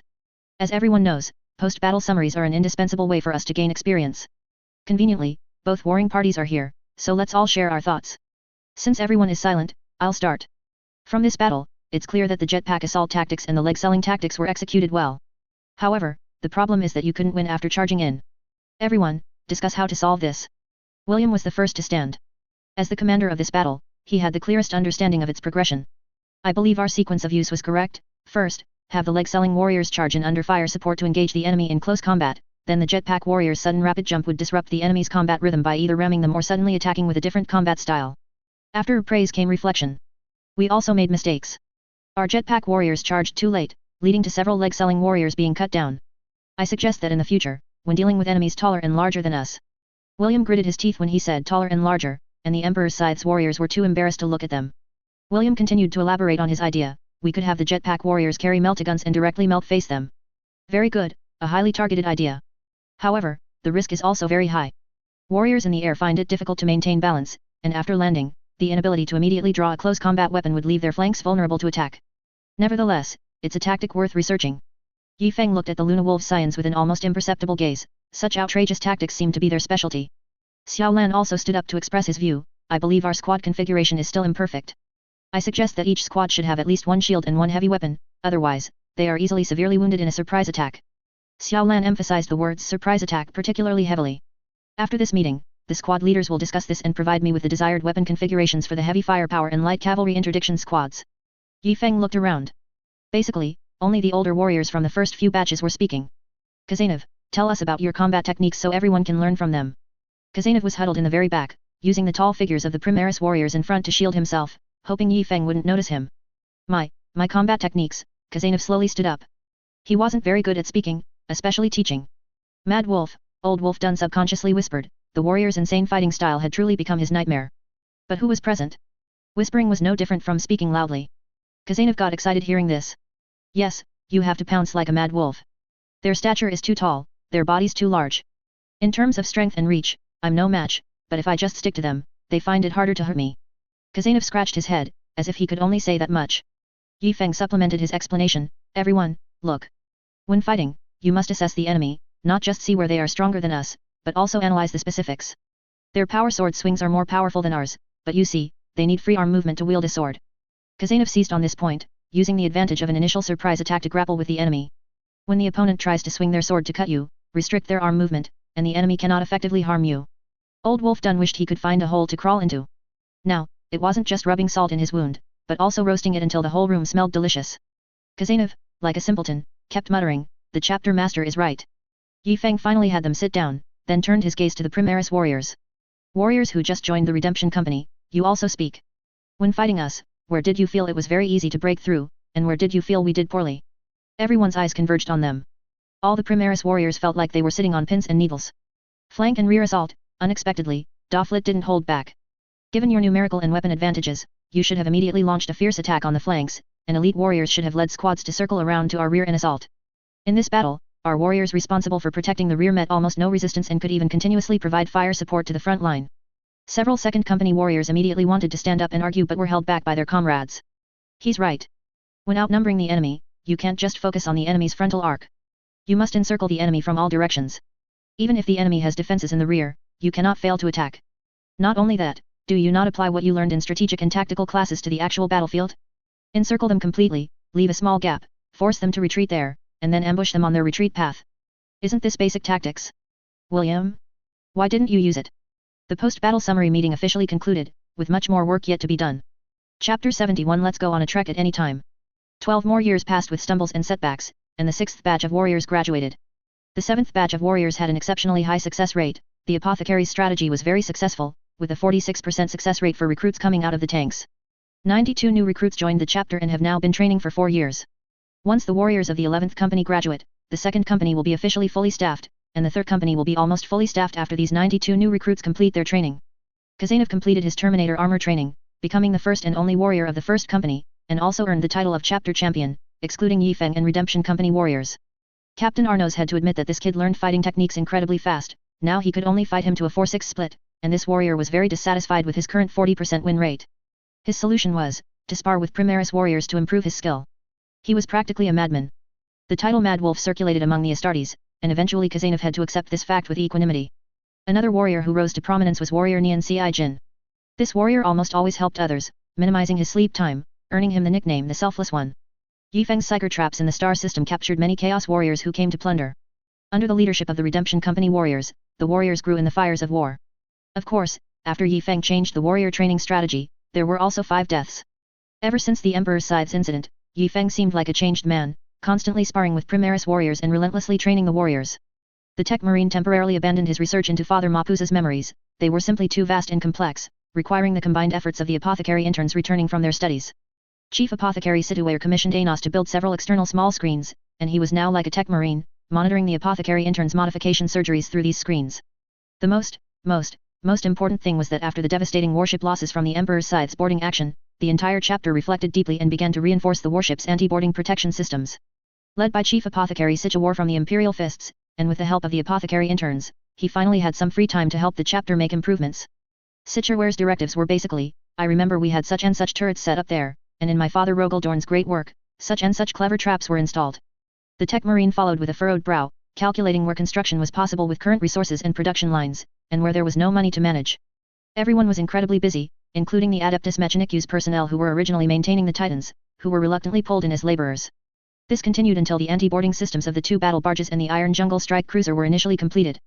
Unfortunately, the Emperor's Scythe strike cruiser, Unbowed Scythe, was only in a state where it could be operated without major issues. The only weapons available were the lance array and 1 macro cannon array on each side. Today, the chapter would leave the star system and head to the next location to recruit the 8th batch of recruits. Before departing, the warriors waved goodbye to this training ground where they had practiced for 10 years, hoping it would be peaceful and safe in the future. Other planets were not permanently peaceful, the patrols of several cruiser fleets became increasingly frequent. It seemed that after Chaos gained a significant advantage, they began to allow these roving warriors to plunder everywhere. Yi Feng's fleet entered the warp. Beneath the chaotic waves, terrifying colors visible to the naked eye swirled across the observation window. Yi Feng exited the observation room and temporarily sealed it. Even a Primaris Astartes at this point dared not gaze into the warp for too long. Pondering the future development path, Yi Feng slowly walked along the gangway of the stern vigilance. How should the next recruitment be arranged? But a shrill alarm pulled him back from his thoughts. Chapter Master, the navigator suddenly experienced a violent psyker explosion. Now, I estimate they're all dead. Navigators are special psychers, they undergo professional training to guide ships correctly through the warp. Theoretically, before graduation, they all went to the capital to meet the Emperor, gazing directly at the Emperor's surging psyker for several hours to receive the Emperor's blessing against warp erosion, so this should not have happened. In fact, it was a common occurrence. Dawn of Light is sending an emergency message, their navigator suddenly bled from all 7 orifices and died. The cruiser fleet. Yi Feng felt something was wrong. Had they fallen into a Chaos God's domain? Had he sailed into the Garden of Nurgle? Why had all the warship's navigators suddenly died? Getting lost in the warp was the most serious situation, so Yi Feng quickly called over Librarian Sisyphus, the only awake librarian. Sisyphus did not have the ability to navigate, but he could perform divination, prophecy, yes, prophecy which direction to sail. The 100-cloth robe, in the warp, dared not get too close to the fleet. The Geller field also made it very uncomfortable, but it still saw a familiar white psyker light flash and then embed itself in the stern vigilance. Go in the direction I indicate, there is a place where we are needed. Sisyphus's eyeballs were stark white, and Yi Feng instinctively moved away from him, lest he too explode. Yi Feng really wanted to slap Sisyphus. Besides a battlefield, where else would they be needed? Couldn't he just point them in the direction Yi Feng wanted to go? Librarian Sisyphus, is there no way to navigate us to our original destination? This old man can only prophesy a direction, not arbitrarily change the destination. Well, one shouldn't be too self-indulgent. Let's see what the Emperor wants them to do. Hopefully, the old man is willing to bless them. The entire fleet entered level 1 combat readiness. Currently, only 4 cruiser fleets were nearby, the rest were on patrol. For a short period, the small enclaves in the Taiping Star region should be fine. The massive fleet jumped out of the warp, surrounded by warship wrecks and stray projectiles flying everywhere. The entire star system was engulfed in war, but mostly Chaos warships were chasing Imperial warships. Most of the fighting was concentrated near a colonial world within the star system. Although the Imperial forces were fleeing in disarray, they could still counterattack the enemy's forces when possible. Librarian Sisyphus, is this the Eye of Terror? Certainly not, this is still the normal real world. Then the enemy occupied this place very early on, and the Imperium wants to reclaim it, but clearly their forces are insufficient. The Emperor wants us to provide support. All fleets, advance in 2 directions and give them a taste of our power. The fully equipped Red Tide chapter immediately charged forward. The enemy clearly saw the Adeptus Astartes chapter and immediately stopped attacking the Imperial Allied forces, turning instead to planetary defense. The remaining Imperial Navy immediately initiated communication with this mysterious supporting force. This is the ancient secrets. I am Captain Silvat. May I ask, wait, the Red Tide chapter? Well, if it isn't an old friend? How have you been? What's the program for today? Chapter Master Yi Feng, please be serious. We are attacking the Panova star system, which is occupied by Slaanesh forces. This is their important armaments factory, and we must destroy it, but the enemy's defenses are too tight, we cannot break through. The orbital cannons on the planet had already begun bombarding the Red Tide's warships, and other enemy ships also opened fire. Captain Silvat, cover us. Be careful, Chapter Master Yi Feng, there are noise marines defending on the other side, number unknown. Received. The battle barges wasted no words. The two fleets launched a pincer attack, assaulting the planet. The lunar-class cruisers opened fire, and a large number of macro cannons and space torpedoes rushed towards the enemy fleet. The Imperial side reassembled its remaining forces, 1 Victory-class battleship, 1 Oberon-class battleship, and 8 cruisers. It would not be easy for these warships to take down the heavily defended Panova star system, who knows what had gotten into the Departamento Munitorum. This was not a special realm like the Eye of Terror, the barrier between the warp and real space was still solid. Of course, for the corrupted planet, the strange facilities on it made real space even more fragile, allowing Chaos Warriors to stay there for a very long time. The Victory-class battleship's Nova cannon opened fire, and the Lance array also fired a full broadside. It was unknown what the operating principle of the Slaanesh warships was. Their warships emitted a large amount of bloody aura, much like Kern Skull Lord Daemon engines.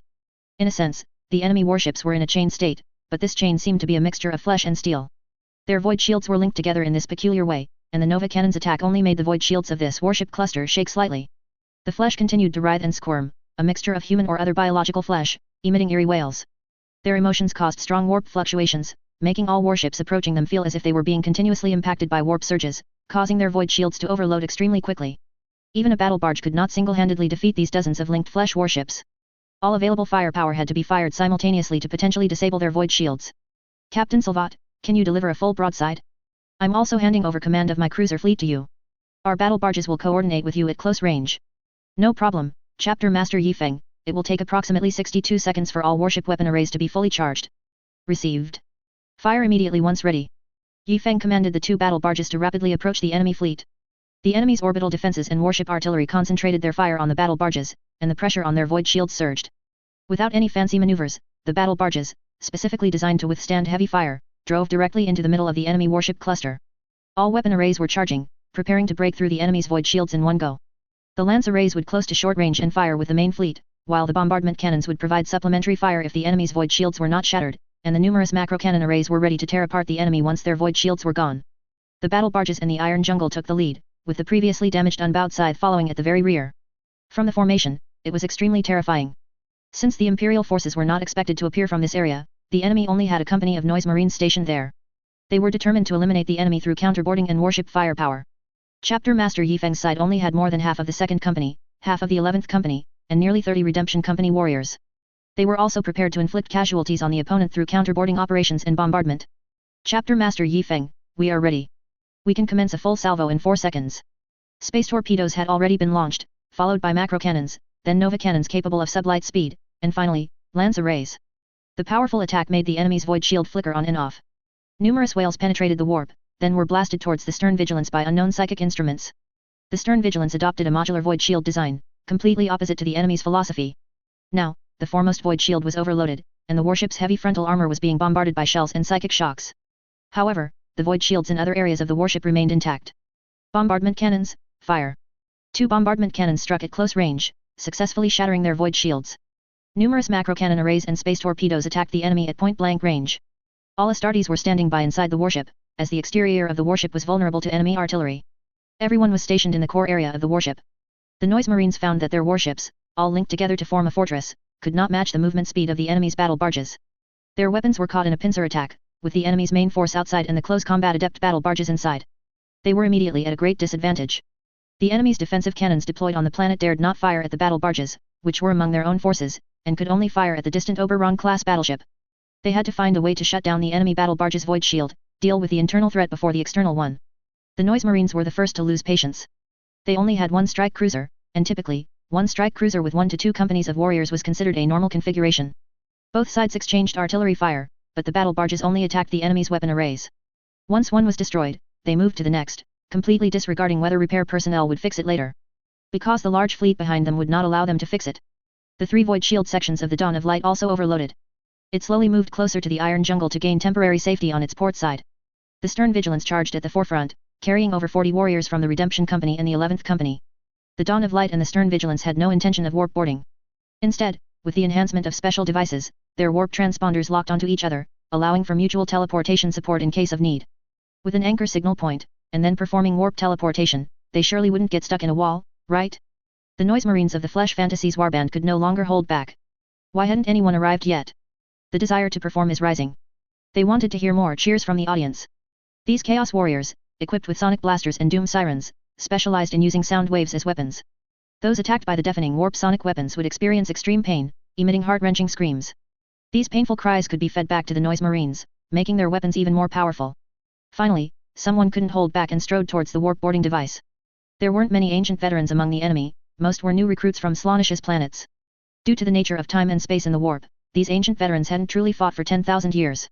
They might have entered the warp, seemingly traveled for a year, but in reality, hundreds or thousands of years had passed upon their return to real space. They were undoubtedly elite Astartes who had participated in the Great Crusade and the Great Heresy, but they generally suffered from outdated tactical thinking and a lack of understanding of new imperial weaponry. Compared to those Adeptus Astartes chapter warriors who had truly fought continuously for thousands of years in real space, the imperial veterans still had a slight edge. However, for newly established chapters, ancient veterans were a terrifying presence. The Stern Vigilance charged at the very front. Its void shield was about to fail, having endured too many warship attacks. Although Slaanish's warships were not outstanding, they couldn't withstand the sheer number of enemies. Yi Feng stood in the command center, directing the overall operation. Captain Salvat cooperated well with the chapter. Enemy warships not attacked by the battle barges were all within the firing range of the distant fire support ships. Suddenly, alarms blared. Warp teleportation successfully transported nearly 70 Noise Marines onto the Stern Vigilance. The first to engage were certainly the Imperial Auxiliary. These warriors used newly constructed defensive weapons to launch a blocking action, but with little effect. The Noise Marines furiously attacked the Imperial Auxiliary with sonic weapons such as sonic blasters and doom sirens. Terrifying warp sound waves infused explosive demonic music into the minds of the mortal warriors. They clutched their heads, enduring, screaming in pain, convulsing on the ground like frenzied listeners at a grand concert.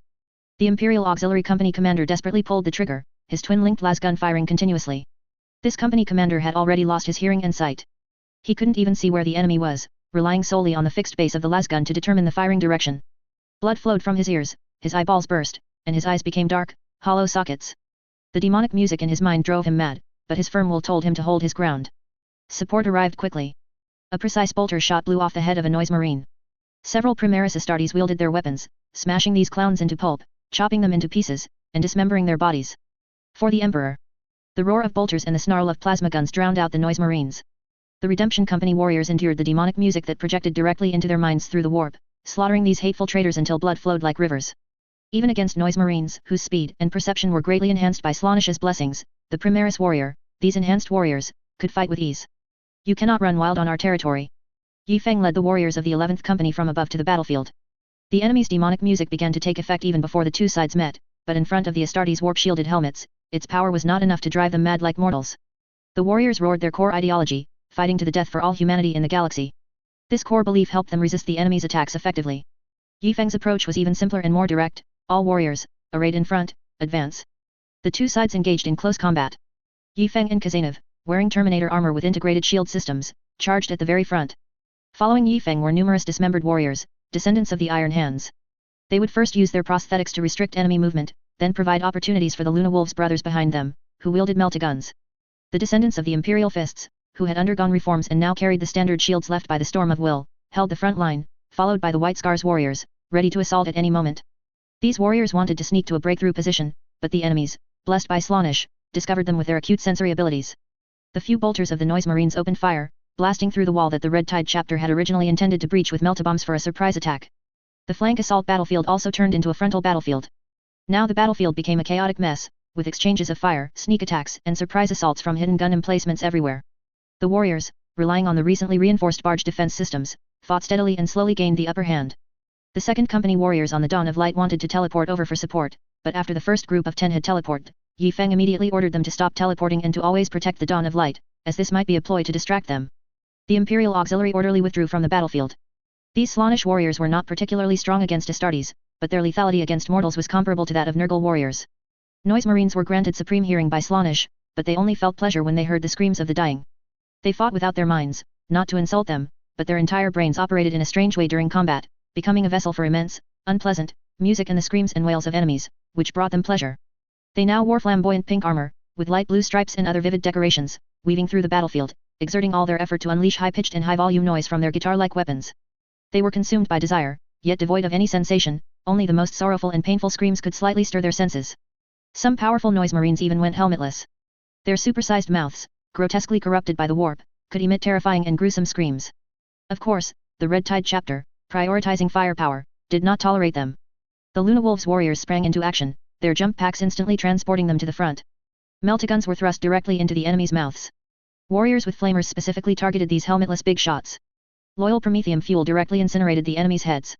As the Luna Wolves' Gene Seed warriors annihilated the enemies before them with meltaguns, the descendants of the Iron Hands once again charged through the flames towards the enemy, forming a wave-like offensive with the sons of the Luna Wolves. The Noise Marines' bad habit of disliking bolters and melta weapons, and having little stock of them, left them almost at the mercy of a slaughter. Some powerful Noise Marines could control ordinary Astartes, even making warriors kneel on the ground, howling in pain. But they were immediately cut in half by the chapter champion who came looking for a duel and the protective chapter master. Their extreme speed could not grant them the attack power to harm ironclad Terminator armor. The enemy could only be forced into a corner by the barrage of bolters and flamers, and then cut down. Chapter 72, Planet Slaanesh. The last 30 Noise Marines could no longer endure the solitude, they fanatically boarded the stern vigilance to support their teammates, whom they believed were reveling. The Noise Marines' librarian sang songs imbued with psyker power, occasionally adding fire to enliven the atmosphere. Librarian Sisyphus fully resisted the enemy's attack, his soaring war fervor making his unleashed psyker power incredibly potent. There were quite a few enemy librarians, and isolated librarians were ambushed and slain, but on the main battlefield, a rare 4 librarians acted together. The Noise Marines were forced into a hall by the Stern Vigilance's complete warship defense system and the Redemption Company's high-spirited warriors. The remaining forces who arrived first and the supporting troops who arrived later were pushed together. This was the warriors' post-battle lounge, now filled with piled-up tables, chairs, and all metal objects used as cover. The Noise Marines stubbornly resisted behind the cover, and 4 Chaos Librarians jointly withstood the fierce barrage of fire. Among the helmetless big shots, only one old librarian remained. He used a psyker shield to block fire attacks from all directions. Now he was directing the other librarians to defend against the Crimson Torrent chapter's fierce offensive. Chapter Master Yifeng had now completely become a meat shield. The Shadow Chainsword was inherited by Kazanov, while Chapter Master Yifeng wielded his own light green chainsword. The two charged through the battlefield, and without the deterrence of enemy Terminator armor, only the enemy librarian's psyker bombardment could likely harm them. Now they had arrived at the main battlefield. "How's the situation, Captain Davrit?" "Chapter Master, the enemy's psyker shield is very solid, and their counterfire is strong. When I approached the enemy's shield, the simultaneous efforts of a large number of Noise Marines made my head ring, almost draining my strength." Captain Davrit's heavy armor was covered in pockmarked bullet holes. The enemy's mind-affecting methods could even cause a Primaris warrior to shut down their power armor shield in mental confusion. "Kazanov, what do you think?" "Never fought them, I don't know either."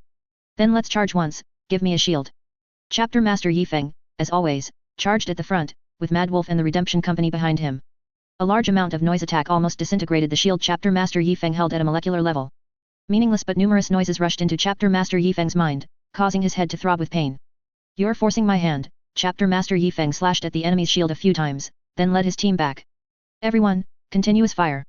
Station personnel comprehensively in this area, even in the main hall directly above." Chapter Master Yifeng hurried back to retrieve the relic 100 cloth robe. This relic had the effect of dissipating enemy warp attacks into nothingness, almost like a shield made from the bones of a Sisters of Silence. There are great psychers who are particularly sensitive to warp energy, and there are also individuals whose sensitivity to warp energy is negative. Sisters of Silences are the most detested beings in the warp. Warp energy dissipates into nothingness in their presence, warp demons keep their distance from them, and they don't even have warp projections. These individuals are almost immune to all psyker attacks, and in the small area where they exist, the power of the warp drastically weakens. Psychers feel uncomfortable even at a distance from them. Even after they die, their bones can be made into anti-psyker shields to help warriors resist chaos incursions.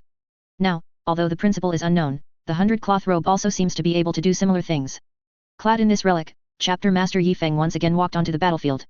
The warship continuously shook, the void shield could not withstand the overload, and a large number of attacks directly slammed into the battle barge's armor. The situation was not very optimistic. Captain Davrit led his men in several more charges but never managed to take this defensive point, even incurring seriously injured personnel. Chapter Master Yifeng changed to a new shield, wrapped the 100 cloth robe around his head, looking like a thief about to steal a landmine, which dumbfounded the other warriors. "Don't just stand there, follow me. Librarian Sisyphus, cover me."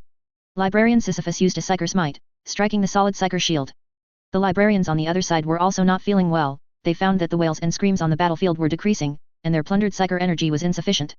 Chapter Master Yifeng rushed unimpeded to the Psyker shield, then 1 slash, 2 slashes, 3 slashes the enemy's shield did not budge. 4 slashes, 5 slashes, 6 slashes the enemy's counterattack was swift, shattering the shield. 7 slashes, 8 slashes, 9 slashes the Psyker shield began to shake, and the iron-clad Terminator armor's shield rapidly overheated. 10 slashes, 11 slashes, 12 slashes large cracks appeared in the Psyker shield, and enemy bolter rounds genuinely struck the power armor, causing bursts of explosions. 13 slashes. The shield collapsed, and our fire support instantly covered the enemy. Liberate the entire galaxy. Chapter Master Yifeng took the lead, instantly splitting open the head of a librarian standing at the very front who suffered Psyker backlash. A Primaris warrior following behind activated a flamer, and raging flames covered the entire area. Steel burned, enemies were engulfed in flames, and then Kazanov, like a hungry tiger pouncing on its prey, lunged before him. 2 power claws instantly tore these noisy enemies to shreds. Go find your bastard master. Just the Redemption Company and 2 Terminator's warriors completely slaughtered this entire area. The remaining noise marines scurried around in the steel maze formed by the battle barge, occasionally startled by hidden bombs and turrets. If they were ordinary Chaos warriors, they might have died on the spot, but Slaanish's gift of quick reactions and meticulous hearing allowed them to dodge most of the trap's attacks. But they couldn't dodge the overwhelming firepower. A single hall had only 4 passages, and 4 warriors with flamers hid behind shields, burning inward from all sides. Who could withstand that? Chapter Master Yifeng even considered whether to install flamers directly connected to his palms behind his Terminator armor in the future, or perhaps switch directly to power fists. Both the external and internal battlefields were systematically annihilating the enemy. The remaining 30 or so noise marines couldn't take it anymore. They initiated an emergency warp jump, not knowing if they returned to Slaanish's domain or to those flesh warships. Chaos-supported aircraft lifted off from the planet, while our Fury-class interceptors and Starhawk-class bombers had already roared out of the hangars after the enemy's void shield was overloaded by a broadside. On the planet below, the void shield was still active. Due to the Slaanishi cultists' continuous chanting, rituals, various performance arts, and facilities of unknown principle, the barrier between the real world and the warp on the planet was weak. Now, a large number of Slaanishi demons wanted to rush into space and fight us. The battle inside the warship was over. The Crimson Torrent's casualties were very low, 13 recruits died, and only 23 veterans died with 24 injured, mainly the prosthetic warriors and the shield-bearing heroes at the front. The warship duel was still ongoing. The enemy warships tried to pull apart the conducting chain made of metal and flesh. Many warships directly attacked the chain, a large amount of gunfire caused the chain to burn, but the price of U-turning to attack the chain was the battle barge's unrestrained assault on the enemy, and the intense gunfire completely destroyed many flesh warships. Slaanish is not just about Chaos warriors boarding, ordinary cultists also board the few boarding ships to assault us. But under the leadership of recruits and political commissars, the Imperial Auxiliary fought bravely, annihilating all enemies who dared to invade. War is a symphony of blood and fire, war is art, war is a man's romance. On the brass throne, the Chaos God Kern laughed wildly, greatly pleased that the entire galaxy was mired in war. Nurgle was somewhat unhappy. The Astronomicon was obscured in the Imperium's dark side, and the speed at which Nurgle's plague spread from one world to another became slow. The fat guy was unhappy. Slaanish danced and leaped throughout the warp, slave to glorious desires, ambitious individuals rising in chaos across the galaxy, people corrupted by sloth, gluttony, greed, and lust in their quiet corners. I want more, and even more, everyone come and join us. Tsianch, who knows what he's doing? The enemy's warships were dissolving, the cries of sin diminishing. Their warships forcibly broke the flesh metal chains that had become shackles. Many warships fled frantically into deep space, and our strike cruisers naturally wouldn't let them go, forming separate squadrons to pursue different targets. The battle barge pursued the enemy's largest strike cruiser. The cannons on the planet could still pose a threat, and the air was thick with blood, obscuring the specific situation below. Only crimson cannonballs and light pink lances were seen flying towards the warship. Captain Salvat, intercept that strike cruiser. The Victory-class battleship's Nova cannon fired again, striking the center of the strike cruiser, turning it into space debris as it burned fiercely. The fleet in space was largely cleared. However, the planet below was extremely troublesome. The void shield was still active. If the enemy's defenses were left unchecked, it was unknown how long it would take to overload the void shield, and no one knew when enemy reinforcements would arrive. It was still necessary to airdrop Astartes down to destroy their void shield and defensive turrets, and then conduct orbital bombardment. The battleship had already begun attacking the planet's shields. For some unknown reason, perhaps these shields had been corrupted by Slaanish into daemon engines, or had received warp blessings, making the progress of overloading them very slow. The Astartes warriors finished clearing out the enemies and gathered to discuss tactics. Chapter Master Yifeng, the situation is clear now. We need to board and shut down their void shield system to effectively conduct orbital bombardment. Captain Davreed had fought countless such battles. Although the quality of the troops this time was not ideal, he was confident in completing the mission. Chapter Master Yifeng, on the other hand, was considering whether to first find a weak point on the planet, such as a large, unpopulated wasteland, then shut down the void shield there, transport Titans and Imperial Auxiliary down, and coordinate operations to take other enemy areas. Captain Salvat, how many troops can you muster on your side? Enough to take the entire planet. With all due respect, Chapter Master Yifeng, this is an almost impossible mission. Well, I still have to lead people down. At this moment, Captain Davrit and Librarian Sisyphus stepped forward, stating that they could command the battle and that Chapter Master Yi Feng should remain on the warship to oversee the overall situation from the command center. Normally, the librarian would do this, also serving as a battlefield communicator and war record keeper. Chapter Master Yi Feng, however, righteously declared that, brothers, follow me. Sounded more inspiring than brothers, go for me. Speaking of librarians, the belated Chapter Master Yi Feng finally remembered, don't I still have a golden mace? Librarian Sisyphus took the golden mace, looking at it suspiciously. He had never heard of such a weapon, how was it used? At Chapter Master Yi Feng's strong suggestion, Sisyphus moved to the dilapidated training ground. The fake bunkers and targets here had already collapsed, and the bodies of several noise marines lay uncollected. Aiming at those bodies, Librarian Sisyphus pointed the golden mace directly at the enemies lying on the ground, then released his psychic power and pressed the button. No psychic energy was emitted, but Librarian Sisyphus felt that the surrounding tens of meters were entirely within his grasp. Bodies annihilation. Psychic flames ignited on the bodies, consuming them until not even dregs remained. Sisyphus's psychic power was amplified by the golden mace, then covered the warp corresponding to this spatial area. It was as if the psychic power had transformed into a membrane, covering the region. To attack an enemy anywhere, the psychic power at the corresponding position on the membrane would launch an attack. Sisyphus could perceive all movements without even activating any of his senses. What is this? A Chaos God simulator? If I stand directly in front of a void shield, can I attack what's behind it? Can I bypass an Astartes power armor and directly burn their hearts? With a bang, Sisyphus fell to his knees, his psychic power exhausted, too weak to stand. Yi Feng quickly stepped forward. How could he be completely exhausted after burning just one corpse? Chapter Master. This is one of the strongest relics. I feel that as long as there is enough psychic power, its strength can rival the artifacts forged by Primarch Fukin. Sisyphus sat on the ground, gasping for breath, but his whole body trembled with excitement. In the subsequent, excitedly sustained praise mixed with explanations from the librarian, Yi Feng generally understood how to use this golden mace. What kind of golden mace is this? It's practically a scepter. Librarian Sisyphus, does this golden mace have melee capabilities? For example, what happens if you only release psychic power without pressing the button? The excited librarian had evidently not thought of this. He channeled the little psychic power he had just recovered into the golden mace, and the mace shone like a power weapon. The librarian excitedly slammed it into a deceased chaos warrior, and the golden mace smashed the enemy apart as if tearing a piece of paper. A divine artifact, a divine artifact. No librarian could suppress the excitement of acquiring such a divine artifact, even if it made him extremely susceptible to Slaanish's influence. Rest well, brother librarian. We'll test its combat effectiveness on the planet below in a bit. Chapter Master, are you entrusting it to me to use? Of course, you're our only librarian right now. Someone sleeping seemed to be having a nightmare. Sisyphus suddenly felt that prophecies and guilt were all irrelevant. With this golden mace alone, he was willing to follow this Chapter Master. Now he finally understood those Adeptus Mechanicus personnel who were willing to betray even to stay with the machine god. No, I must be pure of heart, steady my mind. Desire is my enemy. The power of a psychic weapon lies in enabling a psyker to perform psychic attacks of types they are not specialized in. While the librarian was chanting some brand of purification mantra, Yi Feng had already departed, returning to his command position. Assaulting a planet requires meticulous deployment, one wrong move can lead to complete defeat. Aina huddled in a small corner of this terrifying planet. This was the Hive City's lower hive, the very bottom of the lower hive, an area still being excavated and built downwards. Originally, she was a mid-hive child, the youngest in a large family. Although everyone disliked her greatly and kept their distance, including her siblings, she still lived a life free from want. Until that day arrived, when drop pods, like fiery meteors from the sky, slammed into the ground, and strange, powerful demons burst out from within. On their strange backpacks, two large speaker-like objects stood upright, filling the streets with ear-splitting, unbearable noise. Sin and suffering immediately overflowed, some people screamed, clutching their heads, while others were instantly decapitated, their screams silenced. Everyone hid in the deepest parts of their homes, barricading their doors with all heavy objects. Many others chose to flee the Hive City, hiding in the desolate wilderness. All family members ran back in a panic, some carried precious jewelry, others food. They gathered, discussing what their future held. Artillery fire and screams filled the streets. The planetary defense forces established defensive positions at key locations, and all civilians dared not leave their homes.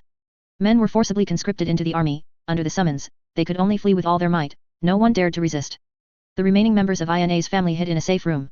They squeezed together, the safe no longer contained precious jewels or wealth, all had been exchanged for water and food. Ina had never been so close to everyone before, and everyone had never disliked this child so much. Ina was driven out. She didn't even know why, she hadn't done anything wrong. People on the streets began to act strangely. At a time when they should have been fleeing for their lives, they were naked, bloodied, constantly accusing each other of the ugliness of their bodies. Some even picked up knives, looking at parts of others' bodies they deemed unsightly. Streets once bustling with people were now filled with individuals running wildly in bizarre postures. Those terrifying enemies continuously captured people and sent them to several large factories. Everywhere there were wails and fervent, blasphemous prayers. Ina dared not linger on the street. Helpless, she ran to the small shop she frequented most. The owner there was one of the few people who were kindest to her, merely not telling her to get lost. She walked cautiously down the street, covering herself with a discarded pipe. She didn't even realize that the enemies, like others, avoided her. Blood soaked the streets, in low-lying areas, pools of blood had even formed. Ina crawled little by little, carefully avoiding the foul-smelling blood. She wanted to vomit, but hunger only allowed her to throw up a little stomach acid. She reached the small shop. It was nailed shut with metal plates, but it had been torn open by strange, sharp claws. Ina quietly entered. It was silent inside, no sound at all. She looked around, found no one, so she took a lot of food and water, then quietly returned. I have food and water now, they shouldn't drive me away, right? During the night of the Hive City, the lights dimmed, but the entire Hive City became even noisier, filled with intense shouts and painful howls. Ina took advantage of the noisy environment to quickly run back to her home. The originally sturdy door had also been torn open by strange sharp claws, and a bad premonition arose in Ina's heart.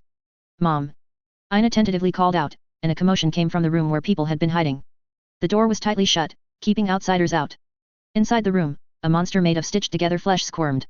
Purifying the network environment is everyone's responsibility. Get out, don't come near. Her father's shouts came from inside the room. Ina retreated 2 steps in fear. Ina brought back food and water. Ina is useful. Take your food and water, run. It was her mother's voice. Run quickly, run out of the Hive City, quick, run as far as you can, it's not safe here. Her mother's urgent words kept coming, mixed with the insults of other family members. Ina, in tears, left the place that had nurtured her for over a decade, hastily searching for a passage to the outside world. She was unfamiliar with this place, didn't know how to get out. She dared not ask anyone for directions, and others distanced themselves from her before she even entered their sight. She knew she was in the mid-hive. To get out, she had to go down. Ina found a maintenance tunnel that led all the way down. She didn't know where it ended, so she just kept walking downwards.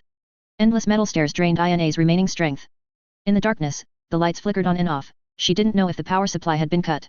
Ina's feet were chafed raw by her shoes. She had never walked so far, but her bitter childhood had given her unparalleled endurance, and she continued downwards. Ina herself didn't know how long she had been walking. The sounds from outside seemed distant yet very noisy, and constant vibrations came from the metal pipes, but nothing ever appeared before Ina, only endless stairs and exhaustion. In the Hive City, in the wilderness, Slaaneshi demons had just arrived everywhere, indulging their desires wantonly. Slaaneshi's corruption descended upon the entire planet. Some people lay in bank vaults, endlessly counting coins in a sea of gold, over and over again. Some lay lazily in bed, completely motionless. Some plunged into piles of food, beginning to gorge themselves. The local planetary defense forces even opened their mess halls. Everyone incessantly praised a chef in the mess hall's kitchen who had grown 7 or 8 arms and was bustling about, with titles like Planet's Chief Chef, Angel of Supreme Delicacies, Ultimate Destination for Earthly Diners, and so on. With each praise, the chef's body grew larger, and his movements became swifter. Someone stood before a false command center, continuously issuing foolish orders. In her own illusion, she had already achieved a great victory. Indulging in lust and pleasure, the entire Hive City grew increasingly frantic under Slaaneshi's blessing. More and more Slaaneshi demons arrived in the real world. The planet's environment of indulgence began to change. Demons fed on human screams and cries. Large numbers of humans were driven to factories, where cruel flesh factories, in the physical sense, were established. Their bones supported the conveyor belts, their soft muscles transmitted the bizarre weapons being created, they cried out, and their painful emotions provided psychic power for the entire factory. Ina knew none of this. She had climbed down for a very long time. She didn't even know what time it was, but she saw the very bottom of the maintenance tunnel. Weakly, she lay on the ground and fell into a deep sleep. Chapter 73 The Emperor's Redemption has come. When Ina woke up again, she found herself lying on the cold ground. The harsh effects of hypothermia made her back stiff. She struggled to get up and pulled out a food bar from her small bag. She didn't know what it was made of, but it tasted terrible, like chewing tree roots. Tearing open the pink wrapper, Ina consumed a quick water pill, which would satisfy her body's need for water. After eating and drinking her fill, she cautiously opened the maintenance tunnel door.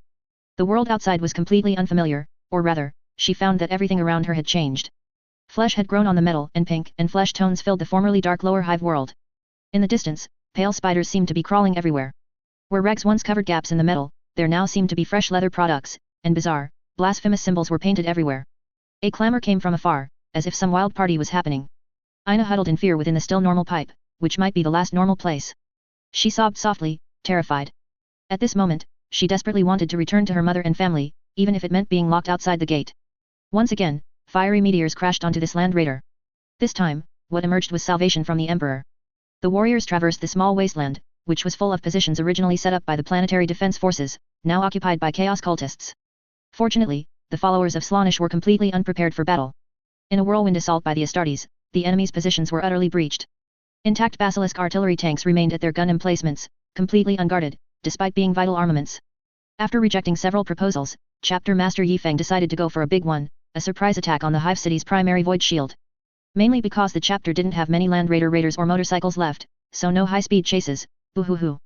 A large number of warriors were deployed, divided into several squads under the command of William, Xiaolan, Yifeng, and Captain Arnos, advancing in different directions. Kazanov and the Primaris warriors, like the chapter champion, sought out other Slaaneshi faction leaders for single combat. Shadows moved through the Hive City. Xiaolan's squad consisted mostly of recruits. They entered the most lightly defended lower hive, where countless revelries were taking place, which also meant the fewest Slaaneshi demons were distributed here. The recruits quickly broke through the enemy's laughable defenses. In the wilderness on the outskirts of the Hive City, they had fought bloody battles against renegade planetary defense forces, Slaaneshi demons, and fanatical cultists. And after entering here, the enemy only used metal poles to set up cheval de frise? Are they looking down on us? The enraged recruits stormed into the lower hive. They moved through various makeshift buildings, destroying altars and slaying enemies. Occasionally, a Slaaneshi daemon would emerge, causing casualties, but it was quickly overwhelmed by bolter fire. Logically, the strategic objective should have been to fully breach the enemy's void shield defenses, followed by orbital bombardment. However, the Imperial Navy continuously emphasized that we were here to reclaim lost territory, and that we must preserve the population, saving as many as possible. The warriors, speechless, decided to change their strategy, first take the Hive City, then deploy the divine machines to shatter the enemy's flesh factories near the equator, which were like planetary tumors. Xiaolan led her forces to clear out the main Slaaneshi cultist leaders and strongholds, reducing pressure on the subsequent Imperial auxiliary forces. William and Yifeng had already joined forces and were engaging Slaaneshi demons in the mid-hive. Librarian Sisyphus, wielding a golden mace, struck down one daemon after another. The Primaris Astartes body allowed him to keep up with the Slaaneshi demon's speed, and the powerful new relic's strength utterly shattered enemies, sending them back to the warp. Slaaneshi demons do not swarm in formations like Kern's bloodletters, pressing down on you. They launch scattered surprise attacks from all directions. However, with the librarian's help, the warriors maintained their formation, advancing steadily and firmly. More than 40 years had passed since Nian Xiaijin's beat-down style of fighting Slaaneshi demons. These warriors were no longer the weaklings they once were. Why aren't there any strange units defending? For that, you'd have to ask Captain Doflet, who now seems to be possessed by both the Emperor and Kern. Ever since he failed to defeat Chapter Master Yifeng, this old brother felt he had disgraced the entire Emperor's scythes. A firstborn losing to a newcomer. As a result, he entered a state of insane training. Now his opponents were the agile Slaaneshi demons, a good time to train his reaction speed. He and several other Primaris warriors formed a hunting party, attacking those unspeakable daemon big mechs. A giant, long-horned, lizard-like daemon was decapitated by his blade. A strong daemon lurking behind a wall was riddled with holes. Daemon engines roared through the streets, then were struck in the face by anti-tank bombs, meltagun bombs, and a volley of psychic bolts, sending them back to the warp. The first battle with all psychic bolter rounds, what luxury. For the Astartes, they fired too quickly, facing too many enemies individually, and had to conserve ammunition. Against ordinary Slaaneshi cultists, even if one had somehow acquired a power sword from some precious armory, Doflet still chose to end their pathetic lives in close combat. Doflet was now leading a thrust into the upper hive. Most of the enemies here were bioengineered bodyguards kept by nobles. After Slaanesh's blessings, their speed had greatly increased. Amidst blood-smeared walls and twisted altars made of flesh, a Slaaneshi corrupted assassin was hidden. His entire body was lightly mechanized, and he fought with power knives and specialized poisoned darts. He crept along the wall, tiny cameras extending from it to observe the movements of these metal cans. A chain sword pierced through the wall, impaling his body. This place had been completely corrupted. The decadent lives of the upper hive nobles had led them to willingly embrace Slaanesh. The Primaris warriors continued their search, unaware that the assassin was not completely dead. His survival mechanisms had been improved, allowing him to briefly survive severe injuries that weren't, say, having his head split in two. He held his breath, his heart no longer beating. As long as he completed this assassination mission, Lord Slaanesh would favor him. His chance was coming. A tall gatekeeper robot, piloted by a corrupted bodyguard, had become semi-daemon engine. It accelerated towards the Primaris warrior, machine gun bullets pouring out, and some unknown cannon-type weapon continuously firing single shots. The Primaris Astartes moved behind a wall, disappearing. The robot furiously blasted the entire wall to pieces, and the pilot's maniacal laughter echoed from the loudspeaker. But no enemy appeared behind the collapsed wall rubble. He saw it. Behind the robot, the half-dead assassin spotted the Primaris warrior, preparing to attack with poisoned darts when he launched his surprise attack. "I'm right here. Did Slaanesh take your eyeballs?" Another Primaris warrior appeared, stomping the assassin's head to a pulp. The robot looked over. As it turned, the Primaris warrior, who had been stealthily preparing for a surprise attack, began his charge, deliberately making heavy footsteps to attract the enemy's attention. But by the time it tried to turn back, it was too late. A chain sword sliced open the cockpit's shell, killing the humanoid inside. "Thanks, brother." The two warriors separated again, going to find their next opponents. Yifeng and William's forces were nearing the location of the Void Shield. This hive city had many primary and secondary void shields, the largest of course being in the very center of the hive city. This also meant that the warriors had to guard against enemies from all directions. These warriors of the second company had been fighting for a long time, but casualties were still unavoidable. Some chaos cultists had procured plasma guns and meltaguns from former planetary defense forces warehouses, weapons capable of threatening Astartes. A large number of strange, Slaanesh-created flesh weapons also appeared on the battlefield. Some things that look human are actually weapons. For example, a person staggering towards you might actually be a psychic suicide bomber, while a strange mass huddled in a ball, emitting heart-wrenching screams, showed that it was once human. Completely different from Nurgle, if you entered Nurgle's garden and cried out in pain from being pricked by thorns, Nurgle would consider his plague a failure for not being able to remove the sensation of pain. Entering Slaanesh's domain and not screaming would attract Slaanesh's curious gaze. Slaaneshi demons were becoming more numerous, with several incidents of demons fighting each other over trying to squeeze into the same hiding spot. The warriors struggled to maintain the front line, no place was truly safe, and Slaaneshi demons could intersperse attacks even from areas teammates had just passed through. Fortunately, they all fought for themselves, and their overall coordination was poor. With Librarian Sisyphus joining, battlefield communications became much smoother. The White Scars warriors, charging at the forefront, broke through the enemy lines like a sharp blade, followed by the mechanical support of the Iron Hands warriors. Yifeng continuously hacked and slashed forward. He was not a warrior with terrible swordsmanship like Nian Ci Jin. Or rather, after Yifeng's painful and determined increase in training difficulty, the chapter no longer had warriors with such poor swordsmanship as back then. His pale green chain sword shredded various enemies in front of him. The iron-clad Terminator armor slowly and irresistibly punched through the enemy's defenses. A large, obese daemon, resembling Nurgle, sat at the highest point. On its layers of fat sat a triangular head, its earthy yellow skin making it look like a pile of loess. It had two sets of facial features, front and back, tightly packed together eyes, nose, and a huge mouth almost touching. Unlike typical Slaaneshi demons, its tongue was wide and covered in barbs, and its ears were very small. It had 16 arms distributed along its sides, primarily used for counting money and putting food into its mouth. It was a daemon born of the desires for food and money. It had not yet reached the level of a daemon prince, and thanks to that, it hadn't gone to the front lines to fight desperately against the Emperor's scythes, living saints, and grey knights. Its relatively weak combat power among demons of its rank earned it the plum assignment of guarding a planet. Its status was roughly equivalent to the previously mentioned bloodletter of Qing, but its combat power was far, far inferior. Now, hearing that the Astartes had reached here, he hurriedly stuffed roasted meat skewers, small cakes, jam bread, and stewed meat into his mouth. Then it stood up, although to outsiders, it didn't seem to move at all, as its fat completely obscured its short legs. It was not one of those useless, lazy demons of sloth who wouldn't move even if they were dead. It didn't mind sending enemies into endless desires. This task was usually handled by the demons of pride, but they were currently taking advantage of Qing's main forces being out fighting, entering Qing's domain to bewitch those two-bit berserkers who valued honor above all else. No choice, I'll handle this myself. It was a warped creature, it floated as it walked. What? Some audience members asked if they hadn't seen a demon of sloth. Because they were too lazy to come out and fight. Chapter Master Yifeng felt something was wrong the moment he entered this planet. There must be a large device weakening the barrier between the warp and reality. Captain Arnos's squad was dispatched to find that important facility. Chapter Master Yifeng's front line was still advancing, but it had become incredibly difficult. A large number of enemies suddenly poured out from the Void Shield facility ahead, seemingly intending to engage in a final decisive battle right there in the plaza. As is well known, preventing the enemy from doing what they want is a strategic victory. Everyone, change formation, assault squad forward. The Luna Wolves troops, originally at the rear, activated their jump packs and surged to the front, leaving the rear to the descendants of the Imperial Fists. Meltaguns and flamers no longer conserved ammunition at this moment, firing with full power. In an instant, both sides of the entire plaza ahead were engulfed in a sea of fire, leaving only a direct path in the very center. The White Scars warriors, led by Chapter Master Yifeng, charged rapidly. Surprisingly, a first company warrior was also mixed in with them. For some unknown reason, Khazanov felt that the enemy's strongest might be within the advancing main army, so Mad Wolf, who had been patrolling the Hive City, joined this assault team. Liberate the entire galaxy. Brothers, follow me. Chapter Master Yifeng roared, swinging his chainsword, slicing a large lizard in front of him in half, and the warriors passing by didn't forget to add a few more slashes. Like charging the killing ironkin formations of the orcs in the past, he cut down all enemies in his path, and the warriors behind would help him kill the enemies. Chapter Master Yifeng confidently entrusted his back to his warriors, fighting forward without a care. Until he saw a colossal figure. What a huge demon, let's use it to light a sky lantern. Chapter Master Yifeng even openly mocked this demon. Chapter Master Yifeng's response was a powerful psychic beam. A massive burst of energy grazed Chapter Master Yifeng's shoulder plate as he half-crouched, completely overloading the Terminator armor's entire shield system.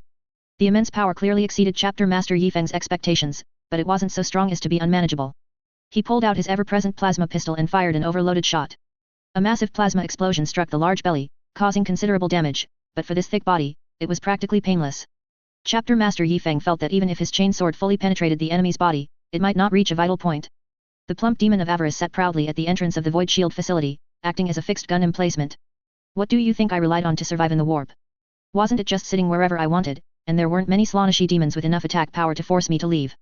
Chapter Master Yifeng rapidly charged forward, reaching beneath the enemy's body. His chainsword slashed into the enemy, blood and flesh splattering, whether it was a physical body or warp essence, he didn't know. But it felt no pain. The facial features on the front were concentrating a psychic attack, while the set of facial features on the back, with the help of several arms, began to devour madly. Chapter Master Yifeng quickly retreated, pulling his sword out of the enemy's body. This demon's healing ability was terrifying. In such a short time, the wound from the plasma pistol had almost completely healed. Librarian Sisyphus, do you have any ideas? Chapter Master Yifeng loudly asked the librarian for his opinion over the comms channel. Sisyphus, who was currently playing the role of a master monk in close combat, heard Chapter Master Yifeng's call and immediately moved towards the front line. The entire Astartes formation was already moving very slowly. What was originally an assault battle was almost turning into a positional war, which was very unfavorable for the Crimson Torrent chapter, who lacked supplies. A psychic smite struck directly at the enemy's head, but it was easily negated by a single psychic bolt from the demon of avarice. Find the enemy's weakness, Chapter Master, tell me where it is.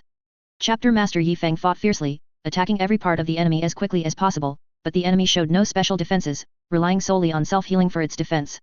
No way, I can't break through. Is your precognition effective? Cover me. Kazanov stood in front of the librarian, while the 8 arms in front of this demon of avarice, each with a ball of psychic bomb concentrated in its hand, began to hurl them wildly. The ground was blasted uneven, and the plaza, which had been swept by flamethrowers, was once again scorched by psychic flames. A colossal wall of fire separated the ordinary warriors from Chapter Master Yifeng, the librarian, and Kazanov. Mad Wolf frantically cleaved the incoming psychic orbs with his shadow chainsword, causing massive explosions.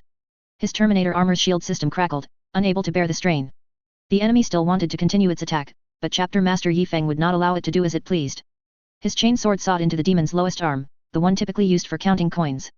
The demon of avarice screamed in pain, then responded furiously with psychic flames. Chapter Master Yifeng moved close to this disgusting demon, trying to limit its psychic attacks, but it had little effect. The demon of avarice didn't mind burning its own body along with everything else. Brother Sisyphus, are you ready yet?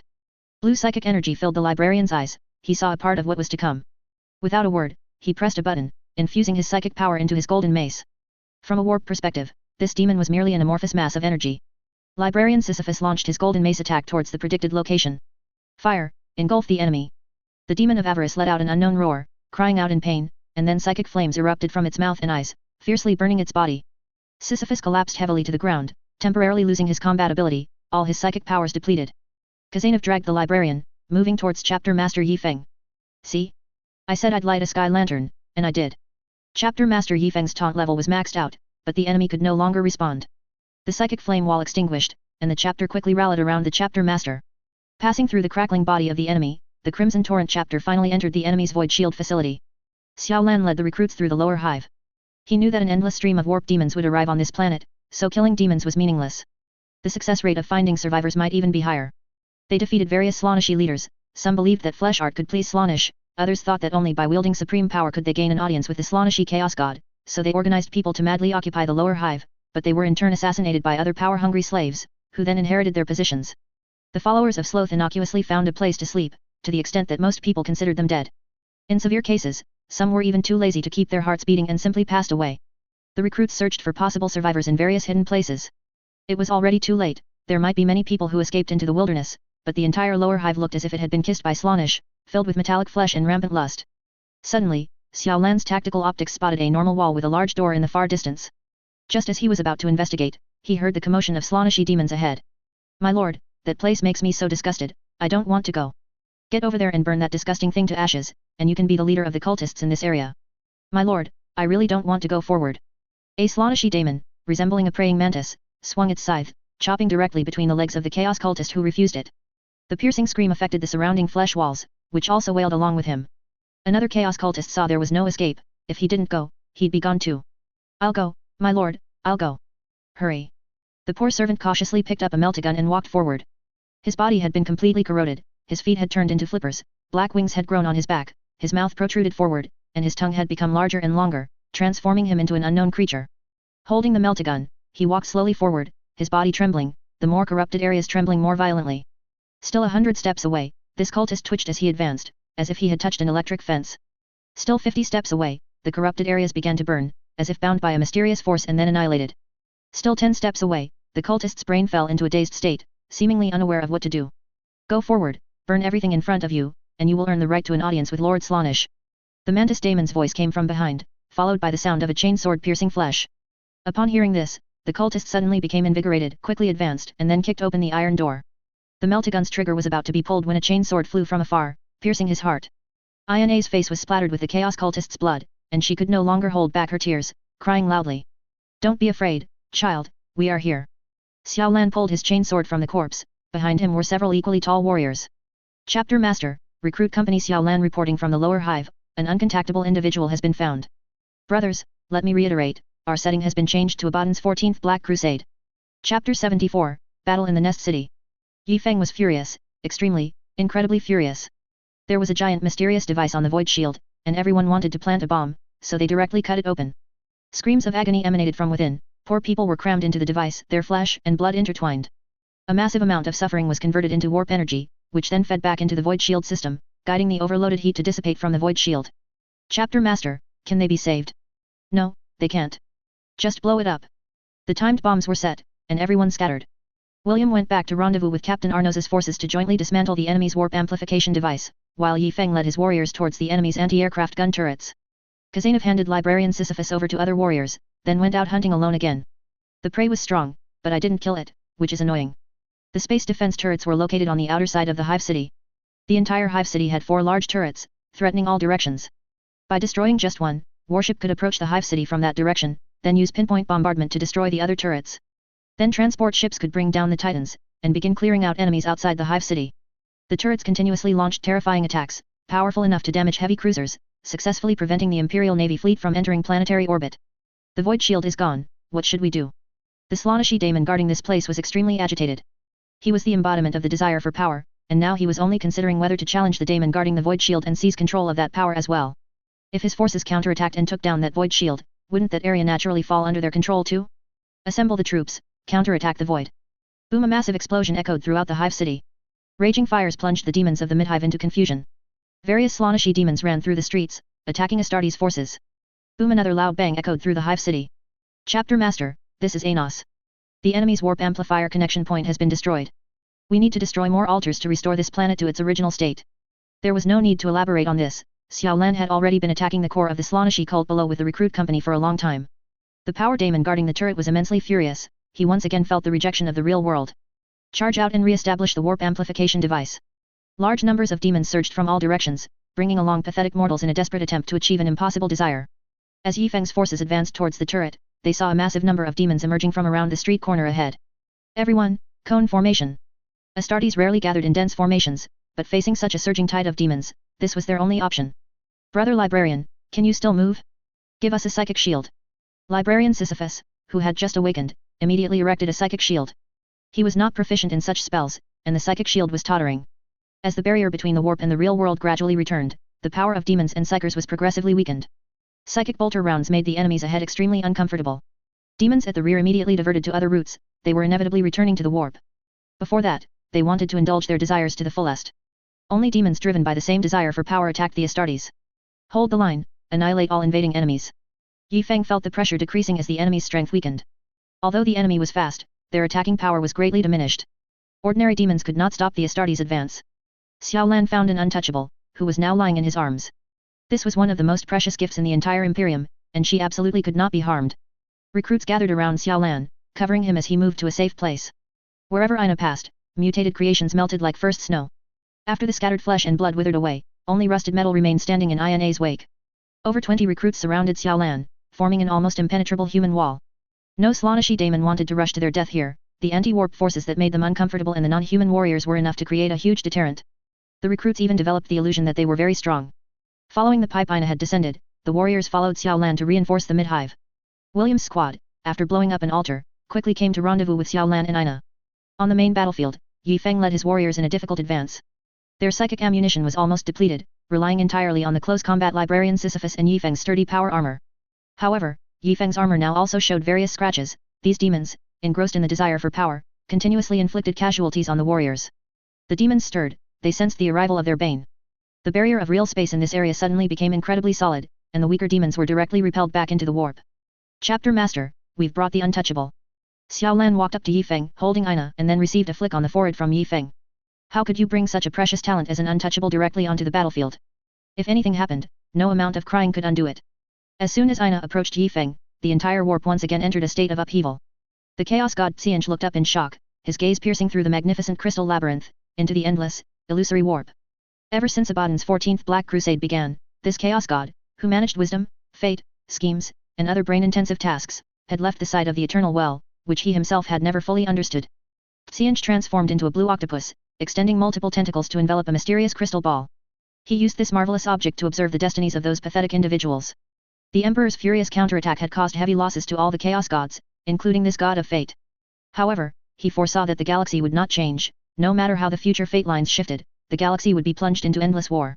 Until one day, the fate lines of the entire warp inevitably showed a small-scale deviation, which made him very curious. He furiously searched throughout the galaxy, but the Emperor's wrath made his work difficult. Now, such a wave of destiny appeared once again, but his opponent was well hidden, returning to normal after just a single fluctuation. Interesting. What happened? The most likely guess was that the chosen one who had swayed the world's destiny had died. Without the brilliant star charts from the Thanatos dynasty, and Qing not being like Trays in the Infinite, who could casually sneak in and use them, Qing found it inconvenient to investigate events occurring in worlds protected by the Emperor. Or rather, the price to pay was a bit too high. What do you think, Kairos? Kairos, the Fate Weaver, sat on Qing's tentacles. His left head, which could originally see the future clearly, now became blurry, then split into numerous different future timelines. The future has changed slightly, the reason is unclear. Even Qing was surprised. If there was anyone in the world who held secrets that Qing himself had not mastered, it could only be Kairos, the greater daemon of Qing who had plunged into the Eternal Well. Now, even he said he couldn't see clearly. Qing immediately realized that the terrifying and, for now, unfound enemy was accompanied by a Sisters of Silence. Qing transformed once again and pulled out a demonic disc artifact. Mysterious power flowed around it, and the disc slowly emitted a mystical light. Qing, while resisting the Emperor's attacks, began searching for the mysterious individual. Or perhaps it was just a false body fooling the Emperor. Yi Feng's forces dealt with the enemies in front of them. Although they desperately wanted to make a breakthrough and send this precious treasure back to the warship, the mission was not yet complete. Everyone continued towards the planetary cannon. Boom! It was another massive explosion. The large turret, even its base, was blown sky high. Report, Chapter Master, this is Doflit. I expelled a greater daemon and conveniently blew up the daemon engine cannon. Weren't you in the upper hive? The upper hive is largely purged. Is this the efficiency of veteran Primaris warriors? A blind spot appeared in the hive city's defenses. Transport ships, enduring the not-too-strong anti-aircraft fire from secondary cannons, landed directly on the ground. Imperial auxiliaries and titans delivered blessings of death to the surrounding enemies. The Imperial Navy ships slowly pursued the shrimp-like enemy vessels from the outer star system, giving the impression that they wouldn't help until all the Imperial auxiliaries were dead. Titans, in conjunction with Baneblade, Class 2, tanks from the Imperial auxiliaries, established a defensive line around the hive city, both to prevent enemy escape and to defend against external attacks. Cleansing Slaaneshi cultists was a troublesome task, especially in such a vast place as a hive city. But those fanatical warmongers didn't mind staying here a little longer. Kazanov didn't find any exciting enemies in the mid-hive, so he wandered up to the top hive, the highest point of the entire hive city. This mad wolf's thinking was always unusual. Shouldn't the most powerful enemies be at the highest point? Of course not. Most Slaaneshi demons stayed in the mid-hive. The upper hive had too few people, and they were all loyal believers. The lower hive had strong immunity, and it took effort to elicit screams, plus there were many strong individuals among them, especially the psychers wandering within. Therefore, the mid-hive, with its large population and weaker combat strength, became the demons' main gathering place. Kazanov also noticed this. The tall hive city spire had pierced through the clouds, and the space battle could almost be seen. In the distance, a bloody aura rose, and it was getting closer. Chapter Master, it seems there are enemies coming towards us from the direction of the flesh factory. Yi Feng's communication signal within the hive city was not very good. The librarian's amplification could strengthen the warrior's connections, but it couldn't establish stable contact with the warship above. Xiao Lan, take the recruit company to support the Imperial auxiliaries outside. A pale-skinned daemon leaped out from behind a broken wall, its long tongue flicking as it tried to ambush Yi Feng, who was giving commands. Nian Xiaijin swung his combat blade, striking it down from the air, and his teammate Sikik Bolter shot it in the head. The usually easygoing selfless one Nian Xiaijin seemed like a different person, charging to Yi Feng's flank and fighting with a fanaticism akin to Kazanov, catching everyone off guard.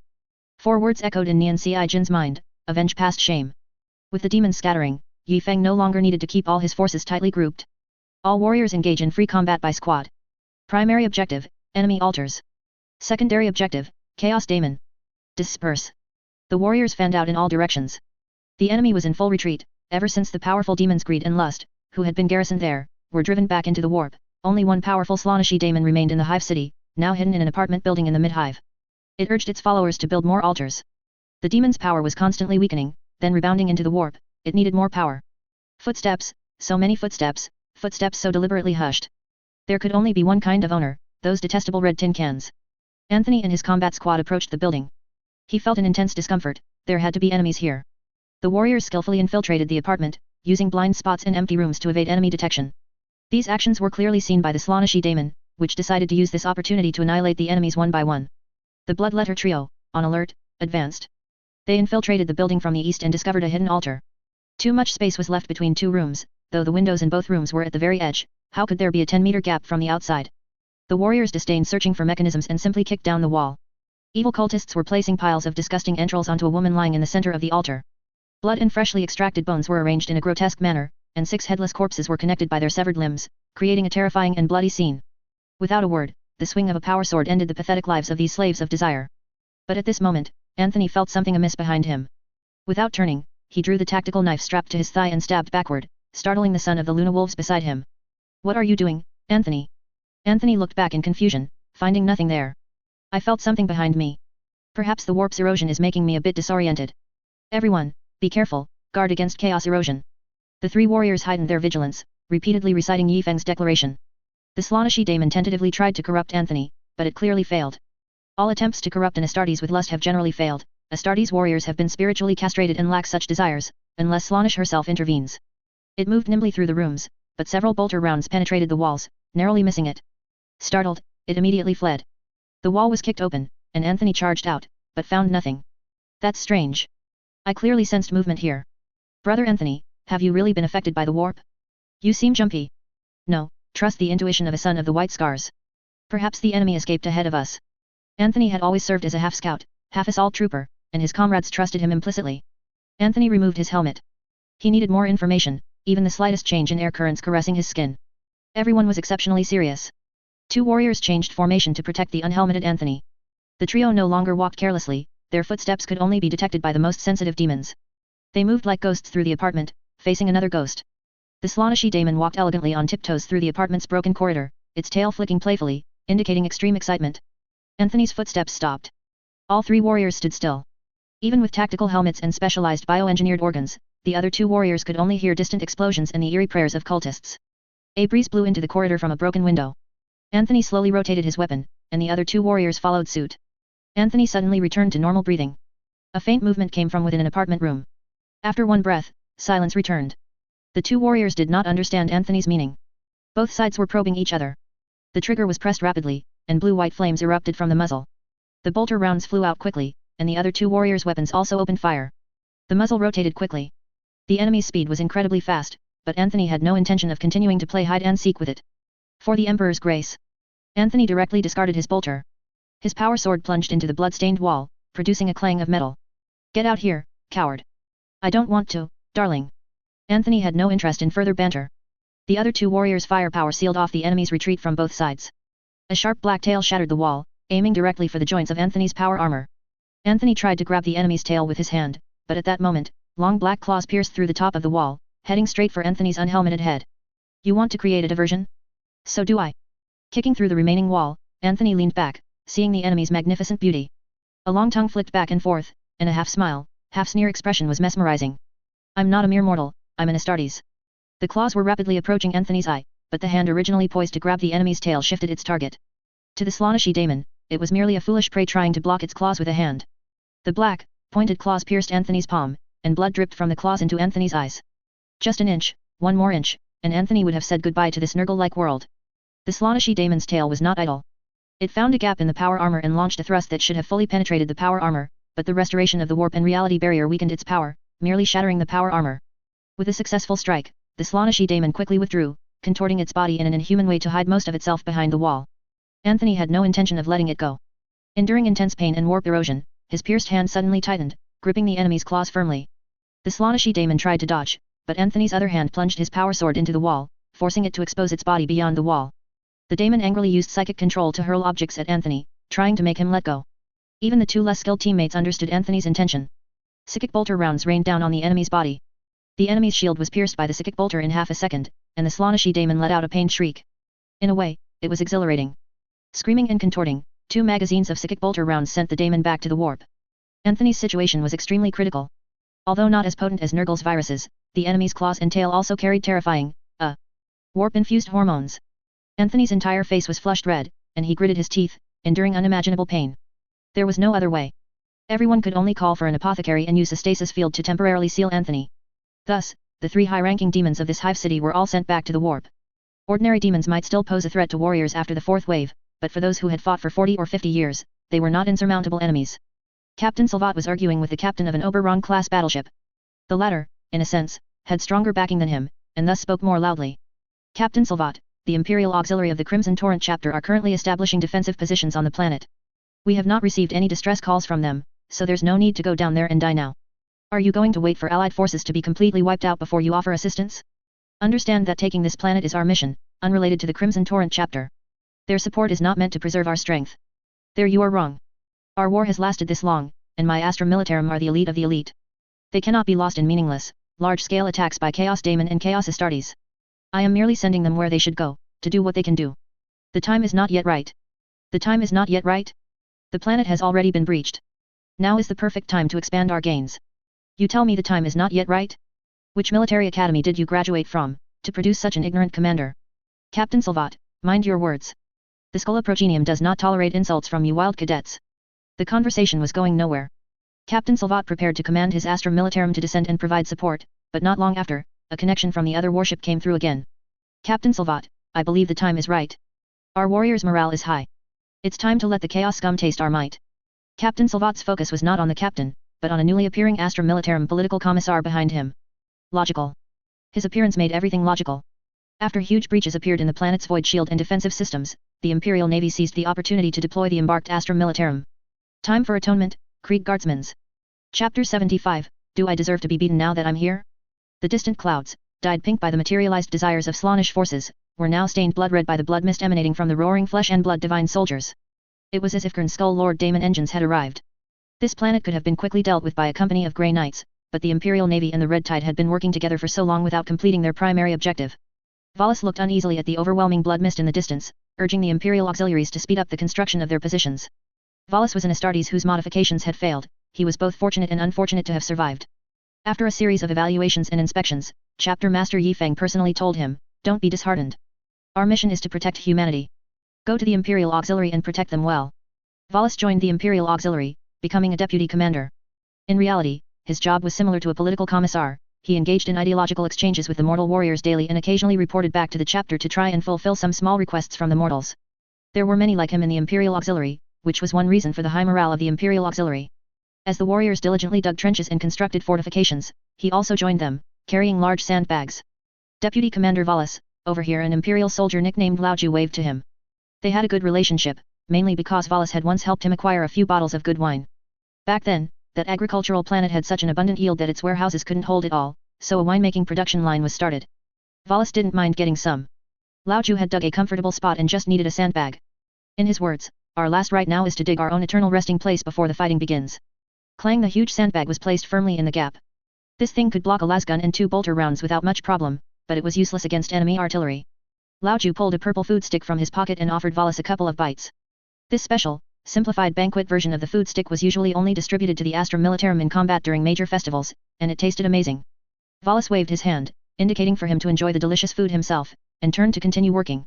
Air raid sirens blared as a large number of unidentified spherical objects flew from above towards the Imperial Auxiliary forces.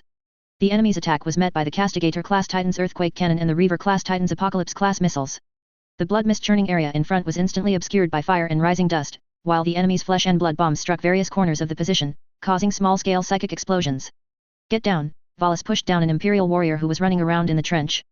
A powerful psychic explosion shockwave passed over his head, throwing the sandbags used for constructing the position high into the air. "Dalai, are you trying to die?" "Deputy Commander, I need to get back to my combat post." "Right now, your combat post is with me." Valus pulled Dalai into Laoju's self-dug resting place. Laoju tightly gripped his lasgun, waiting for the right moment, a luxurious food stick in his mouth. His scruffy beard and messy hair made him look like a beggar fresh out of the lower hive. "Laoju, put on your helmet." "Come on, my good deputy commander, that." Wretch speaking during a bombardment easily led to a mouthful of flying dirt, but Laoju didn't care. that thing can't withstand 2 bursts from the enemy, and it's heavy to wear. A psychic explosion hit nearby, raising dust that almost buried the 3 of them alive. Valis, what do you think these shells are made of? Why is their power so great? Valis was contemplating the current situation and the commands he needed to issue, absently replying, what else? Suffered people plus a psychic converter, the same principle as those self-detonating bastards. Ha ha ha, at least they get to enjoy a flight without wings before they die. Valis realized that perhaps these things shouldn't be told to mortals. Watch your mouth, Lao Ju, and you too, Dalai. Valis turned, intending to cross the trench and return to the command post.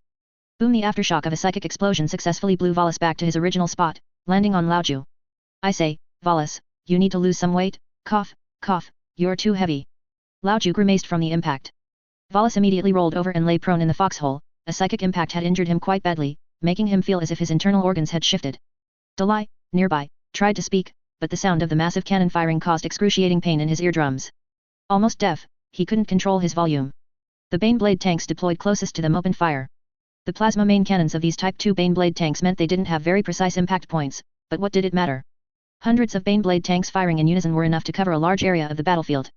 Subsequently, multi-linked bolters and other miscellaneous secondary weapons also opened fire. Leaving aside everything else, this chapter had plenty of ammunition. The anti-air interception fire in the Hive City grew weaker and weaker. They no longer had enough anti-air capability to intercept the landing of transport ships in this area. Lightning strike fighters and Thunderbolt heavy fighters were deployed to bomb ground targets, but the enemy was not to be underestimated. A large number of strange bird cavalry from the enemy deployed, using bizarre flesh and blood psychic weapons to counterattack the fighter jets. The reality barrier around the Hive City grew thicker and thicker, and the enemy's advance slowed. The Chaos Cultists, who were originally at the back, rushed to the front of the line with less guns and kinetic weapons scavenged from who knows where. The enemy is close, prepare to fire. Lao Ju and Valis raised their las guns and aimed. Dalai, meanwhile, crouched behind them, fumbling for a grenade in his pocket. A las gun shot went out and squarely hit the enemy's right eye. A Chaos Cultist fell. Lao Ju immediately ducked down, looking triumphantly at Valis. 1 for 1, I won't lose even if I die. The deputy commander looked at the old soldier, speechless, and prepared to patrol the trench, boosting morale. Whether the first wave of attack could be withstood could determine our morale in subsequent defenses. I'll fire another shot, then I'm out of here. Lao Ju completed the action of peeking, aiming, shooting, retreating, holstering his gun, and running in a few seconds. Dalai also finally pulled out his grenade and threw it. Retreat, change positions. Valis told the 2 warriors to run left, while he moved right. Almost simultaneously with the 3 of them darting away, 2 grenades were thrown into the bunker. Unfortunately, this time Lao Ju wouldn't be lying in the grave he dug himself. Valis ran to the middle of 2 Baneblade tank positions. The soldiers next to the super heavy tanks had higher morale, while places far from the tanks were more prone to desertion. The trenches were full of communication soldiers and ammunition carriers. Valis patrolled once and didn't see anyone trying to escape, though there were many muttering to makeshift emperor effigies. Valis constantly reminded the warriors to check their equipment. Right now, appeasing the machine spirit was a bit more important than the emperor's favor. The heavy guns at fixed firing points continuously swept the area. Point firing was meaningless now, the enemy was rushing at them in overwhelming numbers. Don't stop firing your las guns, keep shooting, don't save ammunition. Although the power of a las gun power pack detonating far exceeded the trickling power of the laser itself, few people would use it as a grenade. The position continuously fired out a large number of light beams, and it was unknown whether the enemies in the thick blood mist were affected. The howling grew closer. Even Valis lay prone on the cover, continuously firing. Various mixed screams were bone-chilling, affecting the brains of many warriors, as if hundreds of radios tuned to different channels were simultaneously stuffed into your head. Many lost consciousness and lay motionless. The commander's orders spread throughout the trench as communication soldiers ran. Crouch, quickly crouch, cover your head with your hands. A large number of light beams and huge shells fell from the sky. The bombardment from the warship in planetary orbit seemed, not so precise, exploding almost a few hundred meters in front of the position. A large number of enemies, along with dust, swept over the position like a tide. Everyone was buried. The Baneblade tanks also moved a great deal before resurfacing. They had buried alive Imperial auxiliaries, with great difficulty, clawed their way out of the dirt like corpses reanimating from buried coffins. Oh, Lao Ju, I finally understand what it feels like to be born a greenskin, tui, it's disgusting. My Omnissiah, my great emperor. Dalai was the first to pop up, and then he saw what it meant for all beings to be equal before firepower. The land in front had completely disappeared. A large amount of hot air rushed towards them, mixed with a disgusting burnt smell and the never-before-smelled odor of vaporized matter. A moat appeared in front of the entire battle line, a deep river of lava. The molten substance, whatever it was, formed a very foul-smelling river of lava. The warriors felt their lungs burning. This river quickly cooled from red to black. The enemies in the blood mist emerged. Large hot air currents dispersed the strange red mist, and the cultists within hesitated. This river was too wide, jumping across it would require at least a more powerful daemon. Several crazed cultists did not stop, instead, they leaped, and then punctured the thin black crust, falling into the lava and melting. The cultists on the opposite bank set up their guns and exchanged fire with the warriors, while the demons and other bizarre constructs arriving from behind, not knowing what had happened, continued to kick aside those in front and then also went to experience the power of the flames. Kern's demons could ignore these forces and walk across, but Slaanesch's demons could not. Small void shields were raised, protecting the command post and other important areas. These void shields were stripped from various previously destroyed machinery and combined with small energy cores gifted to Yifeng by the Adeptus Mechanicus, specifically the one from the smallest STC fragment. The blood mist on Slaanesch's side also seemed to have the property of reducing attack power. Although things like earthquake cannons could still penetrate, the power of weapons like bolters was greatly reduced. Both sides began to exchange fire, with occasional orbital bombardments and stunt show dogfights from aerial fighters. In their leisure, the Slaanesh cultists were not idle. Initially, they used weapons similar to noise marines to give the Imperial auxiliaries splitting headaches, but multiple detectors were sent to the position. Multi-point measurements could directly infer the location of the enemy's loudspeakers, followed by a plasma cannon barrage from the Baneblade tanks. The Slaanesh cultists and demons dared not launch an attack before the magma lake dried up, but they could still indulge in verbal abuse. Blasphemous language and wicked human art were displayed at the front lines, and the Imperial auxiliaries, using their limited vocabulary, unceremoniously returned the favor with equally harmonious language. Initially, the fleet's orbital bombardment was very effective. Although the planetary defense guns in other parts of the planet had not yet been destroyed, the airspace above the Hive City was largely safe, and the fleet's actions caused no small losses to the Slaanesh forces. The enemy's response was simple and crude. They expanded the blood mist to a range that their fleet's attacks could not cover, and then established a void shield within the blood mist. The magma lake bought a significant amount of time, allowing Xiao Lan's recruits to arrive at this front line unhurriedly. Lao Ju was in the midst of a friendly verbal exchange with the Slaanesh forces when, with a thud, a large figure jumped into his new resting place. "Big guy, I told you not to come here unless it's important. You don't fit. Can't you understand human words, Astartes, my lord? Forgive me, I thought it was one of the Ogren big guys from the guard platoon." Lao Ju was so scared he couldn't speak properly, and his old legs were trembling. Wallace noticed the situation and quickly tried to mediate. "It's all right, I don't mind. This foxhole you chose is very good, with a wide view and very difficult for the enemy to attack." Lao Ju was sweating profusely, wondering if that was a compliment or sarcasm. Xiao Lan didn't care about such trivial matters, but the communication with the Slaanesh forces still needed to be reduced. Whether righteous or evil, the enemy's words always had an inciting quality. If the enemy facing them now were Slaaneshi demons, these Imperial auxiliaries would probably be permanently left here, but it was only the manifestation of cultists, which was still manageable. Xiao Lan continuously analyzed the battlefield situation: blood mist, no demons appearing, void shield. She deduced that the enemy had brought a device to weaken the reality barrier, just like the one blown up in the Hive City, but they dared not bring it to the very front line, so the demons were hidden in the blood mist. Blood mist, unknown. Void shield, newly established. Artillery fire indicated its basic position was in the middle of the enemy's main army, possibly built together with the reality barrier weakening device. Prepare for a counterattack. With the 10th Company here, there was no reason to take a beating. A countercharge would take out the enemy's command center. In the starry sky, the slow-flying transport ship's helmsman contrasted sharply with the political commissar, who was half dead with impatience and wished he could shove his pistol into the captain's mouth. At the behest of a certain unnamed battleship captain, this transport ship was to fly as slowly as possible, ideally breaking down halfway. But even at that speed, they eventually arrived. The Red Tide chapter had done a good job, indeed clearing out a vacuum zone of anti-aircraft fire. The Creek Death Corps was ready for deployment into the most arduous battlefield. Under the arrangement of a certain captain, another supply ship landed on the planet first, supplying ammunition for the Titans and tanks, blocking the Creek Guardsman's landing position. The lava lake had mostly cooled, and the Slaanesh cultists were preparing to attack tomorrow, while Xiao Lan planned to launch an offensive at sunrise. The Imperial auxiliaries were forbidden from entering the blood mist and could only wait for the armored forces to destroy the enemy's device and for the blood mist to dissipate before launching a grand counterattack. The mortals complained, but after the Astartes sternly declared that anyone who entered would be shot, they finally returned to their positions sullenly. The great war machines began to move. Warships in space provided bombardment support, while Lightning Strike fighters and Thunderhawk heavy gunships engaged the enemy's aerial forces. The machine spirits of the god machines stirred. The command personnel had changed from mere operators to Astartes recruits. Just as all Yai once fought the Nurgle forces, now these superhuman warriors were commanding the Titans and tank units. "Advance, smash them!" Xiao Lan commanded a Castigator-class Titan, standing outside the pilot's viewport. The god machine spewed the Emperor's wrath, tearing open the blood mist before it. The Castigator-class Titan is a Titan specifically designed to engage distant enemies. Its seismic cannon, mounted on its forehead, can easily destroy enemy fortifications and can be equipped with 2 Andrews pattern defensive arrays, sufficient to protect itself. Its arm-mounted weapons are naturally diverse, ranging from volcano cannons to Gatling blasters. Its weakness is its rear. Its fragile armor makes it difficult to withstand heavy firepower attacks from the rear and flanks. The Castigator-class Titan Xiao Lan was currently commanding was equipped with a meltagun and a laser Gatling. The machine spirit roared in anger, its belligerent nature seemingly venting years of unfulfilled combat. Reacting faster than the pilot, the machine spirit automatically locked onto the bizarre flesh-armored vehicle ahead. The enemy's vehicle-mounted laser cannon struck the Titan like a mere tickle. There were no Titans locally, all the heavy hitters had been pulled to the direct front lines against the Imperium. The demonically corrupted attacks of the Chimera armored vehicle could not threaten the Reaver-class and Castigator-class Titans, which excelled in frontal combat. 4 void shields were not just for show, and the flanks and rear were protected by Baneblade tank formations. In this infantry-tank coordination, the tanks were the infantry, and the Titans were the tanks. Endless enemies emerged from the blood mist, and the Baneblade's sponson guns roared, spraying a deadly torrent of bolter rounds.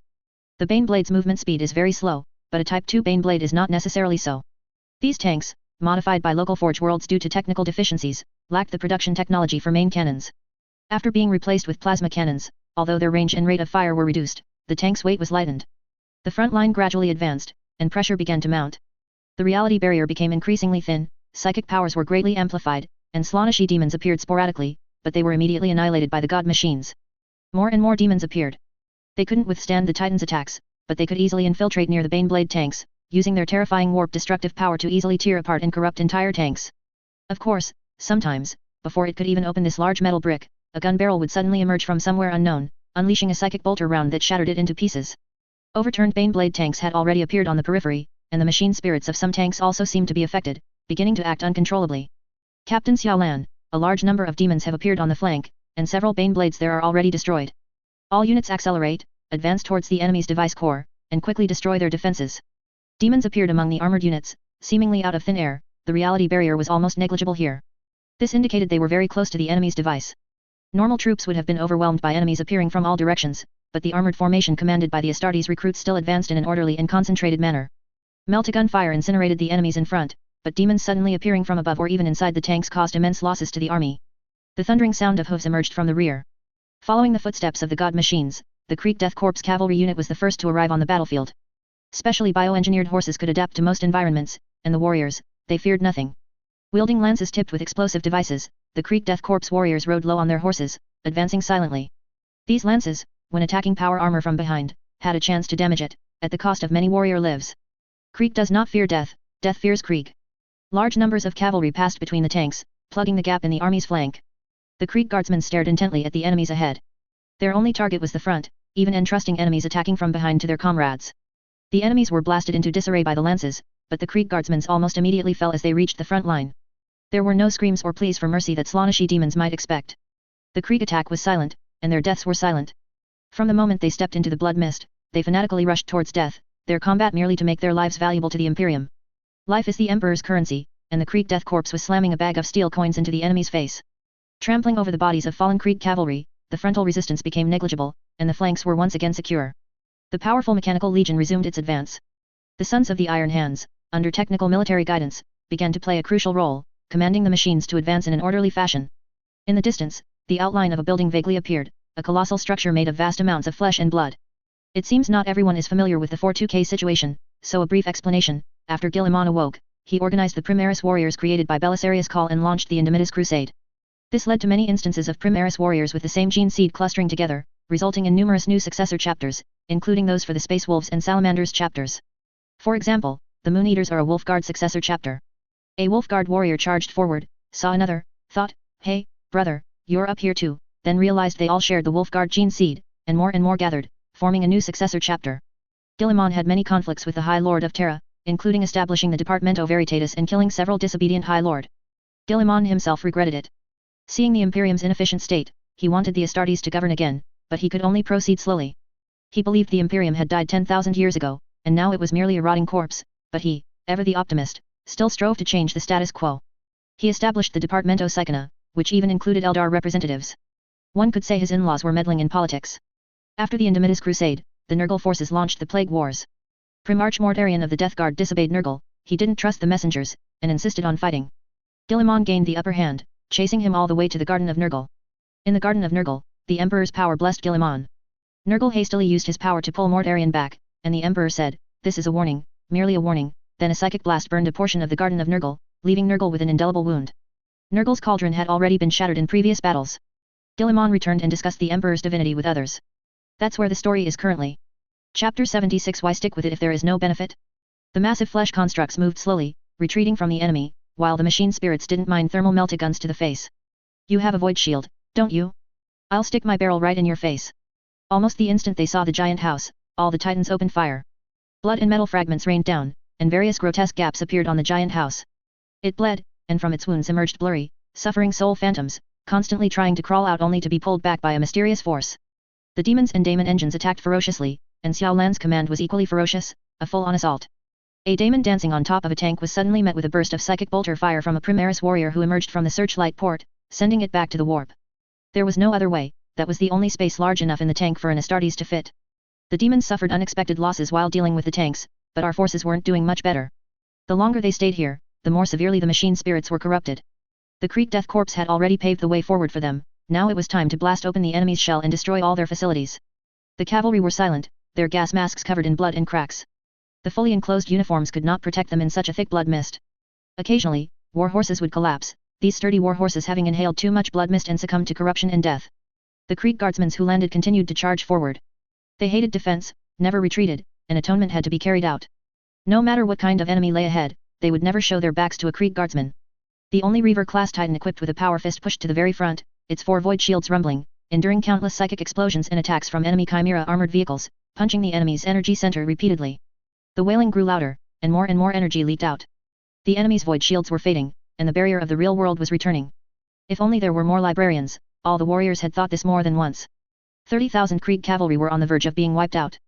These less qualified warriors believed they were charging too slowly, far inferior to others, but because of this, their attack could almost unhinderedly pierce directly into the enemy's flesh constructs. All titans in front, clear the way. Xiao Lan commanded all the Reaver titans to change formation, and the Castigator-class titans' earthquake cannons were ready.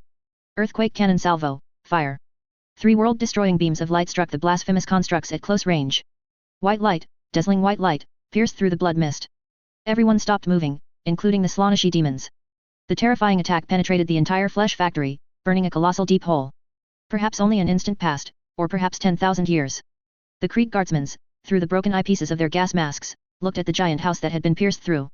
Staring directly at such a great blasphemous product caused their eyeballs to explode, but none of that mattered anymore. The sympathetic detonation began. The strong chain reaction caused psychic energy mixed with heat and electrical energy to erupt. Several Baneblade tanks at the very front were directly overturned by the strong winds.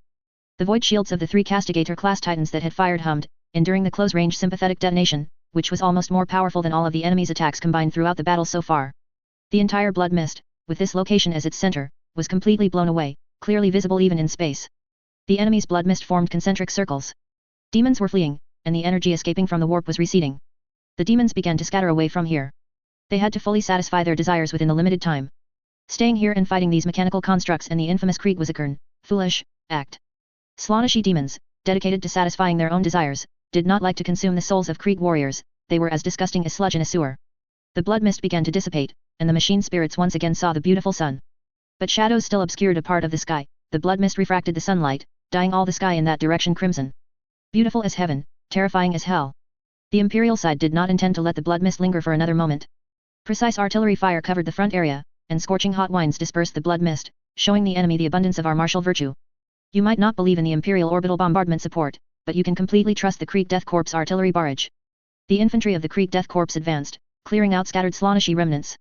Xiao Lan received orders to halt all troops. Stopping a Krieg Death Corps unit, whose killing intent was at its peak, was not an easy task.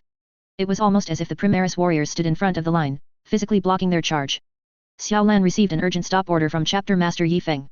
The next task would be handled by the second company. Other Astra Militarum also disembarked. These ordinary Astra Militarum, gathered from various parts of the battlefield onto the battleship, were barely adequate for siege warfare, but they were more than capable of assisting the Astartes in clearing the Hive City. The Recruit Company and the 11th Company would clear out enemies in the Hive City. The Wicked Flesh Factory at the front would be handled by the Second Company and the Redemption Company. Currently, the Redemption Company was basically being used as the First Company. Chapter Master Yi Feng led the remaining 60-plus warriors of the Second Company out of the Hive City and immediately slapped Xiao Lan across the face. If you can't command, then don't command. Look, how many Baneblade tanks have we lost? How could you so easily squander the assets I fought tooth and nail to acquire? Speed is paramount in war, you used Land Raider, that's right, these young cubs haven't even seen those few treasured land speeders, even Yi Feng hasn't gone for a joyride in ages. But that's no reason for you to send those iron turtles to their doom. You should have just let the orbital bombardment and fighter squadrons provide cover for your defense. There was no need to expend mechanical power. These vehicle crews and Baneblades all need inspection now. Who knows if they've been corrupted? Couldn't you have just let the Imperial Navy bombard them a few more times? I thought I had raised a Pixiu, how did it turn into a spendthrift? A fierce wind howled across the empty plain. The entire battlefield, apart from the cratered ground left by artillery, was devoid of the mountain-like piles of enemies. In their place was dark red earth, exuding a foul stench. The troops rapidly advanced, sweeping away enemy strongholds and void shields in the surrounding area. Chapter Master Yifeng was now sitting cross-legged, arms crossed, watching the constantly passing scenery, and began to doubt his life. Should I get some more vehicles? How is it that I don't even have enough vehicles to transport Astartes anymore? Am I a particularly failed chapter master? Chimera armored vehicles reliably transported Terminators Astartes, the kind sitting on the roof. These Astra Militarum really lack foresight. Couldn't they have provided some support? Just watched? The Krieg guardsmen at the back of the column, however, were very fond of this Adeptus Astartes chapter master. Look, this is what you call an officer. Sitting at the very front of the formation to boost morale, standing in the most conspicuous place to deter all around, and when encountering the enemy, he fights at the forefront. Not like our political commissars, who are useless except for stopping us from charging. A great psyker arrived with this force. He was the strongest psyker on the Oberon-class battleship, and now he would assist everyone in taking down the enemy's last fortress. The comprehensive sweep of this planet had already begun. Some small void shields were directly shattered by the orbital fleet's powerful bombardment, while larger ones were left to the ground forces. Only this last flesh factory continued to churn out those bizarre constructs. Fortunately and unfortunately, their raw materials were running low. What little was produced by Slaaneshi demons seducing mortals was merely a drop in the bucket. The warship in the sky bombarded the area relentlessly. Since Yifeng wasn't paying for it, the navy had no intention of saving ammunition. The large army surrounded this great fortress. And then, Slaanesh retreated. The Slaaneshi demons knew they could no longer satisfy their desires here. Lord Slaanesh hadn't sent any reinforcements, or rather, the entire Slaaneshi faction was completely preoccupied with the apocalyptic battlefields ahead, which were turning into meat grinders. The main forces had already been committed, and the supply lines in the rear were neglected. The Slaaneshi demons directly jumped back into the warp, just like the Tyranids did back then. The biomass plundered here wasn't even worth their losses, so why bother coming?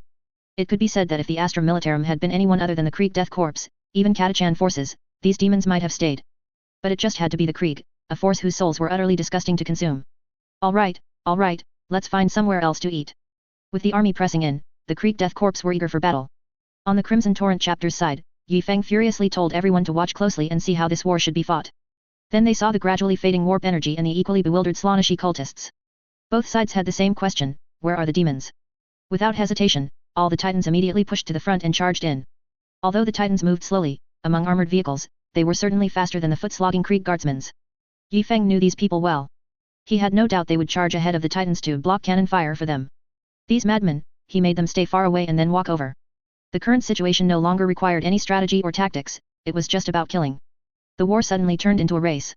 Yifeng led his troops, tearing through the enemy's defenses at extreme speed, while the Krieg guardsmen, with their extreme fanaticism, quickly caught up. The great psyker nervously surveyed the surroundings, suspecting an enemy plot, but found no trace of anything. On the warship, Vice Captain Winidus of the Ancient Secrets was strategically boasting to another battleship captain, talking about how their resume had gained another brilliant stroke, and how the warship's historical department would record their brilliant command in lavish detail, and so on. Captain Salvat did not want to chat with someone of differing opinions, or perhaps his own opinions had changed. He wasn't sure, but undoubtedly, the Crimson Torrent chapter and the Imperial Navy had achieved a great victory. Dalai dazedly opened his eyes, his head throbbing as if from severe dehydration, like a hangover from too much drinking at a wild party. No, they were at war. Dalai suddenly opened his eyes, but all he saw was a blurry white cloth. Nurse, come here, someone's awake. Dalai immediately realized he was in a hospital, but even as he delved into painful memories, he couldn't recall how he got there. A nurse came over. These angels in white were so busy they probably wished for bionic arms to help with their work. Without asking any questions, the nurse gave Dalai a full diagnosis and concluded, "You'll be fine after a few days of rest. Now, to isolation." Soon, 2 strong men escorted Dalai away and put him in a cell. He could hear many others isolated there. Then, a metal flask was thrown in. "The guy who exploded on top of you, this is the only intact thing left on him. Keep it as a memento." The strong man then left without looking back, completely ignoring Dalai's loud questions. Dalai sat on the crude bed, staring at the flask, silent and dazed. Inevitably, all the memories flooded back. Dalai was not a veteran. He hadn't experienced major events like Adeptus Astartes chapter civil wars. He was just a conscript from the Scaria lower hive. He was taciturn but highly capable, earning the appreciation of his superiors. Recommended by his old superior, he became a formal Astra Militarum soldier, transferred from his original unit, with a very high salary. It happened that the Imperial Auxiliary was recruiting, and he was chosen to directly reach a position ordinary people only dreamed of. Here, he met Laoju. This old soldier always reeked of alcohol, but his shooting skills when drunk were on par with the snipers. Dalai greatly admired him. Then Laoju confessed that he could shoot even more accurately when sober, he was just pretending to be worse to justify drinking. The two shared a secret. In return, Dalai also shared one of his secrets, I'm not the person on my ID, I'm an imposter. That guy was afraid of dying and paid me to come. They were assigned to the same unit but not the same system. Lao Ju was in a commando squad, ready to die at any moment, while Dalai was in a freelance support unit. Now, after the biggest battle of Dalai's life, he had lost almost all his friends, and even the freelance unit was almost wiped out. The loudspeaker broadcast good news: the enemy was defeated, the entire planet was reclaimed, and everyone was sweeping and encircling the remaining enemies, looting bodies. The good news reached the ears of all who hadn't experienced the war, while those who fought bravely were now isolated, suspected of being corrupted by chaos. Dalai was alone. He tried to find people he knew on the survival list displayed on the large screen in the isolation zone. He found nothing. He lay exhausted on the bed, the air filled with the smell of decay, punctuated by occasional frenzied roars followed by gunshots. The bedboard was hard, less comfortable than the floor. The blanket had dark red bloodstains, he didn't know which unlucky soul had occupied it before him. The dim light in his throbbing head made Dalai increasingly agitated. Staying in a place like this for too long would surely drive a normal person mad. The stern vigilance was severely damaged, so everyone moved to the dawn of light. On the warship, Chapter Master Yi Feng decided to temporarily present the Redemption Company as the first company for the celebration. Chef Phelan faced the biggest challenge of his life. He was reinstated to his position, and just as he was about to show off his skills, he was informed that his chef team had to prepare an extremely grand banquet, including a memorial service, a victory celebration, and a recruit promotion ceremony. Phelan was dumbfounded. How can they do this? The entire chef team will die from exhaustion. His opinion was clearly not going to be heard, so the grand banquet, capable of thinning iron walks, commenced. Yi Feng was not in a hurry to appear at this time, the tech marine was passionately promoting his new prosthetics, so he let him speak for a while longer. The troublesome one was Ina. This poor untouchable was now sitting opposite Yi Feng, their eyes meeting, creating an extremely awkward atmosphere. Why don't you chase me away? Why should I chase you away? Everyone should chase me away. The little girl's righteous response made Yi Feng not know whether to laugh or cry. Was this what untouchables' childhoods were like? Then if I don't chase you away, will you stay? Stay. This was clearly the first time Ina had heard such a request in her life, a request she had once envied so much. No, I won't stay. Why not? Ina brings disaster to people. Everyone Ina knew died, all of them died. Without warning, the little girl burst into tears. Yi Feng was at a loss, how to comfort a girl. This was beyond his knowledge. That's impossible. Let me reintroduce myself. Before you stands the Mistanber Slayer, the Kier Kram Exiler, the Alyai Planet Savior, the Gene Stealer Brood Lord Undertaker, the Night Lord's Eternal Enemy, the Chaos Forces Cleanser, the temporary leader of the Taiping Star Region's 2nd Sector, Chapter Master Yi Feng of the Crimson Torrent Chapter. A string of shameless titles confused Ina. She stopped crying and tilted her small head, seemingly unable to understand why she knew every word Yi Feng said, but when put together, she had no idea what he was talking about. But it sounded very impressive. Ina, can Ina really stay? Ina misses her mom. Your mom has returned to the Emperor's side. Ina was not unaware of what had happened, she just refused to believe it. Ina cried again. This person wouldn't chase her away now. She cried heartbreakingly, utterly distraught. Yi Feng completely failed to grasp these logics and was still at a loss, thinking about how to comfort the little girl. His final conclusion, Yi Feng gritted his teeth and stomped his foot. Xiaolan, stop being confined over there, get over here and comfort this girl. Ina, do you want to see the person who saved you back then? Before Ina could answer, Xiaolan had already walked to the door. Yi Feng fled as if escaping, leaving hero Xiaolan to bear it alone. The protagonist Yi Feng finally appeared at the banquet. Everyone cheered and celebrated the victory. As usual, Yi Feng gave a speech, expressing deep condolences for the 34 Astartes and 39 recruits who died in battle. The chapter had lost a great deal of strength, many comrades who had lived together were suddenly gone, plunging the entire chapter into mourning. Then came the recruit promotion ceremony. The 39 surviving warriors of the 11th Company joined the 2nd Company, which was officially at full strength, and the 3rd Company also had members. Due to his brave performance on the battlefield, Anthony, who was pulled out of stasis and underwent surgery next to Ina, was successfully promoted to captain of the 3rd Company. The 10th Company's warriors suffered a severe blow, 53 survivors made them realize the cruelty of the battlefield, and also led to Yi Feng being seriously poked and prodded by Situer with a scalpel, each cut carefully avoiding vital organs, leading to healthy but uncontrollable bleeding. Therefore, one should never offend the chief apothecary. The victory celebration was held as scheduled. The Astra Militarum and Imperial Navy couldn't attend, they were still sweeping the battlefield, officially recording their heroic deeds there. The Imperial Auxiliary, excluding those in isolation, also joined the festivities. Mechanical technicians, who hadn't stopped repairing ships since the war with the Noise Marines began, also joined in. Xiaolan wanted to sneak out and get some delicious food for Ina, who had been ostracized since childhood, but was forcibly pulled into the banquet. Everyone enjoyed the lively banquet, which included an eating contest. The contestants, seeking revenge, devoured food, putting immense pressure on the kitchen staff. Especially the Space Marine Group's final, the epic battle between Xiaolan and Kazanov. Several woks in the kitchen suffered catastrophic overwork deaths, 3 spatulas were broken, and the scene inside the kitchen was extremely tragic. Yi Feng, like a sly fox, used his robe to cover his wounds and took some delicious food to visit Ina. She can't cry in front of me now, can she? Wah so delicious, wah I've never eaten, wah anything this good before. If mommy could eat it too, that would be great, wah. Yi Feng felt his multi-threaded mind filled with chaotic, useless thoughts, as if possessed. He mumbled, don't cry, silly girl. If you want to eat, you can eat it every day from now on. Our lives will get better and better. The more Yi Feng spoke, the harder Ina cried. Every time good times were mentioned, Ina thought of her past hardships. Eventually, Yi Feng was at his wit's end. He played his last human card, I know there's more delicious food. Should I go get you some more? Yi Feng once again fled in disarray. Sigh, what a headache. Another round of delicious food was served. Fine wine from agricultural worlds flowed freely. For Astartes, it wasn't particularly useful, but for the Imperial Auxiliary, who only saw alcohol on major holidays, this was an invaluable comfort. Yi Feng stood at the door. For some reason, Ina wouldn't let him in. This warrior, who commanded the battlefield with such prowess, was too slow-witted when it came to such matters. It didn't seem like Jagatai Khan's inheritance, could it be from the Emperor? Yi Feng tried to find an excuse for his complete lack of romantic experience. Just as this Primaris warrior in a red robe stood at the door in a daze, a messenger arrived. Chapter Master Yi Feng, the captain of the Oberon-class battleship wants to speak with you. Understood. I'll be right there. Straightening his attire, trying to appear as formal as possible, Yi Feng headed to the communication platform. Chapter 77 The Remnants. Greetings, Great Emperor's Angels, esteemed Chapter Master Yi Feng. Greetings, Maintainer of the Imperium, humanity's most indispensable force. The prolonged bickering process made Chapter Master Yi Feng very uncomfortable. He didn't know what the old captain wanted, as it seemed he had talked for a long time without addressing any important matters. These great deeds will be forever etched in the Imperium's historical annals. Our merits will never be forgotten. You are right. I am very sorry, but I have other matters to attend to. Please excuse me. Chapter Master Yi Feng, hey, don't leave. Chapter Master Yi Feng directly hung up the communication and, on a whim, dragged him into the blacklist. Not really.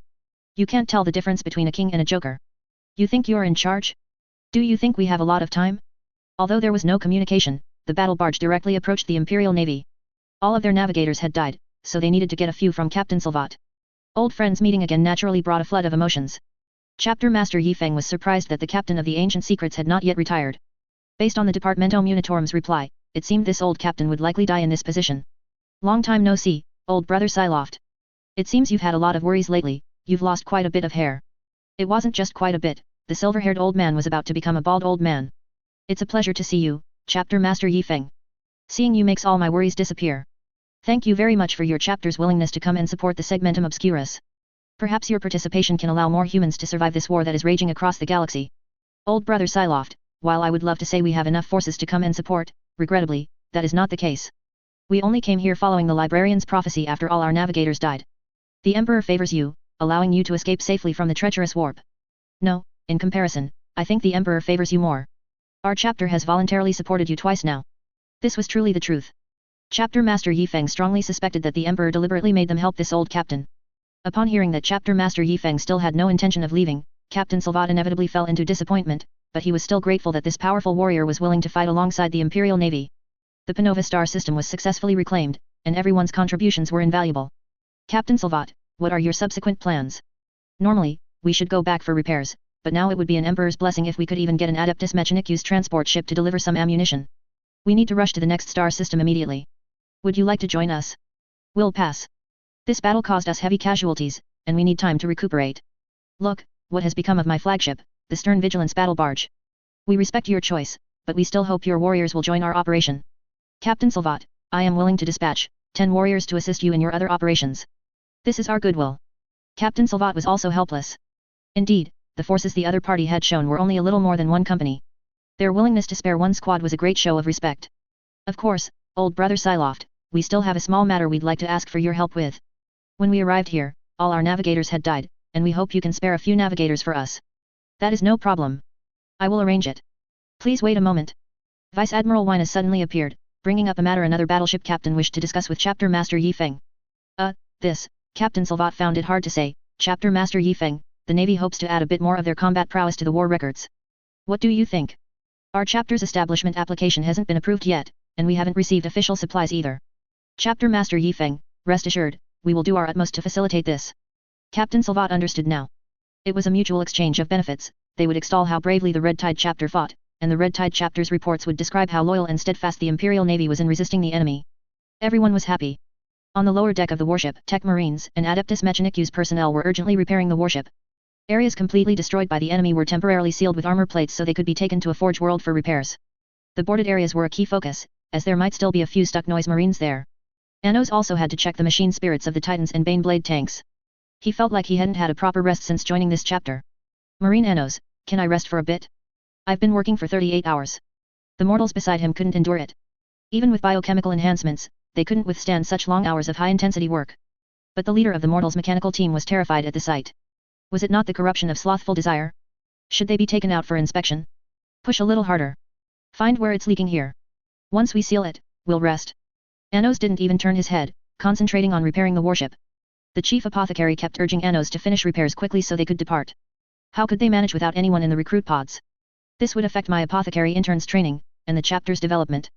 We need to go back and recruit soldiers quickly. Anos had originally wanted to say a few words, but then the incident where Chapter Master Yifeng was impaled like a porcupine happened, so he diligently worked overtime, appearing like a 24-hour worker. Found it, it's here. The last leak was plugged. From the inside, various sealed iron plates and patches looked like orc creations, fused onto the gaps. The work was professional, the finished product was very yaaic. The mortals who came to help, after receiving Anos's permission, fell asleep within a second, lying in a large heap on the spot. If the sound interaction were turned off, it would resemble a morgue. As soon as Anos left, he found that the path ahead had collapsed. He needed special equipment to deal with it. Anos turned back to the morgue. Everyone was snoring. The sleepless Adeptus Mechanicus personnel had already gone to other areas. Anos walked softly past everyone. Suddenly, Anos felt something was wrong. Although he was still walking normally, the rear-mounted camera on his body had quietly rotated. I remember two people lying there, among the first to lie down. Where did they go? Weapon mode had been activated, and the mechanical arm behind Anos could deliver a weapon into his hand at any moment. Sharp claws struck from an unexpected direction, crossing with the mechanical arm and producing a shower of sparks. A tactical knife immediately rolled into Anos's right hand. His left hand gripped the hilt, instantly piercing the attacker's head. The mechanical arm shook, and blades ejected from it impaled the Slaaneshi daemon worshipper who attempted to attack Anos with engineering tools. Fun fact, I have the second most combat experience in the entire chapter. The first one is sleeping. Slaaneshi daemon worshippers had still infiltrated the warship. Chapter Master Yifeng must be reported immediately. On the dawn of light, Chapter Master Yifeng, who was chatting happily with Captain Salvat, received an urgent communication and immediately organized the Astartes to get to work. The feast did not stop. The Astartes discreetly observed the attendees. They began to seemingly casually move around, checking the kitchen and pretending to rest in the lounge. A small contingent went to the stern vigilance, which had only minimal crew, and began a systematic search. Chapter Master Yifeng walked with Librarian Sisyphus, worried. Slaaneshi daemon infiltration of a warship was hard to detect, as the worshipper's features were not very obvious. Sisyphus, holding his golden mace, suggested they could try. If it was merely to identify the enemy without using psychic flames, perhaps he could last a little longer. The search on the dawn of light lasted 3 days. The mortals were oblivious, but the Astartes had secretly apprehended several Slaaneshi daemon worshippers who had secretly sneaked over from the stern vigilance. Chapter Master Yifeng, the dawn of light has been thoroughly searched, no contamination was found. However, several warehouses on the stern vigilance are suspected of having contamination sources. Please advise. You withdraw. Let the Astartes handle it. The warriors of the Redemption Company had no interest in the grand feast. The current entertainment was much more to their liking. The 2 remaining worshippers hid on the deck level. The stern vigilance was undergoing a comprehensive sweep. They had already lost many men, but if they could just endure this round, and the enemy relaxed their vigilance, then it would be their time. The Slaaneshi daemon worshippers' goal was very, very simple, to satisfy their desires. Was their desire to fight? Absolutely not. So, as soon as their boarding vessel crashed into the battle barge, they hid. Their goal was always to strike when the enemy was off guard. Mortal warriors walked beneath them. The blessed worshippers could easily control their bodies, making no sound of breathing, and even their heartbeats could be lowered to a minimum. The mortal warriors vigilantly looked around. It was impossible for them to deal with Slaaneshi demons, but dealing with those cowardly worshippers was much easier. The tall warrior leading them held a meltagun with both hands. His taut muscles and the slight beads of sweat indicated he was in an extremely tense state. The intermittent lights in the corridor and the sound of mechanical friction from an unknown source made the entire atmosphere increasingly terrifying. Broken electrical cables on the side still crackled. Repair personnel currently had no time for these minor issues. Following the tall warrior were 2 warriors holding large thrusting swords. For mortals, power swords and chain swords were items only high-ranking officers could obtain. They could only use standard-issue bayonets or specialized equipment. The 2 warriors were on alert, ready to impale any enemy not hit by the meltagun. The warriors passed by one after another. The Slaaneshi daemon worshippers' taut hearts gradually calmed. Due to the warp's blessings, they would find it increasingly difficult to control their desires. If this large-scale search continued for a week, perhaps they themselves would be unable to bear it and would actively reveal themselves. Without any sound, without any warning, a red-armored giant appeared beneath them. The Slaaneshi daemon worshippers' hearts pounded violently for a moment, then immediately entered a dormant state. Sisyphus, moving silently, naturally heard the commotion, but he was not in a hurry. His psychic energy subtly diffused, flowing into his golden mace.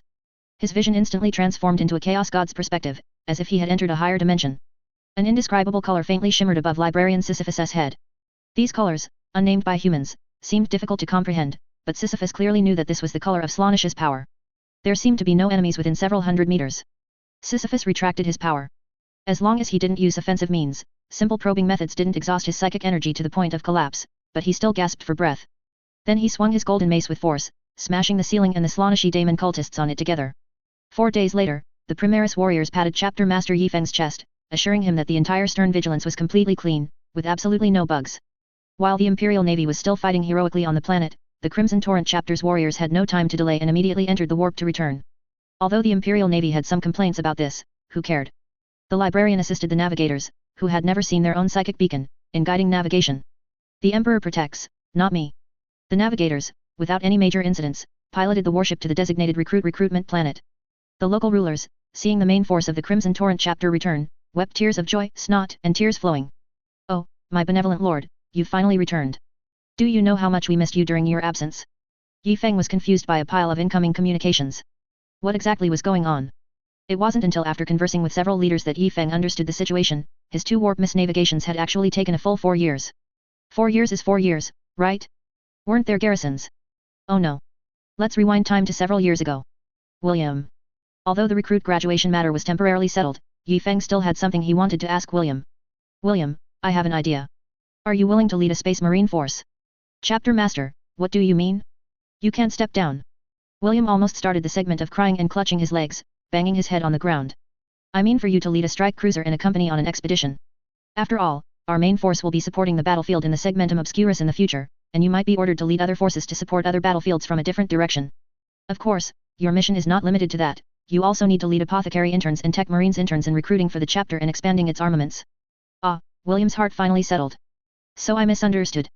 I mean, how could I? That's no different from being a chapter master. What would you call it, company commander? Chapter master, I don't think I'm qualified to stand on my own yet.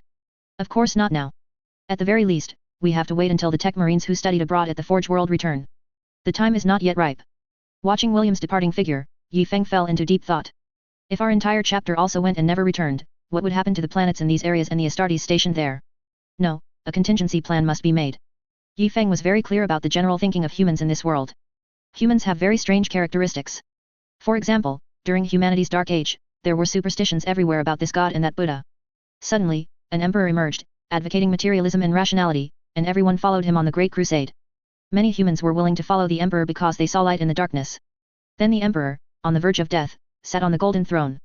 The human world immediately reverted to their most familiar religious system, even more fanatically, because the light sat in the imperial palace.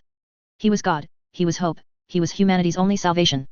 And these people refused to open their eyes to the world, even refusing to think, merely frantically escaping the crisis they were currently in. This was the same as the 12 planets currently controlled by the Crimson Torrent chapter, but the only difference was this. The Astartes hidden on the planets were the living emperor.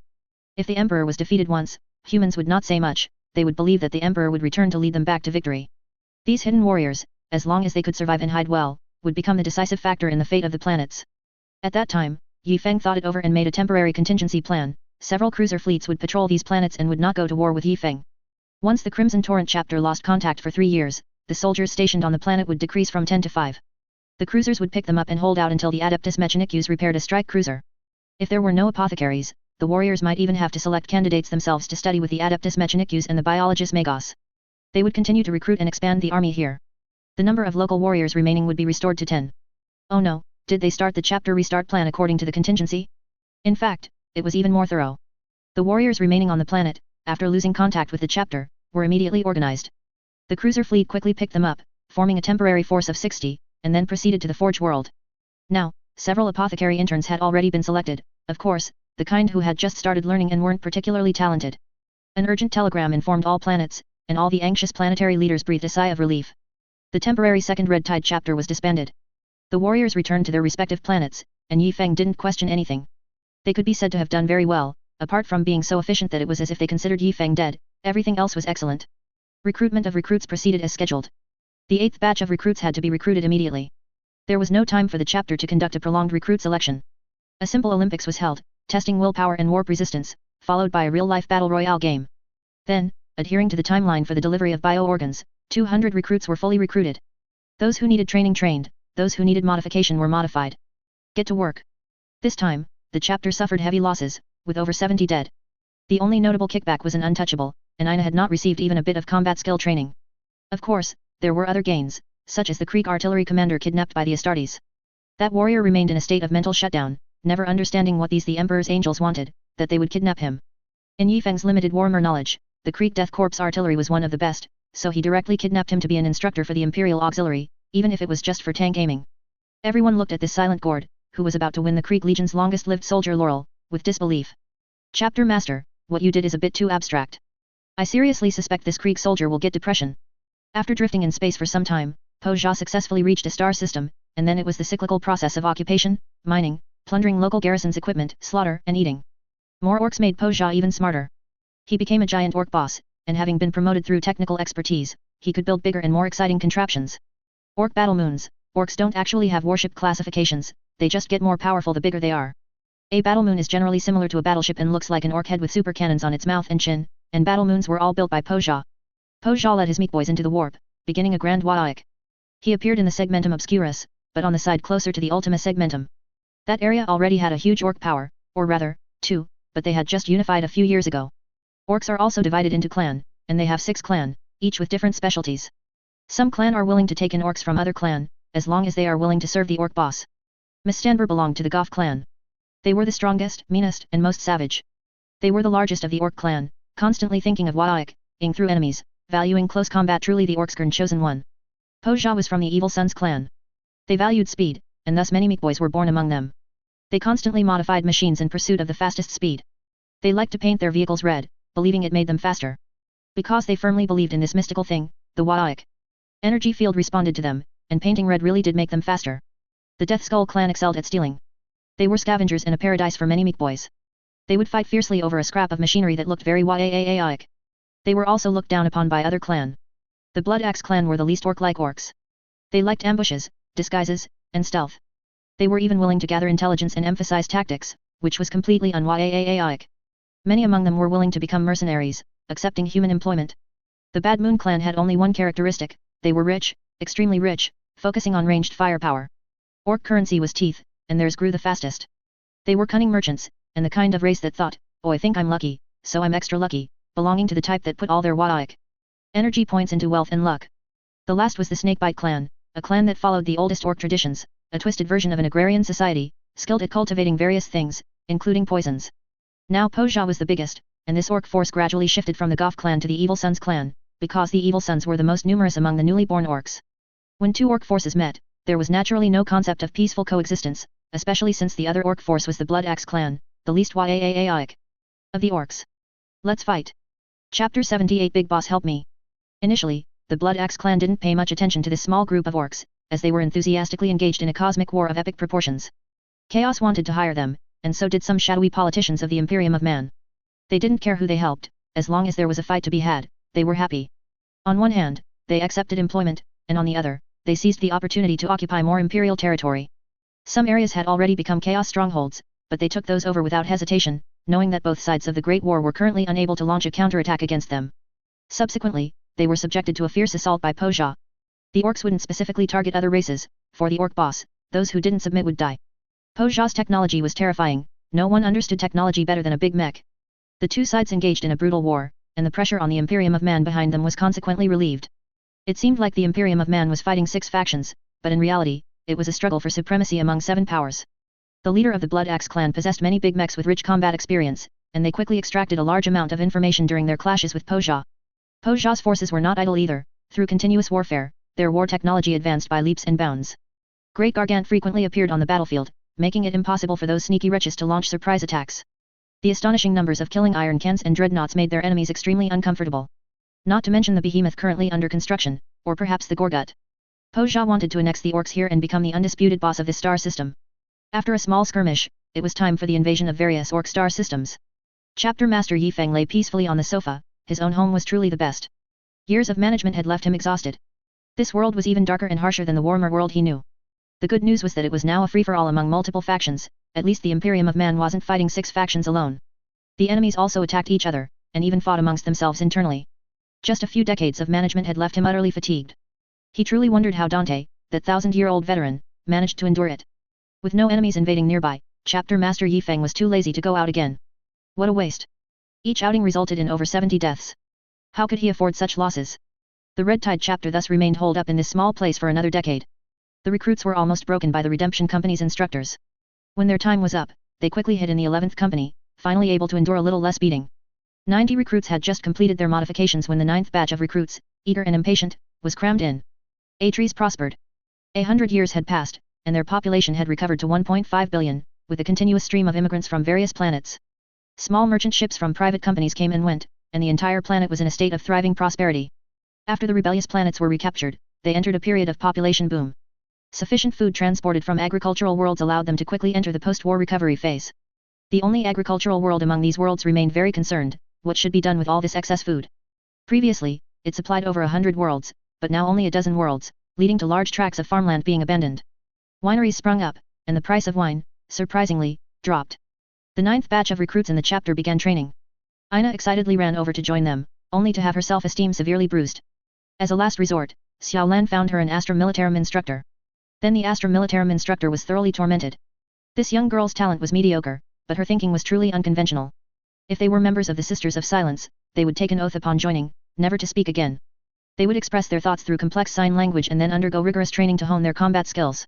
The problem was, the black ship that carried them across the entire Galaxy/Milky Way hadn't found its way here, and she didn't know how to contact them either. She could only teach Ina basic combat skills for now. And the result? On the first day, this girl learned the basics of a lasgun. On the second day, she turned a lasgun power pack into a bomb. A certain teacher had casually mentioned in class that the power of a lasgun bolt detonating internally was greater than its fired power, and that old Astra Militarum veterans used to bundle lasguns with grenades to successfully disable enemy vehicles. Then Ina began to put theory into practice. 100 lasgun shots couldn't penetrate the enemy's vehicle, but would making it into a bomb really be that powerful? I'll try it. The teacher was so scared that he notified the bomb disposal unit. As excellent inheritors of humanity's 3K era, children would naturally not be allowed to specialize too heavily. Several tall volumes of Humanity's Great Chronicle, Introduction to Mechanics, Introduction to Mathematics, Introduction to Low Gothic, and a series of other books were piled high on Ina's desk. Ina grew to like Xiao Lan and Chapter Master Yifeng more and more, because whenever they came, her strict teacher would always stand up to salute the Astartes, and then, while chatting with the two of them, she wouldn't have to look at those annoying books. Until today, Chapter Master Yifeng was preparing to take Ina down to the planet. Ina, buried in a pile of books, saw Chapter Master Yifeng walking down the corridor from afar. Teacher, look, Chapter Master Yifeng is here. The teacher adjusted his eyepiece focus and slowly turned his head. The knowledgeable ones of this era were all equipped with mechanical enhancements to improve their memory storage and retrieval capabilities. Chapter Master Yifeng, this old man is currently teaching Lady Ina about the history of the Great Crusade. I understand. You're doing very well, but Ina has a mission today. You can rest. Before I return, you can take good care of yourself. Look, your wrinkles have increased again. I understand. This old man is usually in the library. If Ina returns, just send someone to notify me there. The old teacher slowly departed, his heavy footsteps like the countdown to shackles being unlocked. 5, 4, 3, 2, 1. The teacher turned the corner. Ina, as happy as a pony released from a fence onto a prairie, skipped and jumped to Chapter Master Yifeng's side. Chapter Master, I'm practically suffocating here. Please take me out to play, okay? Okay. Okay, hey. Ina looked at the Chapter Master with a puzzled expression. Didn't he, usually procrastinate? But without thinking much further, Ina went up and gave Chapter Master Yifeng a big hug, hanging onto him like a koala. Of course, he wasn't taking her out because of Ina's request, but because Chapter Master Yifeng needed to go to the lower hive of the hive city on Puchi planet below to meet a psyker. He didn't know how strong he was, but he had successfully hidden his psychic abilities and evaded the Imperium of Man's search. If Chapter Master Yifeng hadn't intervened, years later, he might have become sustenance for a chaos god, or he might have fallen into madness under the increasingly insane influence of the warp. Therefore, Chapter Master Yifeng decided to invite him to join them. Between Librarian Sisyphus and Ina, Chapter Master Yifeng chose to take Ina down.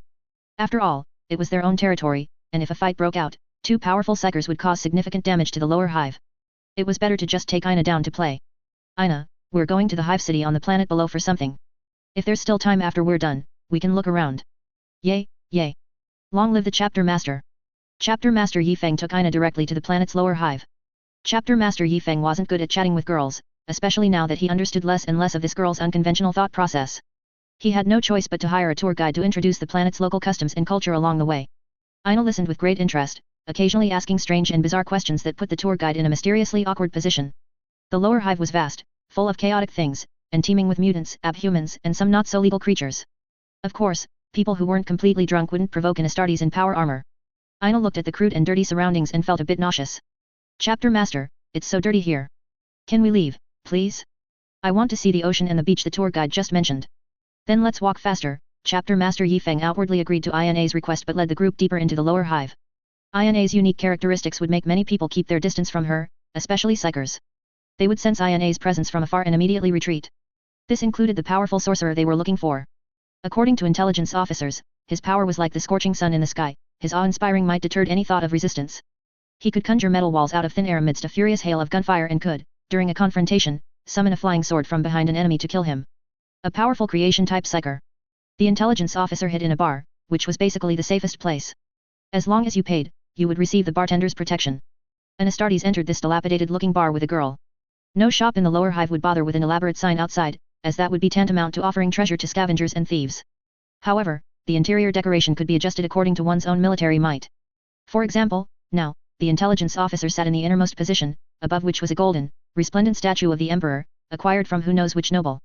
Beside it were display cases of precious mechanical creations, on one hand showcasing the owner's proud collection, and on the other, warning those who intended to cause trouble to be wary of what deadly mechanical contraptions the owner might pull out from under the counter. Several old regulars were making a ruckus in the bar, and the bar owner didn't mind, busying himself wiping glasses. Boss, a glass of wine and a glass of juice. You decide. Juice? You come to a bar and ask for juice? I think you're looking for trouble. All right, coming right up. The boss laboriously searched through a pile of fruits used to garnish cocktails, found a few sweeter ones, and began to juice them. Who would dare disobey an Astartes command? Everyone felt an unusual discomfort. This was the effect of an untouchable, but they all, by unspoken agreement, attributed this discomfort to the powerful aura of the Astartes. The intelligence officer told Chapter Master Yifeng everything he knew, and Chapter Master Yifeng kept his promise, giving him the money he requested. The bar's prices were not low, but no one dared to charge an Astartes.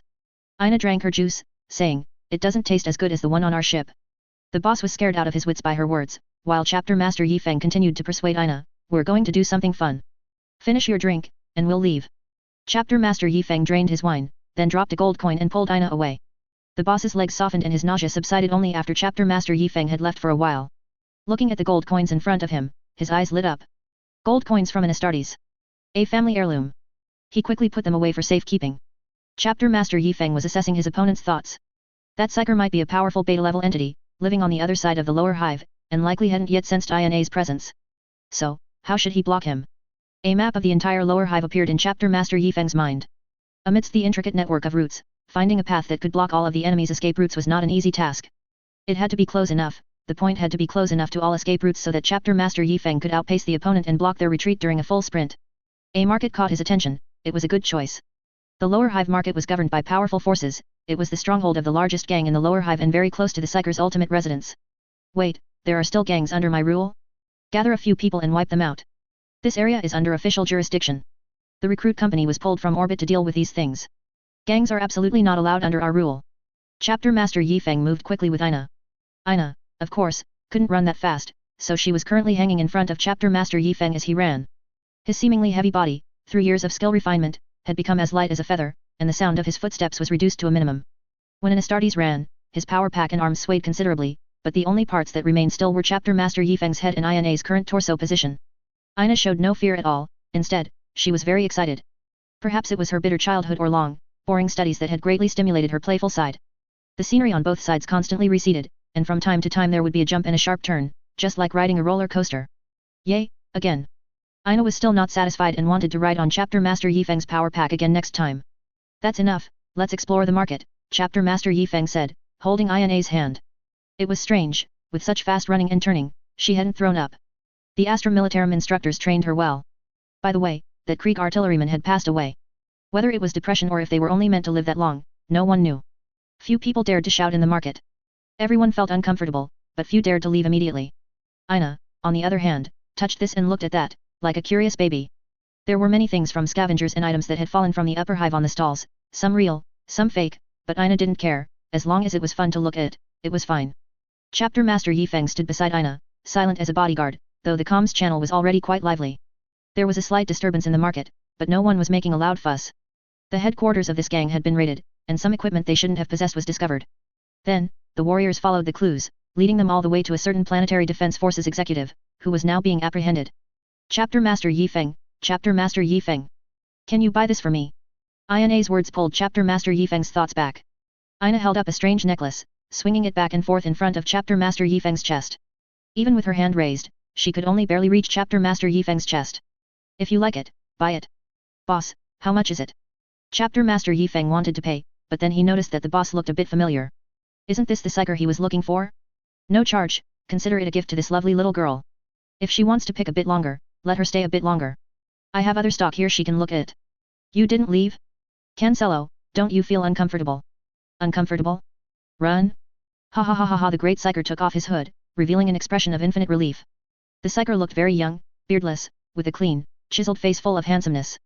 His features were regular, with a pointed nose, like a Prince Charming from a fairy tale, except for his left eye, which looked out of place no matter how you viewed it. You've noticed.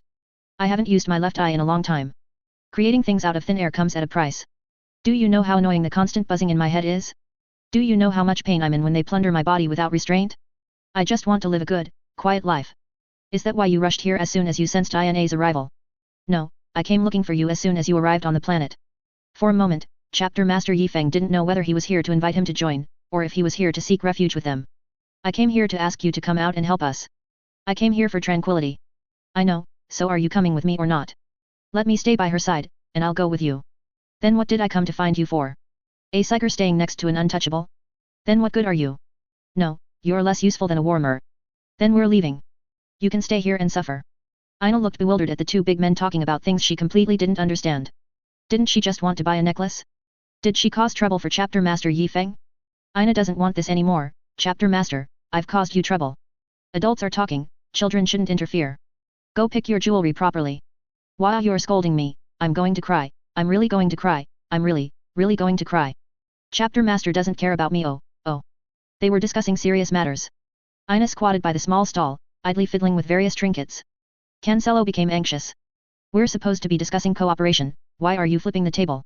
Alright, I'll go with you, but you have to give me some benefits. I can't work for free. Cancelo's eyes kept glancing at Ina, hinting that Chapter Master Yi Feng should provide some benefits related to the untouchable, helping him alleviate his pain. Well, first, your treatment will be the best officer treatment in the Astra Militarum, that's non-negotiable. As for the rest, Ina, what do you think of this boss? His taste is alright, these things are quite pretty. More than alright, these trinkets were more or less lethal psychic equipment. I mean, would you like him to be your teacher? Teacher? Ina made a bitter face, looking at Cancelo. Another teacher? Why was studying endless? I'll follow your arrangements. She gave up. I don't care what you teach, life goes on as usual. But what can I, a psyker, teach her? A psyker's combat style. She'll have to face powerful psykers like you in the future, so your reactions and movements are excellent training material for opponents. So, I'm just a punching bag, then? Of course, you can't always stay by her side. When you're needed, you must come to support our battles. For each support, I'll reward you with an extra half hour with Ina. You're a black-hearted boss, exploiting labor. Then Ina and I are leaving. You can stay in the lower hive and suffer. I'm not human anymore, I want to destroy. Someone noticed that the Astartes silently raised his combat dagger, and then remembered that his psychic powers were currently in an extremely inert environment. I'll go with you, but you have to promise that I can at least stay by her side when I'm not busy. If you can get other things that shield the warp, that works too. Oh. Chapter Master Yi Feng didn't say much more, implicitly agreeing.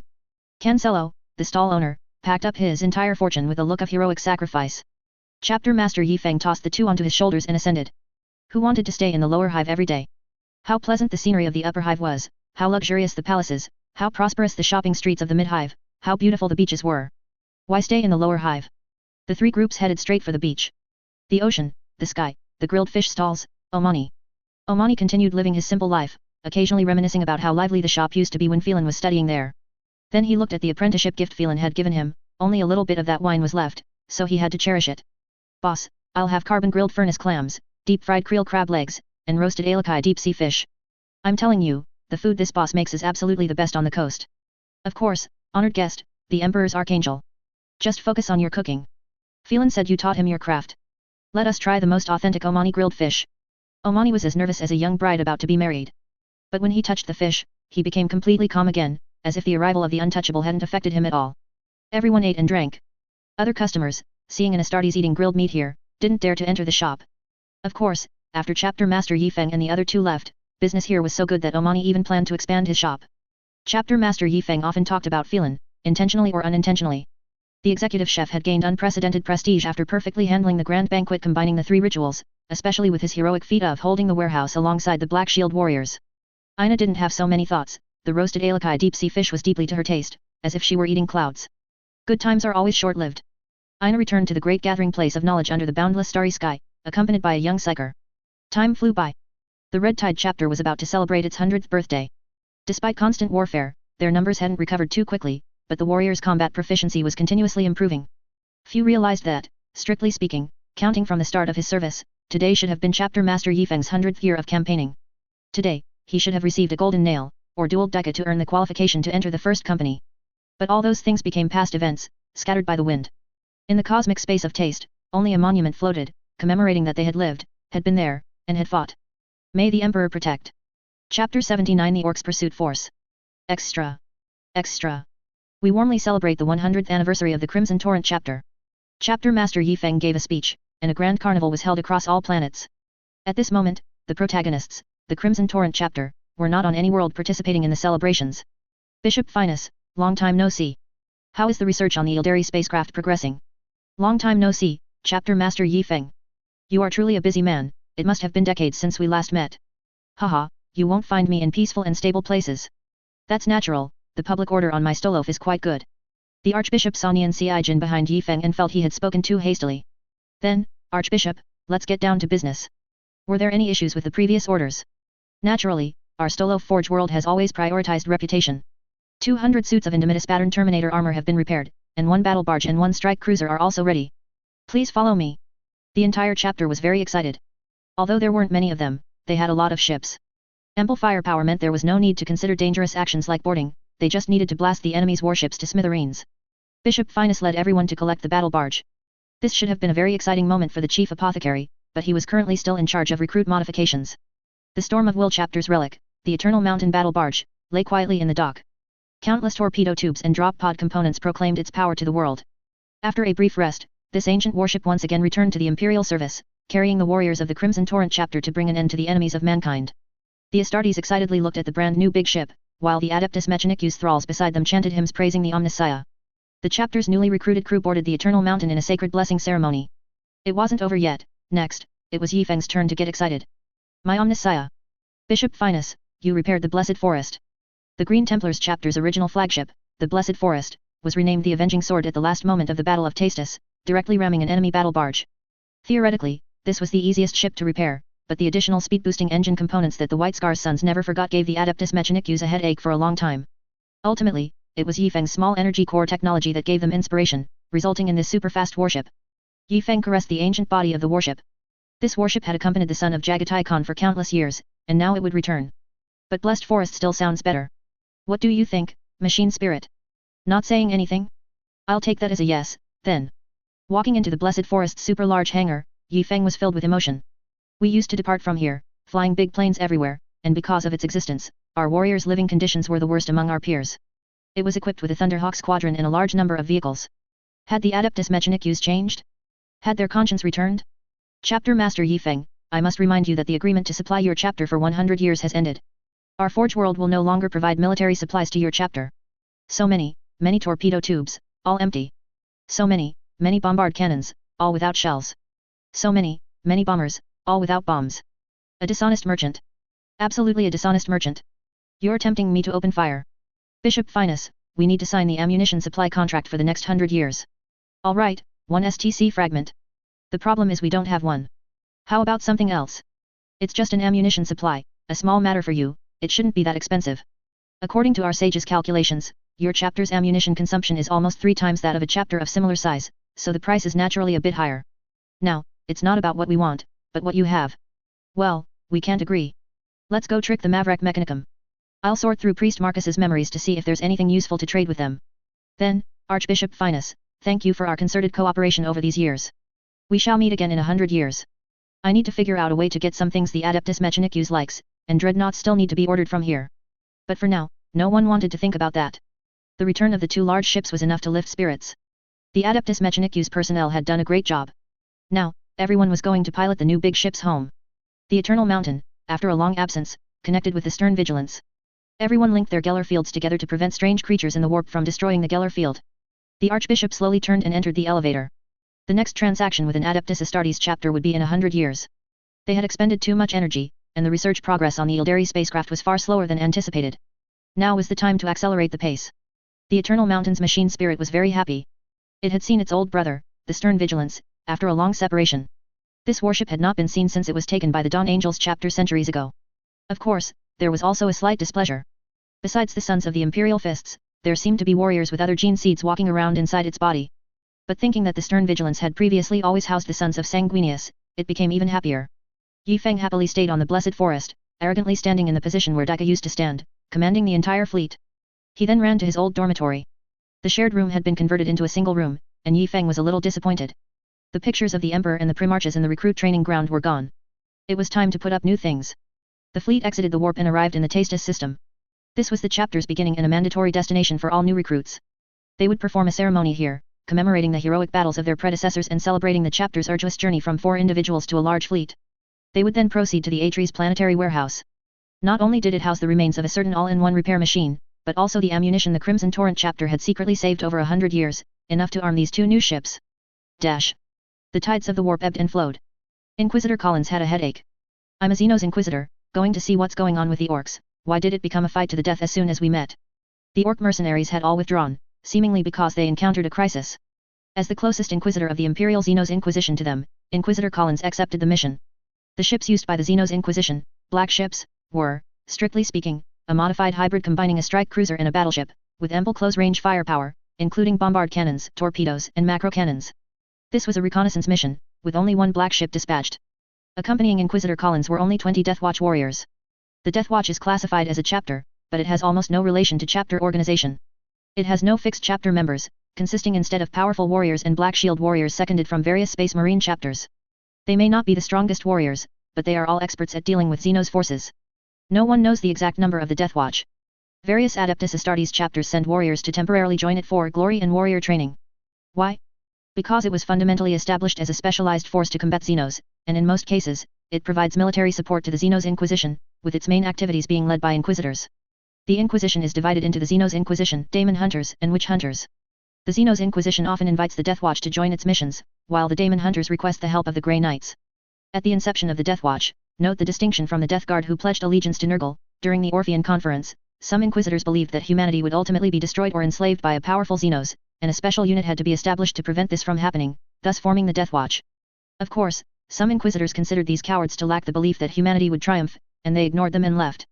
Under the Inquisitors' command, this black ship stealthily opened a warp rift and entered the star system. In other words, in the midst of a fierce naval battle, they stealthily sailed into the battlefield.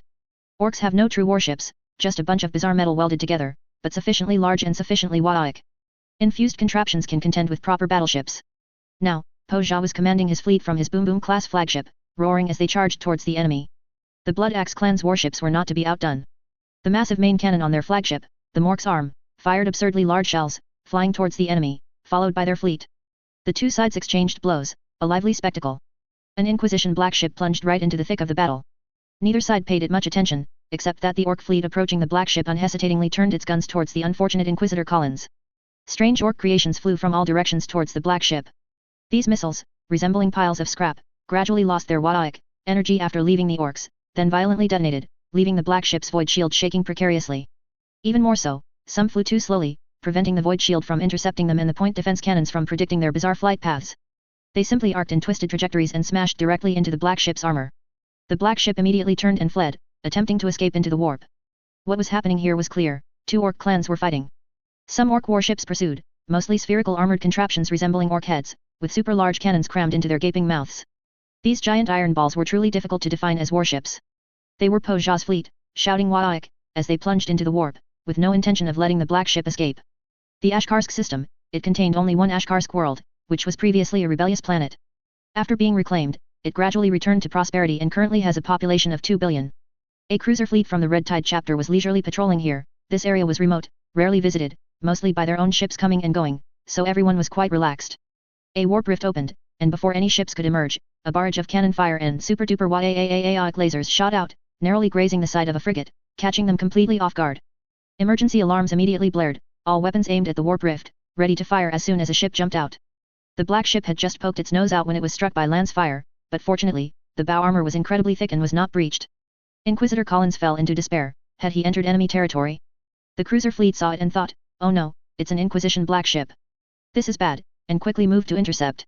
The orc warship that emerged next saw huge macro cannon shells flying towards it. The YAAAAAIC force field shield blocked the attack, scaring the orc boss of the wild big guy quite a bit. When they realized there was only one cruiser, the following orc fleet swarmed out, charging directly towards the cruiser. The Inquisitor's despair instantly turned to surprise, an allied force. Although the fleet wasn't large, combined with the black ship, they could certainly put up a fight. Fleet ahead, respond if you hear me, this is Inquisitor Collins, repeat, this is Inquisitor Collins, the orc fleet is behind me. Received, we are the Red Tide chapter, please delay them with all your might, reinforcements are on their way. A distorted astropathic message reached Chapter Master Yi Feng, although unclear, he understood that the Ashkarsk system was likely under orc attack. The stern vigilance had not been fully repaired after the last major battle, and the Dawn of Light carried too many important facilities, almost serving as a monastery for multiple chapters. Only the Eternal Mountain, Blessed Forest, and Iron Jungle could be dispatched to support the front lines, accompanied by 4 cruiser fleets. It was uncertain if this would be enough against the orc fleet, but if problems arose, it should be able to hold out until supporting fleets arrived. The warriors once again embarked on an unknown journey. These warriors had no combat experience against orcs, and Chapter Master Yi Feng was very worried. He inspected the warriors' condition more often than Dika had back in the day. Fortunately, under years of instruction, the warriors had made ample preparations for firepower, and a Primaris warrior from a redemption company came down to guide their work, constantly emphasizing the enemy's terror and the best ways to deal with them. The tremors in the warp caused the battle barge to shake continuously, and the reality bubble created by the Geller field could be punctured at any moment. What's going on, Librarian Sisyphus? Have we been caught in a warp storm? Besides the navigator, only Sisyphus and a certain resentful individual who perpetually stayed by INA's side had the most authority to speak. No, not yet, but we are too close to the storm. Why is this route affected by a warp storm? Could it be that Chaos forces have won?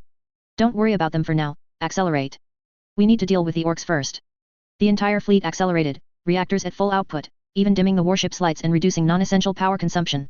The warship jumped out of the warp amidst terrifying shaking, and the sight here equally shocked them.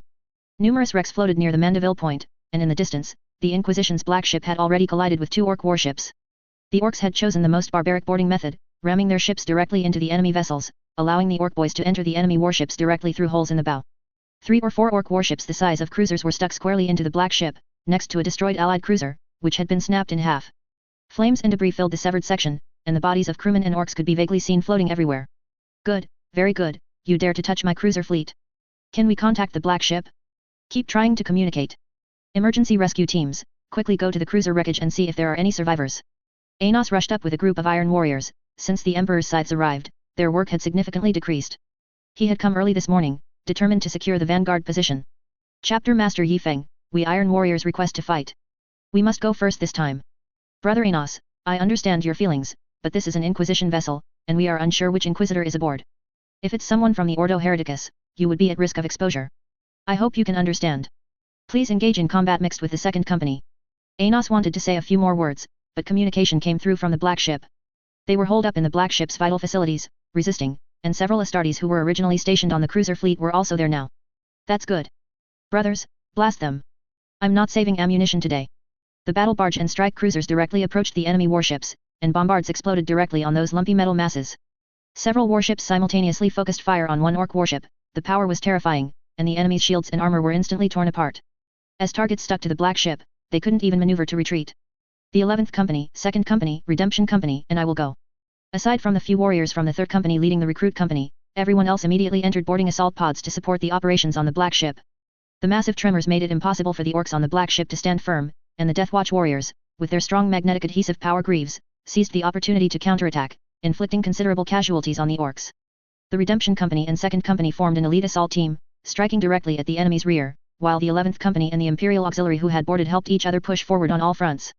The Sons of the White Scars led the charge, their furious blade work and extreme speed carved a breach in the orc encirclement. The war talent of Jagatai Khan's sons was innate, their intuition in battle helped them quickly discover enemy weaknesses. For the Emperor. Chapter Master Yi Feng swung his golden greatsword, cleaving a killing ironkin in half. He was no longer the novice from 100 years ago who only knew how to charge and hack, and whose head was nearly caved in. Rapidly spinning blades and a large assault drill with distinct orc characteristics came at him, faintly glowing red, a type of power drill. The golden greatsword slid past the power drill. Chapter Master Yifeng's towering figure and agile movements created a huge sense of incongruity. With a crouch and a parry, he reached the enemy's side. The power sword lightly flicked upwards, and the entire power drill was dislodged. The warrior who followed plunged his war sword deep into the enemy's armor. Move forward, to support our brothers. Chapter Master Yifeng led the warriors forward, but Khazanov was not having it. I am the first company captain, I am the chapter champion. What am I supposed to do if you lead the charge? Challenge the boss to a duel. Khazanov did not leave the formation, because the strongest orc was currently besieging the Death Watch's defensive line directly ahead. At this moment, he also recovered his senses, while letting a few orc bosses continue their attack. He took his personal guard to meet the warriors who were arriving from behind. A weird boy was directly thrown by a strong orc. It became extremely excited during its flight and self-destructed, releasing a large amount of psychic energy into the surroundings. The ship's deck couldn't withstand this psychic self-detonation and collapsed, then was blasted open by the Luna Wolves warriors with melta-guns. The orcs on the flanks attacked fiercely, their homemade big guns were very powerful, and the assault shields left behind by the Storm of Will chapter couldn't withstand many hits. The dirty Shudas, wielding frag cannons and extremely unstable plasma cannons, unleashed a barrage of fire. They didn't care if they hit the enemy, as long as violent explosions kept appearing in front of them, they were happy. The Shuda boys, carrying supercapacity big Shudas modified by the Meat boys, continuously sprayed fire, while the Knobs charged the Astartes lines from several directions. The Pain boys happily threw homemade poison grenades forward. These contraptions were their carefully crafted masterpieces. However, the expected screams of the enemy did not come. They curiously poked their heads out, only to see increasingly large bolter shells. The chapter warriors naturally refused to be outdone. Being outmatched in equipment was a disgrace for the Sons of the Iron Hands. The warriors picked up a large number of big weapons to counterattack. Both sides had powerful firepower, and within a few breaths, the cover in front of both sides was almost completely destroyed. Fragments of Imperial Standard storm shields and the Knob's big blue guy shield fragments flew everywhere. Melee combat was the orc boss's specialty. Their huge bodies contained explosive power, and it often took 2 warriors to take down 1 orc boss. But this did not include the Iron Warrior's Black Shield warrior hidden within the second company. After receiving 200 suits of Indomitus pattern Terminator armor, Chapter Master Yifeng generously allowed the remaining 10 Black Shield warriors to wear Terminator armor. Their tall stature attracted the orc bosses who liked to fight strong opponents. But we don't fight fairly in war, there are no rules about finding someone for a one-on-one duel. As the orc bosses passed by, the petite warriors unceremoniously used melta-guns to burn the big mechs who ignored them into mushroom charcoal. Oh, quite lively, isn't it? This is more like a battlefield, metal storm. Numerous shield fragments flew up, swirling around the entire battlefield. Any orc who dared to charge towards the Astartes would be subjected to powerful metal shrapnel attacks. Cancelo, the great psyker, made his move. The weaker orc boys were directly torn to shreds by the rapidly spinning metal. The weird boys tried to attack Cancelo with psychic lightning, but couldn't even penetrate the metal storm. If this is all you've got, you don't even have the right to commit suicide. Chapter 80, Invite the Plague God. Cancelo's psyker talent wasn't telekinesis, but he could generate metal on fragments using his abilities, then use his own metal to manipulate other fragments, much like water in a whirlpool. Only the psyker himself knew which parts he controlled and which were already there. The orc boys roared, and the kill cans and dreadnoughts tried to force their way through the fragment storms using their metal armor, but Cancelo wouldn't let them. Fragments of all sizes gathered, swords and shields spun, blocking enemy artillery, and the can's armor was shredded and pierced like paper. Librarian Sisyphus felt his thunder stolen, but there was nothing he could do. He was merely a diviner psyker. He could learn these flashy attack methods, but it would take a very, very long time, and he couldn't use them as coolly as Cancelo. In his anger, the old librarian swung his golden mace and blew up a kill can, seemingly walking further and further down the path of a melee mage. The enormous orc boss, the largest orc on the largest ship in this orc fleet, charged towards Chapter Master Yifeng with heavy steps. His speed was terrifying, and his strength so immense that even Yifeng dared not meet such an impact head-on. A massive bloodletter blade swung from the side towards Yifeng, fast, but not fast enough. Yifeng nimbly dodged the enemy's attack with clever footwork. He used to charge head-on like that himself, almost being beaten to exhaustion after encountering Doflet. Since then, Yifeng would spar with the Primaris warriors whenever he had a chance, learning Doflet's footwork. The orc boss's cleave missed, and without any wasted motion, he threw a punch, striking Yifeng's greatsword. The grinding sound of the knuckle duster and power sword was teeth-grating, and terrifying shockwaves swept outwards. Yifeng tried to make his opponent kneel with a kick to the knee, but the orc boss's tough body withstood the blow. The towering orc boss seized the opportunity to open his massive maw, biting towards Yifeng's head. The terrifying mouth opened to an inhuman width, and sharp fangs glinted with metallic light, leaving no doubt that it could crush Yifeng's tactical helmet. Yifeng instinctively squatted, which was exactly what the orc boss wanted. The bloodletter blade swung back towards Yifeng, but Yifeng was no ordinary foe. He naturally wouldn't let him have his way. Instead of continuing to squat, he gathered strength and leaped, his head slamming heavily into the enemy's chin.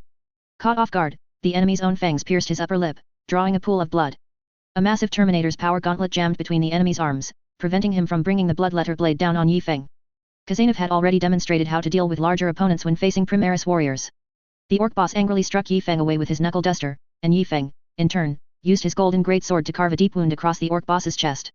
Whaik! The massive orc roared in fury, his injury made him very angry.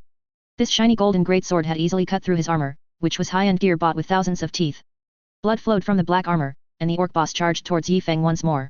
The blood-letter blade dragged across the ground, creating a shower of sparks, and the battlefield filled with the grating sound of metal. Yi Feng responded with his great sword without hesitation. Yi Feng could feel the machine spirit of his power sword burning with fighting intent, it wanted a head-on clash. Then let's do it. Yi Feng gripped his sword with both hands, and when the orc boss was only 3 body lengths from Yi Feng, he stopped dragging the blood-letter blade. The tip of the blade halted on the ground, then the orc boss's right foot stomped down, sinking almost deeply into the metal floor. The orc boss's powerful momentum, upon his sudden stop, transferred entirely to the blood-letter blade. The massive black combat blade leaped from behind the orc boss, slashing downwards towards Yi Feng. Yi Feng, in a standard two-handed sword stance, swiftly swung his greatsword. As his right foot stepped forward, he rotated his waist, engaging all of his core and abdominal strength. The muscle coils hummed within Yi Feng's body. Both sides used their full power. The colossal clash of blade and sword echoed across the noisy battlefield, and terrifying shockwaves rippled outwards. Both combatants' hands were bleeding, but neither wished to yield. We never intended to fight honorably with you. Just as the iron-clad Terminator armor hummed, a massive metal greatsword materialized above the enemy's head. Boss, watch out above. The orc boss let out a deafening roar, and a powerful Wadaik energy spread with his will, shattering the greatsword Cancelo had conjured with his psychic power, or rather, the Wadaik energy disrupted the psychic cohesion of the combined greatsword. Interesting. Chapter Master Yi Feng, can I take this one? If you wish, he's yours. Yi Feng withdrew. He was also curious to see how strong this powerful psyker truly was. In the distance, psychic light also shimmered, the Inquisitor was struggling to repel the enemy's offensive. The situation there was already dire and required breaking through the enemy's ranks as quickly as possible. The orc boss saw the big mech he had just been fighting withdraw and became very angry. He felt that the opponent wasn't retreating because he couldn't win. What did this mean? Was he being looked down upon for being too weak? Metal fragments rustled as they fell onto the orc boss's body. He roared in anger, and countless metal constructs responded. With a wave of his hand, Cancelo instantly created a giant metal robot, which swung its fists down towards the orc boss. The massive blood-letter blade met the metal fists. His muscles bulged, and unspent blood still hung from his long, sharp fangs. The blood-letter blade carved a graceful arc in the air, instantly lopping off one fist, then he leaped, dodging the other punch.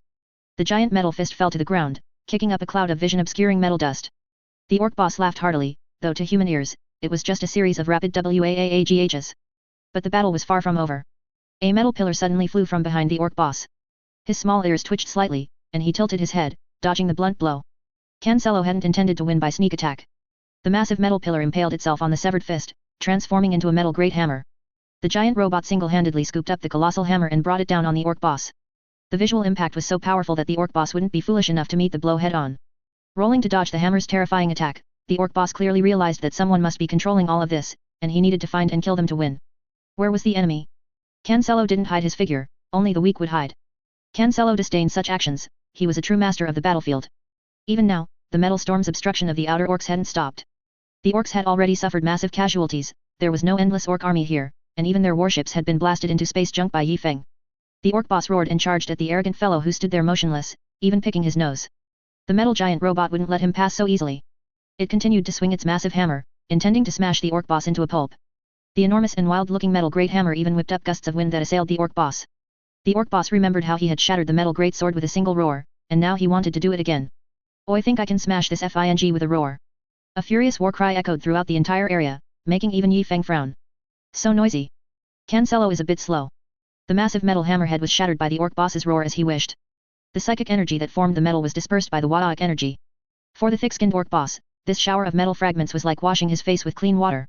Although the hammerhead was formed by psychic energy, the hammer handle was not, it was genuinely ripped from a building. A massive metal pole whistled out from the metal dust, slamming heavily into the orc boss's chest. The entire warship could hear the tremendous sound of metal colliding. The orc boss, the orc was sent flying, with a clear indentation on his chest. Who knew how many ribs were broken? Fortunately, orcs don't have complex organs, so internal injuries are largely non-existent for them. The orc boss struggled out of the rubble. The blow was not light, even he was severely wounded, with blood continuously seeping from his body. He pounded his fist heavily on the blade of his sword, a gesture of defiance. He intended to deal with this metal giant honorably. The blood-letter blade swung. Humans couldn't understand why the orc, despite being severely wounded, showed no decrease in combat power. His Wadaik energy was rapidly healing his wounds, and he was already eager to tear this powerful metal behemoth to pieces. "Oh, I think I can win." Both sides began to charge, their heavy footsteps clearly audible even to the Deathwatch warriors. The metal giant robot swung its pole, slashing diagonally downwards from the upper left. The orc boss was faster, his sudden stop created a shower of sparks on the ground, and he successfully made the large pillar strike the ground. Ignoring the deformed floor and flying debris, the raging orc boss charged up the metal pole, his bloodletter blade, swinging with ferocious power, unhesitatingly striking towards the enemy's head. The massive metal head was shattered by the great blade, and the entire metal giant robot became motionless, as if completely paralyzed. The orc boss had won. He happily wanted to shout at the little shrimp standing there, "Your robot is trash." However, before he could speak, his foot had already sunk into the metal fragments, followed by his thigh. What happened? Cancelo almost wanted to laugh. This only looked like a robot, it wasn't a real robot. Large amounts of metal fragments enveloped the orc boss's entire body. Your end has come.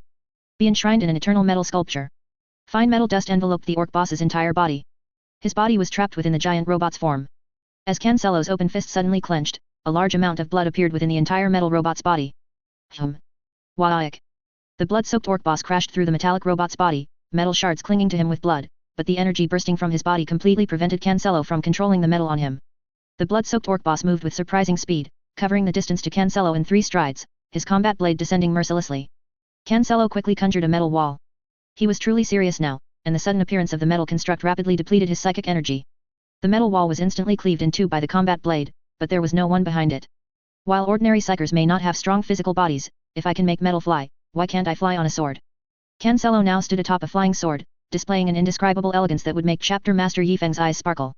All the metal fragments in the hall began to tremble, and to everyone's astonishment, they formed into a multitude of 7-bladed combat blades, pointing at the orc boss.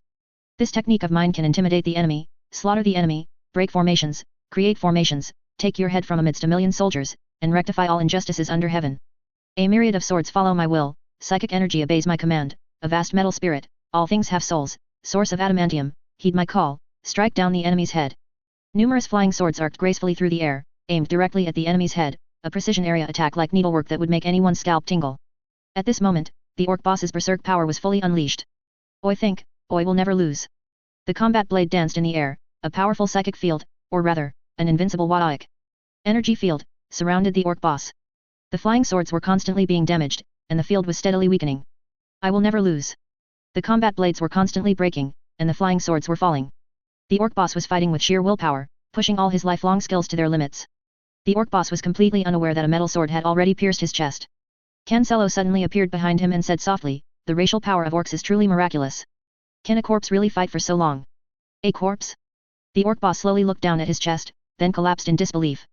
The orc boss had fallen in battle, and countless orc boys fled in panic, causing the orc forces in a large area ahead to begin to crumble. Could they be allowed to escape? The assault troops began to move. The Luna Wolves warriors activated their jump packs and charged forward, landing directly in the middle of them. Meltaguns sprayed in all directions, burning through even metal in their path. A huge rift appeared across the battlefield.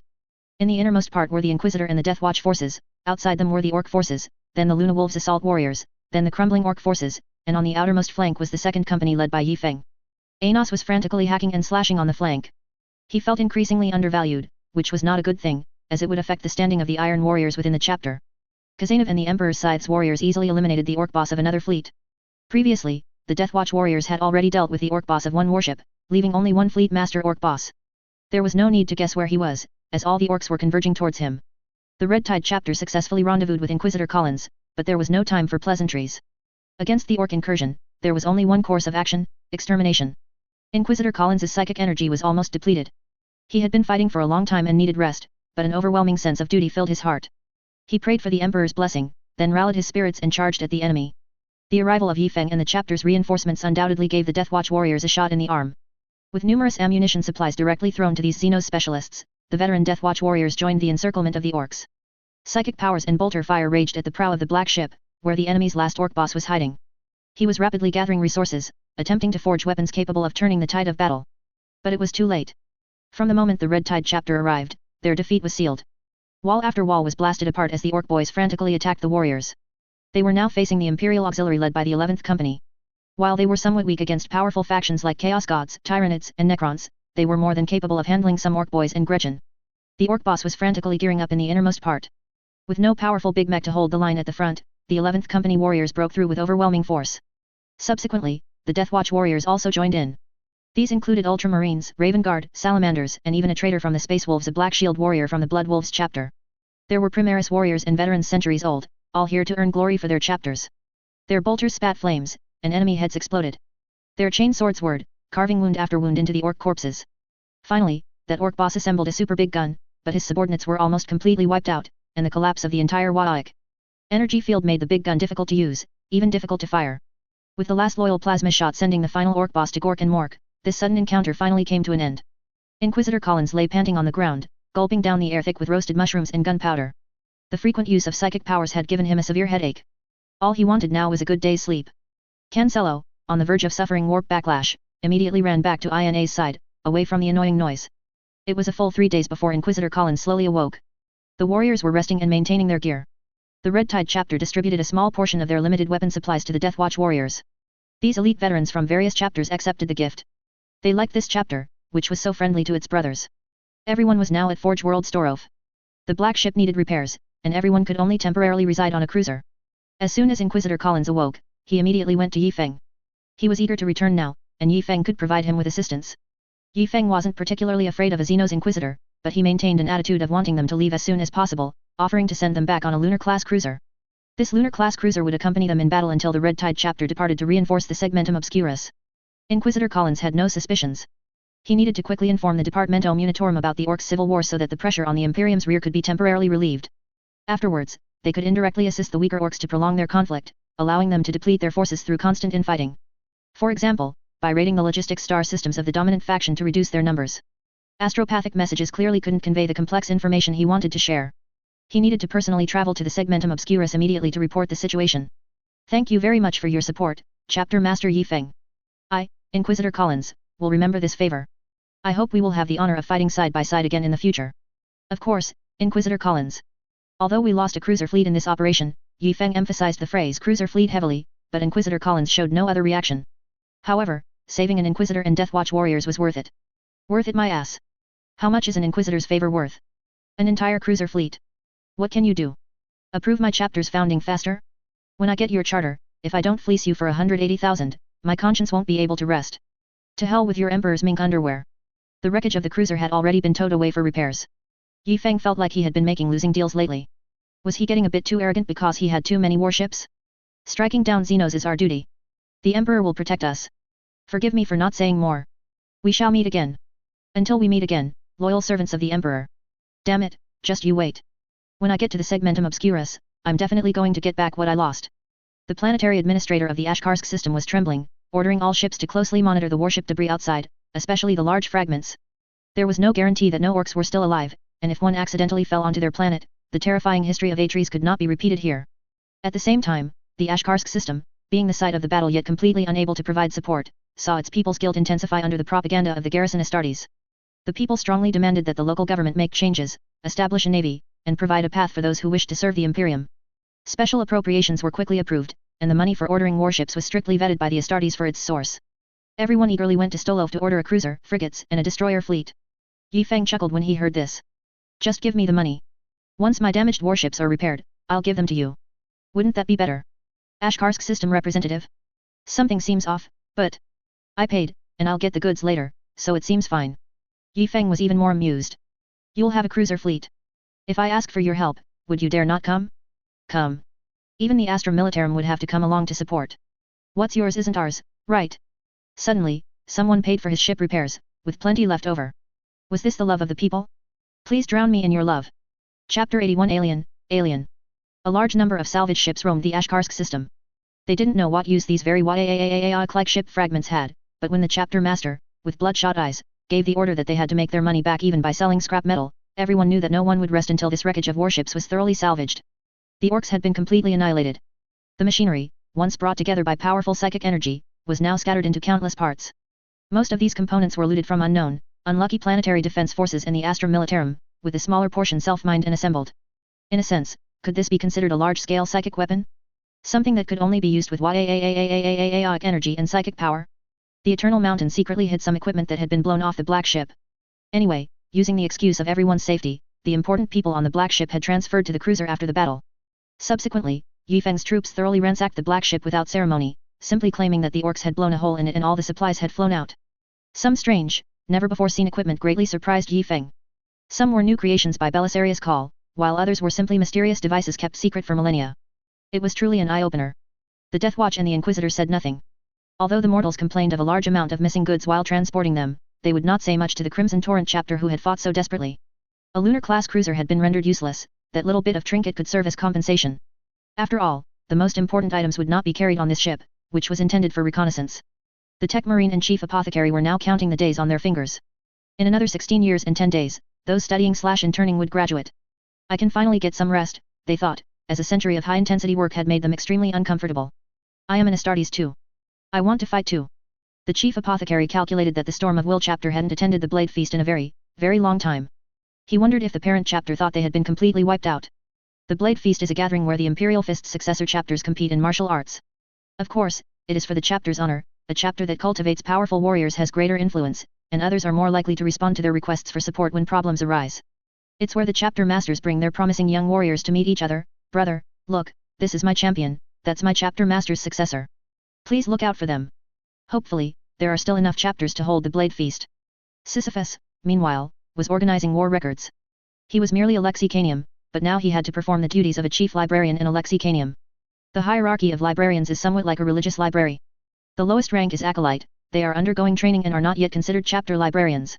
Next are lexicaniums, their job is to edit the chapter's combat records and history.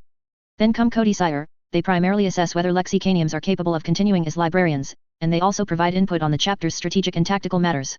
Following them is the librarian, who is responsible for communicating on the battlefield using warp powers, coordinating the cooperation of different forces, and is also a master of strategy and tactics.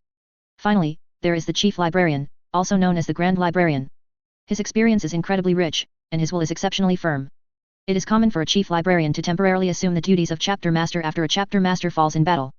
Sisyphus was in anguish. Ever since he foresaw that incredible future, he had been restless, only finding a little peace by holding his golden mace. He was genuinely afraid of being corrupted by the warp if he wasn't careful. He still hadn't determined whether this prophecy was a trick of the Chaos Gods. Everyone was busy with arduous training. This training would determine their future honor and whether they could enter the first company. That was Terminator armor training. What chapter can gather over 200 sets of Terminator armor? Why? I'm rich. A large number of Indemitus pattern Terminator armor sets were directly put into training. There was no other way, with so much armor, they could be that extravagant. Yi Feng was teaching everyone how to use Terminator armor, but Anno slapped him away. You haven't even worn Indemitus pattern Terminator armor, why are you pretending to be an expert here? Everyone was enthusiastic, but currently, only the first 3 batches of warriors had strictly speaking served for over 50 years. Aina was still being tormented, shuttling between piles of books and the training grounds. Everyone truly lacked experience in teaching an untouchable, some psychic-infused equipment simply couldn't be used. Her close-quarters combat skills, however, were developing well, already capable of defeating an ordinary Astra Militarum stick figure. When she wanted to spar with Xiao Lan, she frustratingly discovered that her attacks couldn't even budge Xiao Lan's strong muscles. In the vast expanse of the star, there are endless dangers and endless treasures. Currently, the main force of the Crimson Torrent is on Atres. The chapter really likes it here, many important warehouses are located on it, making it almost a chapter home world. Standing on the extreme northern ice plains, gazing at the distant sky, Yi Feng's thoughts drifted back a century. This place had once suffered greatly, but humanity's powerful creativity had brought this world back to life. The Hive City was repaired, the Arctic Fortress became a true planetary fortress, powerful void shield systems and various artillery were deployed everywhere, and the best planetary cannons were also installed here. They could lock onto and fire at enemies as soon as they entered the star system, intercepting them at the star system's edge. Outside on the ice plains, there were many monuments and snow-covered plazas. Although the environment here was cold, it could not diminish the flame in the people's hearts by half. The Astra Militarum, temporary Taiping Starfield Second Parliament-approved version, and the planetary defense forces trained in this icy, snowy world, honing their will and combat skills. Yi Feng ultimately made a decision that went against ancestral traditions. I will illegally establish a chapter home world. Although his chapter had no historical foundation whatsoever, its only remaining history was the records of the 3 chapters written from everyone's memories. They also had no sealed secret realms or important mysterious items that needed to be stored in a massive chapter monastery. But there was one problem to solve. Forge World Storof would produce 200 sets of required organs per cycle. So, if one day their main force left here to fight in the most treacherous battlefields of the galaxy/Milky Way, would the warriors stationed here have a 10-year supply of recruits tanks to transform 200 new recruits? After all, these large warfighting ships were meant to be deployed for battle, they couldn't stay here. Therefore, a chapter fortress-level construct with Astartes recruit transformation tanks became very necessary. Most chapter monasteries are magnificent creations floating in space, storing the chapter's great historical records and important facilities and resources. But Yi Feng did not plan to build it in space, that would be too expensive. There was no need to talk about space defense issues, they were not yet qualified, nor did they need to build a solid star system defense perimeter to defend against large enemy forces. It was too desolate here, so desolate that even the Eldar craft world and the Tyranids would not come here. After much deliberation, Yi Feng decided to adopt the simplest method, one word, dig. Building a chapter fortress underground was a very risky move. It meant that once discovered by the enemy, it would be a sitting duck, bombed into dust by continuous bombardment. But it was cheap. Dig deep, preferably beneath the Arctic permafrost. The solid bedrock here meant no worries about geological collapse, the only drawback being the difficulty of construction. No rush, they still had more than a decade. As long as the recruit transformation tanks were established, the rest could be built while transformations were ongoing. Loyal warriors operated powerful machinery, while a certain capricious chapter master, who acted on impulse, left the site. An observer reported, "There's a problem in space. Go check it out." In the deep, boundless space of the real world, the darkness was so profound that only the faint light of distant stars could be clearly seen. Dark, gigantic rocks flew rapidly. A rogue planet was hurtling towards the Atres star system at an extremely high speed, propelled by a massive planetary engine behind it. A species that had, through the combined efforts of its entire race over several centuries, advanced from a subspace age to a first-tier spacefaring age. Their appearance was very peculiar, possibly related to their original planetary environment. Their intelligence center, like humans, was located in a round, spherical structure, but without the familiar nose and mouth. What could be considered their head had a large eyeball, which helped them see even the tiniest things clearly. Behind their heads were a pair of small, wing-like appendages, whose purpose was unknown. Their torso was a single, plump segment with 4 auxiliary limbs, all arms. They moved by wiggling their plump bodies. Their backs had scales, but they were almost vestigial now. They possessed a beautiful civilization until their technology became so advanced that they observed their star was about to suffer a massive attack. The object was so large that by the time they observed the impactor, their homeworld was already affected by the gravitational pull of that extraterrestrial visitor. They had no choice, their technological capabilities prevented them from safely transporting their species to the ideal survival planet they had observed. Their fuel technology was too primitive, the spacecraft they built simply couldn't carry that much fuel. So, they took their planet with them. It was unknown how large this planet originally was, but it was now only 3/4 the size of Atres, with the rest about to be incinerated. They were desperate. Over thousands of years of intergenerational travel and observation, they discovered drastic changes in the universe. This is a war being waged by a higher civilization, they thought, praying that their destination had not been favored by a higher civilization. But they were disappointed. In observations decades ago, they discovered the prosperity of their target planet. Now, their entire social system was in turmoil. The passive faction believed their species had adapted to drifting in space. "Let's shut down the engines and drift with the current, at least we can survive," they argued. The radicals, however, believed they needed to display sufficient strength so that the enemy might agree to allow their planet to merge into the star system's orbit. Although they originally intended to directly colonize that suitable planet, it was clear that this path was no longer viable. This species possesses faint emotions, meaning they are highly rational. They clearly understand that surrender and subjugation mean death, and war means failure. They are rational, and therefore, they are desperate. They started too late, the galaxy/Milky Way has already been carved up, leaving them no place to stand. The entire species meticulously hid itself during its long journey, but they had nowhere to go. The end of their journey was a wanderer dying in a foreign land. The pervasive despair finally attracted the attention of a demon who was wandering the warp, scattering golden fertilizers. If an entire human planet were enveloped in such emotions, Nurgle's blessings could easily be cast upon it. However, the number of species on this planet was too small, and their psychic reactions were too weak. This left the large green fat man, Fatty, wanting to make them happy but lacking a way to deliver his gifts. Until that day, a mutant appeared. After a long period of living in darkness, this species no longer relied on light to perceive the outside world. However, those nearly atrophied organs burst forth with dazzling light in the psyker. The first psyker in the entire species' history. The demon, who had waited for centuries, finally had the opportunity to unleash his concocted plague of joy upon the planet. Everyone gazed at the psyker's miraculous power. His strength and its source far exceeded the understanding of the entire species, their technology was insufficient to comprehend this situation. The scientists immediately invited him, and subsequently, all the scientists who came into contact with him fell into fits of maniacal laughter. They did not know this was a plague from Nurgle, they thought it was the influence brought by the psyker. As the increasingly severe plague spread to a large number of individuals of the species, the supreme leadership, with a let's try it attitude, ordered the psyker to be executed. Subsequently, the leader of this species became that psyker. The entire planet was laughing hysterically underground. Yi Feng received a report stating that a peculiar planet was observed flying towards Ashkarsk system on an unusual trajectory, estimated to arrive in this star system in 36 years. Its peculiarity lay in the clear evidence of intelligent life propulsion, purposefully heading towards this location. Judging by the observed exhaust plume, it was likely a matter decay engine. This device was truly ancient, having been used as early as when humanity entered the space exploration era, before the warp was even discovered. Essentially similar to nuclear fission, it continuously decays matter down to hydrogen atoms through a special structure. Throw in a piece of iron, and it can decay to hydrogen atoms, throw in water, and it can too. All planetary matter can be thrown in to transform into energy to propel the planet. Yi Feng was stunned. What was this? Humans from 30,000 years ago moving a planet through space using the most primitive methods? Or had some hostile force gone mad and planned to crash an entire planet into our loyal world? He had never seen anything like this. Dealing with this thing was not easy, it was difficult to reach the exact location of the planet. In the days without the Astronomicon, warp travel was extremely difficult. He himself had gotten lost, let alone accurately reaching a specific location. Especially for a planet without a psychic beacon. Some suicidal small psychic beacon deployment vessels were dispatched. This was a method often used by the Adeptus Mechanicus during the Great Interstellar Exploration mission when the Gene Stealer were encountered previously. These vessels did not know if their direction of travel was correct, or if they could reach their intended destination. They were tragic pathfinders. No one knew when they would emerge from the warp. Yifeng's main force would not wait here, they had other important matters to attend to. Some confusing and contradictory information had been received, and Yifeng needed to try and sort out the situation behind these messages. This information came from the Calixus sector, which is close to the Taiping Star region in the Segmentum Obscurus, and the adjacent Dark Imperium. Only information from those areas could possibly be received by us completely. Astropathic messages from further away were as obscure and difficult to understand for us as calculus for kindergarten children.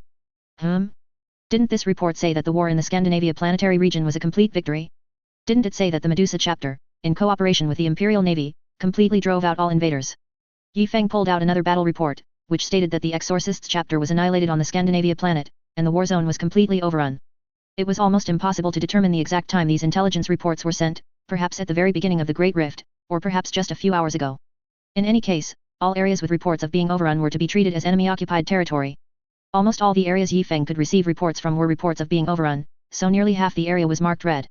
It's not ruled out that some places simply couldn't send out psychic signals. For example, when near the Tyranids, the powerful hive mind would envelop the area, preventing any psychic signals from being sent out.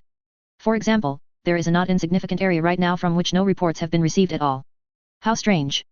On the old maps, the Dark Imperium of the Segmentum Obscurus, which refers to areas where imperial control was almost non-existent or had never been reclaimed after the Horus Heresy, had once reported 2 extremely small Tyranid synapse invasions. In a sense, Yifeng and all the sons of Jagatai Khan wandered in the Dark Imperium of various star regions. Compared to the 12 major Tyranid limb attacks in the Ultima Segmentum and Storm sector, these were merely small incursions attacking from the galactic dark side. That shouldn't be the case. That area is as barren as this one. Why would the Tyranids attack there? The biomass density there is too low. If not Tyranids, then what could it be? Anyway, it was incomprehensible. Everyone faced a jumble of disorganized information and felt at a loss. Yifeng withdrew from the think tank's discussion. The conclusions reached after 1,000 deductions here could only ever be possibilities. Po Zha's battle with the enemy continued. The fleets that suddenly left to pursue strange enemies were merely a drop in the ocean compared to the current scale of their naval battle. Numerous spherical, peculiar warships flew through the air, then collided. The greenskins employed the wildest and most barbaric method of boarding, crashing directly into them. Massive, super-large caliber shells flew towards the enemy. The battle moon had been deployed to the front lines, its colossal size attracting a huge amount of firepower. Of course, the dark, gaping maws emerging from the moon would tell their enemies that they had chosen the wrong target. Mad Tim was the leader of another greenskin faction. Mad was not his title, but his surname. No one knew how this came to be, but this greenskin warboss demanded to be called that. His original flagship was already destroyed, and he was now on his new flagship, the Mad Mad. Neither Po Zha nor he had entered any battle moon. They clearly knew it was a heavily armored fortress, but also an inescapable cage. The translator from the esteemed author is online once again. Hey, what's the deal with the enemy? Have you figured it out? Boss, they seem to have appeared out of nowhere. They must be Evil Sun's guys, their warship flies super fast. Mad Tim wore exquisite and massive Terminator armor. The solid, silver-gray gleaming armor and the huge spikes serving as Wadaic decorations, combined with his enormous size, were extremely imposing. Now, this greenskin warboss stood up, then fiercely kicked the greenskin big mech who had just replied. Tell me something I don't know, you useless piece of junk. You've been fighting for so long, and you haven't gathered any useful intelligence. The intelligence officer scrambled out. The Blood Axe clan liked to gather intelligence and then launch sneak attacks, but stealth seemed meaningless in a naval battle of this scale. Different small warships were dispatched to search for the enemy's commander. In a greenskin war of this magnitude, one should not assume they are still simple-minded brutes who only use mob tactics. Po Zha's situation was no better. To mislead the enemy into thinking that the greenskin boss was on the battle moon, most of the large warships, including the large vessel Po Zha was currently on, were positioned relatively far forward. Po Zha had also lost his beloved flagship a few years ago. For Po Zha, who loved technology and came from the Evil Sun's meat boy, this was tantamount to handing over his beloved creation, and the enemy's merciless destruction made him, the builder, seem to possess very poor technology. How could he tolerate this? Po Zha's rage was reflected in his Wadaic energy field, and the surrounding greenskins, including his direct guard, felt a deep-seated fear. Unlike Mad Tim, Po Zha had long ago encased himself in a massive metal structure. His flesh had not seen the light of day for a long time, surviving solely on delicious mushrooms, squigs, and other foods. His very handsome mech made him an idol for all mech bosses. Handsome in the eyes of greenskins. Now, he demanded the entire fleet to press forward against the enemy, regardless of casualties. If the opponent wants to collide with you, then collide. Other warships will attack the remnants of the enemy ships. Everyone focuses on speed, the time for exchanging fire with the enemy is over. Now is the time for Wadaik. Mad Tim quickly realized the enemy's intention. The enemy's technology was superior.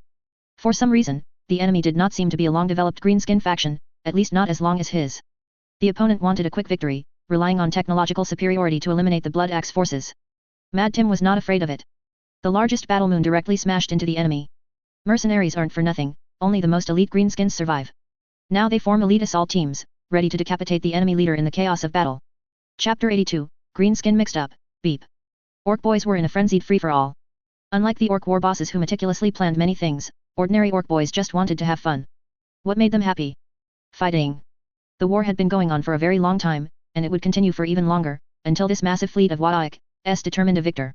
Under Po Jia's insane offensive, large numbers of well-equipped orc boys stormed into enemy ships. Even shattered ships, blown into several pieces by giant torpedoes, had orc boys boarding them. Win against them, absorb them, and I'll be the most Wadaik. Orc war boss. Po Jia had a head start, a huge advantage that the other side didn't know about. Their entire decapitation squad couldn't defeat him in his gigantic mech, or should he say, specialized King Kong? Both sides were locked in a tug-of-war on their respective battle moons, with countless dreadnoughts and killing iron cans clashing. There were even Gorkanauts directly landing on the battle moon's surface, solely to gain control of the planetary surface. The brutal struggle and the overwhelming assault of warships made all daring observers tremble, including some hidden spacecraft. The Xenos Inquisition initially believed they could tip the scales of the war, but when their probes entered the star system, they realized they were wrong, terribly wrong. Inquisitor Collins wasn't scared out of his wits, his description was even far below the current intensity of the war. The Inquisitors knew that for the Orc race, war only made them stronger. So, the Imperium's original plan was to attack their weakly defended planets, or rather, reclaim them. The Orcs' main source of strength was the convergence of massive Wadaik energy from many Orc boys who believed in the same boss, making the Orc boss so powerful. As long as the enemy's numbers were reduced, no matter how advanced their technology, without enough Wadaik energy to support them, they would fall apart on their own. The original plan was to keep the two Orc factions from focusing on the Imperium by reclaiming the other star systems they controlled one by one. Then, when they realized, "I think, why am I getting less Wadaik energy the more I fight?" the Imperium would strike. But now it seemed that with their manpower, reclaiming planets would probably not be as fast as the Orcs' own expansion. These were two massive Wadaik's colliding, with both leaders madly wanting to devour the other's forces. Perhaps only a similarly overwhelming Tyranids invasion could stop this war. Po Jia and Mad Tim's battle had been going on for a long time. They had indeed grown stronger and stronger. The battle moon trembled, and countless asteroid-like and large metal sphere-like assault pods slammed into the battle moon. Reports from both sides were also transmitted back. The Wadaik energy on the battle moon was strong, but not strong enough to birth such a powerful warboss. The two fleets once again tore into each other, their target clear, the enemy leader was on the largest ship. The Mad directly crashed into Po Jia's powerful new flagship. The Wadaik energy fields of both ships directly converged, and the two warships clung together like two magnets. The massive collision caused a huge tremor in the warships, and Po Jia and Mad Tim both howled with excitement.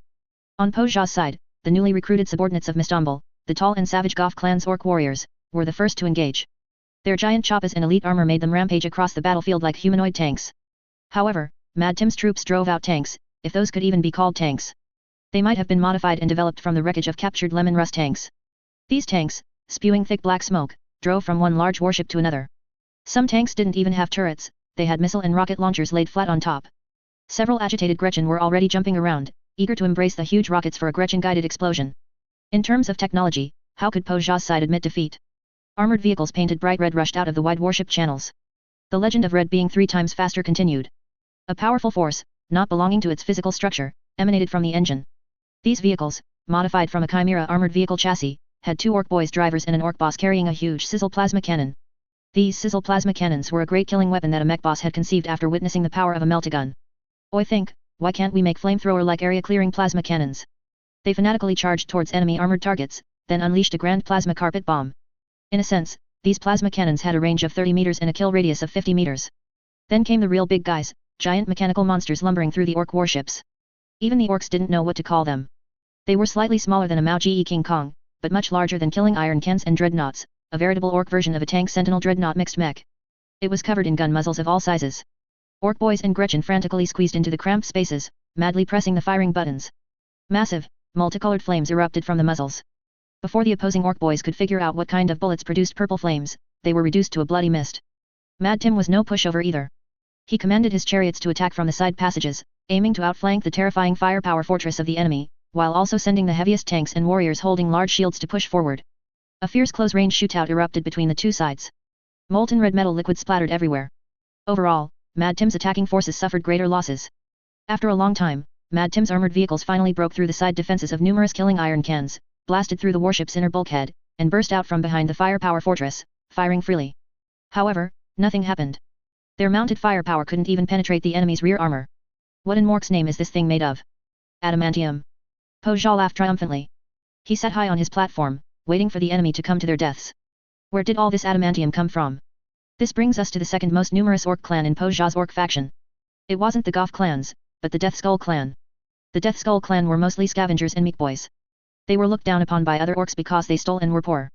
However, Po Jia's childhood received a lot of help from the Death Skull clan orcs. As orcs who both leaned towards technical professions, they got along reasonably well, even if the fellow Yuan was hard to like. Po Jia happily accepted the Death Skull clan's allegiance and generously provided them with resources. These were a group of very rich scavenging orcs. When they got rich, they wouldn't settle for inferior things. When they got rich, they wanted to pick up some big stuff. And so, by chance, they salvaged half of a shattered battle barge and, while they were at it, slaughtered a few surviving blue cans on board. As everyone knows, the keel of a battle barge is made of a special adamantium alloy. Although no one knew what could shatter such a massive thing, Po Jia didn't hesitate to dismantle it. Not only did he build some firepower fortresses, but he also crafted some large adamantium shields for some chopper-wielding big UNS. Of course, the best parts had already been made into Po Jia's big mech. Compared to other orcs, the Blood Axe clan orcs didn't like head-on confrontations, they preferred stealth and sneak attacks. But now, they couldn't even penetrate the enemy's weakest points, so what were they to do? At this moment, an orc boss became enraged. He called his friends and directly fled. While the other orcs looked bewildered, wondering if he was even an orc boss, he returned leading the charge, carrying a spare warship cannon. This boss and his subordinates laboriously carried the warship-grade cannon towards the front lines. With every step, he attracted more orc attention, with every step, he received more Waik energy. Growth hormones secreted wildly, and the illogical orc psyker energy made him half a head taller when he stood firm again. He roared from atop the cannon's muzzle. The enemy's firepower fortress mercilessly poured fire upon him, but he made no evasive maneuvers. He felt a powerful Waik energy field surrounding his body, blocking all the artillery fire. Fire! Blow em up, Froy! A huge shell smashed into the firepower fortress, sending it flying and then causing a violent explosion. The Blood Axe clan's morale soared. A new vanguard boss was born, standing on the cannon barrel, commanding his army to surge into the enemy warship. Under Mad Tim's command, only the strong could obtain good weapons. Ordinary orc boys could only charge with unreliable iron choppas and shouldas bought with a dozen teeth. Po Jia's forces, on the other hand, were the opposite. Since most were meat boys and scavengers, the orcs skilled in combat generally had good equipment. Even without iron cans, their weapons were more powerful than crude, intimidating contraptions. Po Jia's raiding path was generally like this: occupy a planet, and the scavengers would immediately act to bring back everything useful, leaving the smaller orcs to mine or fight amongst themselves on the planet. Po Jia commanded the meat boys to turn the items given to him by the scavengers into warships and continue on his Waik. He had no destination, he just wanted to keep killing. Imperial records are always confusing, such as a certain Bonebreaker orc's 6 million warships versus the entire Segmentum Obscurus having only 600 lunar-class cruisers. But today, the Inquisition's navigators saw the Emperor they were blind. There were simply too many warships to count. The two gigantic warships that had collided did not die, instead, they pushed forward with full power, as if locked in a struggle. Orc boys were occasionally crushed into mushroom flat pancakes by large chunks of shattered warship debris. Red mobile vehicles of all kinds weaved through the ruins, flanking and attacking the Blood Axe clan orc bosses.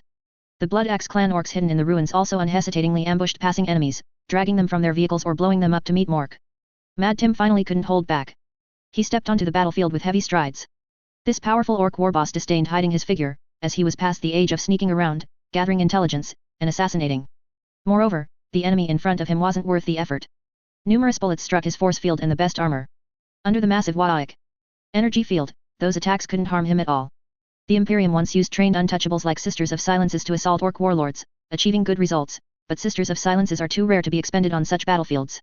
His Siegebreaker hammer was named for shattering the massive walls of an enemy hive city during a siege. Now, he swung the hammer, smashing the large vehicles that dared to block him into metal pancakes.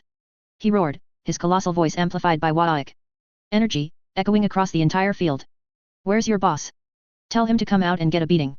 He rampaged across the battlefield, his massive hammer swinging incessantly, smashing through facilities that the Blood Axe clans couldn't breach. Mad Tim, just by the gale force winds generated from swinging his hammer, sent the orc boys flying. Some meat boys blew up the giant metal beam directly above him, hoping to crush this supersized orc. Mad Tim spun his large hammer, winding up to swing the massive siege-breaker hammer, and it collided with the metal beam, which was far larger than his body. The metal beam flew back 100 times faster than it fell, embedding deeply into the deck above. The orcs following Tim let out a deafening roar. Our boss is the strongest. Po Jia, however, was indifferent to these matters. As a tech priest, the enemy hadn't even broken through the inferior weapons and defense systems he had created, so how could they be qualified to meet him? For him, a powerful metal construct might be more likely to ignite his desire for a challenge. All mech bosses want to test which of their newly built big contraptions is stronger against a powerful construct from the other side. Mad Tim's strength lay not in his combat power, but in his intelligence. No one knew what he was truly plotting. Perhaps his current imposing demeanor was a ruse to escape, or perhaps his elite guard had already infiltrated the warship and were advancing towards Po Jia's location. Heavy iron doors couldn't stop the orcs' assault, but no orc would fight a defensive battle. Two green tides collided, and the passage was almost filled with flesh and blood, forcing subsequent units to use orc version meltaguns to burn away the corpses before they could advance. Bonoboy scurried around in this frenzied feast, madly spewing fire everywhere. Some lunatics no longer cared whether those in front of them were allies or enemies, they wanted to burn everything. Weird boys hardly appeared on the battlefield, almost all of them had self-destructed, taking a large number of friendly orcs with them.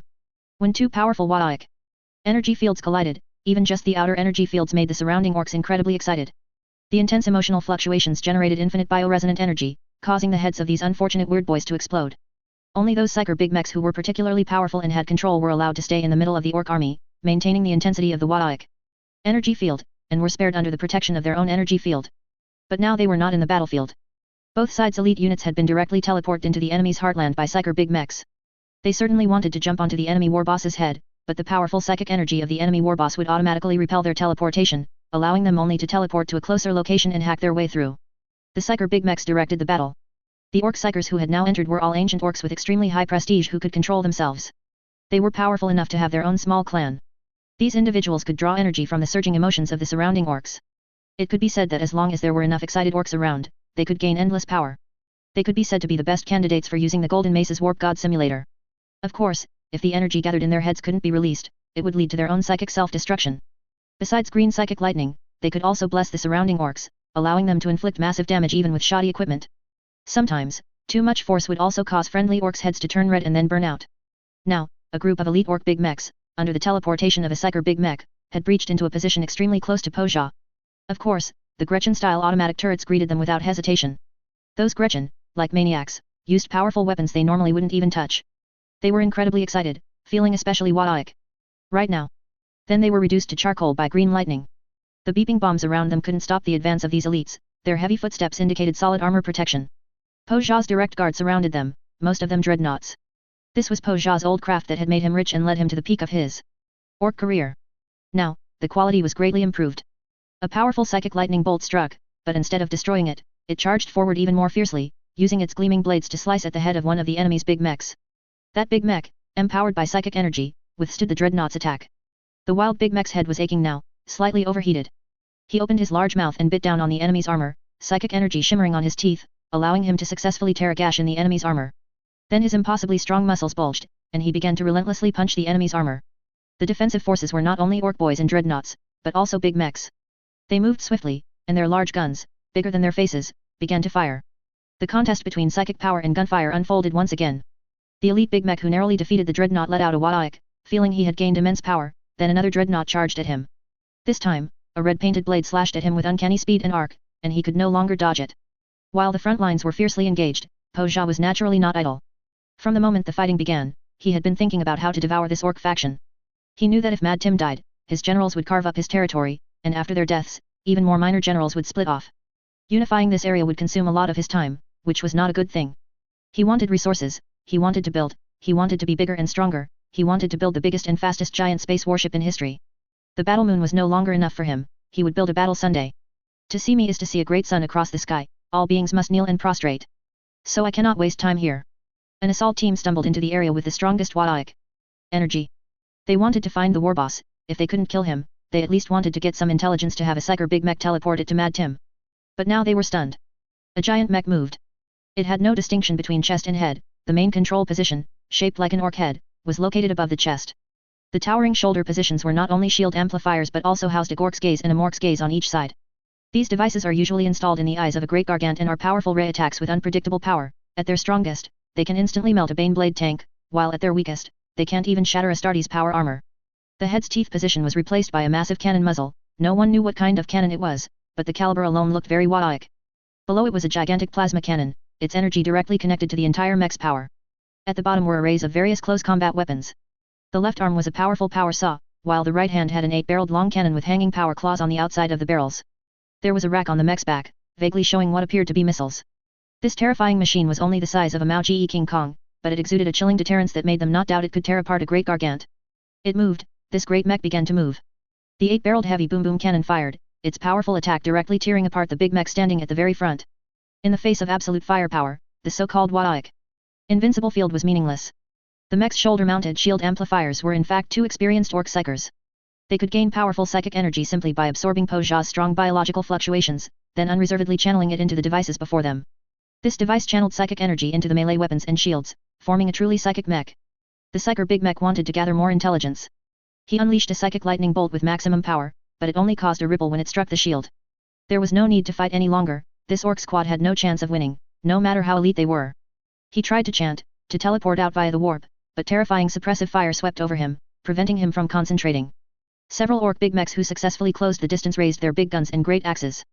Close-range attacks could bypass the shield's defense. But this intensity of warlike energy naturally made the entire mech incredibly sturdy. Oh, I think this is an invincible mech. Not only Po Jia thought so, but every orc who saw it, even the Blood Axe clan's assault team, thought the same. Except for the Gretchen maniac. This was a complete lunatic who usually enjoyed Gretchen races, but when he got angry, he wouldn't think of anything except "Oi, I'm angry, and nothing can stop me." He swung his great axe at the giant mech, and Po Jia mercilessly dismembered him with a crimson power saw. But strangely, his headless body still charged at it, axe in hand.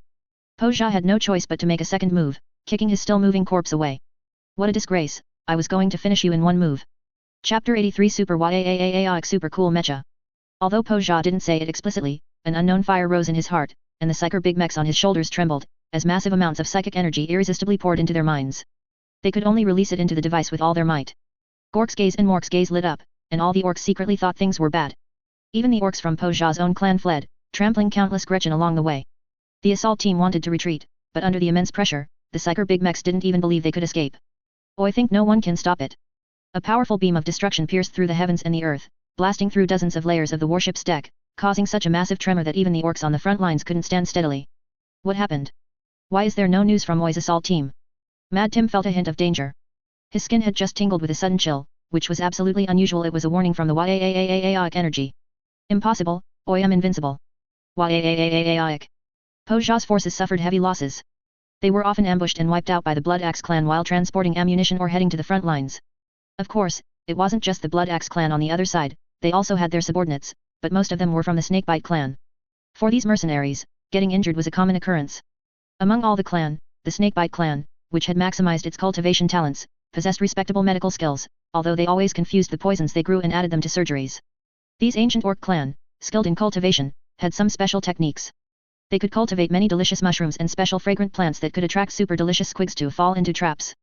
Now, these Snakebite clan reinforcements, resembling a biochemical unit, finally arrived late. They threw their self-made gas bombs into the enemy's forces, effectively cutting off enemy troop support. This only affected the poorer orcs, the kind who couldn't afford a killing iron can. In the face of solid technological power, the enemy could only rely on stealth and warp travel for infiltration. Disguises were useless, the orcs' unique psychic field would allow them to sense that something was off with the orc boys in front of them, leading to a beating to death. Mad Tim used the power of the Snakebite clan to accelerate his advance. Po Jia's strength was not that weak. Why are you advancing towards me, and not me towards you? From the outside of the warship, large numbers of special orc units advanced towards the enemy warship. With the technical support of a group of mech bosses, small aircraft, or rather, single-person spaceflight equipment, were mass-produced. They flew through space towards the enemy warship. The enemy's rear was severely stabbed. Mad Tim stopped in front of the laser interception facility. Almost no orc had ever seen such a thing. In a world where orcs only cared if they believed something would work, building a stable laser interception array was as difficult as stealing Mork's underwear. Choppa Boss charged forward with a large shield. The moment the shield touched the laser, a large amount of metal vaporized, almost blinding Choppa Boss.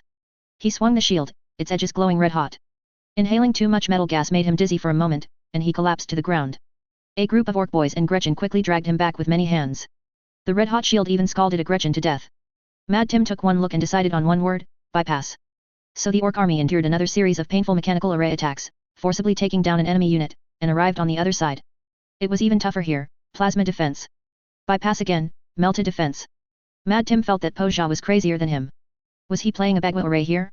The fourth area finally looked a bit easier to break through, simple bolter defense. To be precise, it was excellent Daka, because anyone who used orc craftsmanship knew its quality. The orcs launched an overwhelming assault. Dreadnoughts and big mechs charged at the forefront, enduring enemy fire. Bodies were trampled by those coming after, and the entire floor flowed with unknown green and black liquids. Mad Tim roared, charging forward. His Yaaaaaaaic energy invincibility field protected a large area of orcs from bolter attacks. But how could it be so simple? The surroundings were all hell difficulty, how could it drop to hard mode here? Psychers appeared. These Psyker war bosses unleashed psychic lightning at the enemy and augmented the surrounding Yaaaaaaaic energy. The most obvious effect of this energy was to make the big guns more sturdy and durable. The gunfire became denser. For some reason, could red-painted gun barrels increase the rate of fire? Orcs surged forward like mountains and seas, and then fell like mountains and seas. This was unacceptable to Mad Tim. He was going to take action himself. He roared furiously, and the nearby Psyker big mechs had to immediately launch powerful psychic attacks, otherwise they would self-destruct from receiving too much energy. This beast-like warboss began to charge. More and more bullets hit his invincibility field. The field was shrinking, and occasionally some bullets were not intercepted, directly hitting the powerful orc boss's armor, blasting out a small pit. Oi think Oi don't have time to play with you all, Oi I'm going to blow you up. The siege hammer smashed heavily onto a gun turret. Orc boys and the turret were flattened together. The firepower weakened. The cowardly Gretchen immediately left their Daka positions and began to flee. These strange Gretchen were truly fierce when they were fierce, willingly guiding missiles for suicide attacks, but truly cowardly when they were cowardly, even in a killing iron can, they would retreat without hesitation once the battlefield turned disadvantageous. Of course, the core defense couldn't be entirely left to Gretchen. Large numbers of orc boys and even orc bosses were still Daka-Daka-ing behind the big guns. In most cases, the roar of a warboss would strip them of all fighting spirit, but Po Jia was behind them. They were empowered by Yaaaaaaaic energy, they were fearless. You underestimate me too much, Po Jia. Mad Tim felt insulted. You have technology, do I not? Various oddly shaped parts were dragged onto the battlefield and then assembled under the cover of a pile of orc bodies. Have you ever seen a modular artillery tank assembled and driven on the spot? A bizarre-looking tank appeared. Besides its huge cannon barrel, its power system and artillery auxiliary equipment were extremely small, some even exposed, because from its initial design, it was a siege weapon using disposable crew. Mad Tim's chief meat boy said, this one shot will break the keels of battle barges. No city can withstand this shot, so after firing, everyone charges into the city. This big cannon tank can be slowly recovered later. Whether he was bragging or not, we don't know, but things they believe in usually come true. Amidst an overwhelming Daka barrage, a massive shell screamed out. No one expected that this kind of warship cannon would be made into a tank by Mad Tim's meat boy. The huge explosion from the shell filled Mad Tim's entire vision with dazzling light. A powerful shockwave, carrying damaged firearms, orc blood, shattered bones, and warship debris, swept towards Mad Tim's army. All the Blood Axe clan orcs were blown away, and the entire green tide rolled backward, as if divine power had descended and ants were fleeing. The path ahead was clear. The only remaining orc on the field. Mad Tim looked forward. In the distance, a gigantic mech stood up, roughly the size of a Mao-Ge King Kong. The Death Watch and the newly arrived Inquisitor were anxious. Collins was still under investigation, and bad news kept coming in. Two powerful orc forces had engaged in a war that the Imperium's current forces were not qualified to participate in. The victorious side would unify the area, gathering a large army to rampage through the star system. The Death Watch currently couldn't spare any personnel because the manpower of various chapters was stretched thin. There were simply no surplus warriors available to temporarily join the Death Watch for the sake of empty fame and connections. Some Death Watch warriors were even informed after completing a mission that they were the last surviving member of their own chapter. The shortage of Inquisitors goes without saying. Looking at the dire situation here, they couldn't help but recall a project they collaborated on with the Ultramarines back then. Driving a tiger to swallow a wolf. When the Tyranids invaded back then, everyone went through great lengths, and many warriors died, to capture a gene-stealer brood lord. Then, they turned around and sent it to orc territory in the form of a derelict space hulk. The Tyranids then fought a powerful orc force. Of course, this is difficult to implement again because gene-stealer are very reluctant to infect orcs. These orcs themselves notice that the Yaaaaaaaic energy of orcs infected by gene-stealer is off. I think this mushroom is not right, and then they directly kill them. It's basically impossible for a gene-stealer cult of a scale large enough to summon the main Tyranid fleet to emerge. Back then, it took great effort to infect all the orcs that invaded the entire space hulk to achieve a summoning. So, if they don't summon the Tyranids, what other options do the Inquisitors have? The Eldar and Necrons are out of the question. Even the TO don't have the qualification to intervene in this monumental Yaaaaaaaic. Deceiving a Chaos fleet is a very good option, but how can they lure such a large force of Chaos warriors, enough to shake a Yaaaaaaaic of this scale? Currently, most Chaos forces appear in the form of warbands. Only traitor primarchs and the direct forces of Chaos gods can muster a powerful army. There were 9 Astartes legions in the rebellion. Among them, the Emperor's children pledged allegiance to Slaanesh, the Death Guard to Nurgle, the World Eaters to Kern, and the Thousand Sons to Tsianch. The remaining Iron Warriors went rogue under the leadership of their primarch. They were quite xenophobic, but it was easier for isolated groups to be accepted by other factions. The Alpha Assassin Legion still doesn't know if they truly rebelled or not. The Night Lords were despised by all Chaos factions because they were too poor. The Sons of Horus, which are the Luna Wolves, are mostly reunited under Abaddon, and are probably openly fighting the Imperium now. Only the Word Bearers are left, acting as religious fanatics everywhere, with their main forces pinned down by the Raven Guard Primarch. Oh, the worry, the worry. You can't catch a wolf without sacrificing a cub. A daring plan was submitted. It was quite risky, and even a minor error would lead to significant losses for the Imperium, but if successful, it could greatly alleviate pressure on the front lines. Mad Tim clearly perceived its energy field. This was the target he was looking for, the culprit behind everything. Mad Tim, nearly 5 meters tall in his massive armor, faced off against the Po Jia mech, which stood over 10 meters tall. Yes, it was that shameless, this unprecedentedly powerful mech was simply called the Po Jia mech. Mad Tim laughed loudly, looking at the giant mech. He genuinely thought it was a coward, only daring to hide inside a mech. It didn't even have the courage to show its face. It was quite ridiculous that an orc, whose origins lay in stealthy assassination, looked down on Po Jia. Po Jia was quite pleased. Although the opponent wasn't a technological construct, it could be used to test the strength of his latest big toy. The giant mech and the supersized warboss moved simultaneously. The 8-barreled long cannons began continuous bombardment, and the plasma cannon in its chest started charging, ready to unleash a blast on Mad Tim at any moment. The wrecking ball served as both shield and weapon, as the distance between the two rapidly closed. In front of a multitude of omnidirectional detection beams glowing with various colors, this powerful orc of the Blood Axe clan had no way to hide or stealth, and could only engage head-on. Po Jia's strategy was simple. He had 2 main cannons and 2 ray weapons, firing all 4 simultaneously, while blocking above, below, left, and right. With the 8-barreled long cannons providing support, the opponent had no choice but to endure the damage. The plasma cannon covered the bottom, the 2 ray weapons covered left and right, and the top was handled by the Gakagaka cannon located in the mech's chest. The bomba cannon, heavy mortar, and missiles launched from the back restricted the enemy to a general area, followed by a 4-cannon volley. The entire front was enveloped in dazzling white light. Even the numerous orc boys who had just been blown away and were now rushing back and melted away like candles under the residual power of the beams. Mad Tim didn't hesitate. The powerful wrecking ball was slammed hard onto the ground, and Mad Tim hid behind the giant hammer, his surrounding invulnerable field pushed to its maximum extent. The immense heat made Mad Tim, the entire orc, sizzle like he was being roasted over a fire. Both sides and the top were streams of dazzling lasers. Mad Tim didn't even look, he simply didn't believe these things could harm his old buddy. This wrecking ball had, after all, withstood a Titan's main cannon head-on. The plasma cannon spewed out a large stream of ions, burning the entire hammer dark red. After several seconds of continuous spraying, it finally overheated and stopped. Gretchen and Meat Boys crawled around inside the big mech, constantly maintaining these precious instruments. Mad Tim sensed the arrival of another wave of danger. Missiles were flying towards him from above in Brownian motion. He had to act immediately, closing in on the Po Jia mech to gain an advantage. With a shake, Mad Tim's charred skin flaked off. These minor injuries, which hadn't even reached his muscles, were not worth his concern. The scorching hot hammer grip and the orc's large hand met, producing a scent of roasted mushrooms. Mad Tim refused to wear gloves, he felt it would hinder his communication with the wrecking ball. Swinging the giant hammer, he charged towards the Po Jia mech once more. With each step, the almost molten floor received a deep, crater-like footprint. The 2 war bosses roared as they approached each other. A deep green light emanated from the massive power saw, and the power claws deployed beside the long cannon barrels also flickered with intermittent light. The 8-meter-long power saw and the 4-meter wrecking ball head collided, sending shockwaves outwards. No orc heard any sound, because even their eardrums were shattered, and the structures of their middle and inner ears were completely destroyed. For a moment, the orc tide also fell into chaos. Long power claws attacked from the side with extreme speed. Mad Tim, true to his name, continued to exert his full strength, pressing all his power into the great hammer. Using his brute force, he actually pushed the entire mech back before the power claws could reach his body. High-pitched scraping metal sounds came from beneath his feet. Po Jia was very happy to test his big mech. Record, Po Jia mech's overall structure is stable, but the power of the foot magnetic locking device needs to be strengthened. It is only in a duel with the strongest enemies that one can discover one's shortcomings. A powerful roar impacted the giant mech.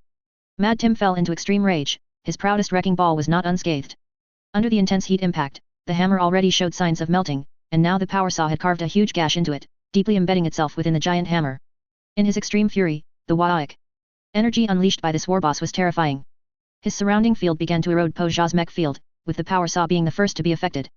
As the massive hammer rotated, the heavy power saw let out a mournful shriek. Its energy lines seemed to short-circuit, and the deep green light began to flicker incessantly. The 2 psyker war bosses on the mech's shoulders immediately increased energy input, bringing the mech's field back on track. Po Jia and the 2 psyker big mechs jointly withstood Mad Tim's Waik energy invasion. Mad Tim only needed to maintain the field around him, but Po Jia and the 2 psyker big mechs had to maintain the field for every inch of the giant mech. Cracks appeared on the power saw, but at least it wasn't broken. Mad Tim had sharp adamantium inlaid into his big teeth as decoration, or rather, all his outer fangs had this. Now, These two fangs gleamed with metallic light, challenging Po Jia. You pile of orc boys in a big mech couldn't beat me, you're useless. Po Jia twisted his neck, preparing to face the enemy seriously. The two sides moved again, both with rapid actions. In a flash, the wrecking ball clashed with the power claws and power saw dozens of times. The great hammer smashed the mech's lower point defense systems, while Po Jia unceremoniously tore through the armor on the opponent's back, leaving numerous scratches. This Mad Tim had mechanized his entire back, an inspiration he got from the blue armored shrimps. You have dark shells, why can't I? So he had his Mad Doc embed a large plate of adamantium into his back. As the saying goes, if you walk by the river often, you're bound to get your shoes wet. These orcs, who loved ambushes, were constantly wary of anyone approaching to ambush them. After all, his subordinates were also masters of ambush, and there were many who wanted to kill him to become the new boss. Now, this adamantium temporarily blocked Po Jia's attack. Seizing the opportunity, the wrecking ball once again smashed towards the upper plasma cannon, hoping to trigger an ion detonation. Po Jia smiled faintly. In terms of firepower, armor, and size, don't you think my mech is no different from a Gorkanaut? If I didn't have any unique features, how could I be so confident? The special characteristic of this mech is that its mobility is far superior to those clumsy guys. The mech suddenly accelerated, thick black smoke spewing from its feet. During an experiment, Po Jia was choked by the exhaust fumes from an armored vehicle built by a clumsy meat boy. He felt his lungs were burning at the time, and a thought sparked, why can't this be used as a close-range smoke bomb? Just like an octopus squirting ink. Thus, this black smoke fuel was added to the short-burst thrusters. Mad Tim's eyes were stinging from the smoke, but his rich combat experience prevented him from stopping. Instead, he charged forward even more fiercely. The giant hammer didn't hit anything. After a swing, Mad Tim used the hammer's inertia to slide away from the enemy. Something was wrong. How could he have missed? Where did the enemy go? A roar echoed throughout the entire hall. Both the upper and lower decks here had been shattered, making it impossible for Mad Tim to distinguish sounds around him. Clutching the hammer tightly, Mad Tim's Wadaik energy field sensed extreme danger. Trusting his instincts, Mad Tim rolled several body lengths away. A second later, a powerful gaze beam melted through the floor where he had just stood. Following the residual heat, Mad Tim sensed the Po Jia mech's position it was currently flying above and to his left. His wrecking ball was too big, he couldn't jump that high while carrying it. Then I'll smash it down. Mad Tim swung the great hammer, spinning it. The black smoke, his Wadaik field, and the gale force winds generated by his spin converged, forming a black hurricane. Po Jia saw this and didn't hold back, launching all sorts of small missiles. However, Mad Tim's energy field merged with the gale, and a large number of missiles were swept into the powerful winds, then collided and exploded, scattering the gathered whirlwind. Amidst the missile explosions, a giant hammer shot out of the smoke, directly striking the Po Jia mech. The wrecking ball, made of unknown material, directly impacted the top of the plasma cannon, creating a large dent. This wasn't a major problem, the power of the Psyker war bosses stabilized the mech's connections. Chapter 84, Driving the Tiger to Devour the Wolf. The long cannon barrels continuously spewed shells. These shells were very powerful, capable of penetrating the enemy's invulnerable field at close range. The massive, bloodied orc flew out. Mad Tim constantly sustained astonishing injuries, but he seemed to feel nothing. Mad Tim used himself as a world-destroying projectile, directly crashing into the mech. The mech's close-in defense systems below were instantly smashed by him. He fearlessly leaped onto the handle of the large hammer that was stuck in the mech. Above it was a ray cannon, and further up was Po Jia the mech's head. Mad Tim used his oversized fists to heavily pound the mech, creating one dent after another. As a master of close combat, how could he not have short-range bladed weapons? Several adamantium steel knives sprang from Mad Tim's armor. These steel knives were his collection from his younger days, having cut down countless powerful enemies. The one he now held was the Bloodblade dagger that had beheaded the former leader of the Blood Axe clan. These relics, like sacred objects to the orcs, were worshipped by countless orc boys. To receive one as a reward was the dream of many orc boys. The sharp blade plunged heavily into the deep crater he had previously smashed, bringing out a gush of oil. Inside Po Jia's mech, countless alarms blared, and various lights flashed, indicating that many of Po Jia's functions had failed. Record, the close combat close-in defense weapons are too fragile, they need an overhaul. War boss, it seems the mech is failing.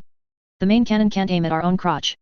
The Psyker Big Mech felt a great danger, the enemy's Yaaiaiaiaic energy field was fully encroaching on their mech. Record, weapon firing angles need adjustment. Even the adamantium-forged mech struggled against Mad Tim's monstrous strength and the unknown material of his siege hammer. Chapter Master Yifeng had campaigned for a century, and similarly, Po Jia had traversed the galaxy for a century. Both had changed a lot, but some things remained the same. Binding cables, activate. Several massive cables wrapped around from both sides, instantly binding Mad Tim's body. You think you can bind me, ha ha ha. Mad Tim roared with laughter, continuing to attack the mech. Head detachment, direction, 19 degrees horizontal forward, activate. The huge red button was pressed, and the head ejected forward and upward, leaving Mad Tim, who was tied up, and half of the mech behind. The bombs hidden between the plasma cannons and the GAGAGG cannons activated. Green and red flames intermingled, sweeping out through the passage. Before them, a spacecraft sped through the raging orc horde's airspace. The mech's head and shoulders flew out, carrying the Psyker Big Mech and Poja. Wings extended from behind, they were now piloting a space fighter through the warship. The most expensive Gork's Gaze and Mork's Gaze ray cannons on the entire mech became the spacecraft's final weapons. A violent explosion erupted behind them. Nothing could withstand this terrifying power, except for that war boss. Poja clearly felt that the enemy's Yaaiaiaic energy field was still present, though it had become like a candle in the wind, flickering precariously. Psyker Big Mech, once the explosion is over, teleport us back. Let's finish off Mad Tim. Poja didn't care about the blown-up mech. Following the philosophy of use one generation, hide one generation, develop one generation, this super mech boss had prepared something especially Yaaiaiaiaic to conquer the hearts of all Mad Tim's subordinates after his death. I'm too lazy to duel you bunch of scrap collectors one by one. Displaying unmatched power, this is the best place. But things couldn't go so smoothly. A warp passage opened, and a warship leaped out, a warship specially modified for defense, and a heavily armed transport ship. This was a death mission, almost impossible to escape from. The warriors were ready to become complete ashes along with their ship at any moment. This was a Raven Guard vessel, carrying a great secret. The warriors on board were ready to die at any moment, prepared to detonate bombs before their death during their mission to ensure all secrets were utterly destroyed. The subsequent surge of warships made even the orcs gape in astonishment. The main forces of Qing had arrived. No one knew how many there were. Even Qing himself had personally intervened, diverting a sliver of his attention to weaken the reality barrier here. This was extremely difficult, for Qing's warp energy to cover a star system already overflowing with Yaaiaiaiaic energy meant wrestling with the warp projections of Gork and Mork. It wasn't that the other gods hadn't come, but that they had all been driven away by Qing. Xianch, of course, truly hadn't come. He knew from the start that this was a trap and that there was almost no chance of obtaining anything. Let Qing, that simpleton, go. Anyway, his forces are quite happy fighting the orcs. Still foolishly splitting his forces to resist the Emperor's wrath. No one knew how many troops Qing had gathered, but he was determined to obtain this secret. The greatest secret of the 19th Legion, the Raven Guard, was an anti-psyker field that had enveloped this secret from its very inception. To uncover it, one could only attack the Raven Guard's headquarters or capture their primarch, Corvus Corax, in the warp. During the Horus Heresy, the Raven Guard suffered immense losses. Primarch Corvus Corax lost almost all his forces, and the Legion was on the brink of extinction.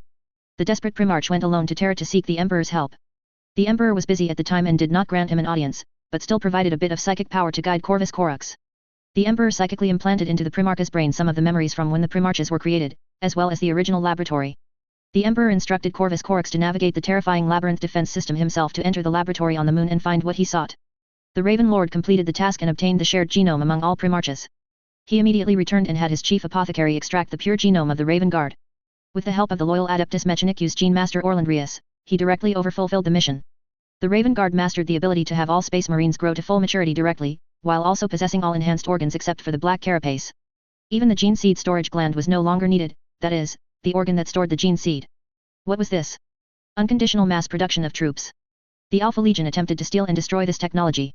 As the best assassins, pure assassins, they disguised themselves as Raven Guard warriors, infiltrated, contaminated a portion of the genome, and stole the complete genome. And it was only the genome, after all, assassins couldn't carry much. The outcome of this attack was limited to this, as the Raven Guard's Primarch was present.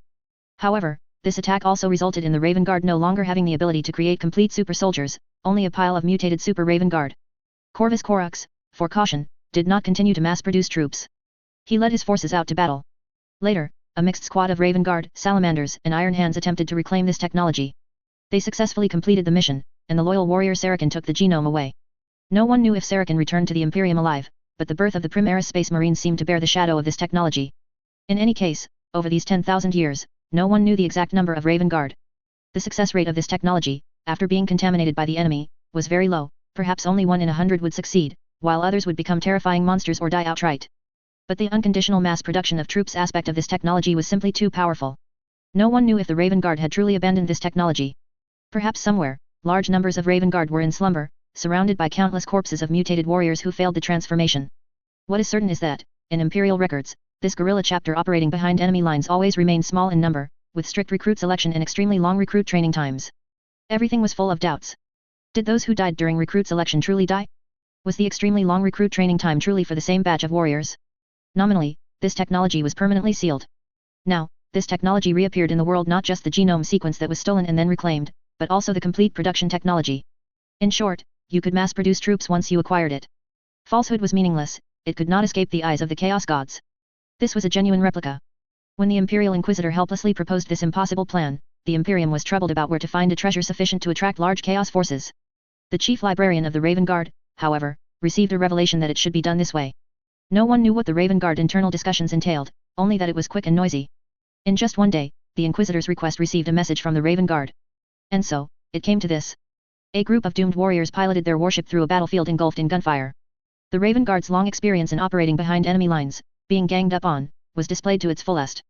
They moved freely through various bombardments, their void shields overloading noticeably slower than the chopping orcs behind them. The main reason was that if an unknown ship suddenly passed in front of you, you might not react in time. But the subsequent massive Qing fleet allowed even the orcs' Waik fueled shots to hit. The war-minded, chopping orcs, who only knew how to fight, immediately began to clash with each other. Following the principle of picking the biggest target to instigate a fight, the Raven Guard ship charged towards the enemy's largest warship. Two had collided and were massive. The orcs were in the midst of a fierce battle when the sudden appearance of a human warship stunned them all. Isn't this the very center of the battlefield? How did a human warship appear? The Raven Guard casually unleashed a volley of macro cannon fire at the orcs, then charged towards the battle moon on the other side of the battlefield. Several terrifying rays pierced through the Raven Guard warship. The Emperor's currency perfectly achieved a small gamble. The warship couldn't sustain them to their final destination. The Raven Guard had no choice but to detonate the bombs prematurely, physically, ultimately watching all their secrets turn to dust, scattering as powder, burning to ashes. Anti-warp devices were precious, but now they had to be fragmented into numerous smaller parts. These small devices had much less warp suppression capability, but they were enough to confuse demons. Only 5 Space Marines survived. There was no need to send more Space Marines on such a suicidal mission. Wherever the warship was boarded, that area would be blown up, so there was no need for protection or anti-boarding measures. Qing's armies and the Orc boys clashed. Not only the World Eaters, but various factions devoted to this Chaos God, from renegade planetary defense forces to the Iron Warriors and Night Lords who worshipped him, and even sons of Horus poached from neighboring areas all arrived. Everyone wanted to acquire this troop-spawning technology. They refused to believe the secret had been destroyed and launched a furious assault. The Qing fleet broke through the endless Orc warships, advancing towards that one vessel. Naturally, the Orc boys on board were curious, checking the situation, and then started a Waik. Intense macro cannon attacks instantly closed the distance between Po Zha's ship and the bulkhead, followed by an emergency stop and a flurry of external situation reports. Seizing this opportunity, Mad Tim's Psyker Big Mech warp teleport to his warboss, risking his own head exploding to warp teleport Mad Tim back to his flagship. Po Zha gnashed his teeth in anger. He simultaneously commanded his fleet to attack the daring Qing forces and organized the Orc boys on his fleet to prepare to invade Mad Tim's warship, coordinating with the forces that had infiltrated earlier. However, the enemy warship began to roll violently, throwing many Orc boys from both sides out of the breaches. Mad Tim's flagship endured a 35% risk of its own warship's breaches widening, forcibly disengaged from the boarding action, and began to withdraw to its main fleet. Mad Tim didn't feel he had failed. He was severely wounded, but hadn't the other side also lost its mech and fled in disarray? The two damaged, large metallic spherical battleships eventually flew away, but the tyrannical Qing forces would not let them escape. Orc boys and Chaos also had no friendship to speak of. They began to fight. Both sides were highly motivated, but this was only temporary. They had no reason to fight to the death, and now the remaining Raven Guard forces would give them one.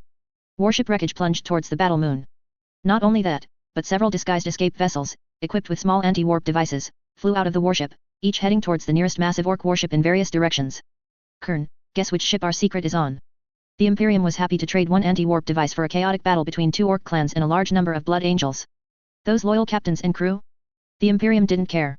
The remaining 5 Raven Guard needed to find a way to escape this chaotic battlefield. Their mission was complete, now it was time to put all their effort into escaping.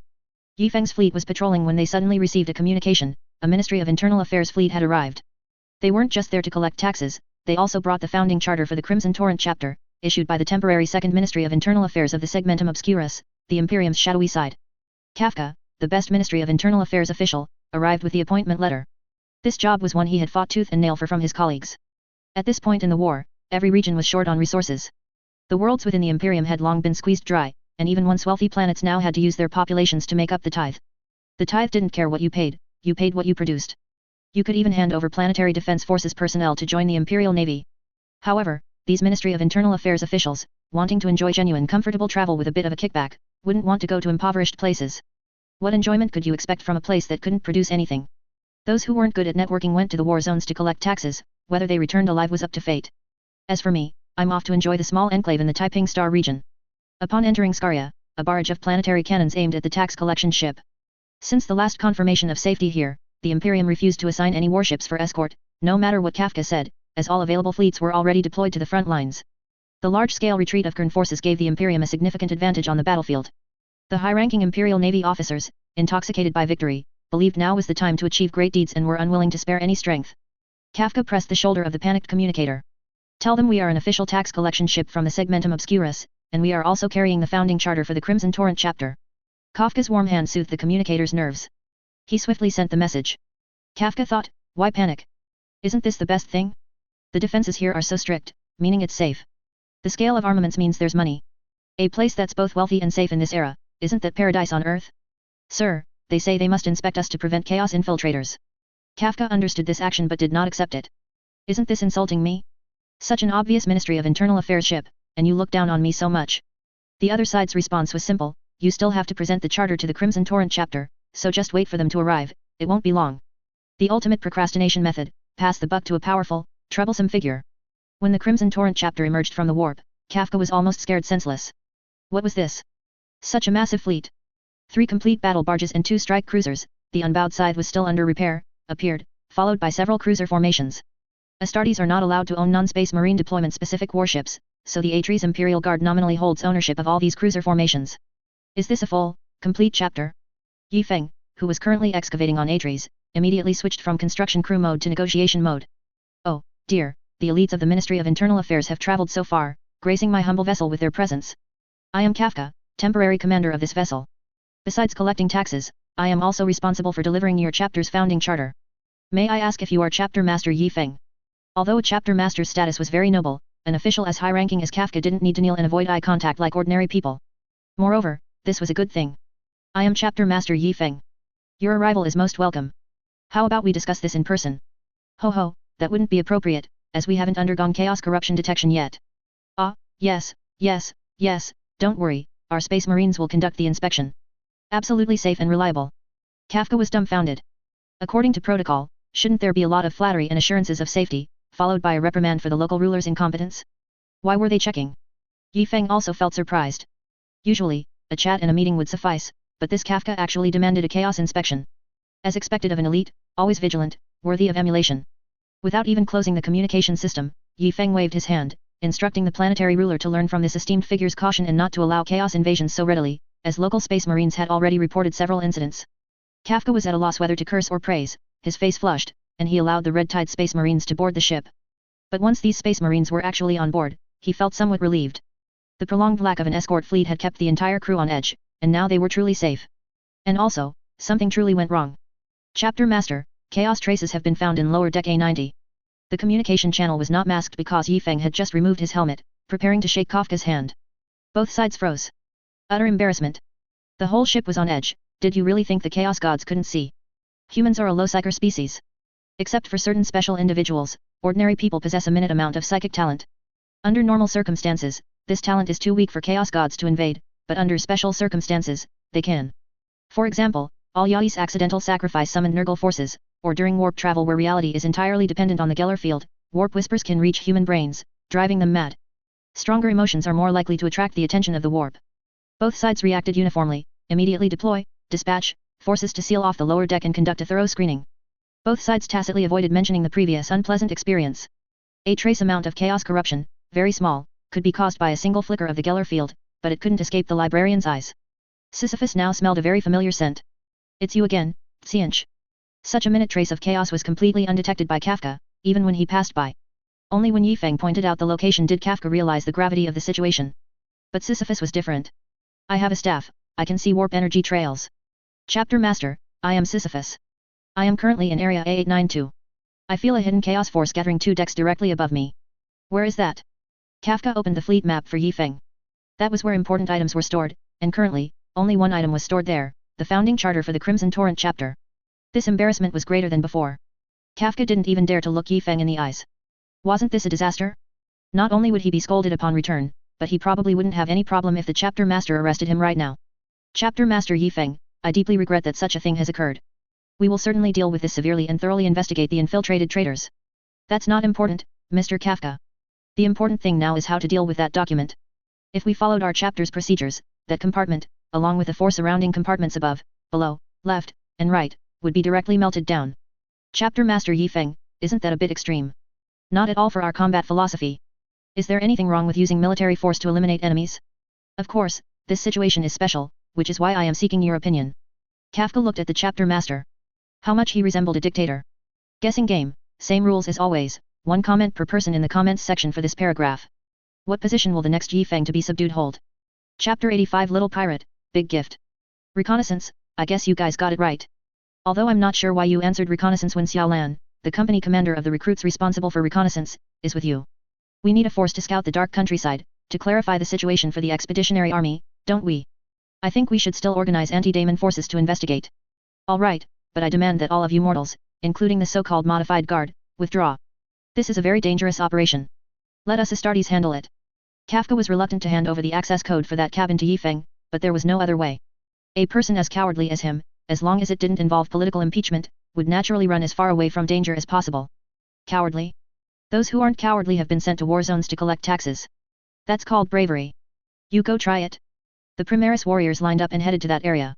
Sisyphus did not go, because Yi Feng sent an even more formidable person. Aina was encased in a large iron box, carried on the back of Primaris warrior Jonal, looking like nothing more than an oversized bolter ammunition drum. Yi Feng stealthily probed ahead. With Aina deployed, the 100-cloth robe was out of the picture. These two were considered the Red Tide chapter's last resort. The enemy sensed Ina's approach and let out strange sounds. The peculiar fluctuations were enough to make all ears that heard them curl up. It howled in pain, but had nowhere to go. After a long while, Yi Feng led his warriors back to the command cabin to rendezvous with Mr. Kafka.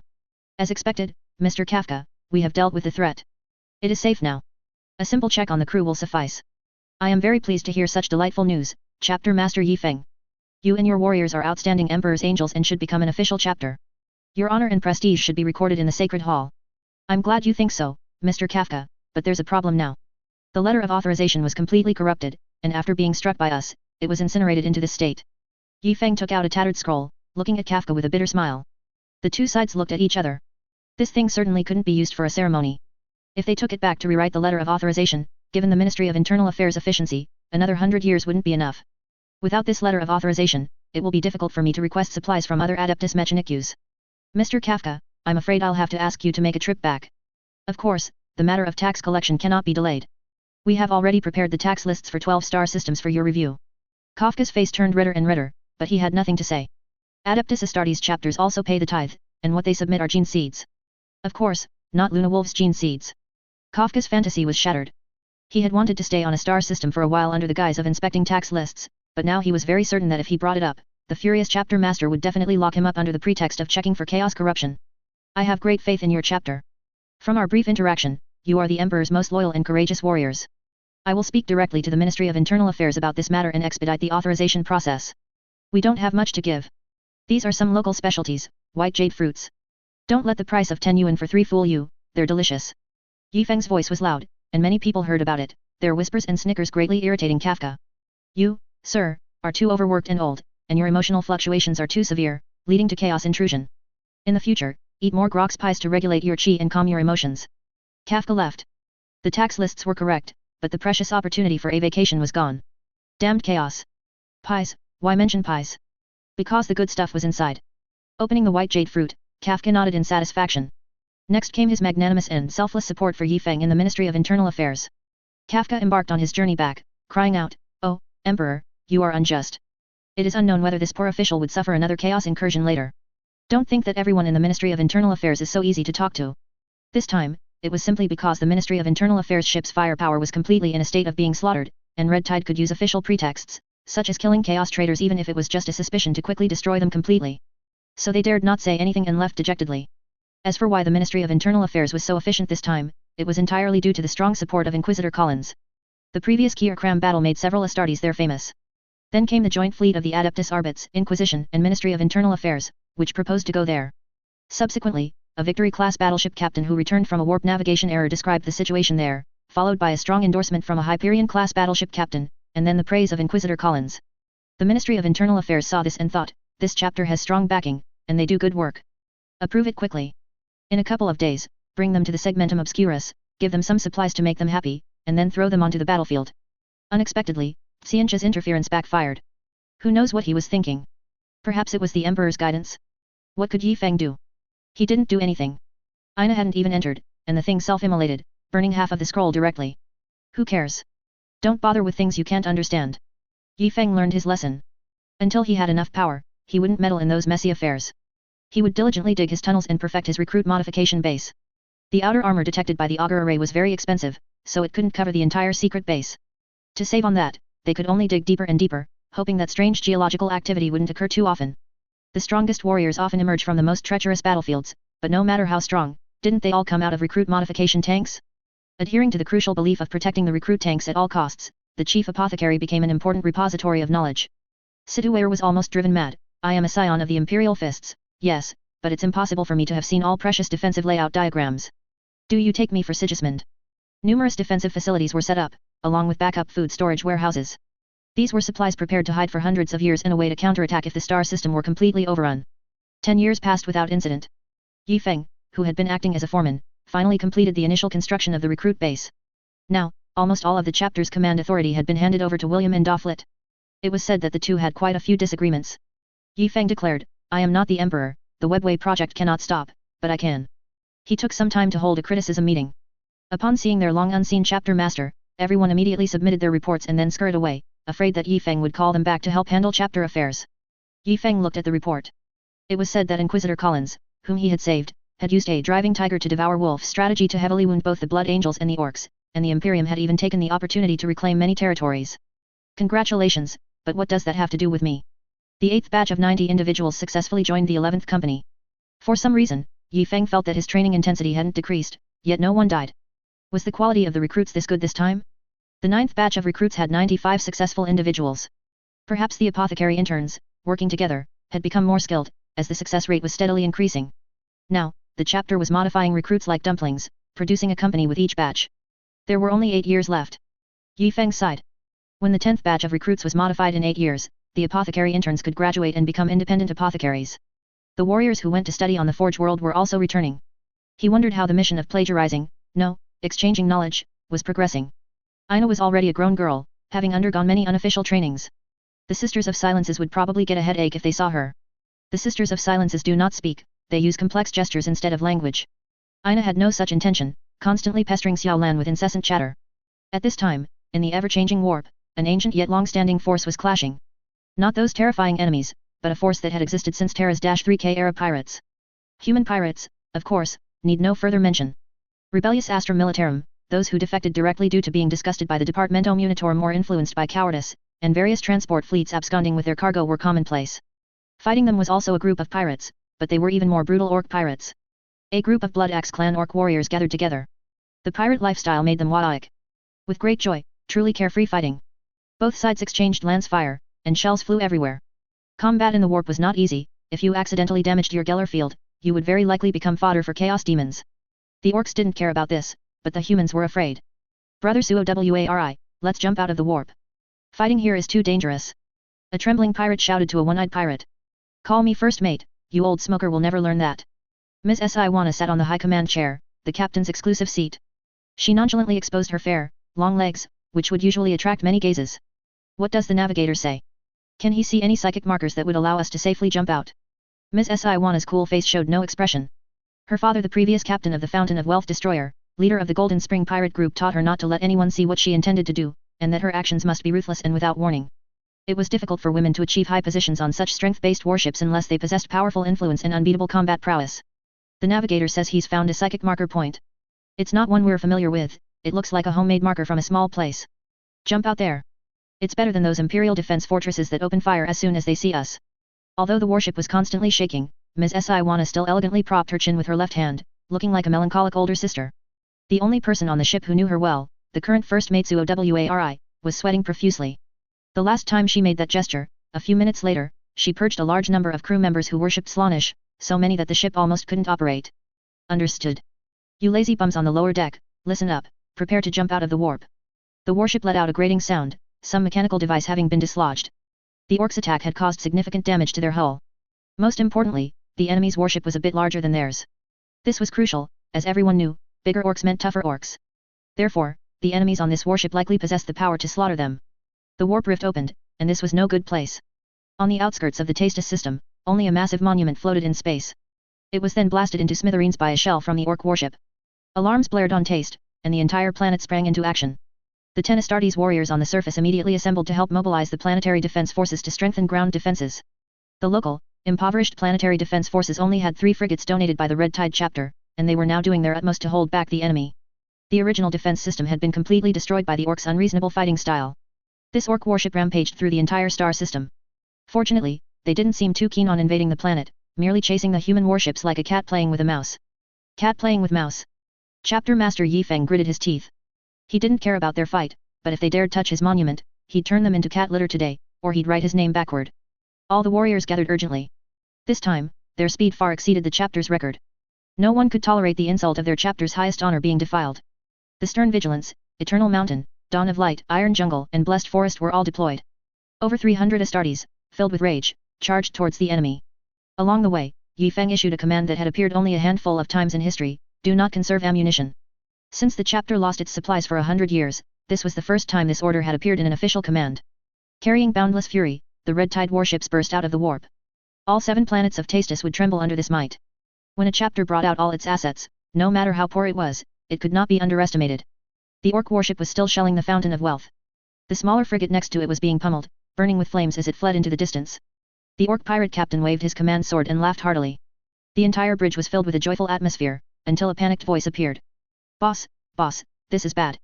There are so many big hammers appearing behind us, they're incredibly huge. What are you panicking for, you cowardly mushroom? Learn from me, it's just enemy reinforcements, isn't it? Let me see. By Gorks Mork. The orc boss's command sword dropped from his hand in fright. Meat boy Uralulu, is this auger array not broken? Boss, it's definitely not broken. Oi just fixed it. The orc boss looked at his own detector in disbelief. He frantically ran to the Waik observation post and looked back. A gigantic space torpedo grew larger and larger in his eyes. Boom. The immense shock made all the orcs lose their footing. Their former courage vanished, and everyone lost their judgment. The several generals who had been under the orc boss's command now started fighting among themselves. Turn left. No, turn right. A big mech wearing a red helmet directly punched another orc who had just spoken, knocking out a large tooth. Waik, my big tooth. Oi, I'm not handsome anymore. Oi, I'm gonna kill ye. The beaten big mech was merciless, drawing his knife and starting to chop. The entire orc pirate tribe descended into chaos. No orcs were piloting the warship, there were only countless meteor-like escape pods and boarding craft launching in all directions. But how could they escape the clutches of the enraged Red Tide chapter fleet? The brutality of the battlefield even surpassed that of Kern's forces. The Fountain of Wealth stopped in space, stunned. What kind of rich guy fighting style was this? Were Adeptus Astartes chapters so wealthy now? Right, now's the time to sneak away, but they couldn't. 2 cruiser formations quietly blocked their retreat. Although no communication was sent, all weapons were aimed at these pirates. Captain S.I. What should we do? Suo Wari was truly at a loss. Usually, he handled affairs, but the current situation was beyond his capabilities. Don't panic, let's wait and see their reaction, Ms. S.I. said calmly, even tucking a strand of her beautiful hair with her right hand. I'm panicking too, what can I do? Secretly, she tapped her chair a few times, and then sounds of fighting and gunfire erupted from the back of the warship. Report. A few cowards in the back tried to escape in lifeboats and were shot dead. Everyone was horrified, not even daring to look at Captain S.I. Step down. You know how to deal with cowards.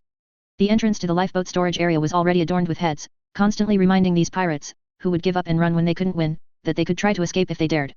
The current situation was likely under the control of this unknown Adeptus Astartes chapter. Chapter Master Yi Feng clearly had no intention of engaging these orcs in close combat. The enemy's ridiculous gunfire had begun to lose its power as the Oi Think force receded. Their own big bombs detonated themselves before they could even be loaded into the launchers. This didn't last long, because under the tide of saturated firepower, the enemy's warship quickly turned into actual garbage. Alright, let's talk. What in the beep beep beep beep beep are you beep beep beep beep beep? Evidently, this pirate-style dialogue made the pirates of the Fountain of Wealth a little unaccustomed for a moment. Wasn't it usually official hailing? We are, your warship has entered our, please leave immediately, otherwise we will. That was the standard hailing, right? Why did they start cursing as soon as they appeared? Silence, everyone. I'll answer. Captain S.I. made everyone shut their mouths. We are a frigate from the transport fleet of the Fislu star system in the Istea sector. We encountered a group of orc pirates in the warp and made an emergency evasion to this location. The situation is special, please do not blame us. Suo Wari slapped his head. Right, hadn't they robbed a transport ship from that star system not long ago? Those documents were still around, fortunately they hadn't been lost. Very good. Then congratulations, your destroyer has been requisitioned by our chapter. Chapter Master Yi Feng didn't believe that this dilapidated destroyer, which looked like it had been fighting for hundreds of years, was a legitimate frigate. Your damkern-like paint job is even on the outside of the hull. Our ship is currently on a special mission, please do not illegally requisition it. I am an Adeptus Astartes chapter master, one of only about 1,000 in the entire galaxy. Do you think your superior, who assigned you the mission, has a higher status than me? Excuse me, Great Archangel of the Emperor, we are truly carrying out. Fire. The lance array fired directly, overloading the destroyer's void shield. Chapter Master Yi Feng was very angry now, and the shattered monument was only part of it. He wasn't sure if this was a lie, but he was the chapter master of the Red Tide, not a refugee shelter. Emperor, please don't bring everything to him.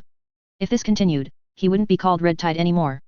He'd change his name to the Quacking and Lying Flat, focusing on development, while the Emperor's superiors keep piling missions on me. Chapter. Who cares, just fire a shot to scare them first. The entire fountain of wealth plunged into complete chaos. The Astartes were unreasonable, no one could do anything. Now everyone was scrambling for the lifeboats, and no one could stop them anymore. Captain, let's run too. The lifeboats are almost all taken. Trust me, stay on the ship, we'll be fine. Captain Siwana was now very sure that her only chance was about to come. Chapter Master Yi Feng, the enemy warship suddenly launched many lifeboats. They're not coming towards us, it seems they're heading for taste. Pirate lifeboats didn't have warp drives, so hiding on that planet was clearly a better option. Then no mercy. Eliminate everyone who isn't coming for a parley. The lenses of each warship aimed at their targets and fired. These lifeboats were like ready-made space targets, missing them would earn a scolding from the political commissar. After the lenses of each warship fired, Captain Siwana immediately took over command of the entire ship. Everyone, prepare for Power 4 navigation, enter the solid zone immediately. As a pirate warship, it was impossible not to have some hidden modifications.